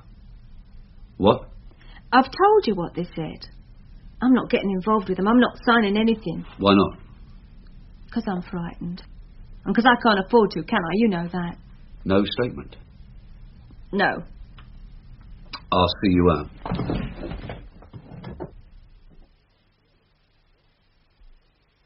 Did you see the lady? Yeah. Well? She was in a cafe this afternoon. Heard a bloke hiring another man to kill his wife. Oh, sounds like she's been watching too many old films. Maybe. Well, go on, I can't wait. Well, that's it. Two men talking, and they don't know she's there. One man says, will you kill my wife? The other says he'll make a nice, neat job of it. And off they go. Off to where? Into the sunset, into the big city. Who cares? She wouldn't tell anyone but you? Do you know her? Well, let's say we know her. A local girl called Tessa Mitchell. Goes on the game from time to time. So she's vulnerable, so she's scared. You believe it? She believes it. Do you? No. Do you have the crime complaints? They're on your desk. Dave, if it's reported to you, you can't just... I know, but she won't make a statement. There are no names, no witnesses, no facts. All right, you have a go at it. At least you'll get a decent cup of coffee. The Kentucky. This afternoon, there were 2 men in there. See if any of the staff remember them. One aged 25 to 30, fair hair, medium height, wearing a brown leather jacket. The other was taller, about 40, sharp-faced. See if the cashier remembers them. Or the waitress who served them. Better still, do they know either of them? Can I charge for the coffee? Be my guest. If you score, make it a hamburger. It's all go today. Yeah. I'll get it. CID. DC Harrison. Who? Yes, he's here. Hold on. It's your friend at the yard. Kelly. He wants a word. Okay, on your way.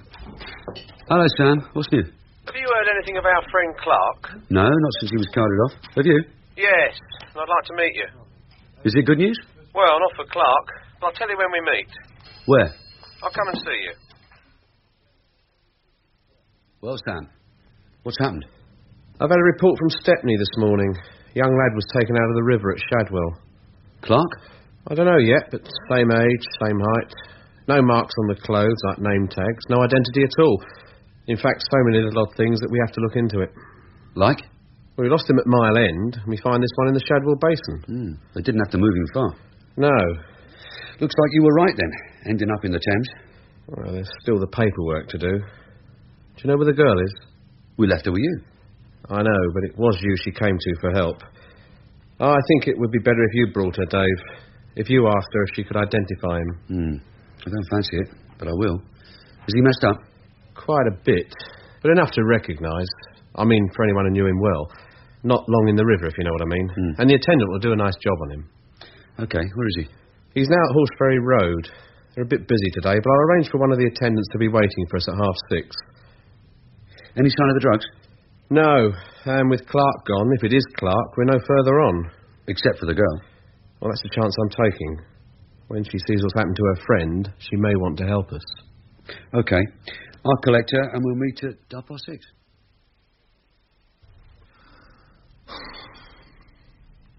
Ronald? Yes, Mr. Roach? Are your friends always as late as this? Well, if you're getting bored with it, Mr. Roach, so am I. I'm expected up west in 10 minutes. Look, why don't you follow me and see who I meet? Because my little bird said I should wait here and see who you meet. It also says I'll recognise one of them. Do you agree? Would you like some more tea? No, thank you. Here, this little bird, is it in fact a dolly bird? Shh, quiet. What is it, Max? Someone's outside. Oh, God. Ron? Yes, Mr. Roach? It's no good warning them. You do know that, don't you? Yeah, you got men in the street. That's right. So you'll be very careful and let them in. Here they come.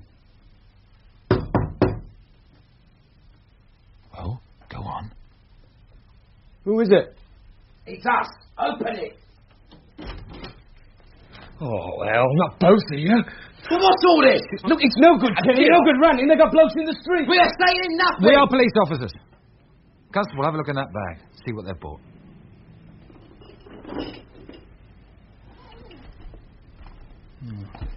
A load of personal jewellery, sir. Quite a lot of it. And some silverware. Right. You're nicked, both of you. Stand up against that wall and let's see who we have. Leave off. Shut it! Get up against that wall. How was the Kentucky? Very good, but I didn't sting you for a hamburger. Why not? I had no luck. The waitress says she's run off her feet. She thinks there was a man with a leather jacket and a dark man with a thin face, but she doesn't think they were together. But if they don't chat her up or leave a decent tip, it's hard to remember. And the cashier? She looks only at the bill and at the money and at the change she's giving. She says faces are very confusing. They weren't there. That's not what I said. No witnesses to the fact, which is the same thing. Back to work? Yeah. But supposing it happened, Dave. It's reported to you and it turns out to be true. Then one day a fair-haired bloke with or without his leather jacket will walk into a police station looking suitably worried and report that his wife is missing. The uniformed sergeant will make a report on it. It's unlikely that you or I will ever see it. So, to cover myself, I will type a piece for the collator. I'll tell him the source of the information and the quality. Not too reliable. And he will circulate it or file it as he thinks fit. And that's it? Unless it happens to be this Nick when the husband walks in. Meantime, I'm off to pick up Miss Anna Lewis. Look after the shop, will you? Where are we going? To meet Sergeant Kelly. Is it about James? Yes. When did you last see him? The day I first phoned you. You haven't seen him since? No. Or heard from him, like today? Has something happened? Sergeant Kelly thinks it has. Do you know where his parents live? He never talked of his parents. What has happened? A young man has been taken from the river, not so far from that house in Mile End. When? Last night. And you want me to go? If it is him, yes. Do I have to? No, but you're the only one we can turn to. If it isn't James, then we have to find out who he is. If it is James, there are things to be done. We were short of money, that was all. It was a good holiday. We were going out at nights and he spent too much. All we wanted was a few pounds. But later it was more than a few pounds. Yes. It would have made you both very rich.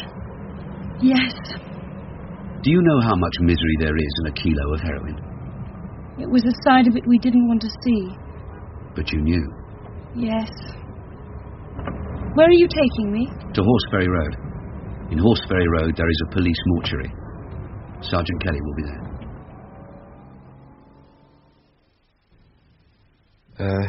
There are some things you should know, Miss Lewis. Early this morning, the body of a young man was taken from the Thames at Shadwell. There was no identification on the body, and there are reasons why we think it might be the body of your friend, James Clark. It wasn't so far from the house you took us to. This lad's about 22, and his height's 5'8". What will happen is this. I will take you into the mortuary. An attendant will show you the body. You must be brave. You're on holiday together, and I believe you live together. There are certain things you'll know about him. Moles, operation scars. You understand what I'm saying? Yes. If you can identify him, just say so. There is a chance that it's some other person. I understand. If you follow me.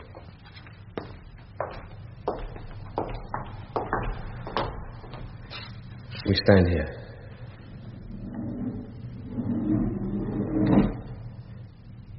Ready? Yes. All right, lad.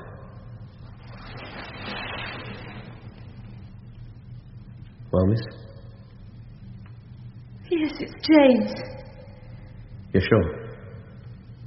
Yes. I'm sorry. This way, miss.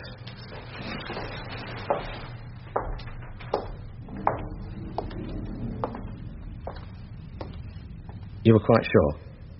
Yes. You're very brave. I thought I'd faint. Did they do that to him? Yes. I was wondering if you'd help me find them. I don't know very much. I really don't. It might be enough. Yes. I'll help you. Wait here for me.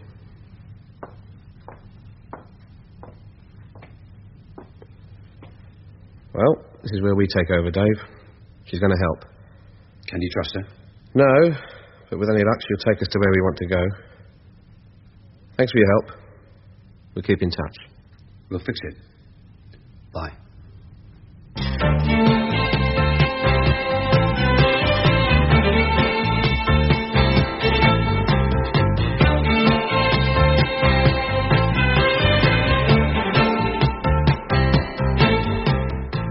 In that episode of Detective Sergeant Brook was Ray Brooks. Detective Constable Maxton, Christopher Blake. Detective Constable Harrison, Peter Cleore.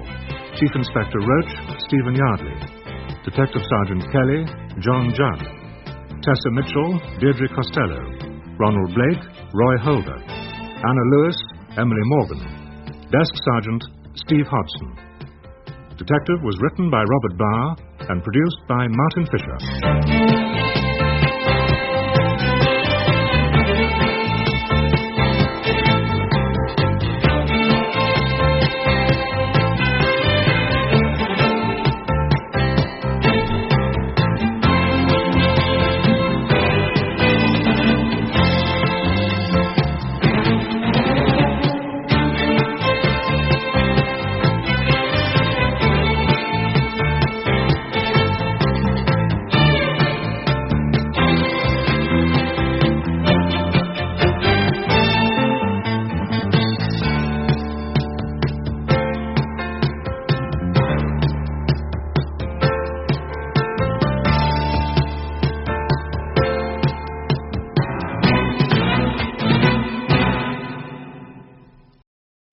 MP to all cars.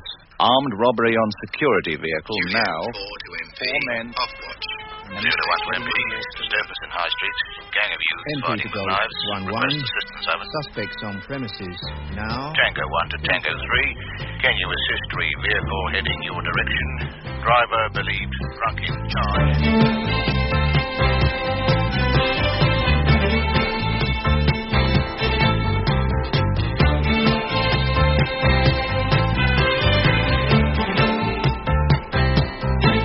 Detective. Stories of crime and detection in London. Written by Robert Barr with Ray Brooks and Christopher Blake.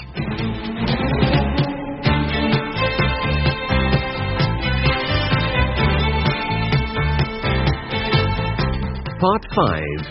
4 Faces of Crime.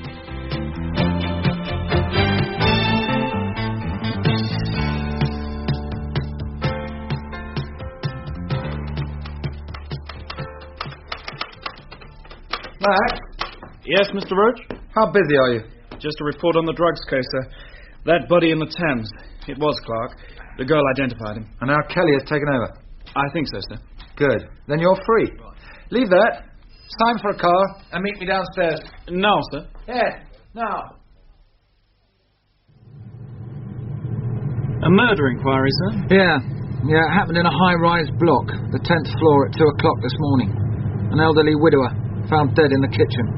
His assailant tried to strangle him, failed, and finally used a meat axe. Yes, it's a messy business, but no great mystery. It will probably turn out to be his best friend, or someone he met in the pub last night. All it needs is a strong stomach. Think you can cope? Yes, sir.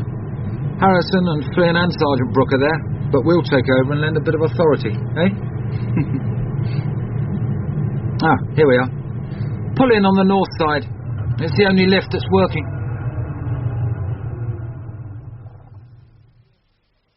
Morning, sir. Oh, morning, Dave. What's been happening? The doctor's just finished. He's in the kitchen. Oh, fine. You stay here. I'll see you in a minute. Yes, sir. Has he come to take over, Max? Yes. About time we'd been here since 4 this morning.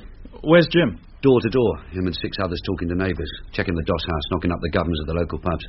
Been at it for hours. Bad, is it? In the kitchen? Yeah. Whoever did it didn't know when to stop. Must have been mad drunk. There's a stink of meth and a stench of blood. You're welcome to it. You nervous, Max? No. I'm all right. You've handled a corpse, haven't you? Yes. Can't be worse than the road accidents we had when I was in uniform. Well, that's it. Just say to yourself that it's only the young ones that upset you. The old ones like this need no sorrow. Anyway, you'll have time. First the doc, then the photographer, then you. If you like, I'll stay and hold your hand. Is it the police doctor? Yeah, old Matheson. Oh, here he is. Thank you, Doctor. Aye. Goodbye, Mr. Roach. All right, Dave. I'm ready. The photographer is waiting, sir. Oh, all right. Tell him not to take too long. OK, Ted. You can take your pictures. Thanks. While we wait, what do we know? His name's Patterson, sir. Edward Patterson. According to what the neighbours heard, it happened about 2 o'clock this morning. At 3:20, there was a 999 call reporting an accident. Caller seems to have been very excited or very drunk, and no one was sure whether it was a police or an ambulance call. The report says a panda car and an ambulance arrived together. Yes, sir, at 3:30, and we took over at 4. The people next door and the flat below tell us there was a lot of noise until about 1 o'clock. 2 drunks were heard leaving, and all was quiet until 2. Then there was some shouting and some thumping. After that, it was quiet again. And then the 999 call. So whoever did it must have run off.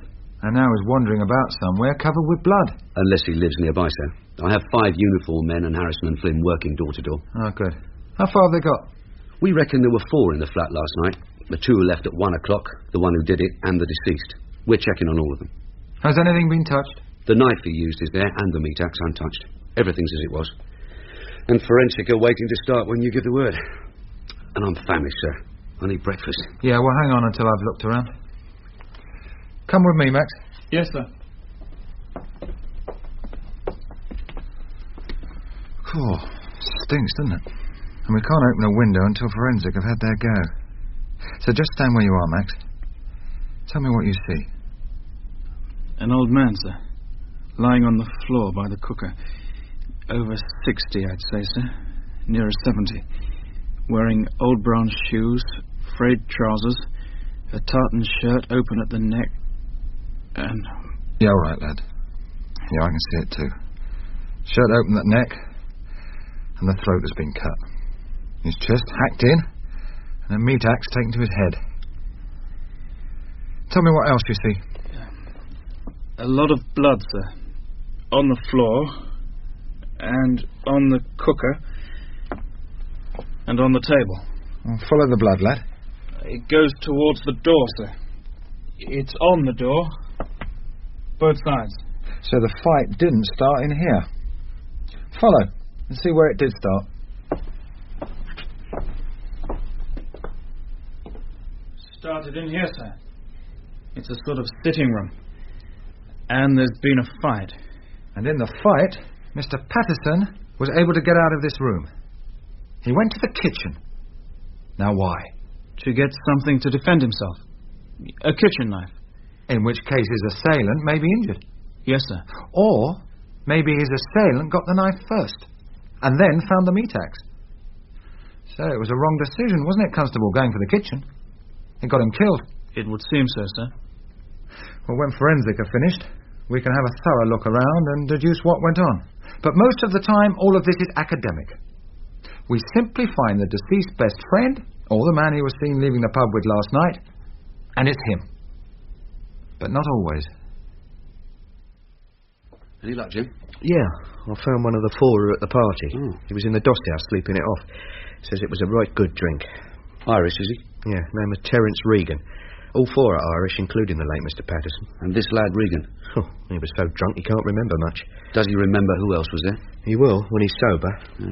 Any blood on him? No, clean as a whistle, if you know what I mean. Anyway, he was booked into the doss house at 1:30, so he was one of the pair who left before the fight started. There's a new car downstairs. Someone here? Yeah, Mr. Roach. Do you want a word with him? No, you do it. You're the sergeant. Okay. Mr. Roach. Yes, Dave? We found someone who was here last night. One of the pair who left at 1 o'clock. Is he here now? He's downstairs, sobering up. DC Harrison found him. All right. I'll have a word with him. Sir. Yes, Sergeant? We've been here since 4, sir. We could do with a spot of breakfast. Yeah, all right. But just wait until I've spoken to Harrison. Yes, sir. It's nothing but waiting. How's it going with you, Max? It's a bit messy. Yeah. The flat smells, the lift doesn't work, and it's on the 10th floor. And I'll tell you something else. The neighbours on either side and the ones below say it's good riddance. They say he was a lousy neighbour, a drunken layabout, and they don't give a damn. That's a nice epitaph, isn't it? Yeah.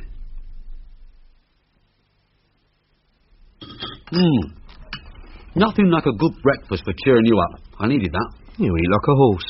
I've never seen food disappear so fast. That's because it's now 12:30, my friend, and I'm eating both breakfast and lunch. Been a long day. Yeah, and a rotten day. I don't fancy these doss house jobs. Waking them up, turning them over, then knocking on doors and talking to people who are still half asleep. Oh, there was one young wife. I know. She'd forgotten to put on her... That's right. How did you guess? It happens all the time. Now, if you've finished with your sexual fantasies, we got work to do. Come on. Yes, Sarge. Let's see what we have on our desk. Oh, there's this lot. You think the old man would have gone easy on us this morning? No, not him. Still, isn't too much. How do you think Max is doing? With the old man? Yeah. Oh, he's doing well. Finding guns, tracing loot, doing all the tidy things that Mr. Roach likes so much. And on his side, Max thinks Mr. Roach is very thorough and very painstaking. Make a good team, will they? Yeah. Is this all we have? Well, it's enough, isn't it? I've had a whisper that there's some bent stuff finding its way onto our patch and some strange villains passing through. Have you heard anything? Stuff that wasn't stolen here? No. Heard it twice yesterday. I think I'll check. Now, who would know? Yeah. One of your snouts? Yeah. Trouble with this one, he'll only meet in public parks. Thinks he can hide in the bushes. One day he'll be arrested for loitering with intent.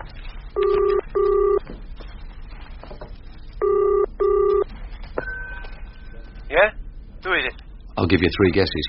Oh, it's you, Mr. Brook. I want to meet you. When, Mr. Brook? Half an hour. I could make that. The park will be best, Mr. Brook. Of course. For you, the park is always best.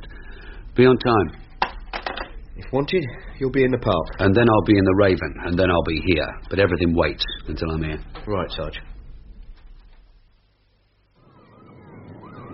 What was that all about, Tommy?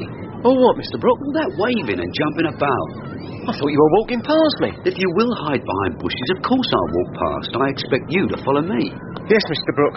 You should join MI5, Tommy. They like all that hiding in bushes and waving to each other. Do they, Mr. Brook? Yeah. But to get to our own business, some strange villains are using my patch, coming in cars, parking here and there and pushing off again. What kind of villains would they be? Any sort will do. I just heard they were from somewhere else, like Bermondsey, Blackheath, Brixton. Coloured, are they? No, that would have been mentioned. In cars? Yeah. Bringing stuff? Look, stop wasting my time, Tommy. Bringing or taking, they're using my patch. And either you know or you don't know. I can go elsewhere. Don't push me, Mr. Brook. I'm trying. There have been some new faces in the pubs, but never staying long and not meeting anyone. Just a drink and away again. You seen them? Yeah, but I don't know them. So? I could make a guess, and I could find out for you. Let's have the guess. Have you been watching Parsons? Peter Parsons? Yeah. He's been quiet. If his stuff coming onto your patch, you should take a look at him. All right, you've had your guess, and I don't think much of it. Now you can go and find out. Yes, Mr. Brook. Tommy, have you any idea what they're bringing? No, Mr. Brook. Do you have your stroll in the park? Yeah, and a nice pint at the Raven. Has anything been happening? Nah. Did your bloke know anything? No more than I'd heard myself. Other people's villains have been using our patch, bringing something or taking something he doesn't know, except that he's bent. He's having a nosy around. But he did make one suggestion. Parsons. The one who went down on the silver job? The one who didn't go down on the silver job. The DPP dropped the charge against the Padre. Is he still at the same place? The do-it-yourself shop? Yeah. Well, it's in the same place, but different line of business. The shop is now called Bric-a-Brac, and on the window is a notice, antiques bought and sold. Huh. He sells antiques? Well, it's hard to say. He hides behind them and won't come out until he sees the customers. Does the shop still have a big storeroom and a back door leading to the lane? Yeah. Has there been anything from Mr. Roach? Nah, not yet. Then we have time for a talk with Mr. Parsons.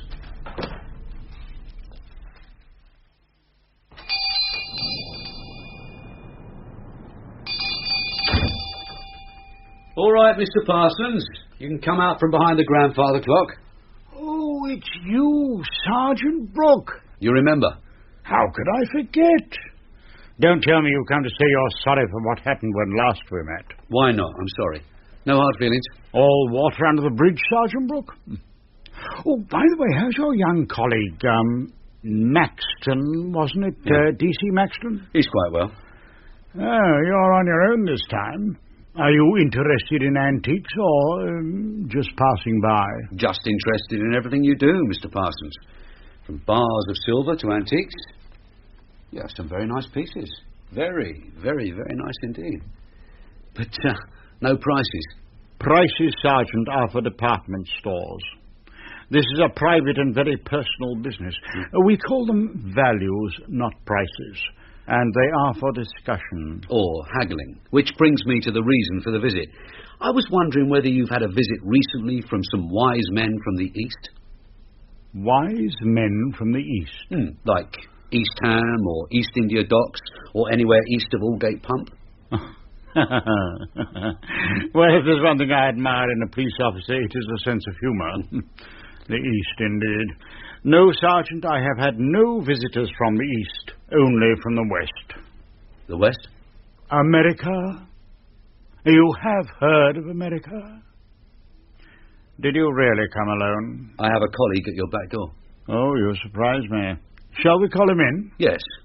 And we'll retire to your storeroom for a chat. Why not? This way, and mind the stairs. Well, well.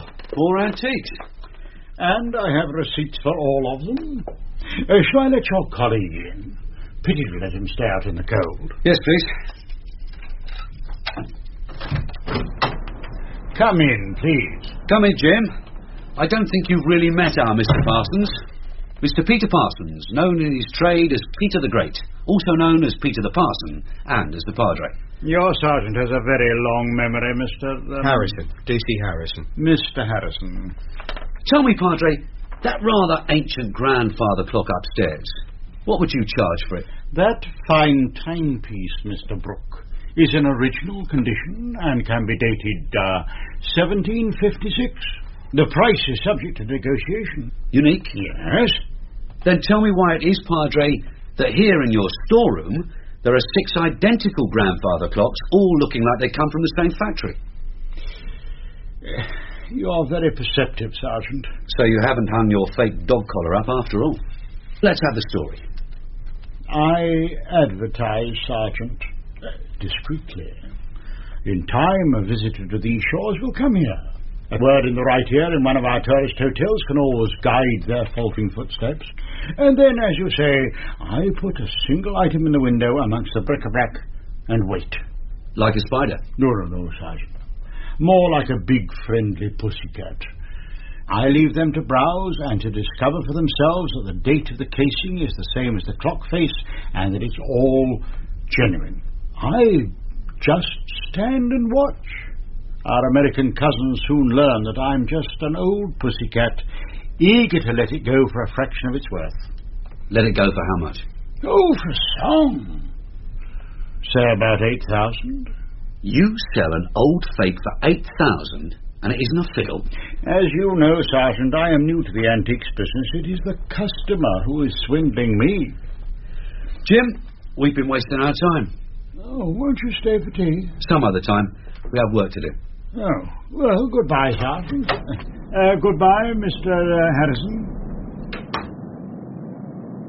We score Mr. Parsons off the list? We do not. The Padre never admits one fiddle unless it's to cover a bigger one. There's something else going on.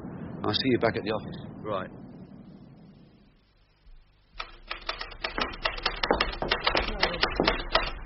Solved the murder, then? No, just doing the paperwork. All very thorough, very painstaking, as Mr. Roach likes it. What? Nothing, I was just asking how it's going. Was my Irishman any help? Regan? Yes, he remembered who they'd left behind.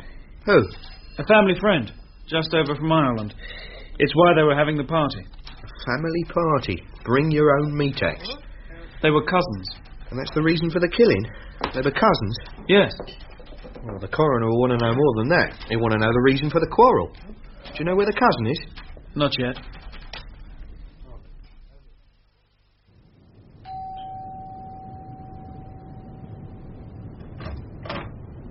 Well, it's you, Dave. Can I come in? If you can remember the way. Where have you been all this time? Here and there. Doing this and that? More or less. Max still with you? He's gone. He has another master to serve. That's why you're fed up. Yeah. Well, how's he doing? Great.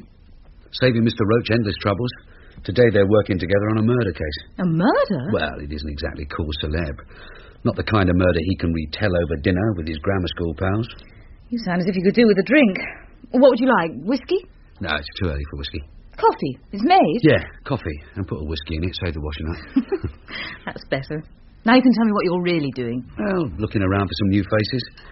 There's a new caper being done, and I want to know what it is. That old man with the stolen lead, did he ever get it back? No. What about Sam Kelly? Did he ever get his drugs from smugglers? No. You're not having much luck, are you? No. Here's your coffee. Oh, thanks. I was thinking. About what? Well, I think it's time we had that little chat about my moving in. Dave? What? We said we'd wait until we could afford it. Until you get promotion. To get married, love. Yeah. But it's taking too long. And I'm fed up with living on my own. I really am. You're fed up with being on your own? Have you thought about me? All the time. I mean, have you thought how I might feel? You wouldn't be embarrassed. Of course I wouldn't be embarrassed. But you overlook one thing. What's that? You're never on your own, Dave. You work, what is it you say, 14, 18 hours a day. You're always with people. You're talking to criminals, you're talking to friends, you're in pubs or in court or at the station. On the few occasions when you're not busy, you come here. But it isn't often enough, Judy. It's never often enough for me, Dave. You know that. But if you moved in here, it wouldn't be different. And we both know that. Because I see so little of you, I have to have a life of my own. I have to have friends of my own from the hospital, and while it's my flat, I can invite them here. I like my flat, Dave. I like my friends. And I like you very, very much. But if you move in, I'd be sitting here on my own, waiting until you come home. It won't be like that, I promise. I wish I could believe that, Dave. I'd start taking my days off. They'd never fit in with my days off. No, but we could try. We both have to sacrifice something, but it would be worth it. We could have a lot of time to ourselves. For you? 7453. Who is it? This is Max. Oh, hello, Max. How are you? Fine, thank you, Judy. I'm sorry to bother you. I'm looking for Dave. Is he there? Hold on. I'll ask him. It's Max. You here? Yeah, let's have it. We could have a lot of time to ourselves. Yes, Max. There was a call for you. Gave no name. Said he'll meet you in the park, same place, at 4 o'clock. Makes sense? Yeah, I know what it is. Thanks, Max. What do you want? I've someone to see at 4 o'clock. Well, it's 10 to 4 now. Well, I'll have to rush. As always. I'm sorry, love, but it can be different. I promise. Will you give it a try? Yes, Dave. Of course I will. When do I see you? Soon. Bye.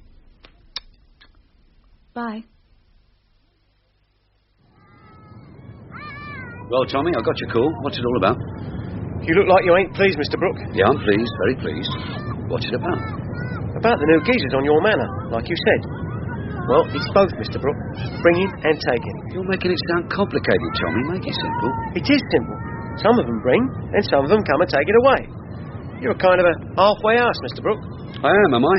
And what are they bringing and taking away? I don't know, Mr. Brook. Well, that's handy, isn't it? You don't know. There isn't even a whisper. There's just a handful of them. About 4. They don't talk to anyone, just have a quick drink and away. You could follow them. If the stuff is being left on my manor, and if you are my eyes and ears, why should I have to follow them? Yes, Mr. Brook. I was right about Parsons. You were wrong about Parsons. Parsons sells fake old clocks and is doing rather well out of it. Yeah, but that's in Church Street, isn't it? Come to the point, Tommy. He has another place, down in Castle Street. What sort of place? It's hard to say. Looks like a shop made into something else. And there's always girls working there. You don't know what it is? No. Can you guess? No, Mr. Brook. But it's bent. You can bet on that. Thanks, Tommy.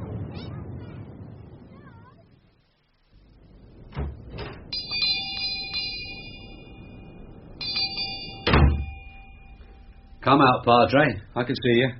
Well. It's you again. I've been trying to figure out what you're up to, Padre. This isn't your only shop, is it? You have another one in Castle Street. Who told you that? Just answer the question. Do you? No, I do not. Padre, I've checked the rating list and you do. And I've been there. It's a little shop like this, turned into a workshop or something. And there's 5 or 6 girls working there all the time.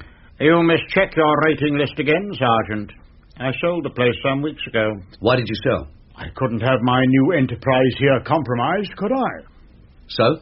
So, when I was approached, I said that I'd have nothing to do with it. And sold the place. Sold it to who, Padre? You are making this very difficult. All right, then. What's the fiddle? Shirts. Shirts? Best quality gentlemen's shirts. Thousands of pounds worth. Not an easy case for you, Sergeant. Taken from a factory in the East End where a son is swindling his father. Go on.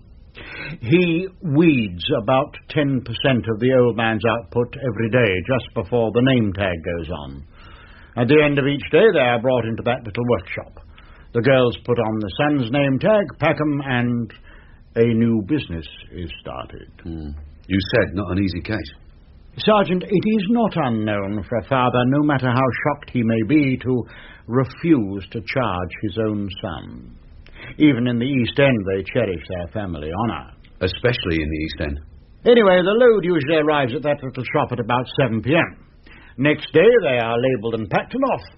Now, please don't ask me the name of the erring son. You can find that out easily enough yourself. Crime isn't just between goodies and baddies, Sergeant. And which side are you on, Padre? Thanks a lot. Oh, by the way, don't you ever wind these clocks? Valuable cased clocks, circa 1756. Wind them?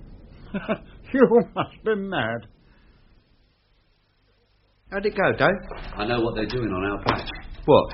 Thousands of dicky dirts. Shirts? Nicked, are they? Well, yes and no. What I mean is they're nicked, all right. but it's a son nicking them from his old man's factory. The catch is, if we're heavy-handed, the old man will say he gave his son permission for the family honour and all that. What are you going to do? Dunno. Have a talk with the old man, I suppose. Cut all the corners and say straight out, did you know he was doing it? 10 to 1, the old man will have a heart attack, and then he'll say, yes, he knew all about it. So first, I want you and Flynn watching the place. Here's the address. Castle Street. Oh. This evening about 7, the next batch will arrive. Now, what do you know? Max has cleared up the kitchen sink case. No kidding. Yep, straight down the line. The arrest, the interrogation, statement. And the bloke's down in the cells. Mr. Roach should be pleased with him. Yeah, worse luck. You feel you could have done it? I found his main witness. Yeah. Max? Yes, Dave? Who was it? Name of Mick Patterson, cousin of the deceased Edward Patterson. And his reason? They hadn't seen each other for years, so they got drunk. The deceased had once promised to help his cousin Michael if he ever came to London. But he'd left it too late, and he couldn't help him. So it became a family quarrel, and being blind drunk, one thing led to another. Does he remember what happened? Not much. Where is he? In the cells with a blanket round him. His clothes have gone to the lab. He's in a bad way and asking for help. Asking for your help? He doesn't have anyone else. Max, he asked his cousin Edward for help. You don't get involved. You take a statement from him, that's all. Sure. Oh, and Dave. Yeah? There's something for you. When I was with the collator, he was looking out a report. A girl who heard a conversation in a cafe. He says you made it. That's right, yeah. Tessa Mitchell. Heard 2 blokes talking. Thought one was hiring the other to kill his wife. Yeah.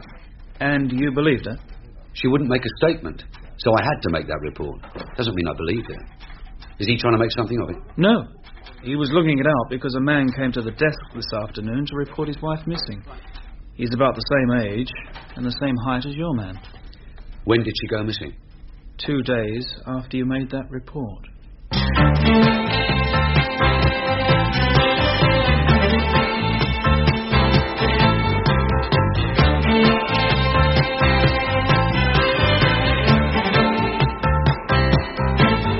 In that episode of Detective Sergeant Brook was Ray Brooks, Detective Constable Maxton, Christopher Blake, Detective Constable Harrison, Peter Cleo, Chief Inspector Roach, Stephen Yardley, Judy, Jacqueline Tong, Peter Parsons, Derek Francis, and Tommy, Johnny Wade. Detective was written by Robert Barr and produced by Martin Fisher.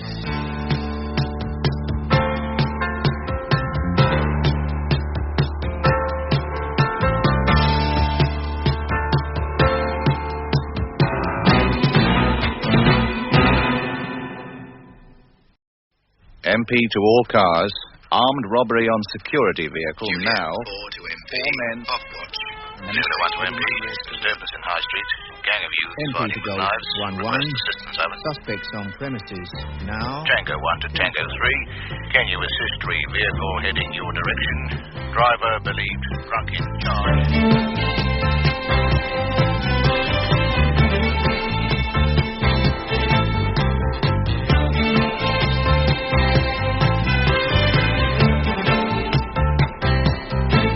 Detective. Stories of crime and detection in London, written by Robert Barr with Ray Brooks and Christopher Blake.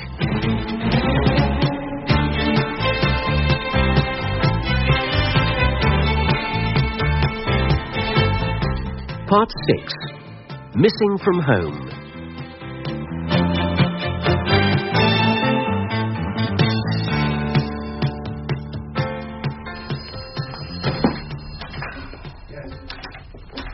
Dave? Yeah? Mr. Roach wants to see you. About what? I think it's about a missing woman. A report you made. Oh, yeah. Right.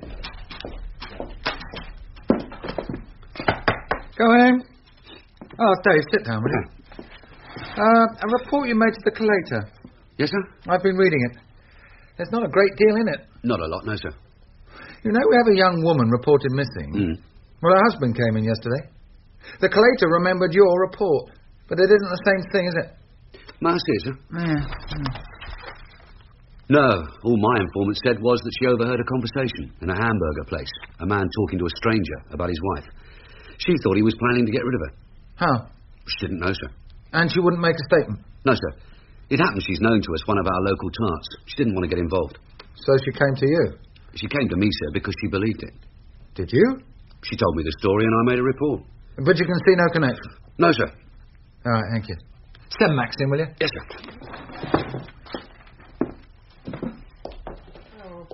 Max, it's your turn. Thanks. Come in. You wanted me, sir? Oh, yeah, Maxton. This report sent out by the uniform side. Before we return it, it needs a comment from us. The husband's name is Kemp. Go and have a chat with him, will you? Just listen to what he says and come back. Yes, sir.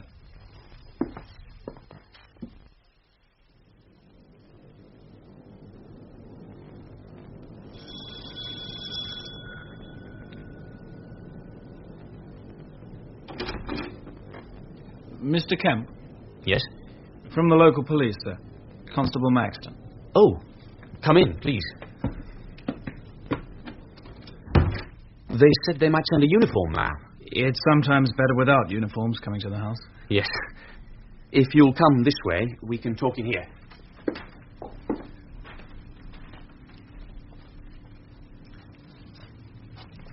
Please, sit down.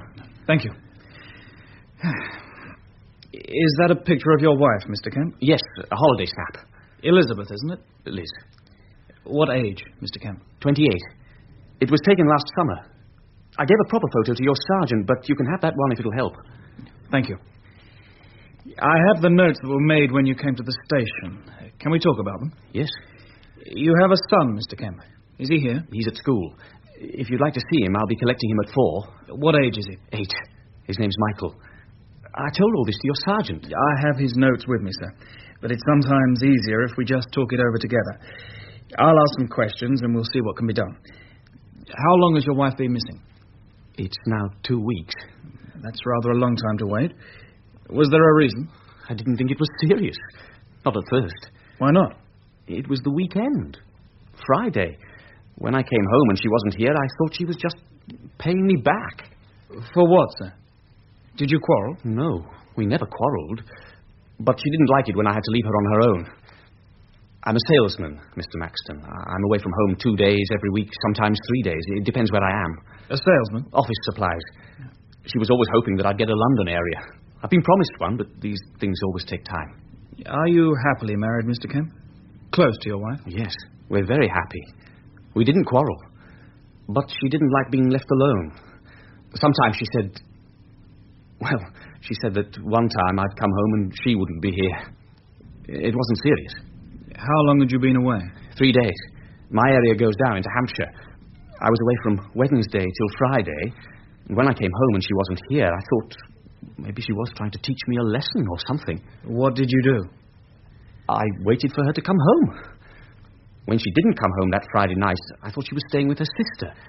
Saturday morning, I phoned her sister and was told she wasn't there. I thought then that they were both playing me up, but what could I do? Does her sister live in London? No. If she did, I would have gone there. She lives in Dorset. I waited until Sunday and phoned again. Then I knew she hadn't gone there.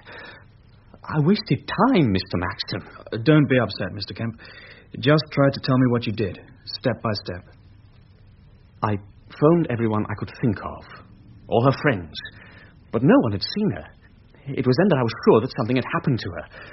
I phoned the hospitals, the ambulance stations, but they knew nothing of her. I phoned her doctor to ask if she'd been ill. So far as he knew, she was fit and well. Then I took Lizzie's photo and went round the hospitals myself, and the ambulance stations, showing them her picture. They said that no one like her, no woman of that name had been admitted or had been in an accident. You didn't go to the police? I didn't even tell our neighbours. Why not? I know now that I was wrong, but my wife is a quiet person, and if she was just staying away, or if she was ill somewhere, she'd never want the neighbours to think she'd left home, or had left Michael. And if everything was going to be all right in the end, she wouldn't want the police coming. Do you know what I mean? Yes, Mr. Kemp. I know what you mean. While it was still the weekend, I didn't worry. Then I felt she was in trouble. I walked the streets at night, night after night, searching for her in case she was ill. What about your son, Michael? I left him with my sister. He doesn't mind staying with her. You say you'd been away 3 days, from Wednesday till Friday. Is it possible she'd gone from the Wednesday? No, the boy was with her. She saw him to school on Friday morning. Did anyone see her take him to school? Oh, yes, and she was seen again at 10 o'clock on Friday morning going to the bus stop. 2 of our neighbours saw her, but she hasn't been seen by anyone since. Mr. Maxton, a woman can't just walk out one morning and vanish. It does happen, Mr. Kemp. It happens every week in this city. A woman walks out on her family, giving no reason, and disappears. And never returns? Most of them do return. Did your wife leave a note?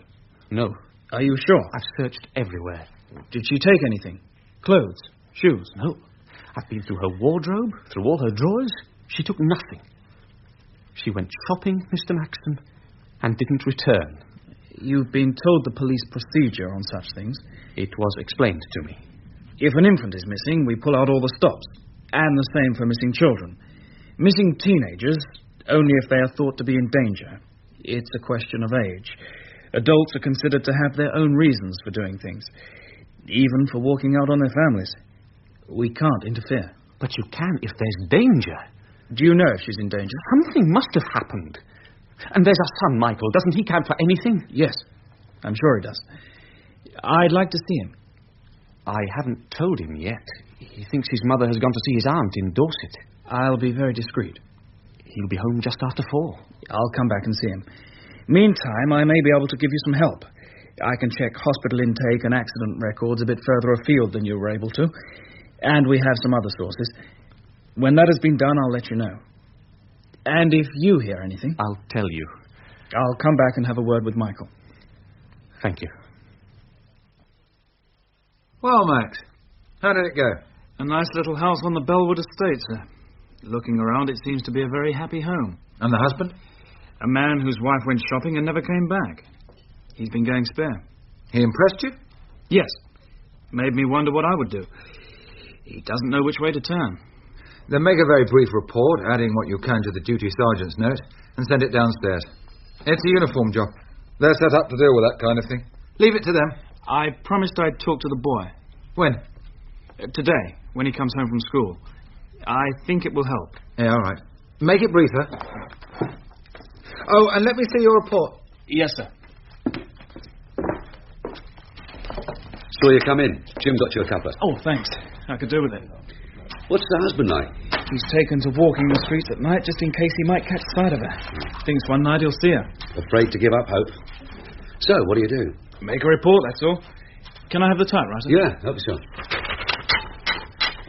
The trouble is, Dave, she's a young mother from a nice house in a nice street. I have a holiday snap of her. What do you think? Yeah, she's all right. If we showed it around, is she pretty enough to be remembered? Well, she's pretty all right, but you can see her sort every day in a rush hour crowd. Is she the sort you'd look twice at? I don't know. What age is she? 28. Yeah. A secret lover? Decided to have a last fling, a taste of life before it's too late? It doesn't feel like that, Dave. It's a happy home. And there's an 8-year-old son. Her mother doesn't walk out on an 8-year-old son. Something has happened to her. You can read the notes. There they are. Nothing new, is there? Shopping basket, everyday clothes. A woman doesn't go to meet her secret lover in her everyday clothes. Not if she's running away. She left no note. Only the bitchy ones leave notes. When they don't leave notes, it means they meant to come back. Happened at the weekend? A Friday.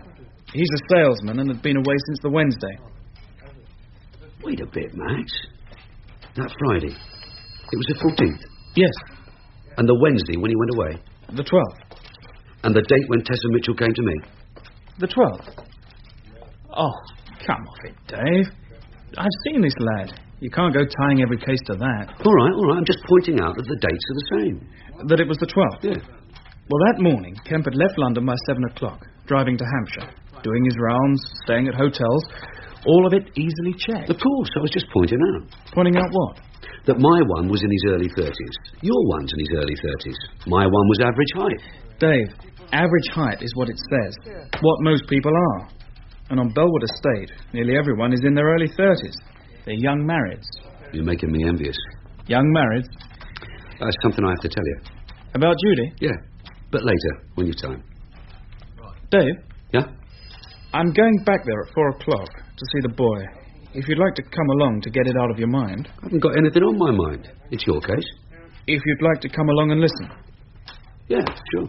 When I finish this report.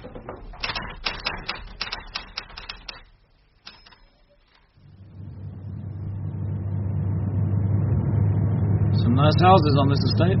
Nice place altogether. Nice front gardens, everything neat and tidy. What do you think they cost?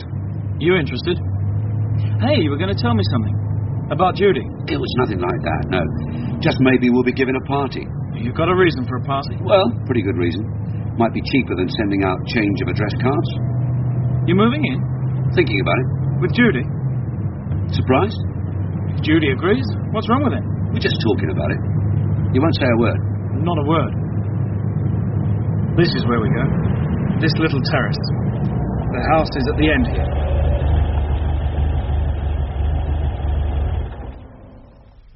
This is where she walked out? Going shopping? Yes. Going towards the bus stop. Well, here we go. Mr. Kemp, I've brought my colleague Sergeant Brook to see if he can help. Oh. Is Michael home? He's in the kitchen doing his homework. Have you told him? I've told him who you are. I said his mummy was coming back from holiday with his Auntie Mary, and she hasn't got home yet, and maybe she's lost, and you're trying to find her. I wanted to do it gently. You will be careful. If that's what you think he should be told, I won't say anything different. How did he take it? Quite well. Just wondered where she might be. I'd like to speak to him alone, if I may. Perhaps you will talk to Sergeant Brook. Certainly. If you'll come with me.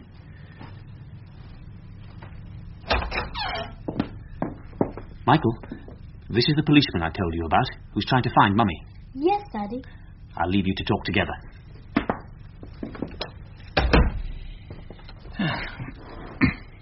Doing your homework? Yes, sir. Are you a policeman? Yes, I'm a constable. Constable Maxton. Are you a detective? Because I don't wear a uniform? Yes. Yes, I'm a detective. What homework are you doing? History. Do you like history? Yes. What part do you like the best? The Romans. Do you know where my mummy is? Not yet. She was on holiday, wasn't she?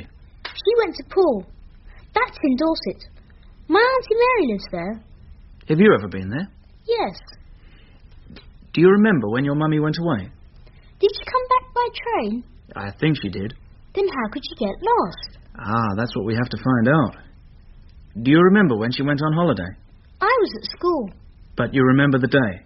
It was Friday. When I came home, Daddy was here, but Mummy wasn't. Before you went to school, did she tell you she was going to see your Auntie Mary? No. Did she seem happy that morning? As if she was going to see your Auntie Mary? I don't know. Did she ever go there without you? Sometimes. Are you going to find her today? I'm going to look for her today. Do you know anywhere I should look?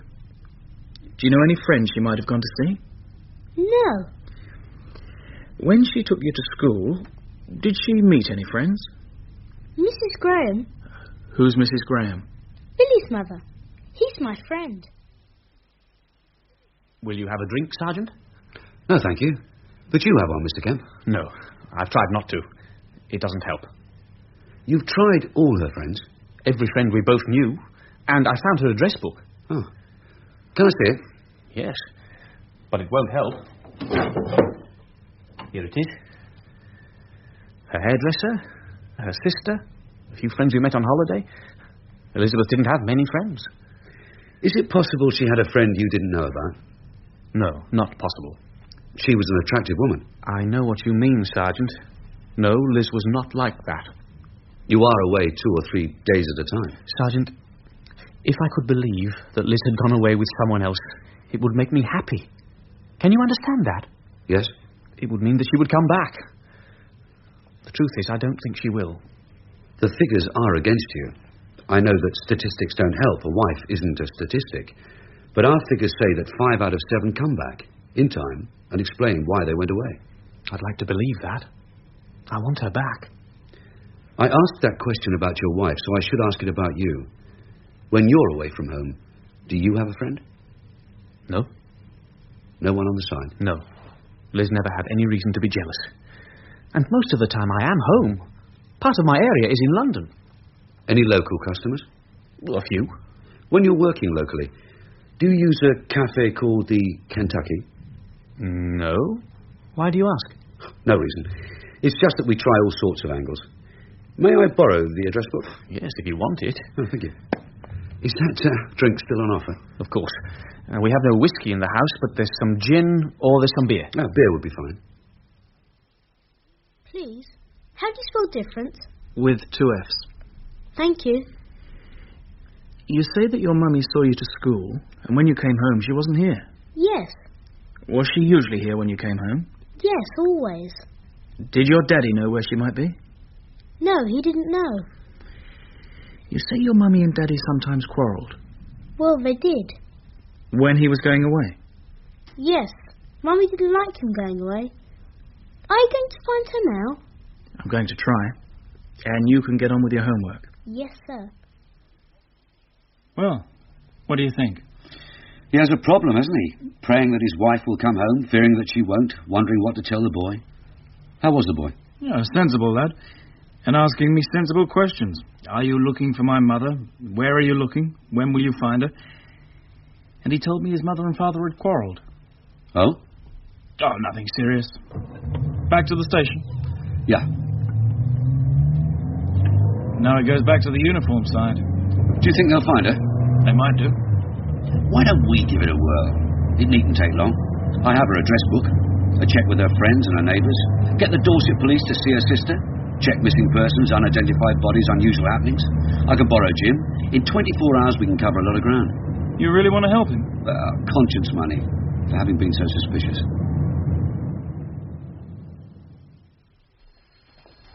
Dave, where you been? Out and about. Anything new? Oh, some things that need attention. Like? More trouble down Endley Street. Oh, let's see. It's vandals again. No, it's organised thieving. Made to look like vandalism so we don't notice what else has been done.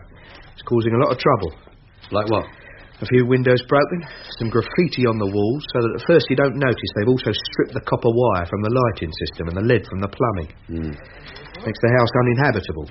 So, you've been working on it. Tell me. Well, all the back dives around Endley Street. Someone's wanting to pull them down, clear the site and build again. But the people who live there like the place as it is. But if a family goes to spend the evening with cousin Fanny down in Camberwell, the termites move in and do the house over. And when they get back, their houses can't be lived in. Yeah, then they apply to be rehoused. And your friend Milton T. Charles moves in to buy them up. Yeah, he can clear a back street of its tenants quicker than the plague. And no one's stopping him? Oh, he has protection. A small number of sticky-fingered councillors and a band of local officials. There's money in demolition, Dave. Do you know which councillors? Dave, you know better than that. Yeah. Who's the latest victim? The legendary old widow lady. They're the easiest to push around. Born in the street, married in the street, brought up her family there. Now she's alone there. We'll have a talk with your friend, Mr. Charles. Is this the place? Yeah. Where's his office? That wooden shed over there. Behind all this wire? He says he doesn't own the wire. He just hires the shed. And what's all this? Bloody great dogs? Milton T. Charles says he doesn't own the dogs either. They belong to the man who owns the wire. Is that so? I wanted you to see for yourself. You always said the patch was a jungle, now you know. Good job they can't get through the wire. Having a damn good try. How do we get to see him? The folks in Endley Street keep asking. Have you any ideas? You could try ringing the bell. Where? It's on the gate. Oh, yeah. Well, that may do the trick. Here he comes. Fire! Fire! Is this Mr. Charles? Yeah, the Cockney tycoon himself. What do you want? Are you Mr. Charles? Who are you? I'm a police officer, Sergeant Brook. No one sent for a police officer. Do we have to shout like this? That's your problem. Mr. Charles, I want to see you. I'm busy. Make an appointment. When? Who cares? Next Tuesday. And he's gone. Should we ring the bell again? The dogs will eat you. Yeah. Do we have his phone number? Yeah. Does he answer it? He has to. He runs a business. All right. Let us find a phone. The trick is to worry him. Make him think it's something he should know. You got 5p? Yeah.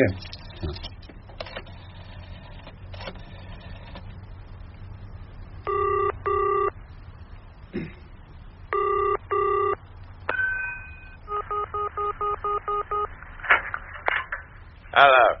Is that Mr. Milton T. Charles? Who's that? Detective Sergeant Brook. Oh, Sure again. Don't hang up, Mr. Charles. It's something you should know. I'm listening. What is it? Mr. Charles, I'm not saying it on the phone, and I'm not shouting at you through a wire fence. What then? I want to see you. I told you, son, I'm a busy man. I want to see you now. Do I have to come after you with a warrant? I could have it sworn for your office and your home in Chelsea. It's friendlier to say yes. You're a bloody nuisance. Do you know that? Yeah. All right, I'll be waiting. I want the gate open and the dogs tied up. Yeah, just ring the bell. No sign of the dogs.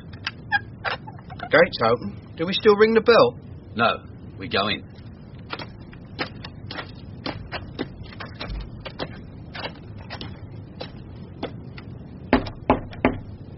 Who is it?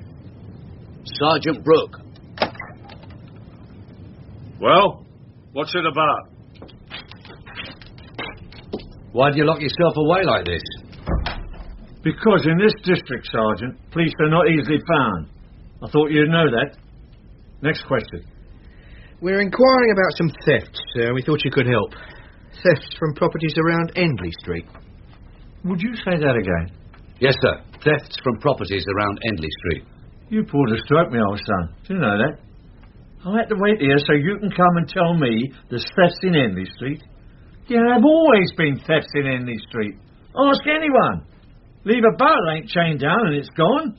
Why, if you left a bulldozer, these folks would knock it off. You came to tell me that? No, Mr. Charles. I've come to talk to you about thefts from the folks in Endley Street. Thefts from the people who live there. They got nothing to steal, my old son. Not a tosser. Some vandalism, I grant you.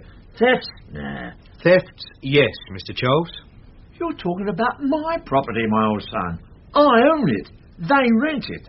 Well, that is when they bother to pay their rent. So you're talking of thefts from my own property. I would know, wouldn't I? You would, sir. Well, have I complained? Your complaints haven't come to me, sir. Well, then that's a liberty for a start, isn't it? The complaints are from the people who rent your houses. What do they say has been stolen? Wiring from the lighting system, lead from the plumbing, all the things that make a house habitable. You suggesting something, Sergeant? No, sir. We're inquiring about thefts. Since you buy the property, we thought you might know who's buying the stuff. I don't know what you're getting at, my old son. I got no skeletons rattling in my cupboard, you know. So watch it. Do you know? Why don't you ask the people who complain so much? There's always been thieves round there. There's more tea leaves to the square inch down Endley Street than you've got on your files. Anyway, all these streets round there should be pulled down. Would you say these thefts from the houses help a bit?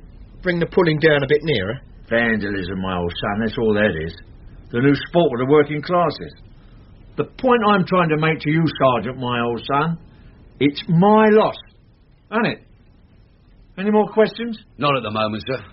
And next time, don't try monkey tricks, my old son, because I know all the strokes. I could teach you a few. He knows all the strokes. He could teach you a few. I'll bet he could. Could you teach him one? I'm going to try. How? Well, the theft act's not about strokes, it's about theft.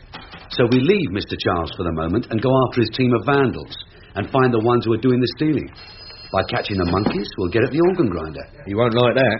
Get a line on who they think is stripping their houses and who's buying the scrap. Right. Oh, looks like Max wants you. Dave? Yeah? About the missing woman. Oh, any joy? A blank wall, really. Except for the sister down in Dorset. I phoned her. She says she doesn't trust Kemp. She says her sister is dead.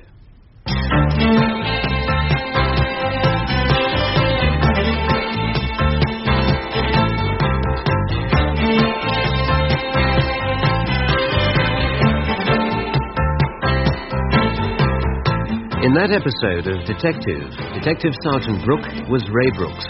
Detective Constable Maxton, Christopher Blake. Detective Constable Harrison, Peter Cleo. Chief Inspector Roach, Stephen Yardley. Mr. Kemp, Keith Drinkle. Michael Kemp, William Booker. Milton T. Charles, David Lodge. Detective was written by Robert Barr and produced by Martin Fisher.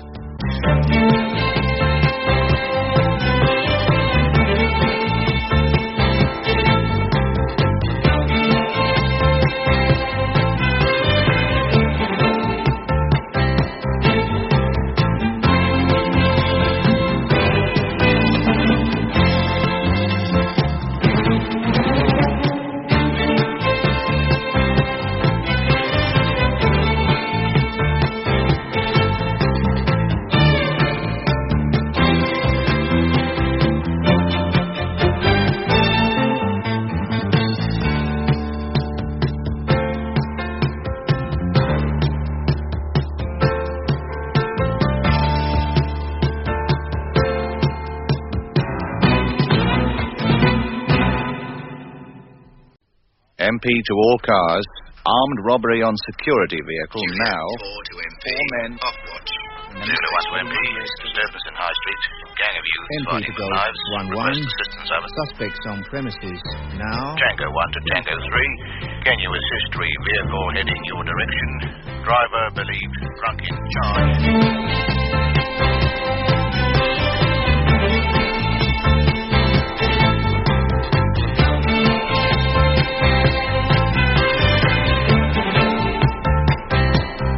Detective.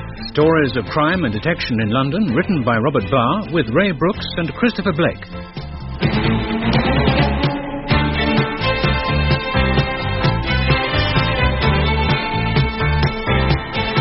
Part 7. A Very Private Affair.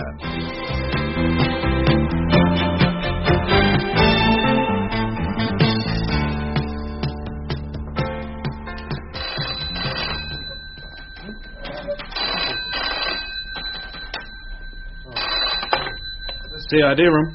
DC Maxton. Who's that? Yes, sir. No, he isn't here at the moment. Yes, I'll tell him. Was that for me? It was Tilson from C2. Oh, what do you want? He's waiting for the papers on the Craig case. Expected them this morning. Well, I haven't finished them yet. Can you give me a hand? Oh, I'm up to my neck. Still looking for the missing lady? Give it 24 hours, you said. Well? 4 days later, and look at the file. Getting as fat as a bestseller. Lists of missing persons, lists of wandering people, sudden deaths in the street, loss of memory, unidentified bodies. It's another world, Dave. I'm beginning to feel like the husband, not knowing where to look next. So you start at the beginning again. A supposedly happy mother of an 8-year-old son sees him off to school, leaves the house in her everyday clothes to go shopping, walks towards the bus stop, and is never seen again. As if she'd walked into a fog. There was no note to say where she'd gone. Everything in the house waiting for her to return. Has Mr. Kemp given up hope? When you've nothing to go on, how can you give up hope? Look at the file. All these people. She might have been among them. Have you seen her sister yet? She's coming up from Dorset today. And she doesn't believe her brother-in-law? Well, she's the odd one out, Dave. The neighbours say they were a very happy couple. Their friends say the same. His employer and friends at work hold him in high regard. And how does he seem to you? A very worried man. He has a young son to look after. And a suspicious sister-in-law on her way to town. Dave? Yeah? That girl who came to see you and gave you the info. Tessa Mitchell? Would she recognise the man she saw in the cafe? Would she recognise the husband? Yes. Why? It's something I have to be clear about. I have to check everything. I'd like that sorted out before I see the sister. You know Tessa's on the game, don't you? They're not the best of witnesses, but I'll ask her. Thanks. Thanks for coming, Tessa. I was surprised you asked. What's it about? Sit down, and I'll tell you. You came here the other day, Tessa, to tell me about some talk you overheard in a cafe. In the Kentucky? 2 men talking together. And you thought one was hiring the other to kill his wife. You didn't believe me? Tessa, I can't believe everything I hear, but it doesn't mean I disbelieve it. I just tuck it away until needed. Has something happened? I don't think so. I just want to hear the story again. It was a Wednesday, wasn't it? The 12th. Well, I didn't make a note of the date. Why? I'm just asking. It was the middle of the week. It could have been a Wednesday. Why? You believe it now? Just tell me what you remember. All right. I went in the Kentucky for a coffee. It was about 11 in the morning. Well, you know the place. The tables are in little boxes. Our back benches like church pews. When you sit in, you can't see the people in the next one. It's nice and cosy for a chat. 2 men came to the next table. Did you see them? No, and they couldn't see me. It was why they went on talking. It was something they'd been talking about before they came in. And you were listening? No, I wasn't really listening until I happened to catch one of them saying something about his wife. Can you remember exactly what he said? Yeah. He said, I've been married to her for 8 years and I've had more than enough. The other said, we all have our problems, as though he was telling him to get on with it, not interested in reasons. Then the first one said, I want her gone, final, so that no questions will be asked. The other said, you'll have no trouble, no questions will be asked because she won't be found. And that was it? Until the money passed. Yeah, tell me about that. Well, the other one, the one who said there'll be no trouble. Yeah, I know you mean. They're gone. Well, he said, when do I get paid? And the first one said, you can have this now and the rest when it's done. And it was like money was passing because the other one said thanks. And then they got up and went out. Now, wait a bit. There was something else before they got up, wasn't there? Oh, yeah. One said, where do I find her? And the other said, come and I'll show you. And then they got up and went out. And then you saw them? When they stopped to pay the bill. A young one and an older one, taller. The one with the wicked face? Yeah. And the younger one was the husband? He was paying the bill. Would you know him again? No, he had his back to me. And the other one stood between us. He saw me and knew I'd been listening. So you stayed there? Yeah, I didn't like the look of him, the older one. He looked really hard. Yeah. When the younger one said, I'll show you, you felt it was somewhere near? Yeah, they were walking there, towards Manton Street. Well, they could have been walking to their car. Yeah. But you still feel it was somewhere near? Not very far away. Uh-huh. About the husband, Tessa. You gave me a description. About 35, you said, average height, brownish hair. And wearing a leather jacket. But I only saw his back. If you saw him again, would you know him? No, I wouldn't. And I'm not making a statement either. Why not? Because I've seen the other man. The tall one? I saw him in the High Street. When? Last week. Which day? Dunno. 5-6 days ago. Was he alone? Yeah. What was he doing? Getting out of a car. Did he see you? No, and I made sure he didn't. That man frightens me. Yeah. You saw the car? Yeah. Can you describe it? It was sand-coloured. Ford Escort. Did you see its number? No, I was too busy turning my face, making sure he didn't see me. Has he done something? I don't know. I'm just listening to your story again. Anything else you can remember? No. Tessa, let's go to that cafe again. I'll buy you a coffee. You can show me where you were sitting, and we can have a look in the High Street for your wicked-looking friend. Oh, no, not likely. Tessa? He saw me that day. I don't want to remind him. But I don't know him. I need your help. No. I'm very easy to find, Sergeant. Almost any night. And there's no one to protect me. I just want to know who he is. No. All right. But if you see him again, you'll tell me. And I want to know immediately. Yes, Sergeant. Did you see her? Yeah. Could she identify the man she overheard? No luck. She's positive she can't. Yeah. Then that's that. But there's one thing new. My friend Tessa has seen the other man again. The one she says was going to do the job. The nice, clean job and no questions asked? Yeah. But Kemp wants questions asked. He wants all the questions to be asked and his wife brought back. Yeah, but I'd like to meet this tall man. I'd like to know what they talked about, what he was paid for. And I would like to talk to Kemp again. Oh, you can take this photograph factory. We've had it copied. Oh, thanks. Mr. Kemp, my colleague asked me to return this photograph to you. It was good of you to bring it.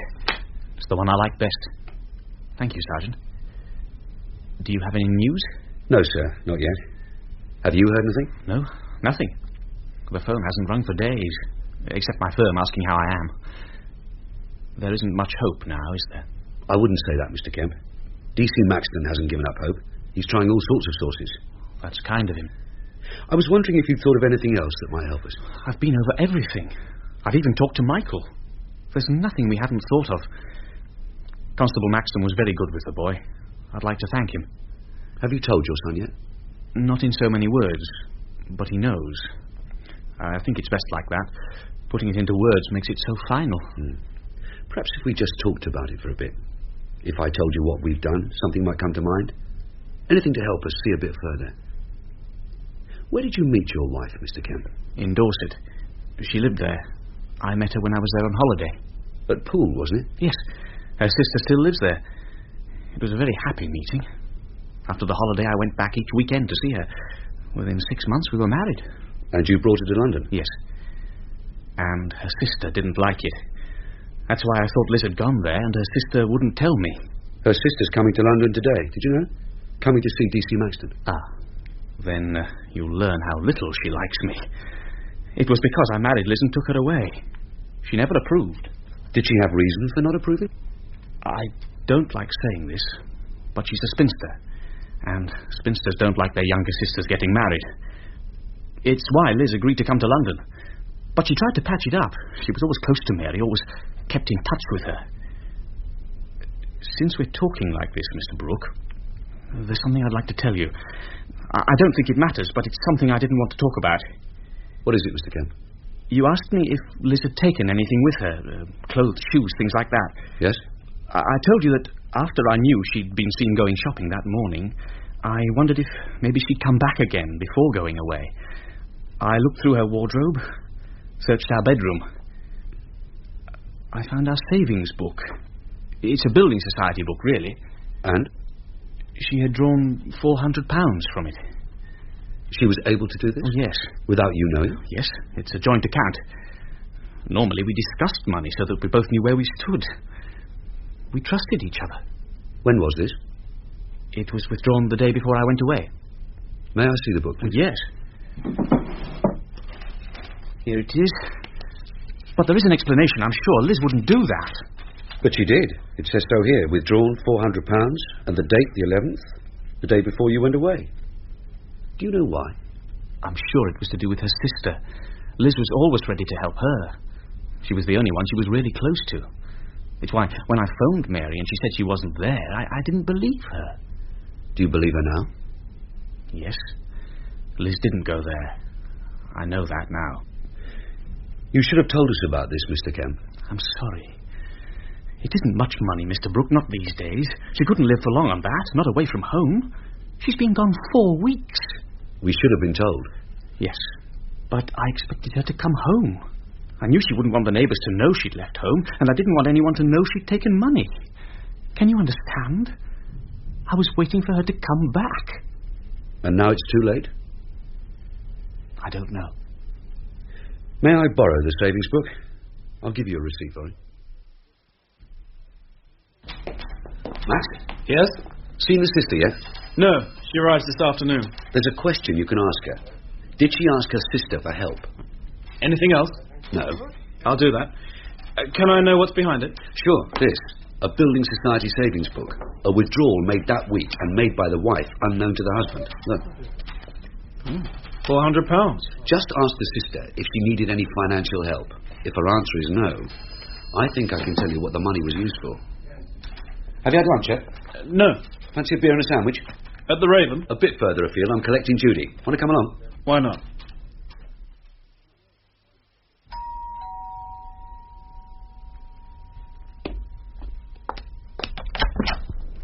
Max, how nice to see you. Hello, Judy. Come on in. Well, what about me? Who's your friend, Max? Oh, just some copper on the beat who's been tailing me from the station. Should we let him in? Why not? You can go off people, you know. Where have you been, Max? It's ages since I've seen you. Just busy. He's been racing around, tracing loot, catching criminals, solving murders. Mr. Roach thinks he's magic. It isn't quite like that, Judy. Mr. Roach is a bit of a taskmaster. Worse than Dave? Well, at least he knows how to relax. Mr. Roach doesn't even go to the pub. Mr. Roach goes to the commander's office for a gin and tonic and leaves Muggins to do all the paperwork. Oh, well, I'm getting used to it. I hear you're giving a party. Dave told you? Yes. Did he tell you why? Something to do with his change of address. When is it? Why don't we go out and have a beer? Talk about it there. Max, do you think it's a good idea, Dave moving in? If it's what you both want, it's a great idea. At least we'll know where to find him. You've always known where to find him. It's why we're making it a little more permanent. This way I'll be able to see more of him. Look, you two, if you're going to sit around talking about me, I'm going to fix myself a drink. If there's any left. Some of the nurses were here last night. They stayed a bit late. Nurses, don't half knock it back. There's nothing here. It was mostly your little friend, the Irish one. Well, Max, what do you think? If I were you, Judy, I'd get it in writing. Insist that he doesn't give your phone number to his informants, or he'll have the flat done over one afternoon. See that he's home before 12, and don't let him bring any of his boozy friends home. Look, I hate to interrupt this intimate discussion about me, but I'm panting for a beer, and thanks to Judy's boozy friends, this place is dry. So can we get over to the nearest pub? Okay, Dave, and the round's on me. Here we are. 3 plates of sandwiches, 2 pints, 1 shandy. Sit here, Max. Thanks. Now, what else can you tell me about my future flatmate? Oh, there isn't much more, except that he's diligent and honest, and within reasonable limits he can be neat and tidy. And what little I know about detective work, I learned from him. Well, that's a left-handed compliment, if ever I heard one. Do you mind talking about somebody else? All right, let's talk about you, Max. And you're going to be made up to sergeant. That will depend on Mr. Roach. Would you like it, throwing your weight about, destroying young DCs? I don't know yet. Can I have the salt? Oh, coming over. Thanks. Apart from helping Mr. Roach, what else have you been doing? I can tell you that. He's been chasing after a married woman. Max! Is this true? Yes, Judy. Well, how long has it been going on? Not very long. Is it serious? Very serious. Watch it, Max. She's showing her claws. I do not have claws. Max, what's she like? Is she pretty? He carries a picture of her. Oh, can I see it, Max? Judy, he's having you on. Dave! And it isn't something he should be having fun with. I'm chasing after a missing person. There happens to be a woman. Happens she's married. She's left behind a husband and a young son who are worried sick. What happened to her, Max? Just what happens to hundreds of others. I have a file full of them. Walk out of the house and don't come back. Vanish, leaving not a trace. We had one like that in the hospital. A teenager. For a week we didn't know who she was. She didn't know her name, didn't know where she'd come from. Turned out she had trouble at home and couldn't cope with it.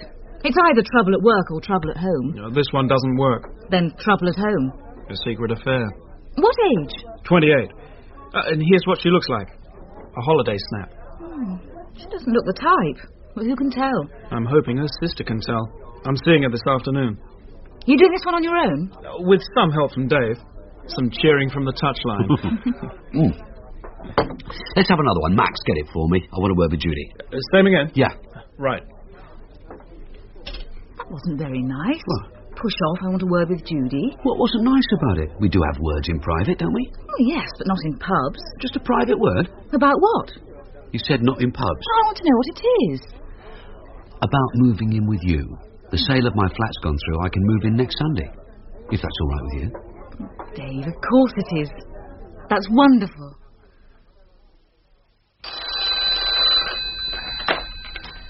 CID room, DC Maxton. She's arrived. Good. Tell her I'll be down right away. Thank you. The sister's arrived. She's waiting downstairs. A word of advice, Max. Kemp says she's a spinster. Didn't like her younger sister being married and being taken away. Watch for it. Yes. And did she need help? Yeah, but don't mention the money. Just see if she asks for help. Sure. Miss Linden? Yes? I'm DC Maxton. You've come to see me. Oh. Will you come this way, please? Yes, of course. We'll find a quiet room and have a talk. Now, here we are. This'll do.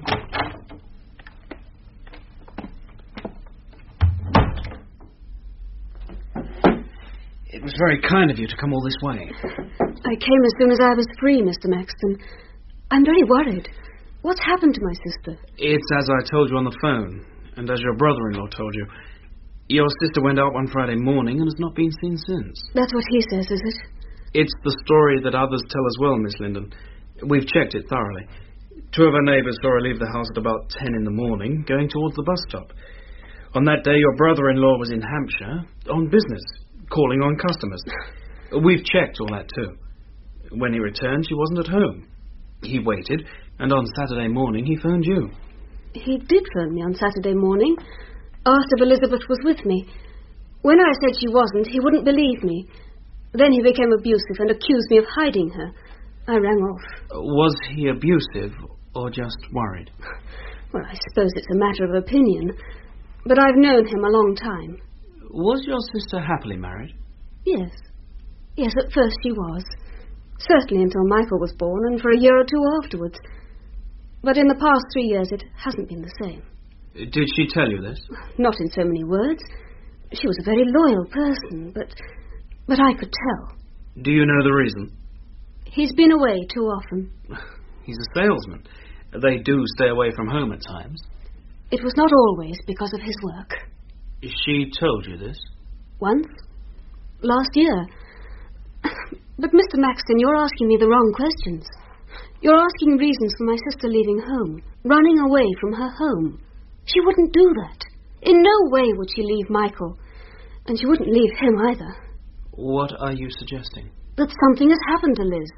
And I'd like to know what's being done. What you found out. We've done a great deal of work, Miss Linden, but there's little to show for it. I was hoping you could help me. I can, Mr. Maxton. My sister has not left home. Not willingly. When did you last see her? 3 months ago, when she came for a holiday and brought Michael. Did Mr. Kemp come with them? No. Why not? We don't get along, Mr. Maxton. He knew that Liz would enjoy the holiday better on her own, and that we had things to talk about. When did you last hear from her? Oh, about 6 weeks ago. Did she phone you? She seldom phoned. They were careful about phone bills. They liked to save. She would phone if it was necessary, otherwise we wrote to each other. So, she wrote to you about 6 weeks ago. Do you have the letter? No. Do you remember what she wrote about? Yes, it was about Michael, mostly. How well he was doing at school, about some shoes she was thinking of buying, and that she was keeping well.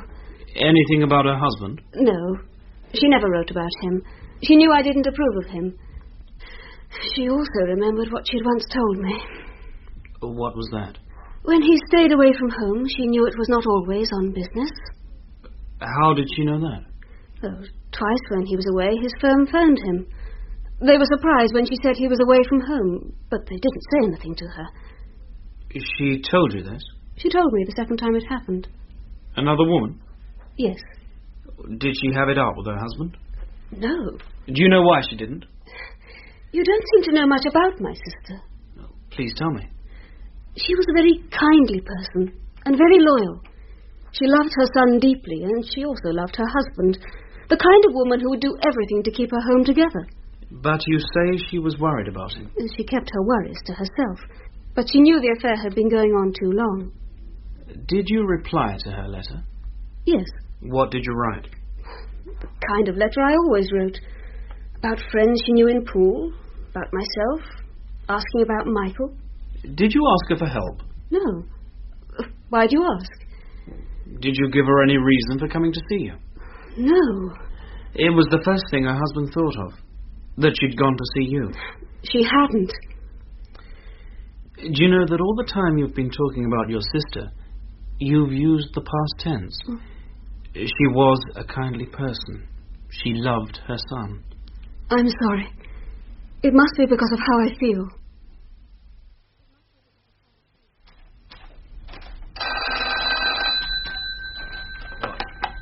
CID, Sergeant Brook?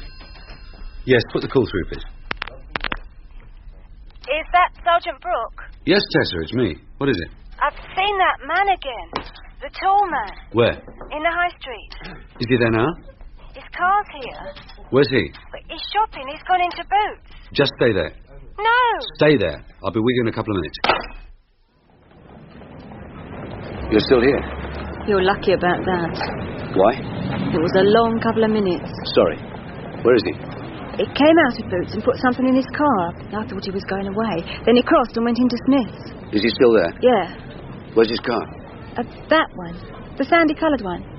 Been there long? I saw him parking it and phoned you, like you said, immediately. Are you sure he's in Smith's? Yeah. Look, I'll leave you now. Wait a bit. Is that him? Coming out now? Where? Behind the grey van. Yeah, that's him. This is a good description, Tessa. Tall, lean, about 40, with a wicked face. I'm going now. I'm not being seen by him. Just turn your back. Wait until he goes to his car. You're going to talk to him? Not yet. I know his car and his registration number. I can find out who he is. You can walk away now.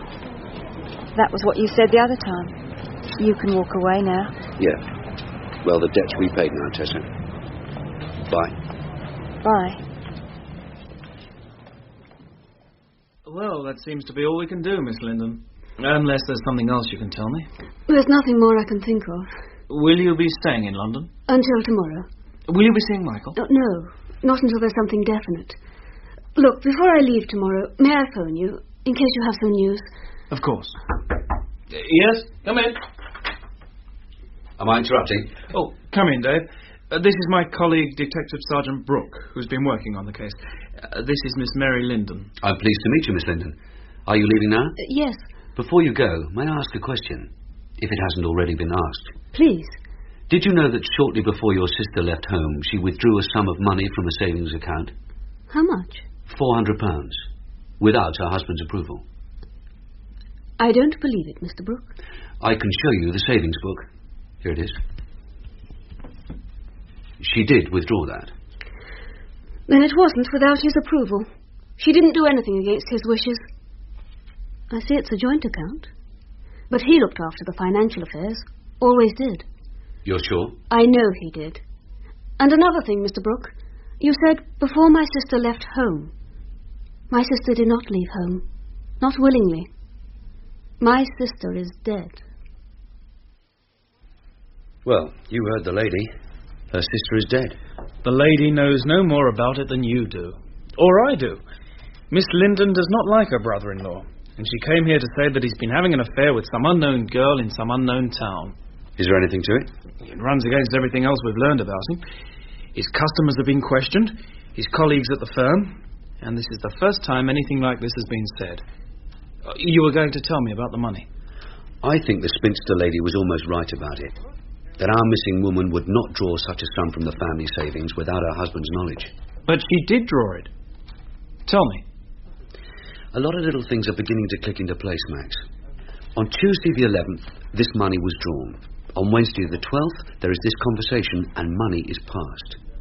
Take this now and you'll get the rest later. Now, I don't know the present rate for killing another man's wife, but how much would you say would make a reasonable sweetener? £400. But she withdrew the money. Of course. He wouldn't do it, would he? Not if he could help it. So he gives her the book and says, "Darling, when you're in town today, draw out some money for me." And what reason would he give? Well, how do I know? She isn't here to tell us. But if she was made to draw it, it would serve two purposes. Give a reason for her disappearance when he chose to discover it, and then paid as the first instalment to the tall man to make sure she did disappear and would never be found. Dave, there's nothing on the file to support that. Then you're going to find it, aren't you? How? You're going to find out if the Kemps have any other savings accounts and whether he's drawn on them since that Friday. The second instalment? Yeah. And you're going to find out whether he was on his rounds that Wednesday, or whether he could still have been in London at 11 in the morning.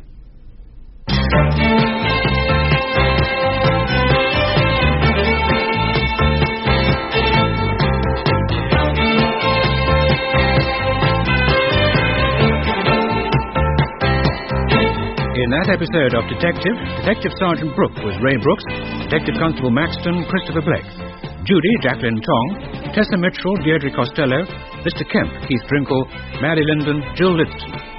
Detective was written by Robert Barr and produced by Martin Fisher.